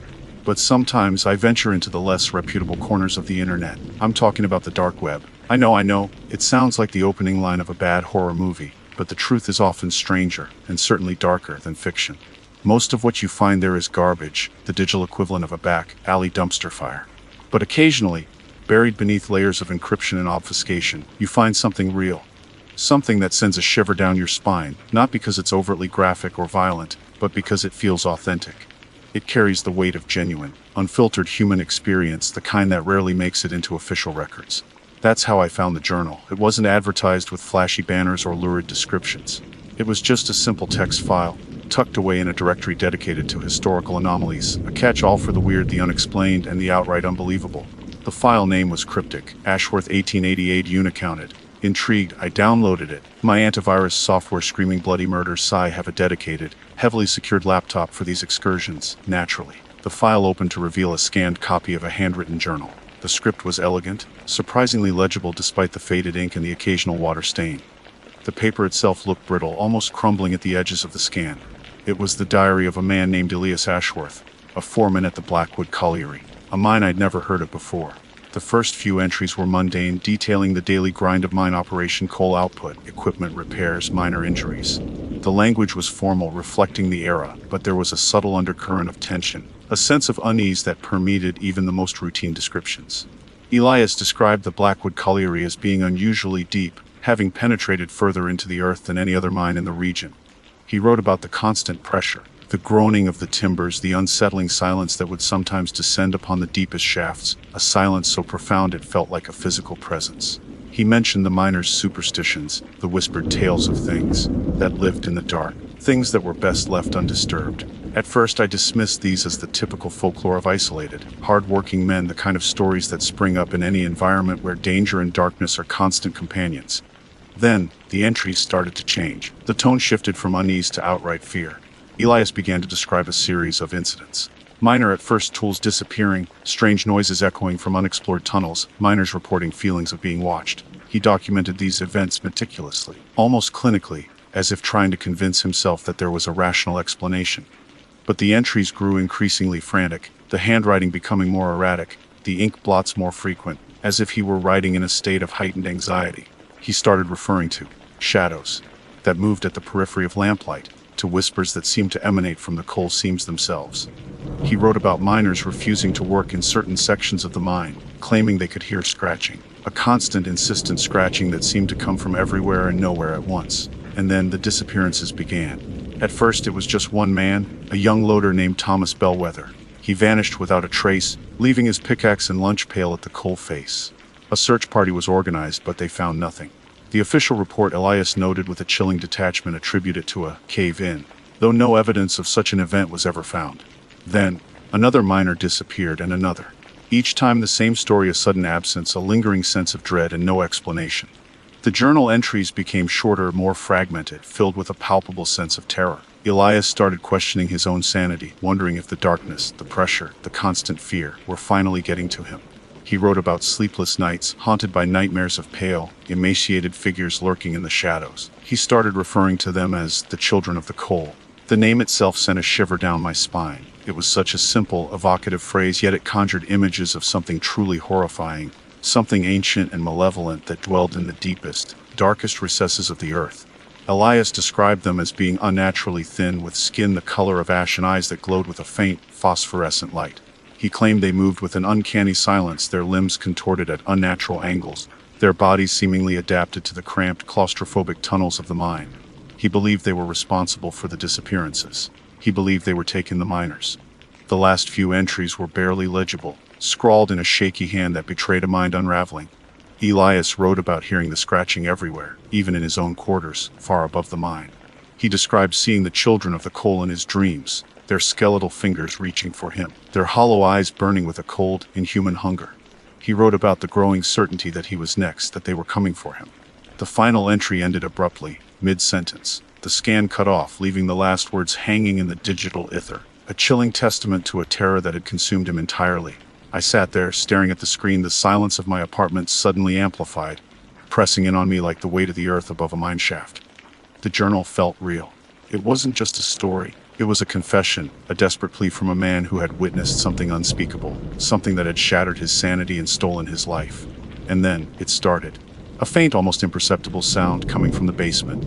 A scratching, like nails on stone, slow, deliberate, and utterly terrifying. I tried to tell myself it was the old house settling, the pipes expanding or contracting, anything but what my gut was screaming at me. But deep down, I knew the children of the coal were no longer confined to the faded pages of a 19th century journal. They were here. The scratching persisted. Not continuously, but in sporadic bursts, each one a tiny hammer blow against the wall of my carefully constructed rationality. I tried to ignore it. I turned up the volume on my TV, put on headphones, even tried burying myself under a pillow. But the sound, or rather, the idea of the sound, had burrowed its way into my mind, a parasitic seed of fear that was rapidly taking root. Sarah was out of town, visiting her sister. This was usually a good thing, a chance for me to indulge in my morbid fascinations without judgment. But tonight, her absence felt like a gaping void, a lack of a crucial buffer between me and whatever was down there. I found myself acutely aware of the emptiness of the house, the creaks and groans of its aging structure suddenly amplified, each one a potential precursor to something far worse.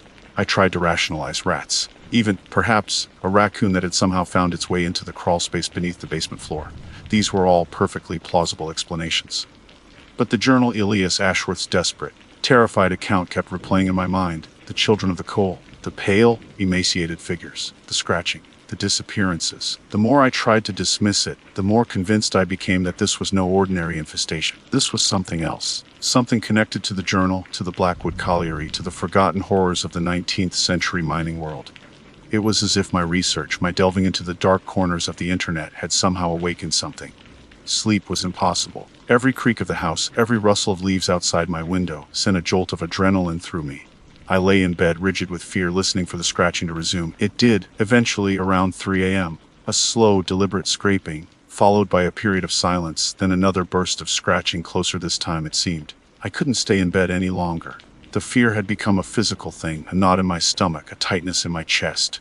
I had to know. I had to see what was making that sound. It was a reckless, stupid impulse, I knew, but the alternative, remaining paralyzed by fear in my bed, was unbearable. I grabbed the largest flashlight I could find, a heavy-duty maglite that felt reassuringly solid in my hand. It was the kind of flashlight that could double as a weapon if necessary. The thought, though absurd, offered a small measure of comfort. I crept downstairs, my heart pounding in my chest like a trapped bird. The house was silent, save for the occasional creak and the pounding of my own blood in my ears. The basement door was at the end of a short hallway. It was an old wooden door, painted a sickly shade of green that had long since faded and chipped. I hesitated, my hand hovering over the cold metal knob. The scratching had stopped. Maybe it was just my imagination. Maybe I should just go back to bed, try to forget about it. But I couldn't. The need to know, to confront whatever was down there, was overwhelming. It was the same impulse that drove me to explore the dark web, the same curiosity that had led me to Elias Ashworth's journal. It was a dangerous curiosity, I knew, but it was also an intrinsic part of who I was. I took a deep breath, turned the knob, and pulled the door open. The basement was dark, the only light source my flashlight, which cut a narrow swath through the gloom.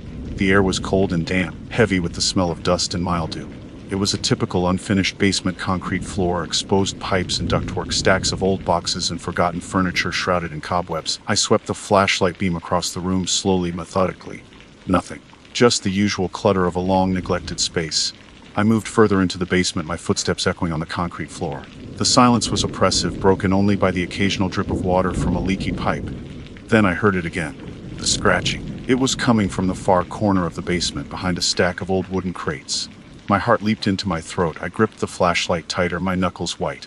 This was it. This was the moment of truth. I approached the crate slowly, cautiously. My flashlight beam focused on the narrow gap between the stack and the wall. I could feel my pulse racing, my breath coming in short, shallow gasps. The scratching continued, growing louder, more insistent. It sounded hungry. I reached the crates and, with a surge of adrenaline, shoved them aside. They toppled over with a crash, sending a cloud of dust into the air. I coughed, my eyes watering, but I kept my flashlight trained on the corner. And then I saw it. It wasn't a rat, it wasn't a raccoon. It was something else entirely. The creature was small, no bigger than a child, but its proportions were all wrong. It was unnaturally thin, its limbs skeletal and elongated. Its skin stretched tight over its bones like parchment. Its head was disproportionately large, with a gaping maw filled with rows of needle-sharp teeth. And its eyes glowed with a faint, greenish light, the same phosphorescent glow that Elias Ashworth had described in his journal. It was one of the children of the coal. The creature was crouched in the corner, its long, clawed fingers scraping against the concrete wall. It turned its head towards me, its glowing eyes fixing on mine. A low, guttural growl emanated from its throat, a sound that seemed to vibrate in the very air around me. I froze, paralyzed by terror. My mind struggled to process what I was seeing. This couldn't be real. It was a hallucination, a nightmare brought on by sleep deprivation and too much time spent reading creepy stories on the internet. But the creature was there, undeniably real, its presence filling the basement with a palpable sense of dread. It took a step towards me, its movements jerky and unnatural, its limbs contorted at impossible angles. The growl grew louder, more menacing. I wanted to scream, to run, to do anything but stand there frozen in the beam of my flashlight. But I couldn't move. I was trapped, caught in the gaze of something ancient and malevolent, something that had crawled out of the depths of the earth and into my basement. The creature continued to advance, its glowing eyes burning into mine. I could smell its fetid breath, a foul odor of decay and damp earth. It was close enough now that I could see the details of its skin, the way it stretched and cracked over its bones, the way it seemed to shimmer with an oily, unnatural sheen. I knew with a chilling certainty that this was the end. This was the fate that had befallen Elias Ashworth and the miners of the Blackwood Colliery. This was the price of my curiosity, my obsession with the dark and forgotten corners of history.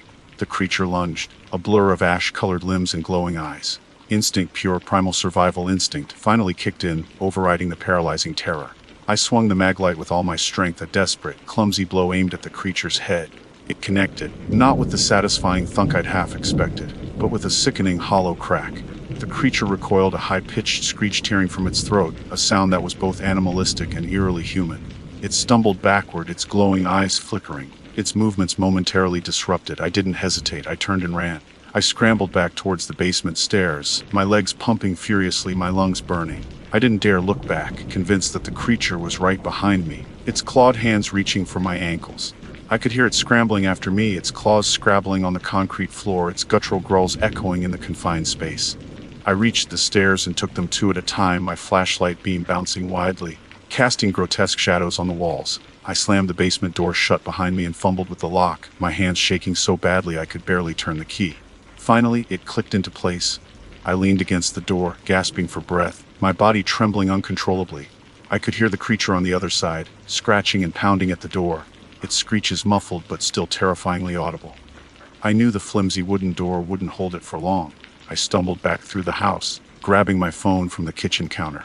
My hands were still shaking so badly I could barely dial 911. I stammered out a frantic explanation to the operator, my voice cracking with fear. I told her about the creature in the basement, about the journal, about the children of the coal. I knew I sounded insane, but I didn't care. I just needed help. The police arrived within minutes, sirens wailing, lights flashing. I met them at the front door, my face pale and drawn, my clothes soaked in sweat. I tried to explain again, but the words came out in a jumbled mess. They looked at me with a mixture of skepticism and concern, clearly unsure whether they were dealing with a break-in, a mental breakdown, or something else entirely. They went into the basement, cautiously, their weapons drawn. I waited upstairs, my heart pounding in my chest, listening to the sounds of their search. The scratching had stopped. The house was eerily silent. After what seemed like an eternity, they returned. Their faces were grim. They hadn't found anything. No creature, no sign of forced entry, no evidence of anything unusual. The basement was just a basement, dusty and cluttered, but otherwise empty. They questioned me again, more thoroughly this time. They asked about my mental health, about any medications I might be taking, about my history of drug or alcohol use. I answered their questions as honestly as I could, but I knew they didn't believe me. They thought I was hallucinating, or worse, deliberately making it up. They left, advising me to see a doctor. I nodded numbly, knowing that no doctor could cure what ailed me. The creature was gone, but the terror remained, a cold, hard knot in my stomach. I spent the rest of the night huddled on the couch, the lights blazing, the TV turned up loud, trying to drown out the silence. I didn't sleep. Every creak of the house, every rustle of leaves outside made me jump. I kept seeing the creature's glowing eyes, hearing its guttural growls, feeling its faded breath on my skin. The next day, I went back down to the basement. I had to know. I had to see for myself if it was really gone. The basement was just as the police had left it. Empty. Silent. The overturned crates were still lying on the floor, a testament to the violence of the previous night. I walked over to the corner where I had seen the creature, my heart pounding in my chest. There was nothing there. No sign of the creature, no trace of its passage. But then, I noticed something. On the concrete wall where the creature had been scratching, there were marks. Faint, almost invisible, but undeniably there. They were scratches, deep grooves etched into the concrete, arranged in a pattern that was both familiar and terrifying. It was the same script as the journal, the same elegant, flowing handwriting of Elias Ashworth. The scratches formed words, a single, chilling sentence. They are always here. I stared at the writing, a wave of cold dread washing over me. The creature was gone, but the children of the coal remained. They were in the walls, in the earth, in the darkness that lurked beneath the surface of the world. They were always here waiting. I sold the house a few weeks later. I couldn't stay there, not with the knowledge of what lurked beneath the floorboards. I moved to a new city, a new apartment, a place with no basement, no dark corners, no connection to the past. But I still can't shake the feeling of being watched. I still hear the scratching, sometimes faint and distant, but always there. I still see the glowing eyes in my dreams. And I still look at old mining maps, read old journals, browse the darkest corners of the internet. I tell myself it's just research, just a fascination with history. But deep down I know the truth. I'm searching for them. Not because I want to find them, but because I need to know. I need to know if they're still out there waiting in the darkness. And I'm afraid that one day I'll find them. Or perhaps they'll find me. The scratching, after all, never really stops. It just fades, waiting for the right moment to return, louder and closer than before. And sometimes in the dead of night, I think I hear it, not in the walls, not in the basement, but inside my own head. My name is Ashley Carter, and I like to think of myself as a fairly grounded individual. I'm a botanist, PhD in all, specializing in the endemic flora of the Appalachian Mountains. Give me a dense thicket of rhododendrons, a moss-covered rock face, and a rare fern, and I'm in my element. I'm not one for conspiracy theories, urban legends, or internet rabbit holes. I prefer the tangible, the verifiable, the things I can hold in my hand, analyze under a microscope, and catalog with a precise Latin name. That's what makes what happened so profoundly unsettling. It started, as so many of these things do, with a whisper. Not an audible whisper, mind you, but the digital kind, a fleeting mention on a forum I stumbled across while researching a particularly obscure species of trillium. The forum was buried deep, several layers down in the encrypted, anonymized world of the dark web. I'm not proud of venturing there. My university's ethics board would have a collective aneurysm if they knew, but my academic curiosity, that relentless itch to know, sometimes overrides my better judgment. The forum was titled, with a chilling lack of subtlety, "Toxic Botany, Nature's Forbidden Fruits." It was a bizarre collection of amateur botanists, self-proclaimed biohackers, and, frankly, a few individuals who seemed genuinely unhinged. They traded information on poisonous plants, hallucinogenic fungi, and obscure herbal concoctions with reported psychoactive properties. I scrolled through threads about Devil's Snare, a particularly nasty strain of datura, and whisper weed, some fabricated nonsense, I'm almost certain, feeling a growing sense of unease. This wasn't my world. I was about to close the browser and scrub my search history when a single post caught my eye. It was a short, cryptic message accompanied by a grainy, low-resolution photograph. Bloodroot bloom, black as midnight, sees your fear, shows your fear. The image showed a flower that, at first glance, resembled ordinary bloodroot, Sanguinaria canadensis, a common spring wildflower in the Appalachians. But the petals, they were wrong. Instead of the delicate white of typical bloodroot, these petals were a deep, unsettling shade of black, a color so absolute it seemed to absorb the light around it. The photo was blurry, taken at a strange angle, but the unnatural color was undeniable. The replies to the post were a mixture of skepticism, morbid fascination, and outright fear. Some users dismissed it as a hoax, a clever Photoshop job. Others claimed to have heard rumors of the plant, whispers passed down through generations of Appalachian folk healers. One user, with the handle Nightshaded Nomad, claimed to have seen it once, deep in the Unaka Mountains, and warned others to stay away. It shows you things, he wrote. Things you can't unsee, things that break you. I should have listened. I really should have. But the academic in me, the part that craves discovery and understanding, wouldn't let it go. Bloodroot with black petals. It was biologically impossible. A genetic anomaly of that magnitude would be a monumental discovery. I started researching, digging through old botanical surveys, obscure herbalist texts, and even local folklore archives. I found nothing concrete, only fragmented stories, hushed warnings, and the persistent nagging feeling that I was chasing a ghost. Then I found it. Or rather, I found him. An old leather-bound journal in the university's special collections library.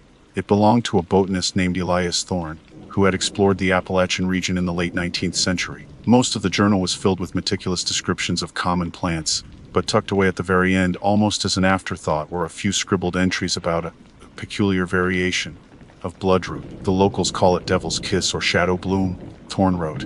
They claim it grows only in places touched by deep sorrow, where the veil between worlds is thin. They say it feeds on fear. I have seen it with my own eyes. The petals are black, not the color of pigment, but the absence of all color.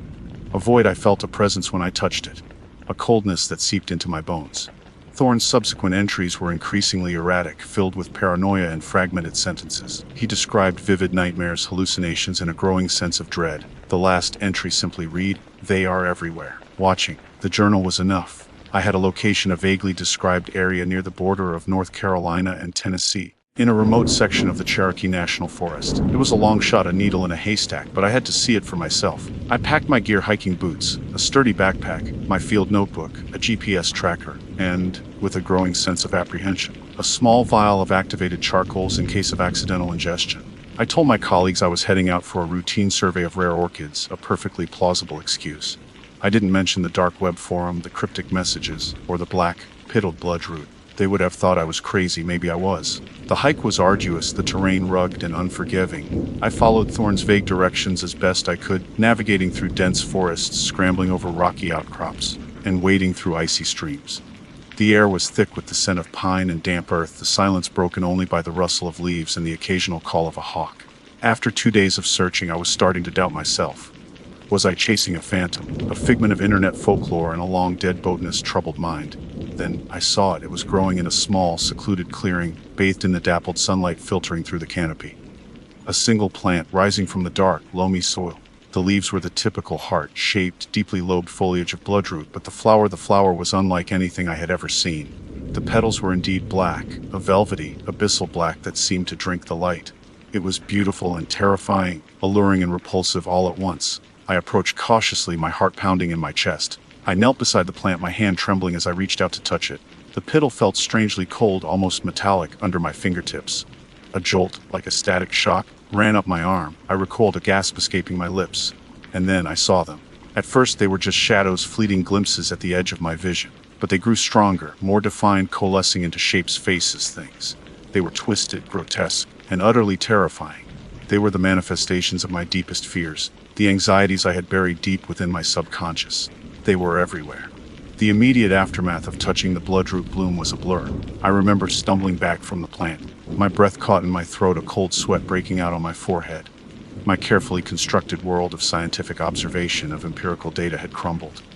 The visions, if that's what they were fleeting at first, like afterimages burned onto my retinas. But they lingered, refusing to fade completely, lurking at the periphery of my sight. I tried to rationalize it. Hypoxia from the altitude.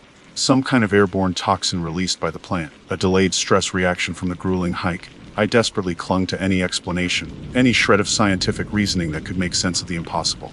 But deep down I knew. The cold certainty of it settled in my bones, a chilling counterpoint to the Appalachian humidity. I had touched something I shouldn't have. I had crossed a line. I forced myself to document the plant. I took detailed photographs, careful not to touch it again, capturing the unnatural blackness of the petals from every angle.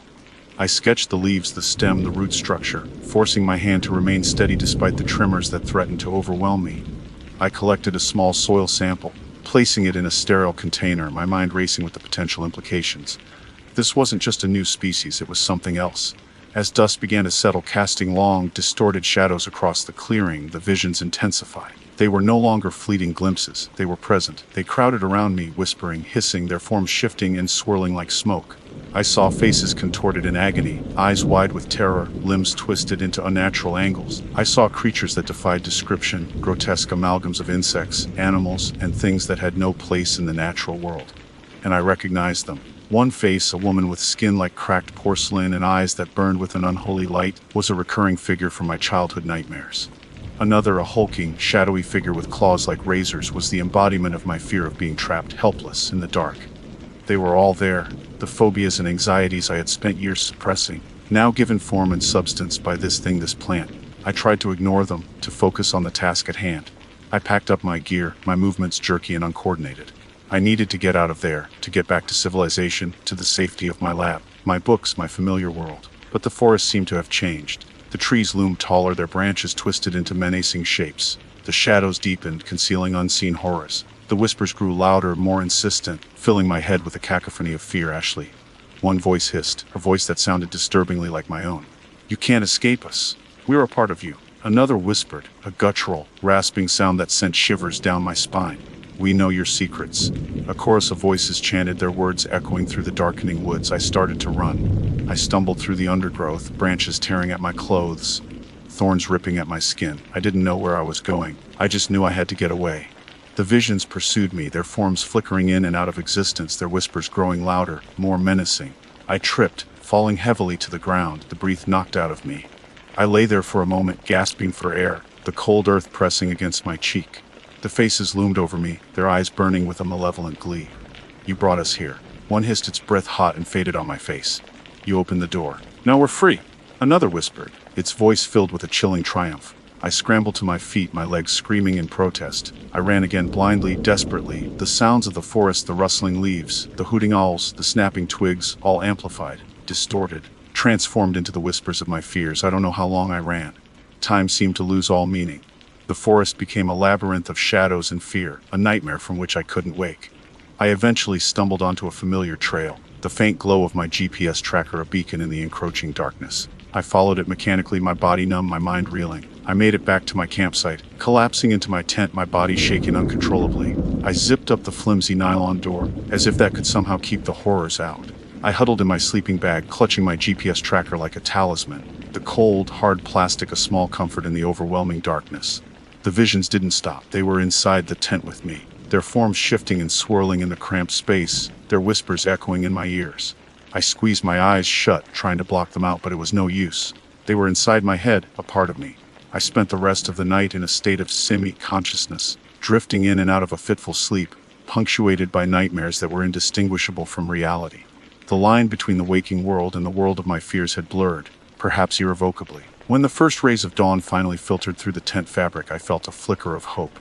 Sunlight. Reality. Maybe, just maybe, it had all been a hallucination, a product of exhaustion and stress.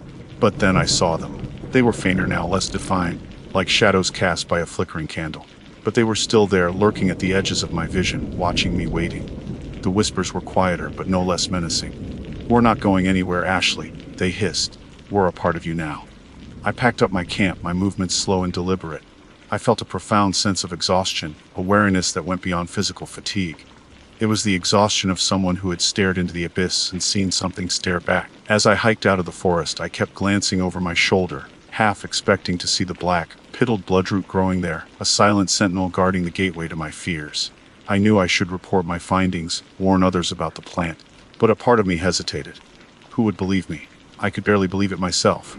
And then there was the fear that if I spoke about it, if I gave it a name, I would somehow make it more real, more powerful. The fear that the whispers would grow louder, the shadows darker, the visions more permanent. So I kept silent. I returned to my lab, to my research, to my carefully ordered world. But it was no longer the same. The shadows had followed me. The whispers were always there, just below the surface of my consciousness. And the bloodroot bloom, with its petals black as midnight, was no longer just a plant. It was a constant, terrifying reminder of the darkness that lurked within me, within us all. The true fear was not it existing, but knowing it existed because of me. The weeks following my encounter with the bloodroot bloom were a descent into a quiet, personalized hell. I maintained a facade of normalcy, going through the motions of my life, teaching classes, conducting research, attending faculty meetings, but it was all an act. The world had lost its vibrancy, its color, replaced by a muted, grayscale existence punctuated by the ever-present shadows and whispers. Sleep offered no respite. My nights were a relentless cycle of nightmares, each one more vivid and terrifying than the last. The faces from the forest haunted me, their forms twisting and morphing into new, even more grotesque shapes. I would wake up screaming, drenched in sweat, my heart pounding against my ribs like a trapped bird. The line between dream and reality had become so thin it was almost non-existent. I started to question my sanity, wondering if I was slowly losing my grip on the world. The soil sample I collected sat in a sealed container in my lab, a constant unsettling reminder of my experience. I knew I should analyze it, understand its chemical composition, its potential toxicity. But I couldn't bring myself to do it. Every time I looked at the container, I saw the black petals of the bloodroot bloom, felt the coldness in my fingertips, heard the whispers in my head. It was a Pandora's box, and I was terrified of what I might unleash. My colleagues noticed the change in me. My usually meticulous work became sloppy, filled with errors. I was withdrawn, jumpy, easily startled. I avoided social interactions, making excuses to skip departmental gatherings and social events. My department chair, a kindly old botanist named Dr. Evans, called me into his office one day, his brow furrowed with concern. "Ashley," he said gently, "you haven't been yourself lately." I forced a smile, a brittle, unconvincing mask. "I'm fine, Dr. Evans, just a bit tired. A lot of research deadlines piling up." He didn't look convinced. "You know you can talk to me, Ashley. We're all here to support you." I wanted to tell him. I wanted to scream it from the rooftops, to warn everyone about the bloodroot bloom, about the darkness it unleashed. But the words caught in my throat, strangled by fear. The whispers were louder now, more insistent. "Don't tell him," they hissed. "He won't believe you. He'll think you're crazy. They'll lock you away." Another voice whispered, a chilling echo of my deepest fear. I mumbled some vague excuse, promising to take better care of myself, and fled his office, my heart racing. The whispers followed me, a constant, tormenting presence. The visions grew stronger, more frequent. They no longer confined themselves to the periphery of my vision. They appeared everywhere, in the reflection of my computer screen, in the shadows of the hallway, in the faces of strangers on the street. They were always watching, always waiting. One evening, while working late in the lab, I saw one of the faces, the woman with the cracked porcelain skin, staring back at me from the window. It was a clear, moonless night, and the reflection should have been my own. But it wasn't. It was her. Her eyes burned with an unholy light, a cruel smile twisting her lips. "You can't escape us, Ashley," she whispered, her voice a chilling rasp that seemed to come from inside my own head. "We are you." I stumbled back, knocking over a beaker of distilled water. The glass shattered on the floor, the sound echoing through the empty lab. I stared at the shards, at my own reflection fragmented and distorted in the broken glass. It was a perfect metaphor for my own shattered sanity. I knew I couldn't go on like this. I was losing myself piece by piece, consumed by the darkness that the bloodroot bloom had unleashed. I had to do something, anything, to break free. I finally decided to analyze the soil sample. It was a desperate, last-ditch effort, a hope that somehow, by understanding the plant's composition, I could find a way to counteract its effects. I donned gloves and a mask, my hands trembling as I carefully opened the container. The soil was dark, almost black, and it had a faint, metallic smell. I spent days in the lab, running every test I could think of: gas chromatography, mass spectrometry, DNA sequencing. The results were baffling. The soil contained a complex cocktail of organic compounds, many of which were unknown to science. There were traces of alkaloids, heavy metals, and a strange energy signature that defied explanation. It was unlike anything I had ever encountered. As I delved deeper into the analysis, the whispers grew louder, the visions more intense. The faces were always there, watching me, mocking me, their forms shifting and swirling around me. They seemed to feed on my fear, my desperation growing stronger with each passing hour. Then I found something, a small, almost microscopic fragment of plant tissue embedded in the soil. I carefully extracted it, placing it under a powerful electron microscope. The image that appeared on the screen sent a chill down my spine. The cellular structure of the plant was unlike anything I had ever seen. It was wrong. The cells were distorted, asymmetrical, with strange, irregular nuclei. They seemed to defy the basic laws of biology. And within the cells, I saw something even more disturbing. Dark, thread-like structures weaving their way through the cellular matrix. They were almost invisible, but they pulsed with a faint, eerie light. They were alive. As I watched, mesmerized and horrified, the thread-like structures began to move. They reached out, extending towards the edges of the cell as if trying to escape. And then I understood. The bloodroot bloom wasn't just a plant. It was a conduit, a gateway, a host. The black petals, the visions, the whispers, they weren't the plant itself. They were something else. Something that used the plant as a vessel, a way to enter our world. Something ancient, something malevolent, something that fed on fear. And I had opened the door. The whispers exploded in my head, a cacophony of voices that drowned out all other thought. "You see us now, Ashley," they shrieked. "You understand? You are one of us," they chanted. "Forever." I screamed, a primal, wordless scream that echoed through the empty lab. I stumbled back, knocking over the microscope. The image of the writhing, thread-like structures burned into my mind. I ran. I ran from the lab, from the university, from everything. I ran until my lungs burned and my legs ached. I ran until I collapsed, breathless and exhausted, in a small, deserted park. The visions were still there, the whispers still echoing in my head. But they were different now. They were no longer just terrifying. They were seductive. "Join us, Ashley," they whispered, their voices soft, alluring. "Embrace the darkness. Become one with us." I looked up at the night sky, at the cold, distant stars. I thought of my life, of my work, of everything I had lost. And I felt a strange sense of peace, a surrender. The shadows reached out to me, no longer menacing but welcoming. They wrapped around me, enveloping me in their embrace. The whispers faded, replaced by a single, clear voice. "Welcome home, Ashley," it said. And then there was only darkness. But it wasn't the darkness of fear. It was the darkness of oblivion, the darkness of belonging. The final, terrifying truth was that I no longer wanted to escape. I wanted to bloom. My name is Ben, and I live for the open road. Not just any road, mind you. I'm talking about those snaking, twisting ribbons of asphalt that cut through the Appalachian Mountains. The kind of roads where your headlights are the only thing separating you from the inky blackness of the ancient forests that crowd in on either side. The kind where the air is thick with the smell of pine and damp earth, and the only sound is the hum of your tires and the occasional hoot of an owl. Most folks find them terrifying, especially at night. Me, I find them exhilarating. There's a freedom you get driving those roads after midnight, a sense of solitude that borders on the spiritual. It's like you're the last person on Earth, the sole witness to a world that's gone to sleep. Radio reception is spotty at best, so I usually rely on a curated playlist of atmospheric, slightly melancholic music, the kind of stuff that makes the darkness feel even deeper, the silence even more profound. It amplifies the feeling, makes it feel real. I've got a beat-up Jeep Wrangler, affectionately nicknamed the Wanderer. It's seen better days, sure, but it's reliable. It's got a lift kit, oversized tires, and a winch that I've thankfully never had to use in a serious situation. It's the perfect vehicle for these back roads, many of which aren't even officially marked on most maps. I've spent countless nights exploring them, charting my own little courses through the wilderness.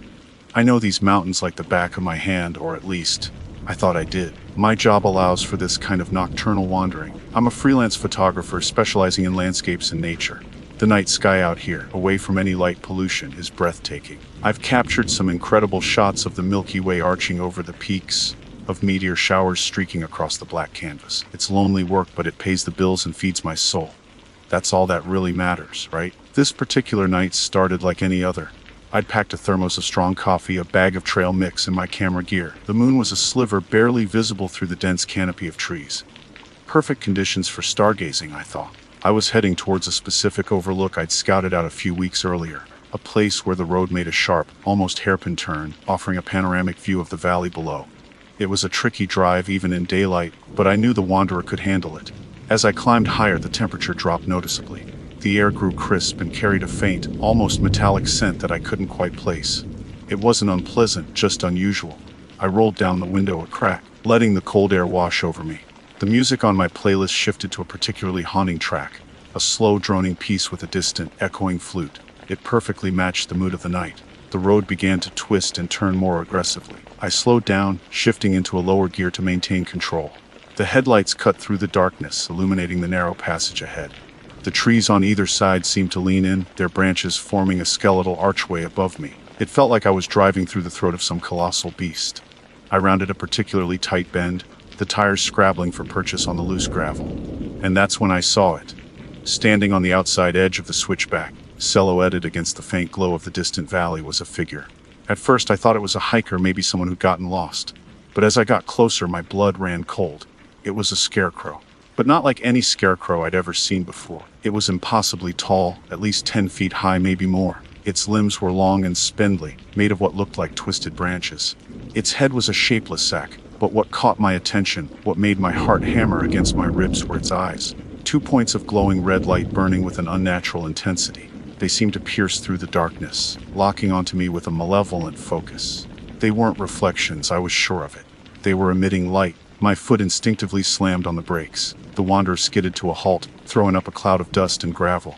I sat there, frozen, staring at the thing. It didn't move. It just stood there, its red eyes burning into me. My rational mind struggled to explain it. A trick of the light, some elaborate prank. But deep down, a primal fear had taken root. A cold, creeping dread that told me this was something other. Something ancient and wrong. I fumbled for my phone, my hands shaking. I needed to take a picture, to document this abomination. But as I raised the phone, the screen flickered and died, completely dead. No signal.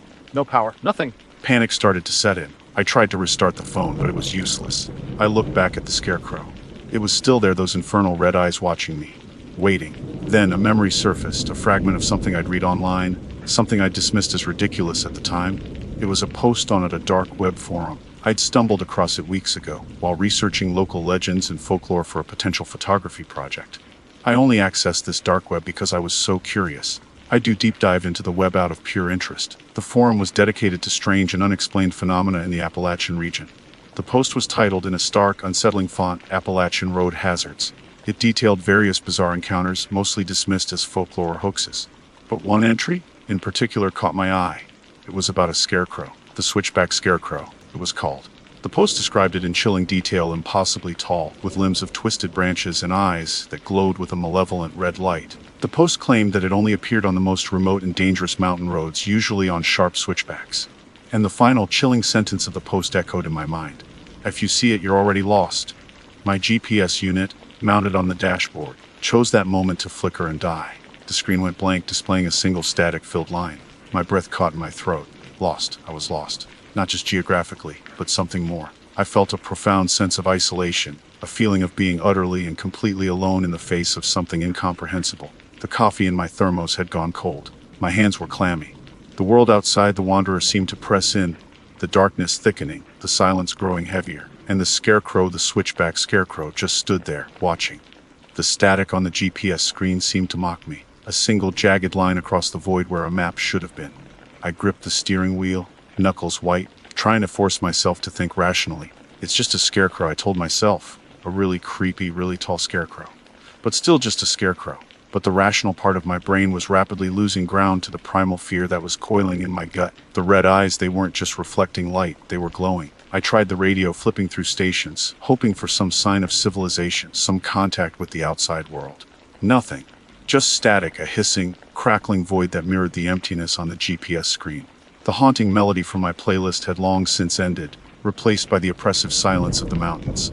Even the wind seemed to have died down, leaving me in a suffocating stillness. My mind kept circling back to that dark web post, Appalachian road hazards. I dismissed it as the ramblings of bored conspiracy theorists, the digital equivalent of campfire ghost stories. But now it felt chillingly real. The description of the switchback scarecrow was too precise, too accurate to be a coincidence. The glowing red eyes, the impossibly tall frame, the location on a sharp switchback, it was all there. I remembered more details from the post, fragments that I'd initially skimmed over. It talked about the scarecrow being a kind of guardian, a sentinel of some forgotten realm, a boundary marker between the world we know and something else. Something older, darker, more powerful. The post mentioned other encounters, fragmented accounts from other drivers who had supposedly seen the scarecrow. Most of them ended abruptly, with the poster vanishing from the forum, never to be heard from again. One account, however, was particularly disturbing. It was written in a frantic, almost delirious style, describing a feeling of being watched. Not just by the scarecrow, but by something in the scarecrow. Something that could see into your soul, that knew your deepest fears. That account ended with a single chilling sentence: "It knows my name." My own name echoed in my head. Ben. A simple name, a common name. But in the suffocating silence of the mountains, surrounded by the impenetrable darkness, it felt vulnerable, exposed. I had to get out of there. I had to put some distance between myself and that thing. I shifted the Wanderer into reverse, my hand shaking so badly I could barely grip the gear stick. The tires spun momentarily on the loose gravel, then caught, and I began to back away slowly, my eyes fixed on the scarecrow. It didn't move. It just stood there, its red eyes burning into me, seemingly following my every move. As I backed away, I noticed something I hadn't seen before. Beneath the shapeless sack that served as its head, there was a faint, almost imperceptible movement. Like something was shifting, writhing. A wave of nausea washed over me.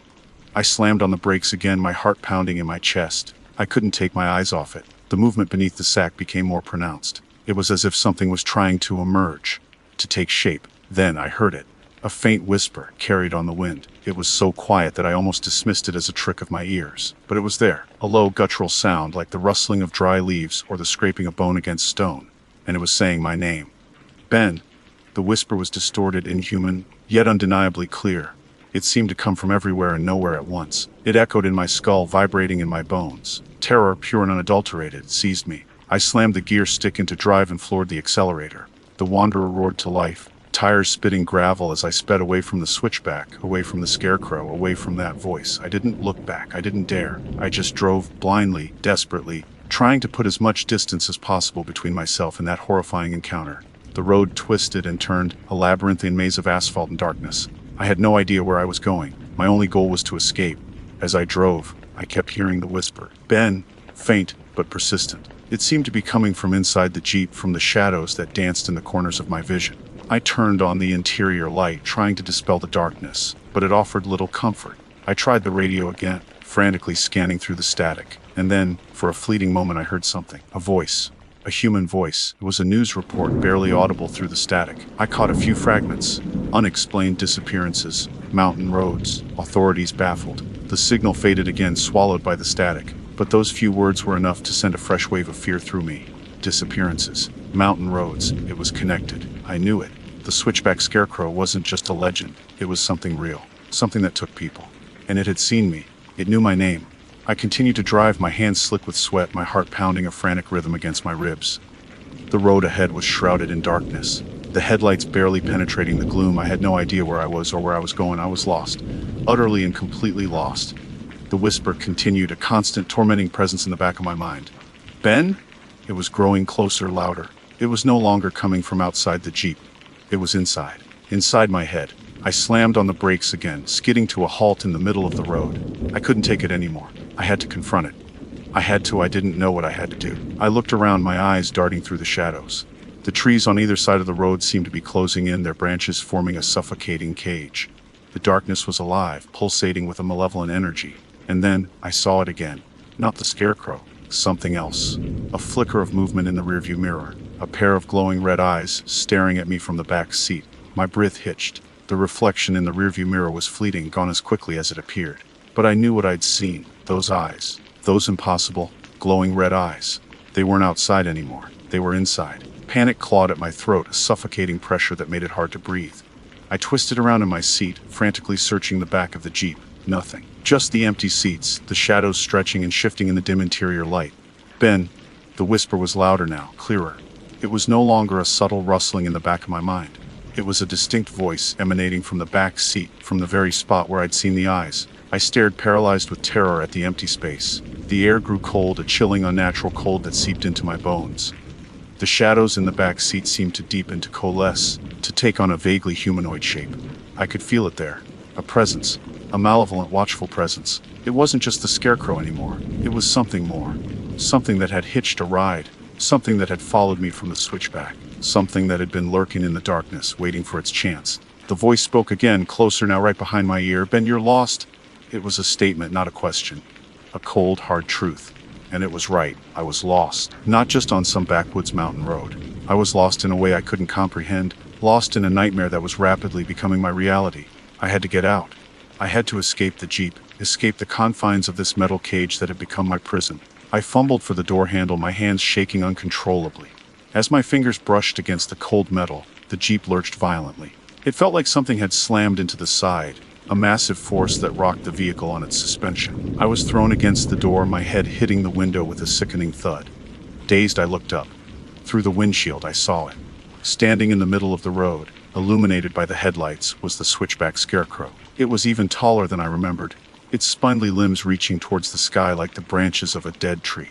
Its burlap head was tilted at an unnatural angle, as if it were studying me, its glowing red eyes burning with an intense, malevolent light.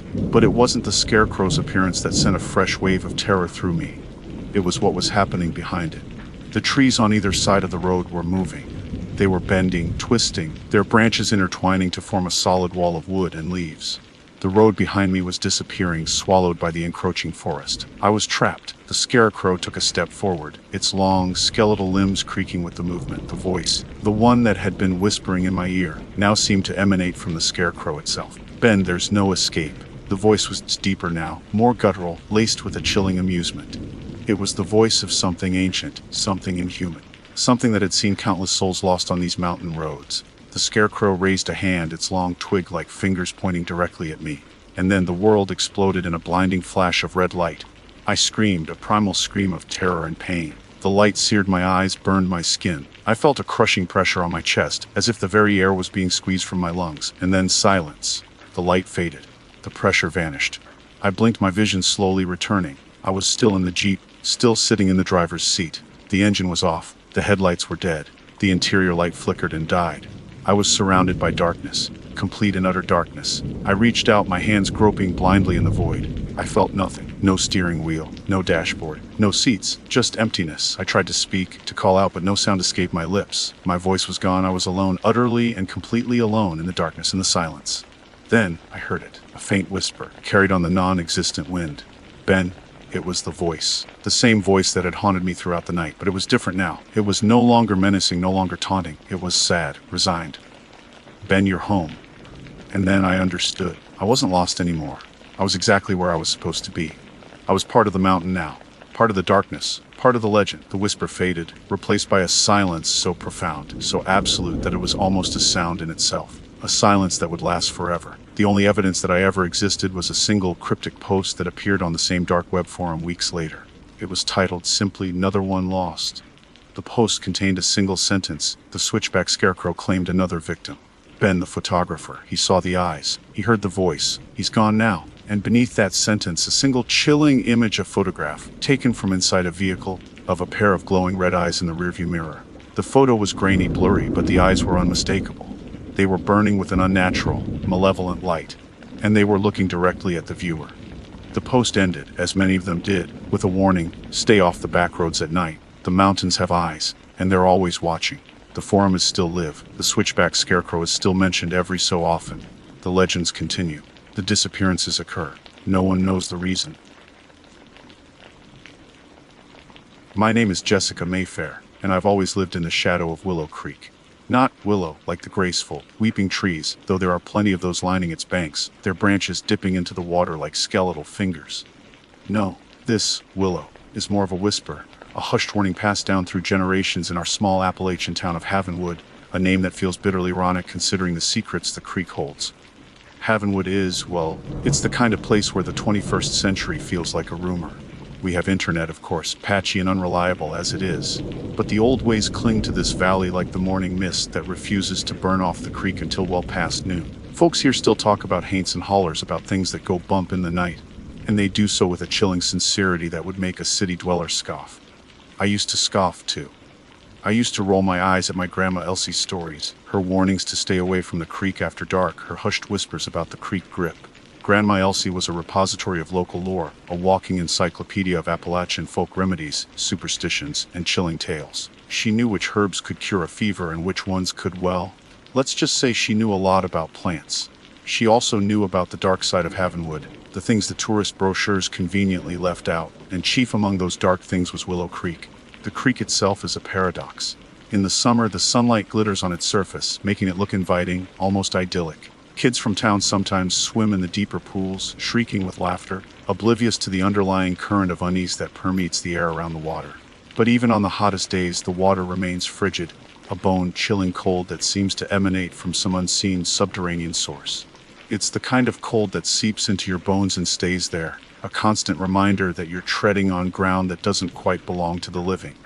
I spent my childhood summers exploring the woods around Havenwood, but I always kept a respectful distance from the creek itself. Grandma Elsie's warnings echoed in my ears. "That water's got a claim on souls, Jessica," she'd say, her voice low and raspy, her eyes the color of faded denim, fixed on mine with an unnerving intensity. "The creek grip, it's the touch of them that drowned, reaching out for company. Don't you ever let it get a hold of you." She'd tell me stories, fragments of local history interwoven with folklore, about people who had vanished near the creek, their bodies never recovered. A young couple on their honeymoon gone without a trace. A farmer who went to fetch water and simply disappeared. A group of teenagers, daring each other to swim across the creek at midnight, only one of them returning, babbling incoherently about cold hands pulling him down. Of course, these were just stories I told myself. Old wives' tales meant to scare children into behaving. But the unsettling thing about Havenwood is that the line between story and reality often blurs. The disappearances, while infrequent, were real enough. And the cold, undeniable presence of the creek was a constant reminder that some things were best left undisturbed. My teenage rebellion naturally manifested as a fascination with the very thing I was warned against. I started spending more time near the creek, drawn to its eerie beauty, its unsettling quiet.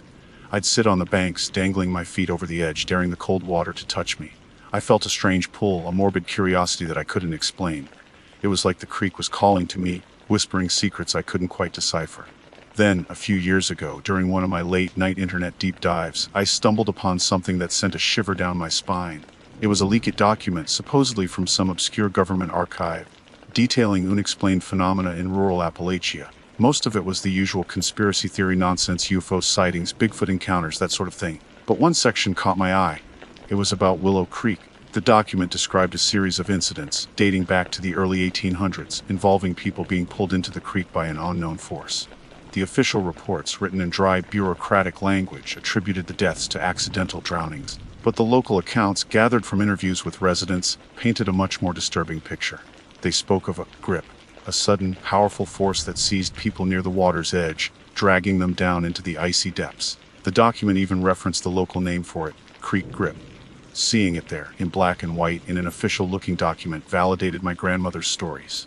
It wasn't just folklore, it was something real, something documented, something terrifying. The leak claimed to be a dark web database of information, and I've been trying to rediscover that website ever since. I've dived into the dark web myself, and have found nothing that correlates. This bothers me almost as much as the grip itself. That discovery fueled my morbid fascination.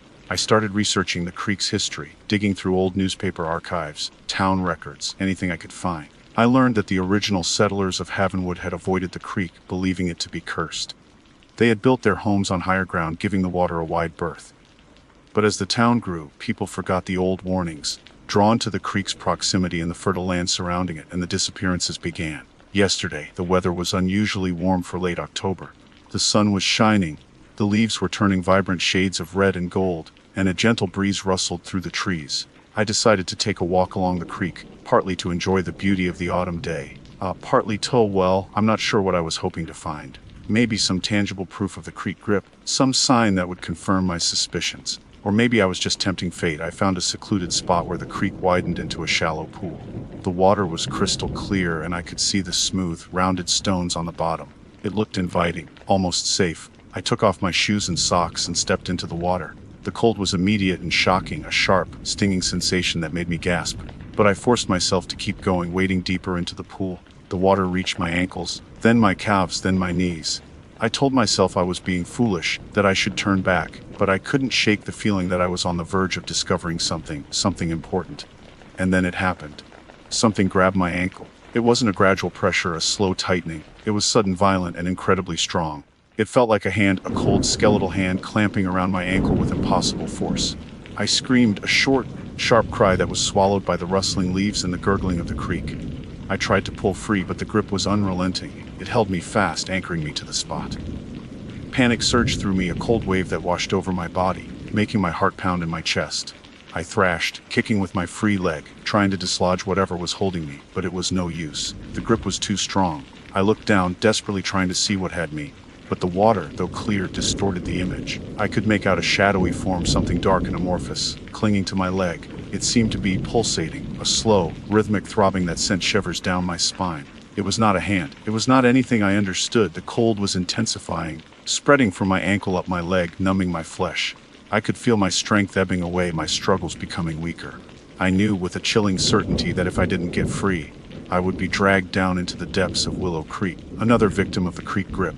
Another story for Grandma Elsie to tell if she were still alive. Another warning whispered in Havenwood. Another name on the long list of the missing.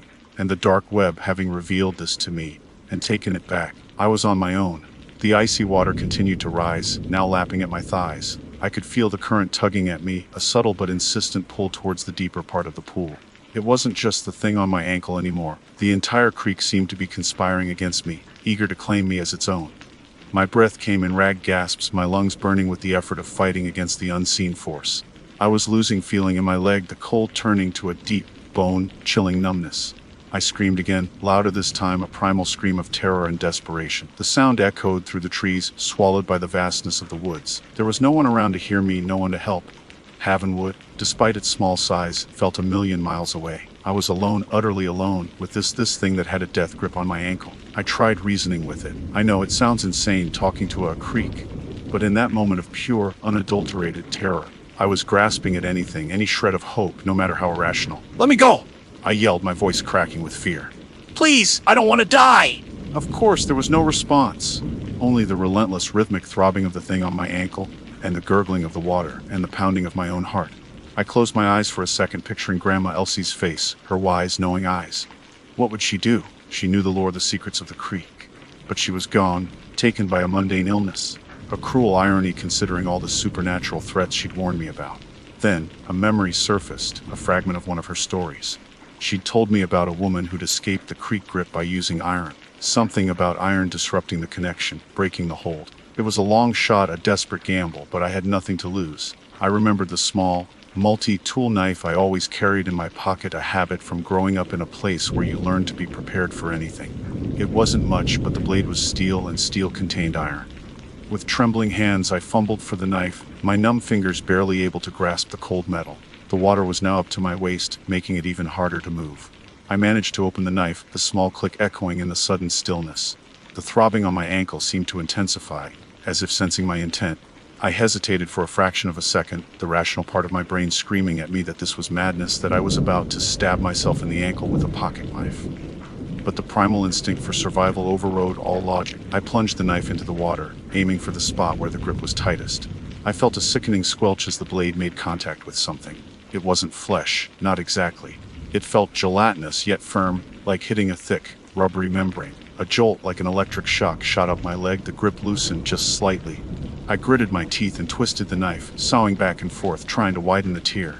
The throbbing intensified, becoming a frantic, desperate pulse. The water around me churned, turning murky with a dark, viscous fluid that smelled faintly of ozone, and something else, something ancient and indescribably fall. Then, with a final, sickening rip, the grip released. I stumbled backward, falling onto the muddy bank, gasping for air. My leg was free, but the cold, the numbness remained. I scrambled away from the water's edge, crawling on my hands and knees until I was a safe distance from the creek. I lay there, panting, my body shaking uncontrollably. I looked down at my ankle. There was no visible wound, no blood, just a faint circular indentation where the grip had been. But the skin around it was pale, almost translucent, and the area felt strangely empty, as if something had been drained from me. The knife was gone, lost in the murky water. I didn't stay there long. The primal fear, the instinct to flee was overwhelming. I pulled myself to my feet, my legs wobbly and unsteady, and started running. I ran as fast as I could, not caring about the branches that whipped at my face or the stones that bruised my feet. I just needed to get away from the creek, away from that cold, malevolent presence. I didn't stop running until I reached the outskirts of Havenwood, until I could see the familiar sight of the old, weathered houses and the steeple of the town church. Only then did I allow myself to slow down, to catch my breath. I went straight home, locking the doors and windows, drawing the curtains. I took a long, scalding hot shower, trying to wash away the lingering cold, the feeling of being tainted. But the water couldn't reach the chill that had settled deep within my bones. As the adrenaline wore off, the questions started to flood my mind. What was that thing? Was it really the creek grip of local legend? Or was it something else, something even stranger, something that defied explanation? The dark web leak, was it accurate? If so, to what degree? I examined my ankle again, under the bright light of the bathroom. The indentation was still there, faint but visible.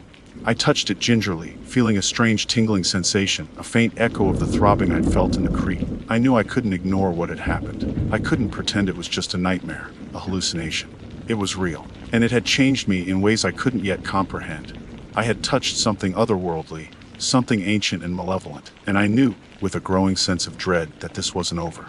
The creek had claimed a part of me, and I had a feeling it wouldn't be satisfied until it had the rest. The feeling of emptiness where the hand had been was growing.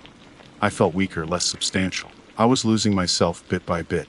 My reflection in the bathroom mirror seemed thinner somehow, less defined. I spent the rest of the day researching, poring over the old newspaper clippings I'd collected, searching for any clue, any explanation that could shed light on what had happened. I revisited the dark web, desperately trying to relocate the leaked document, the database of anomalies, but it was as if it had vanished into thin air. I started to question my own sanity. Had I imagined the whole thing? Was the leak an elaborate hoax, a figment of my overactive imagination fueled by Grandma Elsie's stories? But the indentation on my ankle, the lingering cold, the growing emptiness, those were real. Undeniable. I needed answers. And I knew I wouldn't find them in Havenwood. I needed to go deeper, to delve into the dark underbelly of the internet, to find someone, anyone who could help me understand what I was dealing with. I needed to find the source of that leak, and, perhaps, prevent anyone else from suffering the same fate, or worse. The fate that I felt slowly creeping upon me. The creek hadn't just grabbed my ankle, it had grabbed my soul. The days following my encounter with the creek grip were a blur of fear, paranoia, and frantic research. Sleep was a luxury I couldn't afford. Every time I closed my eyes, I saw that dark, amorphous shape in the water, felt that icy grip on my ankle. The feeling of emptiness was growing, consuming me from the inside out. I was fading, becoming a ghost in my own life. My reflection was now noticeably paler, almost transparent in certain lights. My friends noticed, commenting on my gaunt appearance, my haunted eyes. I brushed them off, making excuses about stress and lack of sleep, but I knew the truth. The creek was taking me, piece by piece. I knew I had to act fast. My only lead was the dark web leak, the vanished document that had validated Grandma Elsie's stories. I had to find it again, to find someone who knew more about the creek grip, about the things that lurked beneath the surface of reality. I dabbled in the dark web before, mostly out of curiosity, but this time it was different. This was a desperate search for survival. I installed Tor, configured my VPN, and took every precaution I could think of to protect my anonymity. The dark web is a dangerous place, a labyrinth of hidden websites, illegal marketplaces, and unspeakable horrors. It's not something to be taken lightly. I started by searching for keywords related to the leak, Appalachian anomalies, unexplained phenomena, creek grip, government cover-ups. Most of what I found was garbage, conspiracy theories, fake documents, and outright scams. But I kept digging, following obscure links, navigating through encrypted forums, and chatting with anonymous users. The deeper I went, the more unsettling things became. I encountered websites dedicated to bizarre rituals, occult practices, and forbidden knowledge. I saw images and videos that made my stomach churn, things I wish I could unsee. The dark web is a reflection of the darkest corners of the human psyche, a place where depravity and madness reign supreme. After days of fruitless searching, I stumbled upon a forum dedicated to cryptids and paranormal entities. Most of the posts were about Bigfoot, the Chupacabra, and other well-known creatures, but one thread caught my eye. It was titled, Water-Based Entities, Beyond the Usual Suspects. The users in this thread were discussing obscure folklore, sharing stories about creatures that lurked in rivers, lakes, and oceans. They talked about kelpies, kappa, and other mythical beings, but one user, with the handle Deep Dweller, mentioned something that sent a chill down my spine. "Don't forget the localized entities," Deep Dweller wrote. The ones tied to specific bodies of water, the ones that feed on life force. I've heard stories from Appalachia about a creek grip, a cold, grasping entity that drags people down. Supposedly, it's the manifestation of drowned souls, amplified by some unknown energy source. This was it. This was the closest I'd come to finding someone who knew about the creek grip.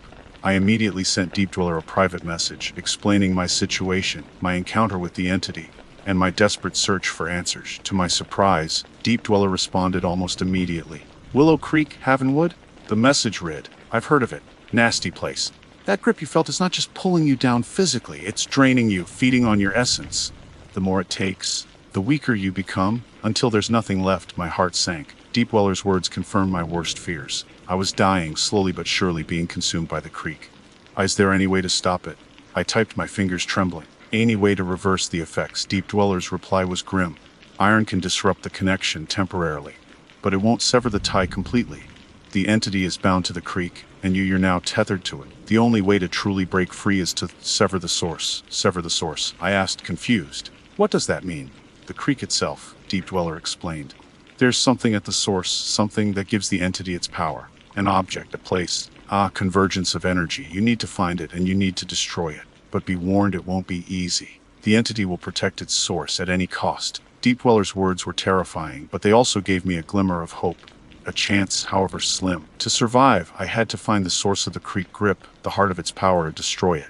I spent the next few days researching the history of Willow Creek, looking for any clues, any mention of unusual objects or events near its source. I discovered that the creek originated from a small, secluded spring high up in the mountains, a place that was considered sacred by the original Native American inhabitants of the area. They believed it was a gateway to the spirit world, a place of both power and danger. Armed with this information, I knew what I had to do. I had to go back to the creek, to its source, and confront the entity once and for all. I packed a bag with supplies, a heavy-duty crowbar, mostly iron, a flashlight, a first aid kit, and the multi-tool knife I had retrieved. I retrieved it by wading back into the shallows, running my hands along the stones until my numb fingers found it. I also brought a small, silver locket that had belonged to Grandma Elsie, a memento of her strength and wisdom. The journey to the spring was arduous, a steep climb through dense forest and treacherous terrain. The feeling of emptiness was almost overwhelming now, my body feeling like a hollow shell. I could barely see my reflection in the water when I stopped to drink from a stream. I was fading fast. As I approached the source of the creek, I felt a growing sense of unease, a palpable sense of dread. The air grew colder, the silence deeper. The trees around the spring were gnarled and twisted, their branches devoid of leaves, even though it was still autumn. The spring itself was a small, dark pool of water, surrounded by moss-covered rocks. It didn't look like much, but I could feel the power emanating from it, a cold, malevolent energy that made my skin crawl. As I stepped closer to the pool, the water began to churn. A dark shape rose from the depths, the same amorphous, pulsating entity that had grabbed my ankle. This time it was larger, more defined, its form shifting and swirling like a living shadow. I didn't hesitate. I raised the crowbar, my hands shaking, and brought it down on the largest of the moss-covered rocks again and again. Splintered bits of rock flew up into the air. The crowbar made solid, heavy thuds that were swallowed by the forest. The entity shrieked, a high-pitched ear-splitting sound that echoed through the trees. The water in the pool roiled and frothed, and I realized the rocks were the source, a network of them interconnected. I continued my work, beating at the rocks. It was hard going. My arms felt like lead. My lungs burned. The entity writhed and pulsed, trying to lash out at me with tendrils of dark, viscous fluid, but the iron crowbar seemed to repel it, keeping it at bay. Finally, with a resounding crack, the last of the rocks shattered, crumbling into dust. The entity shrieked one last time, a sound of pure agony and defeat, and then it dissipated, dissolving into the water like ink in a glass. The cold, malevolent presence that had permeated the area vanished, replaced by a sense of peace. I collapsed onto the ground, exhausted, my body aching, my spirit drained. But the emptiness, it was gone. I could feel myself returning, my strength slowly flowing back into me. I looked at my reflection in the still, clear water of the spring. I was there, fully visible, my features solid and defined. I had survived. I stayed there for a long time, until the sun began to set, casting long shadows through the trees. I knew I should leave, but I felt a strange sense of gratitude. The creek, once a source of terror, now felt different, cleansed. As I walked back down the mountain, I knew I would never forget my encounter with the creek grip. It had changed me forever. I had faced my fears, delved into the darkness, and emerged scarred but whole. And I knew with a certainty that went beyond logic that the secrets of Havenwood, the secrets of Willow Creek, were far from over. There were other things lurking in the shadows, other entities waiting to be discovered. And I, Jessica Mayfair, the girl who had almost been claimed by the creek, would be ready for them. The dark web had saved me, in a strange, twisted way. But I would never forget the price I had paid, the darkness I had seen. And I would always remember the cold, chilling claim of Willow Creek. My name's David. David Miller. Not Dave, not Davy. David. It's a name that feels ordinary. Like it belongs to someone who should be balancing a checkbook or mowing the lawn, not stumbling through the tangled undergrowth of the Appalachian backwoods. But ordinary is a lie we tell ourselves, a comfort blanket in a world that's anything but. I learned that firsthand, deep in the hushed, shadowed heart of those woods. I've always been drawn to the forgotten places, the spaces between the lines on the map. Abandoned farmhouses, overgrown cemeteries, the rusted skeletons of industries long dead. There's a certain melancholy beauty in decay, a whisper of stories untold. That's what drew me to the woods in the first place. I'd heard rumors, of course, local legends whispered around campfires and in hushed tones at the back of dusty general stores. Tales of moonshiners, hidden hollows, and things best left undisturbed. Most folks dismissed them as folklore, the ramblings of old-timers clinging to a bygone era. But I listened. I'd been hiking for days, following a barely there trail that snaked its way through a dense canopy of oak and pine. The air was thick with the scent of damp earth and decaying leaves, the silence broken only by the occasional rustle of unseen creatures in the underbrush. Sunlight struggled to penetrate the thick foliage, casting the forest floor in a perpetual twilight. It was beautiful in a haunting, unsettling way, and it felt ancient, like I'd stepped back in time into a world untouched by the modern conveniences I'd left behind. The still itself was almost invisible, swallowed by the relentless embrace of nature. I nearly missed it, stumbling over a half-rotted log that concealed a crumbling stone foundation. Vines thick as pythons snaked around rusted metal and weathered wood, obscuring what was once a testament to ingenuity and illicit enterprise. It was a moonshine still, no doubt about it, but one far older and more elaborate than any I'd ever seen depicted in books or documentaries. This wasn't some backwoods hillbilly contraption. It felt purposeful, almost ritualistic in its design. I spent hours exploring the site, carefully peeling back layers of vegetation and debris. The copper pot was still intact, though heavily tarnished, and a network of pipes and coils, corroded but recognizable, snaked around it like metallic veins. A stone firebox, cold and empty for decades, lay beneath, its mouth choked with ashes and the remnants of long-dead fires. The whole thing exuded an aura of secrecy, of forbidden knowledge whispered on the wind. It was inside a small, partially collapsed wooden shack adjacent to the still that I found it, a single, dust-covered glass jar, sealed with a cork and what looked like dried wax. It was nestled amongst broken tools, scraps of leather, and the skeletal remains of what might have been a small animal. The jar was filled with a liquid, a strange, amber-colored substance that seemed to shimmer even in the dim light. It wasn't the murky, cloudy moonshine I'd expected. This was different. It had an almost ethereal quality, like liquid moonlight captured in glass. I brought it back with me from the main still, sat in on the table, taking picture after picture, and began my research, my hands still a bit shaky, still caked in dirt. My phone has no signal. I'll connect to the internet when I get home. The mundane world felt distant, a faded memory. My apartment, my job, my life, they all seemed insignificant compared to the mystery I held in my hands. I knew, with a certainty that defied logic, that this wasn't just any moonshine. This was something else. My normal go-to was Reddit. I have an account on several survival and off-grid subreddits, but my pictures didn't yield anything of value. The still was too old, too far gone. The first few days back were a blur of restless sleep and obsessive research. I scoured the internet, poring over historical accounts of moonshining, folklore, and Appalachian legends. I delved into obscure online forums, places where conspiracy theories and urban legends thrived. And that's where I found it, the whisper that would change my life forever. It was buried deep within a dark web forum, a hidden corner of the internet where anonymity reigned supreme. The forum was called Forbidden Alchemy, and its members discussed topics that ranged from the bizarre to the outright dangerous. Ancient rituals, lost technologies, and recipes. Recipes for things that shouldn't exist. It was a long, rambling thread filled with cryptic messages and coded language. But one post in particular caught my eye. It spoke of a special kind of moonshine, a recipe passed down through generations of Appalachian wise men and granny women. A recipe that used ingredients far beyond the usual corn, sugar, and yeast. A recipe that promised immortality. The post was attributed to a user named Stillwalker, an anonymous figure who seemed to possess a deep knowledge of the region's hidden history. He described a ritual, a precise set of instructions for brewing a concoction he called the Still Secret. He claimed that the key ingredient was a rare fungus, a phosphorescent mushroom that grew only in the deepest, darkest parts of the Appalachian forests, near places where the veil between worlds was thin. He described the still itself, the specific materials it had to be made of, the precise order in which the ingredients had to be added.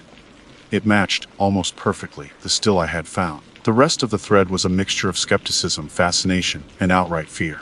Some users dismissed Still Walker as a troll, a storyteller spinning yarns for attention. Others were intrigued, asking questions, probing for more details. And then there were the warnings. "This is not something to be trifled with," one user wrote. "The price of immortality is always higher than you think. There are things in those woods that are older than humanity." Another warned, "Things that should remain undisturbed. The Still's secret is not a gift, it's a curse." A third chimed in. "It grants life, but it takes away everything else." I read those warnings and a shiver ran down my spine. But the fear was mixed with something else, a burning curiosity, a desperate longing. The jar sitting on my kitchen counter seemed to pulse with a faint, inner light. The liquid within swirled and shifted, beckoning me. I looked in the mirror. I'm 35. The wrinkles around my eyes show the stress of the day.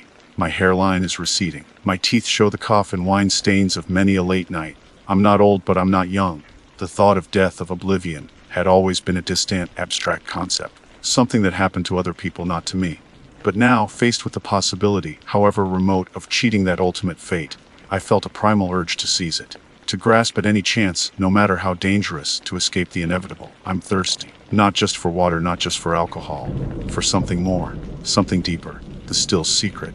The whispers in the woods are calling to me, and I think I'm ready to answer. I have to know. Even if it's a curse.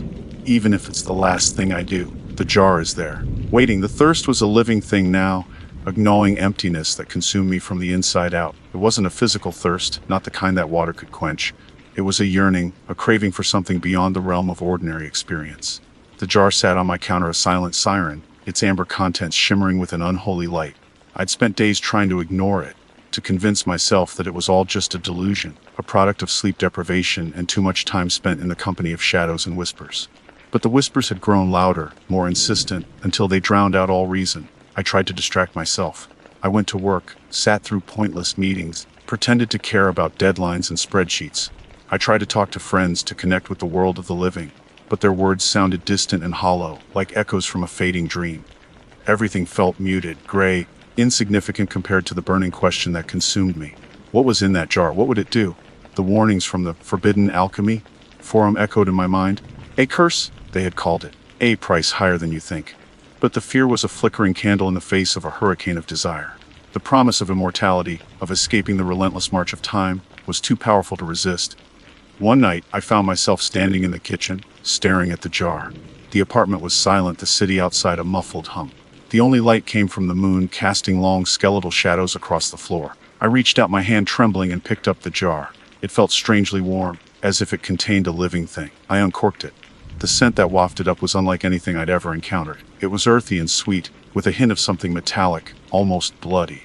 It was the smell of the deep woods, of ancient secrets and forbidden knowledge. It was intoxicating, terrifying, and utterly irresistible. I hesitated for a moment, the last vestiges of my rational mind clinging to the edge of sanity. This was madness, this was suicide, this was everything. Then, I tilted the jar and drank. The liquid was surprisingly smooth, sliding down my throat with an almost oily texture. It tasted complex. There was the expected bite of strong alcohol, but beneath that lay layers of other flavors. The earthy sweetness of mushrooms, the sharp tang of unknown herbs, and a lingering, metallic aftertaste that reminded me of copper and blood. For a moment, nothing happened. I stood there waiting, feeling a strange mixture of disappointment and relief. Maybe it was all just a hoax, a cruel joke played by a bored internet troll. Then, the world shifted. It wasn't a sudden dramatic change, but a gradual, unsettling distortion of reality. Colors became more intense, sounds sharper, smells overwhelming. The air itself seemed to vibrate with an unseen energy. I felt a tingling sensation spreading through my body, starting in my fingertips and toes and moving inward like 1,000 tiny needles pricking my skin. I looked at my hands. They were changing. The skin seemed to be tightening, becoming smoother, more translucent. The wrinkles, the age spots, the faint scars, they were fading, disappearing as if erased by some invisible hand. I touched my face, feeling the same transformation taking place. The lines around my eyes, the creases on my forehead, the subtle sag of my skin, all were vanishing. A wave of euphoria washed over me. It was working. The still secret was real. I was becoming younger, stronger. immortal. But the euphoria was short-lived. As the transformation continued, a new sensation began to creep in pain. It started as a dull ache in my bones, a deep, throbbing pressure that intensified with each passing moment. My muscles began to twitch and spasm, contracting involuntarily. My teeth ached. My gums felt raw and inflamed. I felt like my entire body was being squeezed in a vise, compressed and reshaped against my will. I stumbled to the bathroom, clutching at my stomach, and looked in the mirror. The reflection that stared back at me was both familiar and horrifyingly alien. My eyes were the first thing I noticed. The whites had turned a sickly yellow, shot through with a network of crimson veins. The pupils were dilated, black pools that seemed to swallow the light. My skin, once pale and slightly weathered, was now unnaturally smooth, almost porcelain-like, but with a disturbing greenish tinge. My hair, once brown and thinning, was growing thicker, darker, and at an alarming rate. It snaked down my back, a tangled mass of coarse, black strands that seemed to writhe and twist on their own. But the most disturbing change was happening to my mouth. My teeth were lengthening, sharpening, becoming pointed and fang-like. My gums were receding, exposing more of the elongated teeth, giving me a grotesque, predatory grin. I ran my tongue over them, feeling the sharp edges, the unnatural points. They felt alien wrong. The pain intensified, becoming unbearable. I doubled over, retching, but nothing came up. My body was rejecting itself, fighting against the changes, but the still secret was relentless, unstoppable. I could feel my bones shifting, reshaping themselves. My spine elongated, my shoulders broadened. My limbs grew longer and more powerful. I felt a strange pressure in my back, as if something was trying to push its way out. I collapsed to the floor, writhing in agony. The transformation was accelerating, consuming me, remaking me in its own twisted image. The whispers returned, louder than ever, filling my mind with chaotic images, fragmented memories that weren't my own. I saw glimpses of the woods, of the still, of the ritual, of countless others who had taken the same path, who had sought immortality and found only this. I screamed, a raw, inhuman sound that echoed through the empty apartment. The pain was excruciating, but beneath it, I felt a strange sense of hunger. A ravenous, insatiable craving that went far beyond the need for food or water. It was a hunger for something else. Something primal, something dark. Something living. The last vestiges of my humanity were slipping away, replaced by something ancient, something monstrous. The still secret had granted its promise, but the price was far higher than I could have ever imagined. I was becoming something other, something no longer human, something that belonged to the shadows of the woods, to the whispers in the dark. And I knew with a chilling certainty that the thirst I had felt before was nothing compared to the hunger that now consumed me. The hunger that would drive me back to the woods, back to the still, to seek out sustenance. The hunger that would make me a monster. The taste of forever was bitter, indeed. It tasted of blood and earth and the screams of the dying. And it was just the beginning. The transformation ripped through me, a brutal, agonizing rebirth. It wasn't just physical, it was a complete rewiring of my being. Memories that weren't mine flooded my mind, lives lived and lost, centuries of existence in the shadowed fringes of the world. I saw faces, heard voices, felt the echoes of their pain. Their hunger, their endless, desperate existence. They were the previous drinkers, the ones who had sought the still's secret before me. And now I was one of them. My apartment, once a familiar sanctuary, felt alien and confining. The walls seemed to close in on me, the artificial lights burned my eyes, the sounds of the city grated on my heightened senses. I was a creature of the wild now, a being of darkness and instinct. The civilized world held nothing for me. Driven by an irresistible urge, I fled. I moved with a speed and agility I'd never possessed before. A blur of motion in the darkness. Clothes ripped and tore against my changing form, shoes were discarded. I didn't need them. My feet, now clawed and hardened, moved silently over the concrete, then the grass, then the dirt. The scent of the woods pulled me forward, a primal call that resonated deep within my altered bones. The journey back to the still was a blur of fragmented sensations. The wind whipping through my coarse, overgrown hair, the scent of pine and damp earth filling my lungs, the feel of rough bark beneath my clawed hands as I scrambled over fallen logs. I moved like an animal, driven by instinct, my human thoughts and memories fading into the background, replaced by a cold, calculating awareness. When I reached the clearing where the still stood, bathed in the pale moonlight, it felt like coming home. The rusted metal, the crumbling stone, the overgrown vegetation, it was all familiar, all part of a cycle I was now inextricably linked to. The still itself seemed to pulse with a faint, inner light, mirroring the unnatural glow in my own eyes. It was a nexus of dark energy, a focal point for the ancient forces that had shaped me, that had shaped all those who came before me. I circled the still, my senses hyper-alert, scanning the surrounding woods. I was no longer David Miller, the curious hiker, the seeker of forgotten places. I was something else, something ancient, something predatory. The still's keeper. And I was hungry. The hunger was a constant, gnawing presence, a void that demanded to be filled. It wasn't a hunger for food, not in the human sense. It was a hunger for life force, for the essence of living beings, for the very thing the still secret had granted me, and now demanded in return. The first victim was a deer, a young buck that strayed too close to the clearing. I moved with a speed that defied belief, a silent shadow leaping from the darkness. There was no struggle, no prolonged suffering. Just a swift, brutal takedown, a tearing of flesh, a draining of life. I didn't eat the flesh in the traditional sense. Instead, I absorbed it. The life force, the essence of the creature, flowed into me, fueling the unnatural processes that kept me alive, that kept me bound to the still. It was a horrifying yet strangely satisfying act, a necessary evil. Over the following weeks, or was it months, time had become a fluid, meaningless concept. I hunted, animals mostly, but occasionally others. Hikers, campers, those who, like me, were drawn to the forgotten places, to the whispers in the woods. I lured them in using my altered appearance, my heightened senses, my ability to mimic human speech to draw them close. Each kill brought a temporary satiation, a fleeting moment of relief from the constant hunger. But it was never enough. The still secret demanded a constant supply, a continuous cycle of life and death. And I was its instrument, its servant, its prisoner. The forbidden alchemy. The warnings I had so foolishly dismissed, now echoed in my mind with a chilling clarity. The price of immortality is always higher than you think. They were right. I had gained immortality of a sort.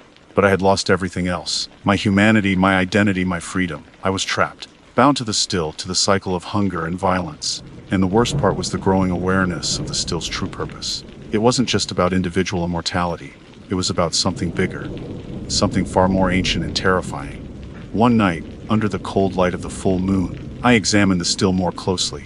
I ran my clawed fingers over the corroded metal, the weathered stone, the intricate network of pipes and coils. And I saw it, a faint, almost invisible pattern etched into the copper pot, a series of symbols that were not human, that predated any known language.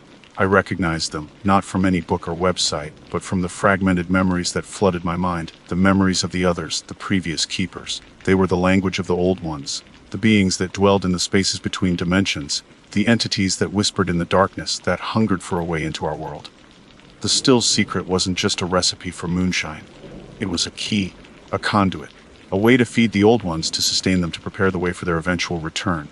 The life force I absorbed, the essence of my victims, it wasn't just for me. It was for them.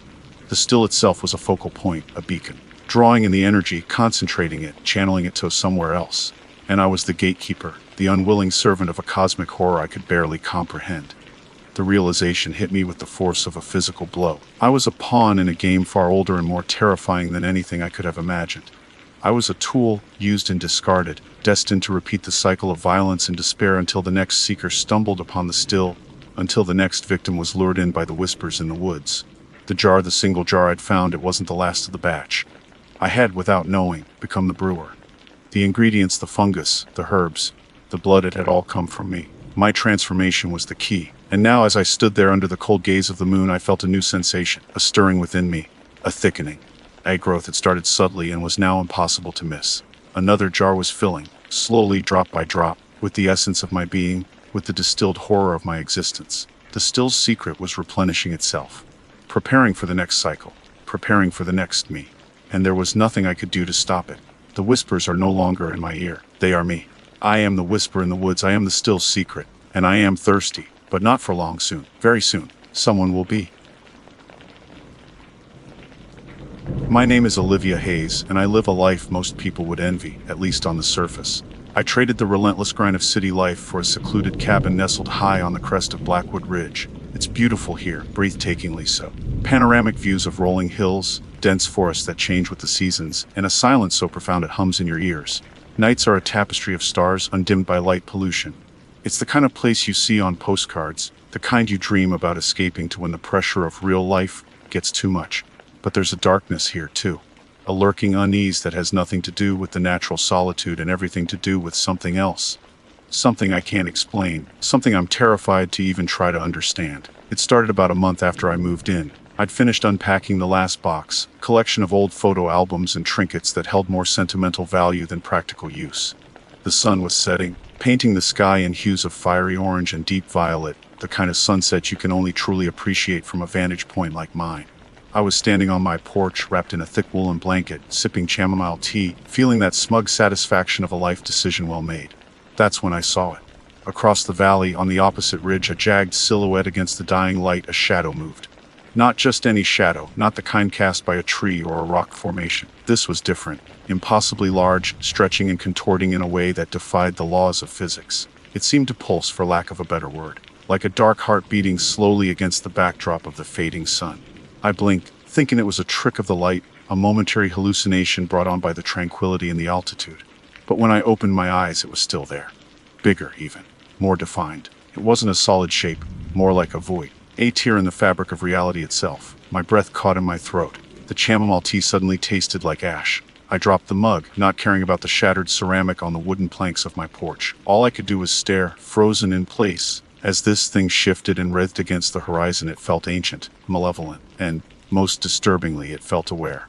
As quickly as it appeared, it was gone, swallowed by the encroaching darkness of the night. I stood there for what felt like an eternity, my heart hammering against my ribs, my skin crawling with a primal fear I'd never experienced before. The rational part of my brain tried to explain it away. Fatigue, stress, the isolation playing tricks on my mind. Maybe a weird weather phenomenon, some bizarre cloud formation. But deep down in that gut-level instinct that humans have honed over millennia of survival, I knew it was none of those things. I went inside, locking the door behind me, something I hadn't bothered to do since moving in. I drew the curtains, even though the nearest neighbor was miles away. The silence of the cabin, which had once been comforting, now felt oppressive, suffocating. Sleep was a distant dream. Every creak of the house, every rustle of leaves outside my window, sent shivers down my spine. I lay in bed, staring at the ceiling, replaying the image of that monstrous shadow in my mind. The next day, I tried to convince myself it was nothing. I went about my routine, tending to my small garden, chopping wood for the stove, reading on the porch, always keeping a wary eye on the opposite ridge. But the shadow didn't reappear. Days turned into weeks. The fear started to subside, replaced by a nagging curiosity. I found myself drawn to the window at dusk, almost hoping to see the shadow again, to prove to myself that I hadn't imagined it.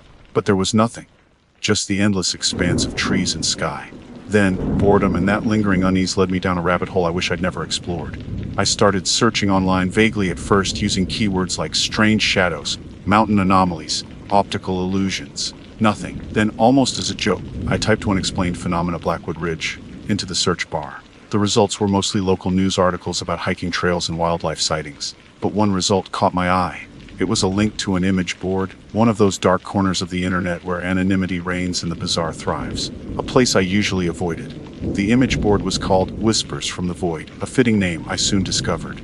It was filled with blurry photos, cryptic messages, and conspiracy theories that ranged from the outlandish to the downright terrifying. And then I saw it, a grainy, low-resolution photograph, clearly taken at dusk. It showed the same view from my cabin, the same rolling hills, the same jagged ridge in the distance. And there, looming against the fading light, was the shadow, the same impossible, writhing shape I'd seen with my own eyes. The image was labeled simply "the shadow on the ridge." Below the image, a single chilling caption. "It watches. It waits." My blood ran cold. I wasn't alone. Someone else had seen it. Someone else knew about this thing. I scrolled through the comments, a jumble of incoherent ramblings, half-baked theories, and expressions of stark terror. Most of the users seemed to dismiss it as a hoax, a clever bit of Photoshop. But a few spoke with a chilling conviction that resonated with my own growing dread. One user, with the handle, "Night Watcher." "Don't look at it directly. It senses your attention." Another, Lost Soul 23, added, "I've heard stories, whispers from the old-timers. They say it's been here for centuries, feeding on fear, feeding on fear." The phrase echoed in my mind, a cold, hard knot forming in my stomach. I closed the laptop, my hands trembling. I didn't want to know more. I wanted to go back to the blissful ignorance I'd enjoyed before seeing that shadow, before stumbling onto that cursed image board. But it was too late. The seed of fear had been planted, and it was growing rapidly, its tendrils wrapping around my heart, squeezing the air from my lungs. That night I didn't sleep at all. I sat by the window, staring out at the opposite ridge, shrouded in darkness. And as the first hint of dawn began to paint the sky, I saw it again, just for a fleeting moment. A flicker of movement, a distortion in the air. And this time I knew. It wasn't just watching, it was watching me.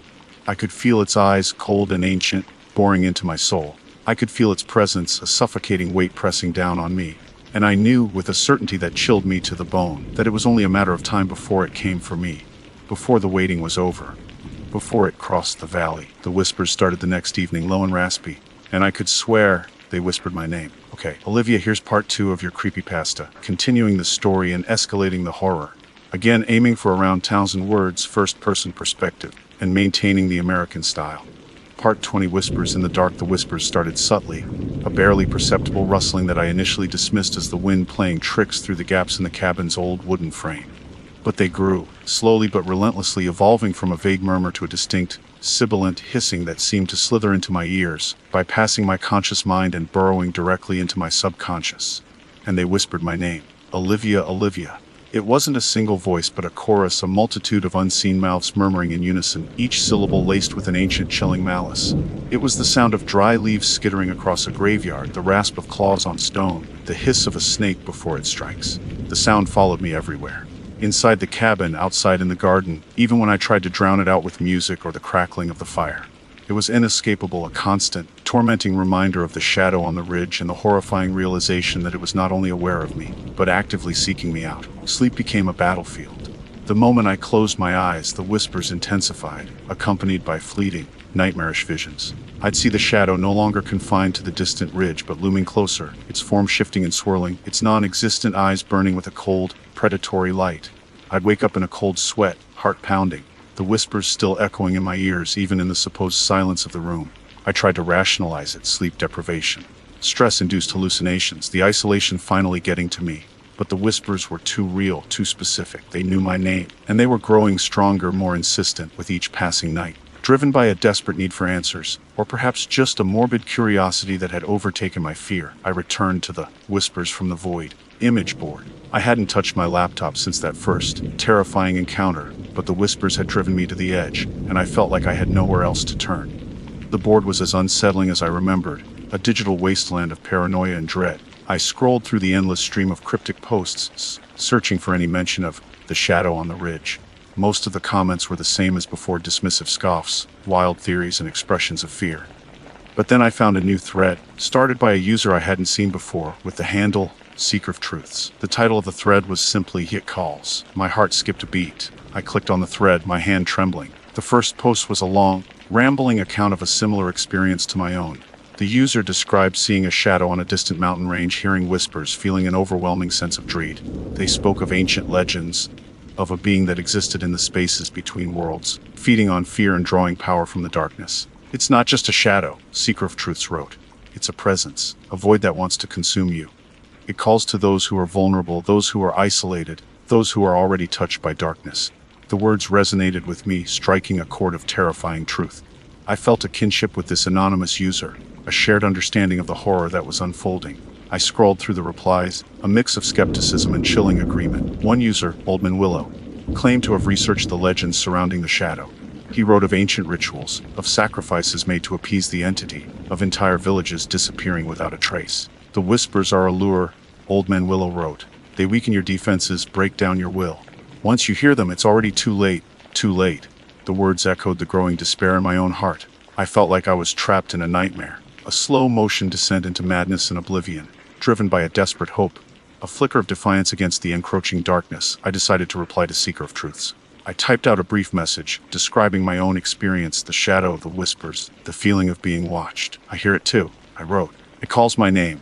What do we do?" I hit send, my heart pounding in my chest. I felt a strange mix of fear and anticipation, a desperate hope that someone, somewhere, might have an answer. The reply came almost immediately. "Leave," Seeker of Truths wrote. "Leave now while you still can. Don't look back, don't listen to the whispers.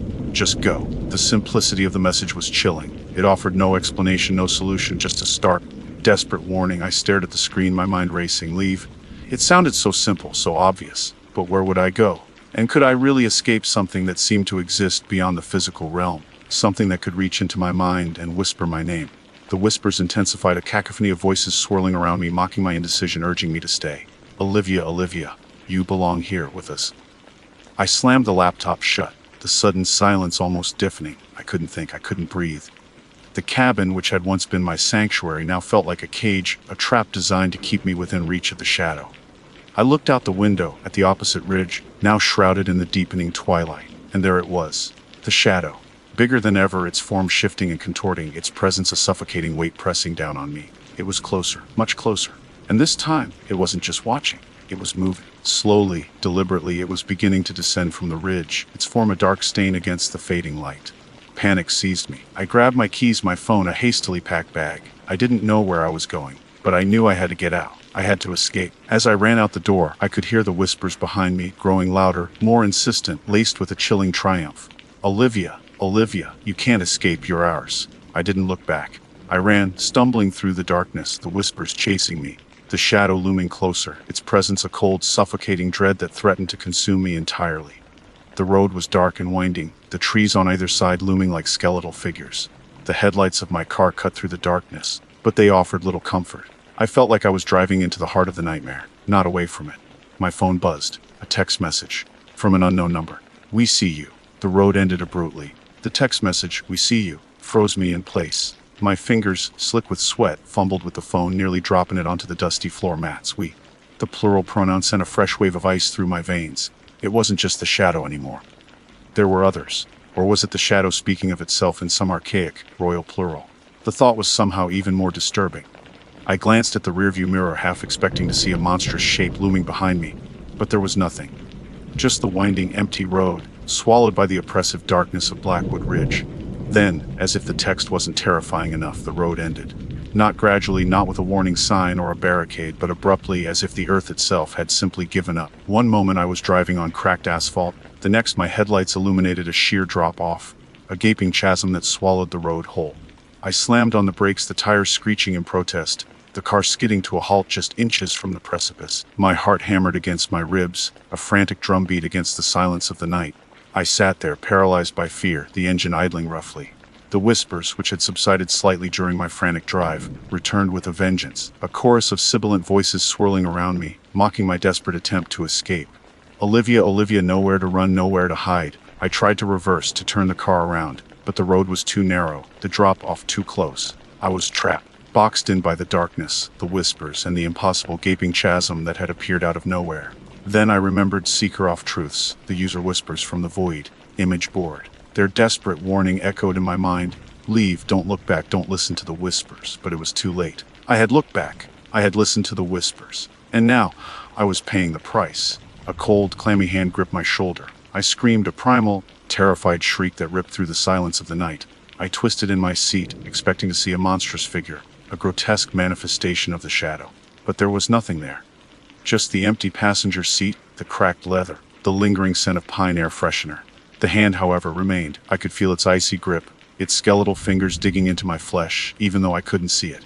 Then, a voice, a single, rasping voice, whispered directly into my ear. Not the chorus of whispers, but a distinct individual voice, cold and ancient and filled with a chilling malice. "You belong to us now, Olivia." The voice seemed to come from everywhere and nowhere at once. It resonated within my skull, vibrating my bones, chilling me to the very core of my being. I struggled, trying to break free from the invisible grip, but it was no use. The hand held me fast, its strength inhuman, its coldness seeping into my bones. Then, slowly, inexorably, I was pulled out of the car, out of the relative safety of the metal and glass, and into the darkness. I thrashed, kicked, screamed, but it was futile. The invisible force dragging me was too powerful, too relentless. I was pulled towards the edge of the chasm, towards the gaping void that had swallowed the road. I could feel the ground crumbling beneath my feet, the cold air rushing past my face. I caught a glimpse of my reflection in the car's side window, a distorted, terrified image. My eyes were wide with horror, my face pale and drawn, my hair a tangled mess.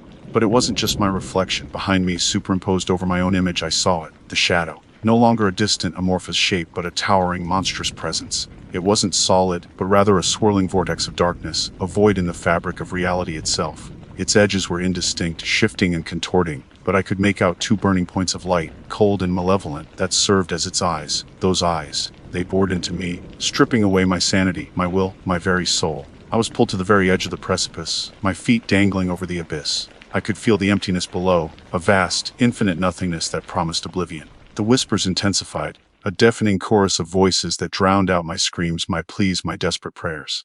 "Olivia, Olivia, join us, become one with the darkness." The cold hand released its grip, but it didn't matter. I was already falling into the darkness, into the void, into the waiting embrace of the shadow. My scream was cut short as I plunged into the abyss, the whispers following me, echoing through the infinite darkness, a chilling lullaby to my eternal descent. The car remained, perched precariously on the edge of the newly formed chasm, its headlights illuminating nothing but empty space. The engine sputtered and died, leaving only the silence of the night, broken only by the faint, distant whispers. "Olivia, Olivia, ours." The next morning a hiker stumbled upon the abandoned car.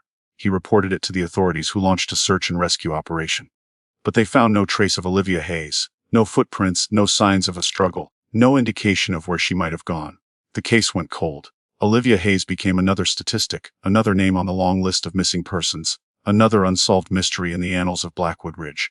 But the locals, the old-timers who knew the stories, the whispers from the past, they knew the truth. They knew what had happened to Olivia Hayes.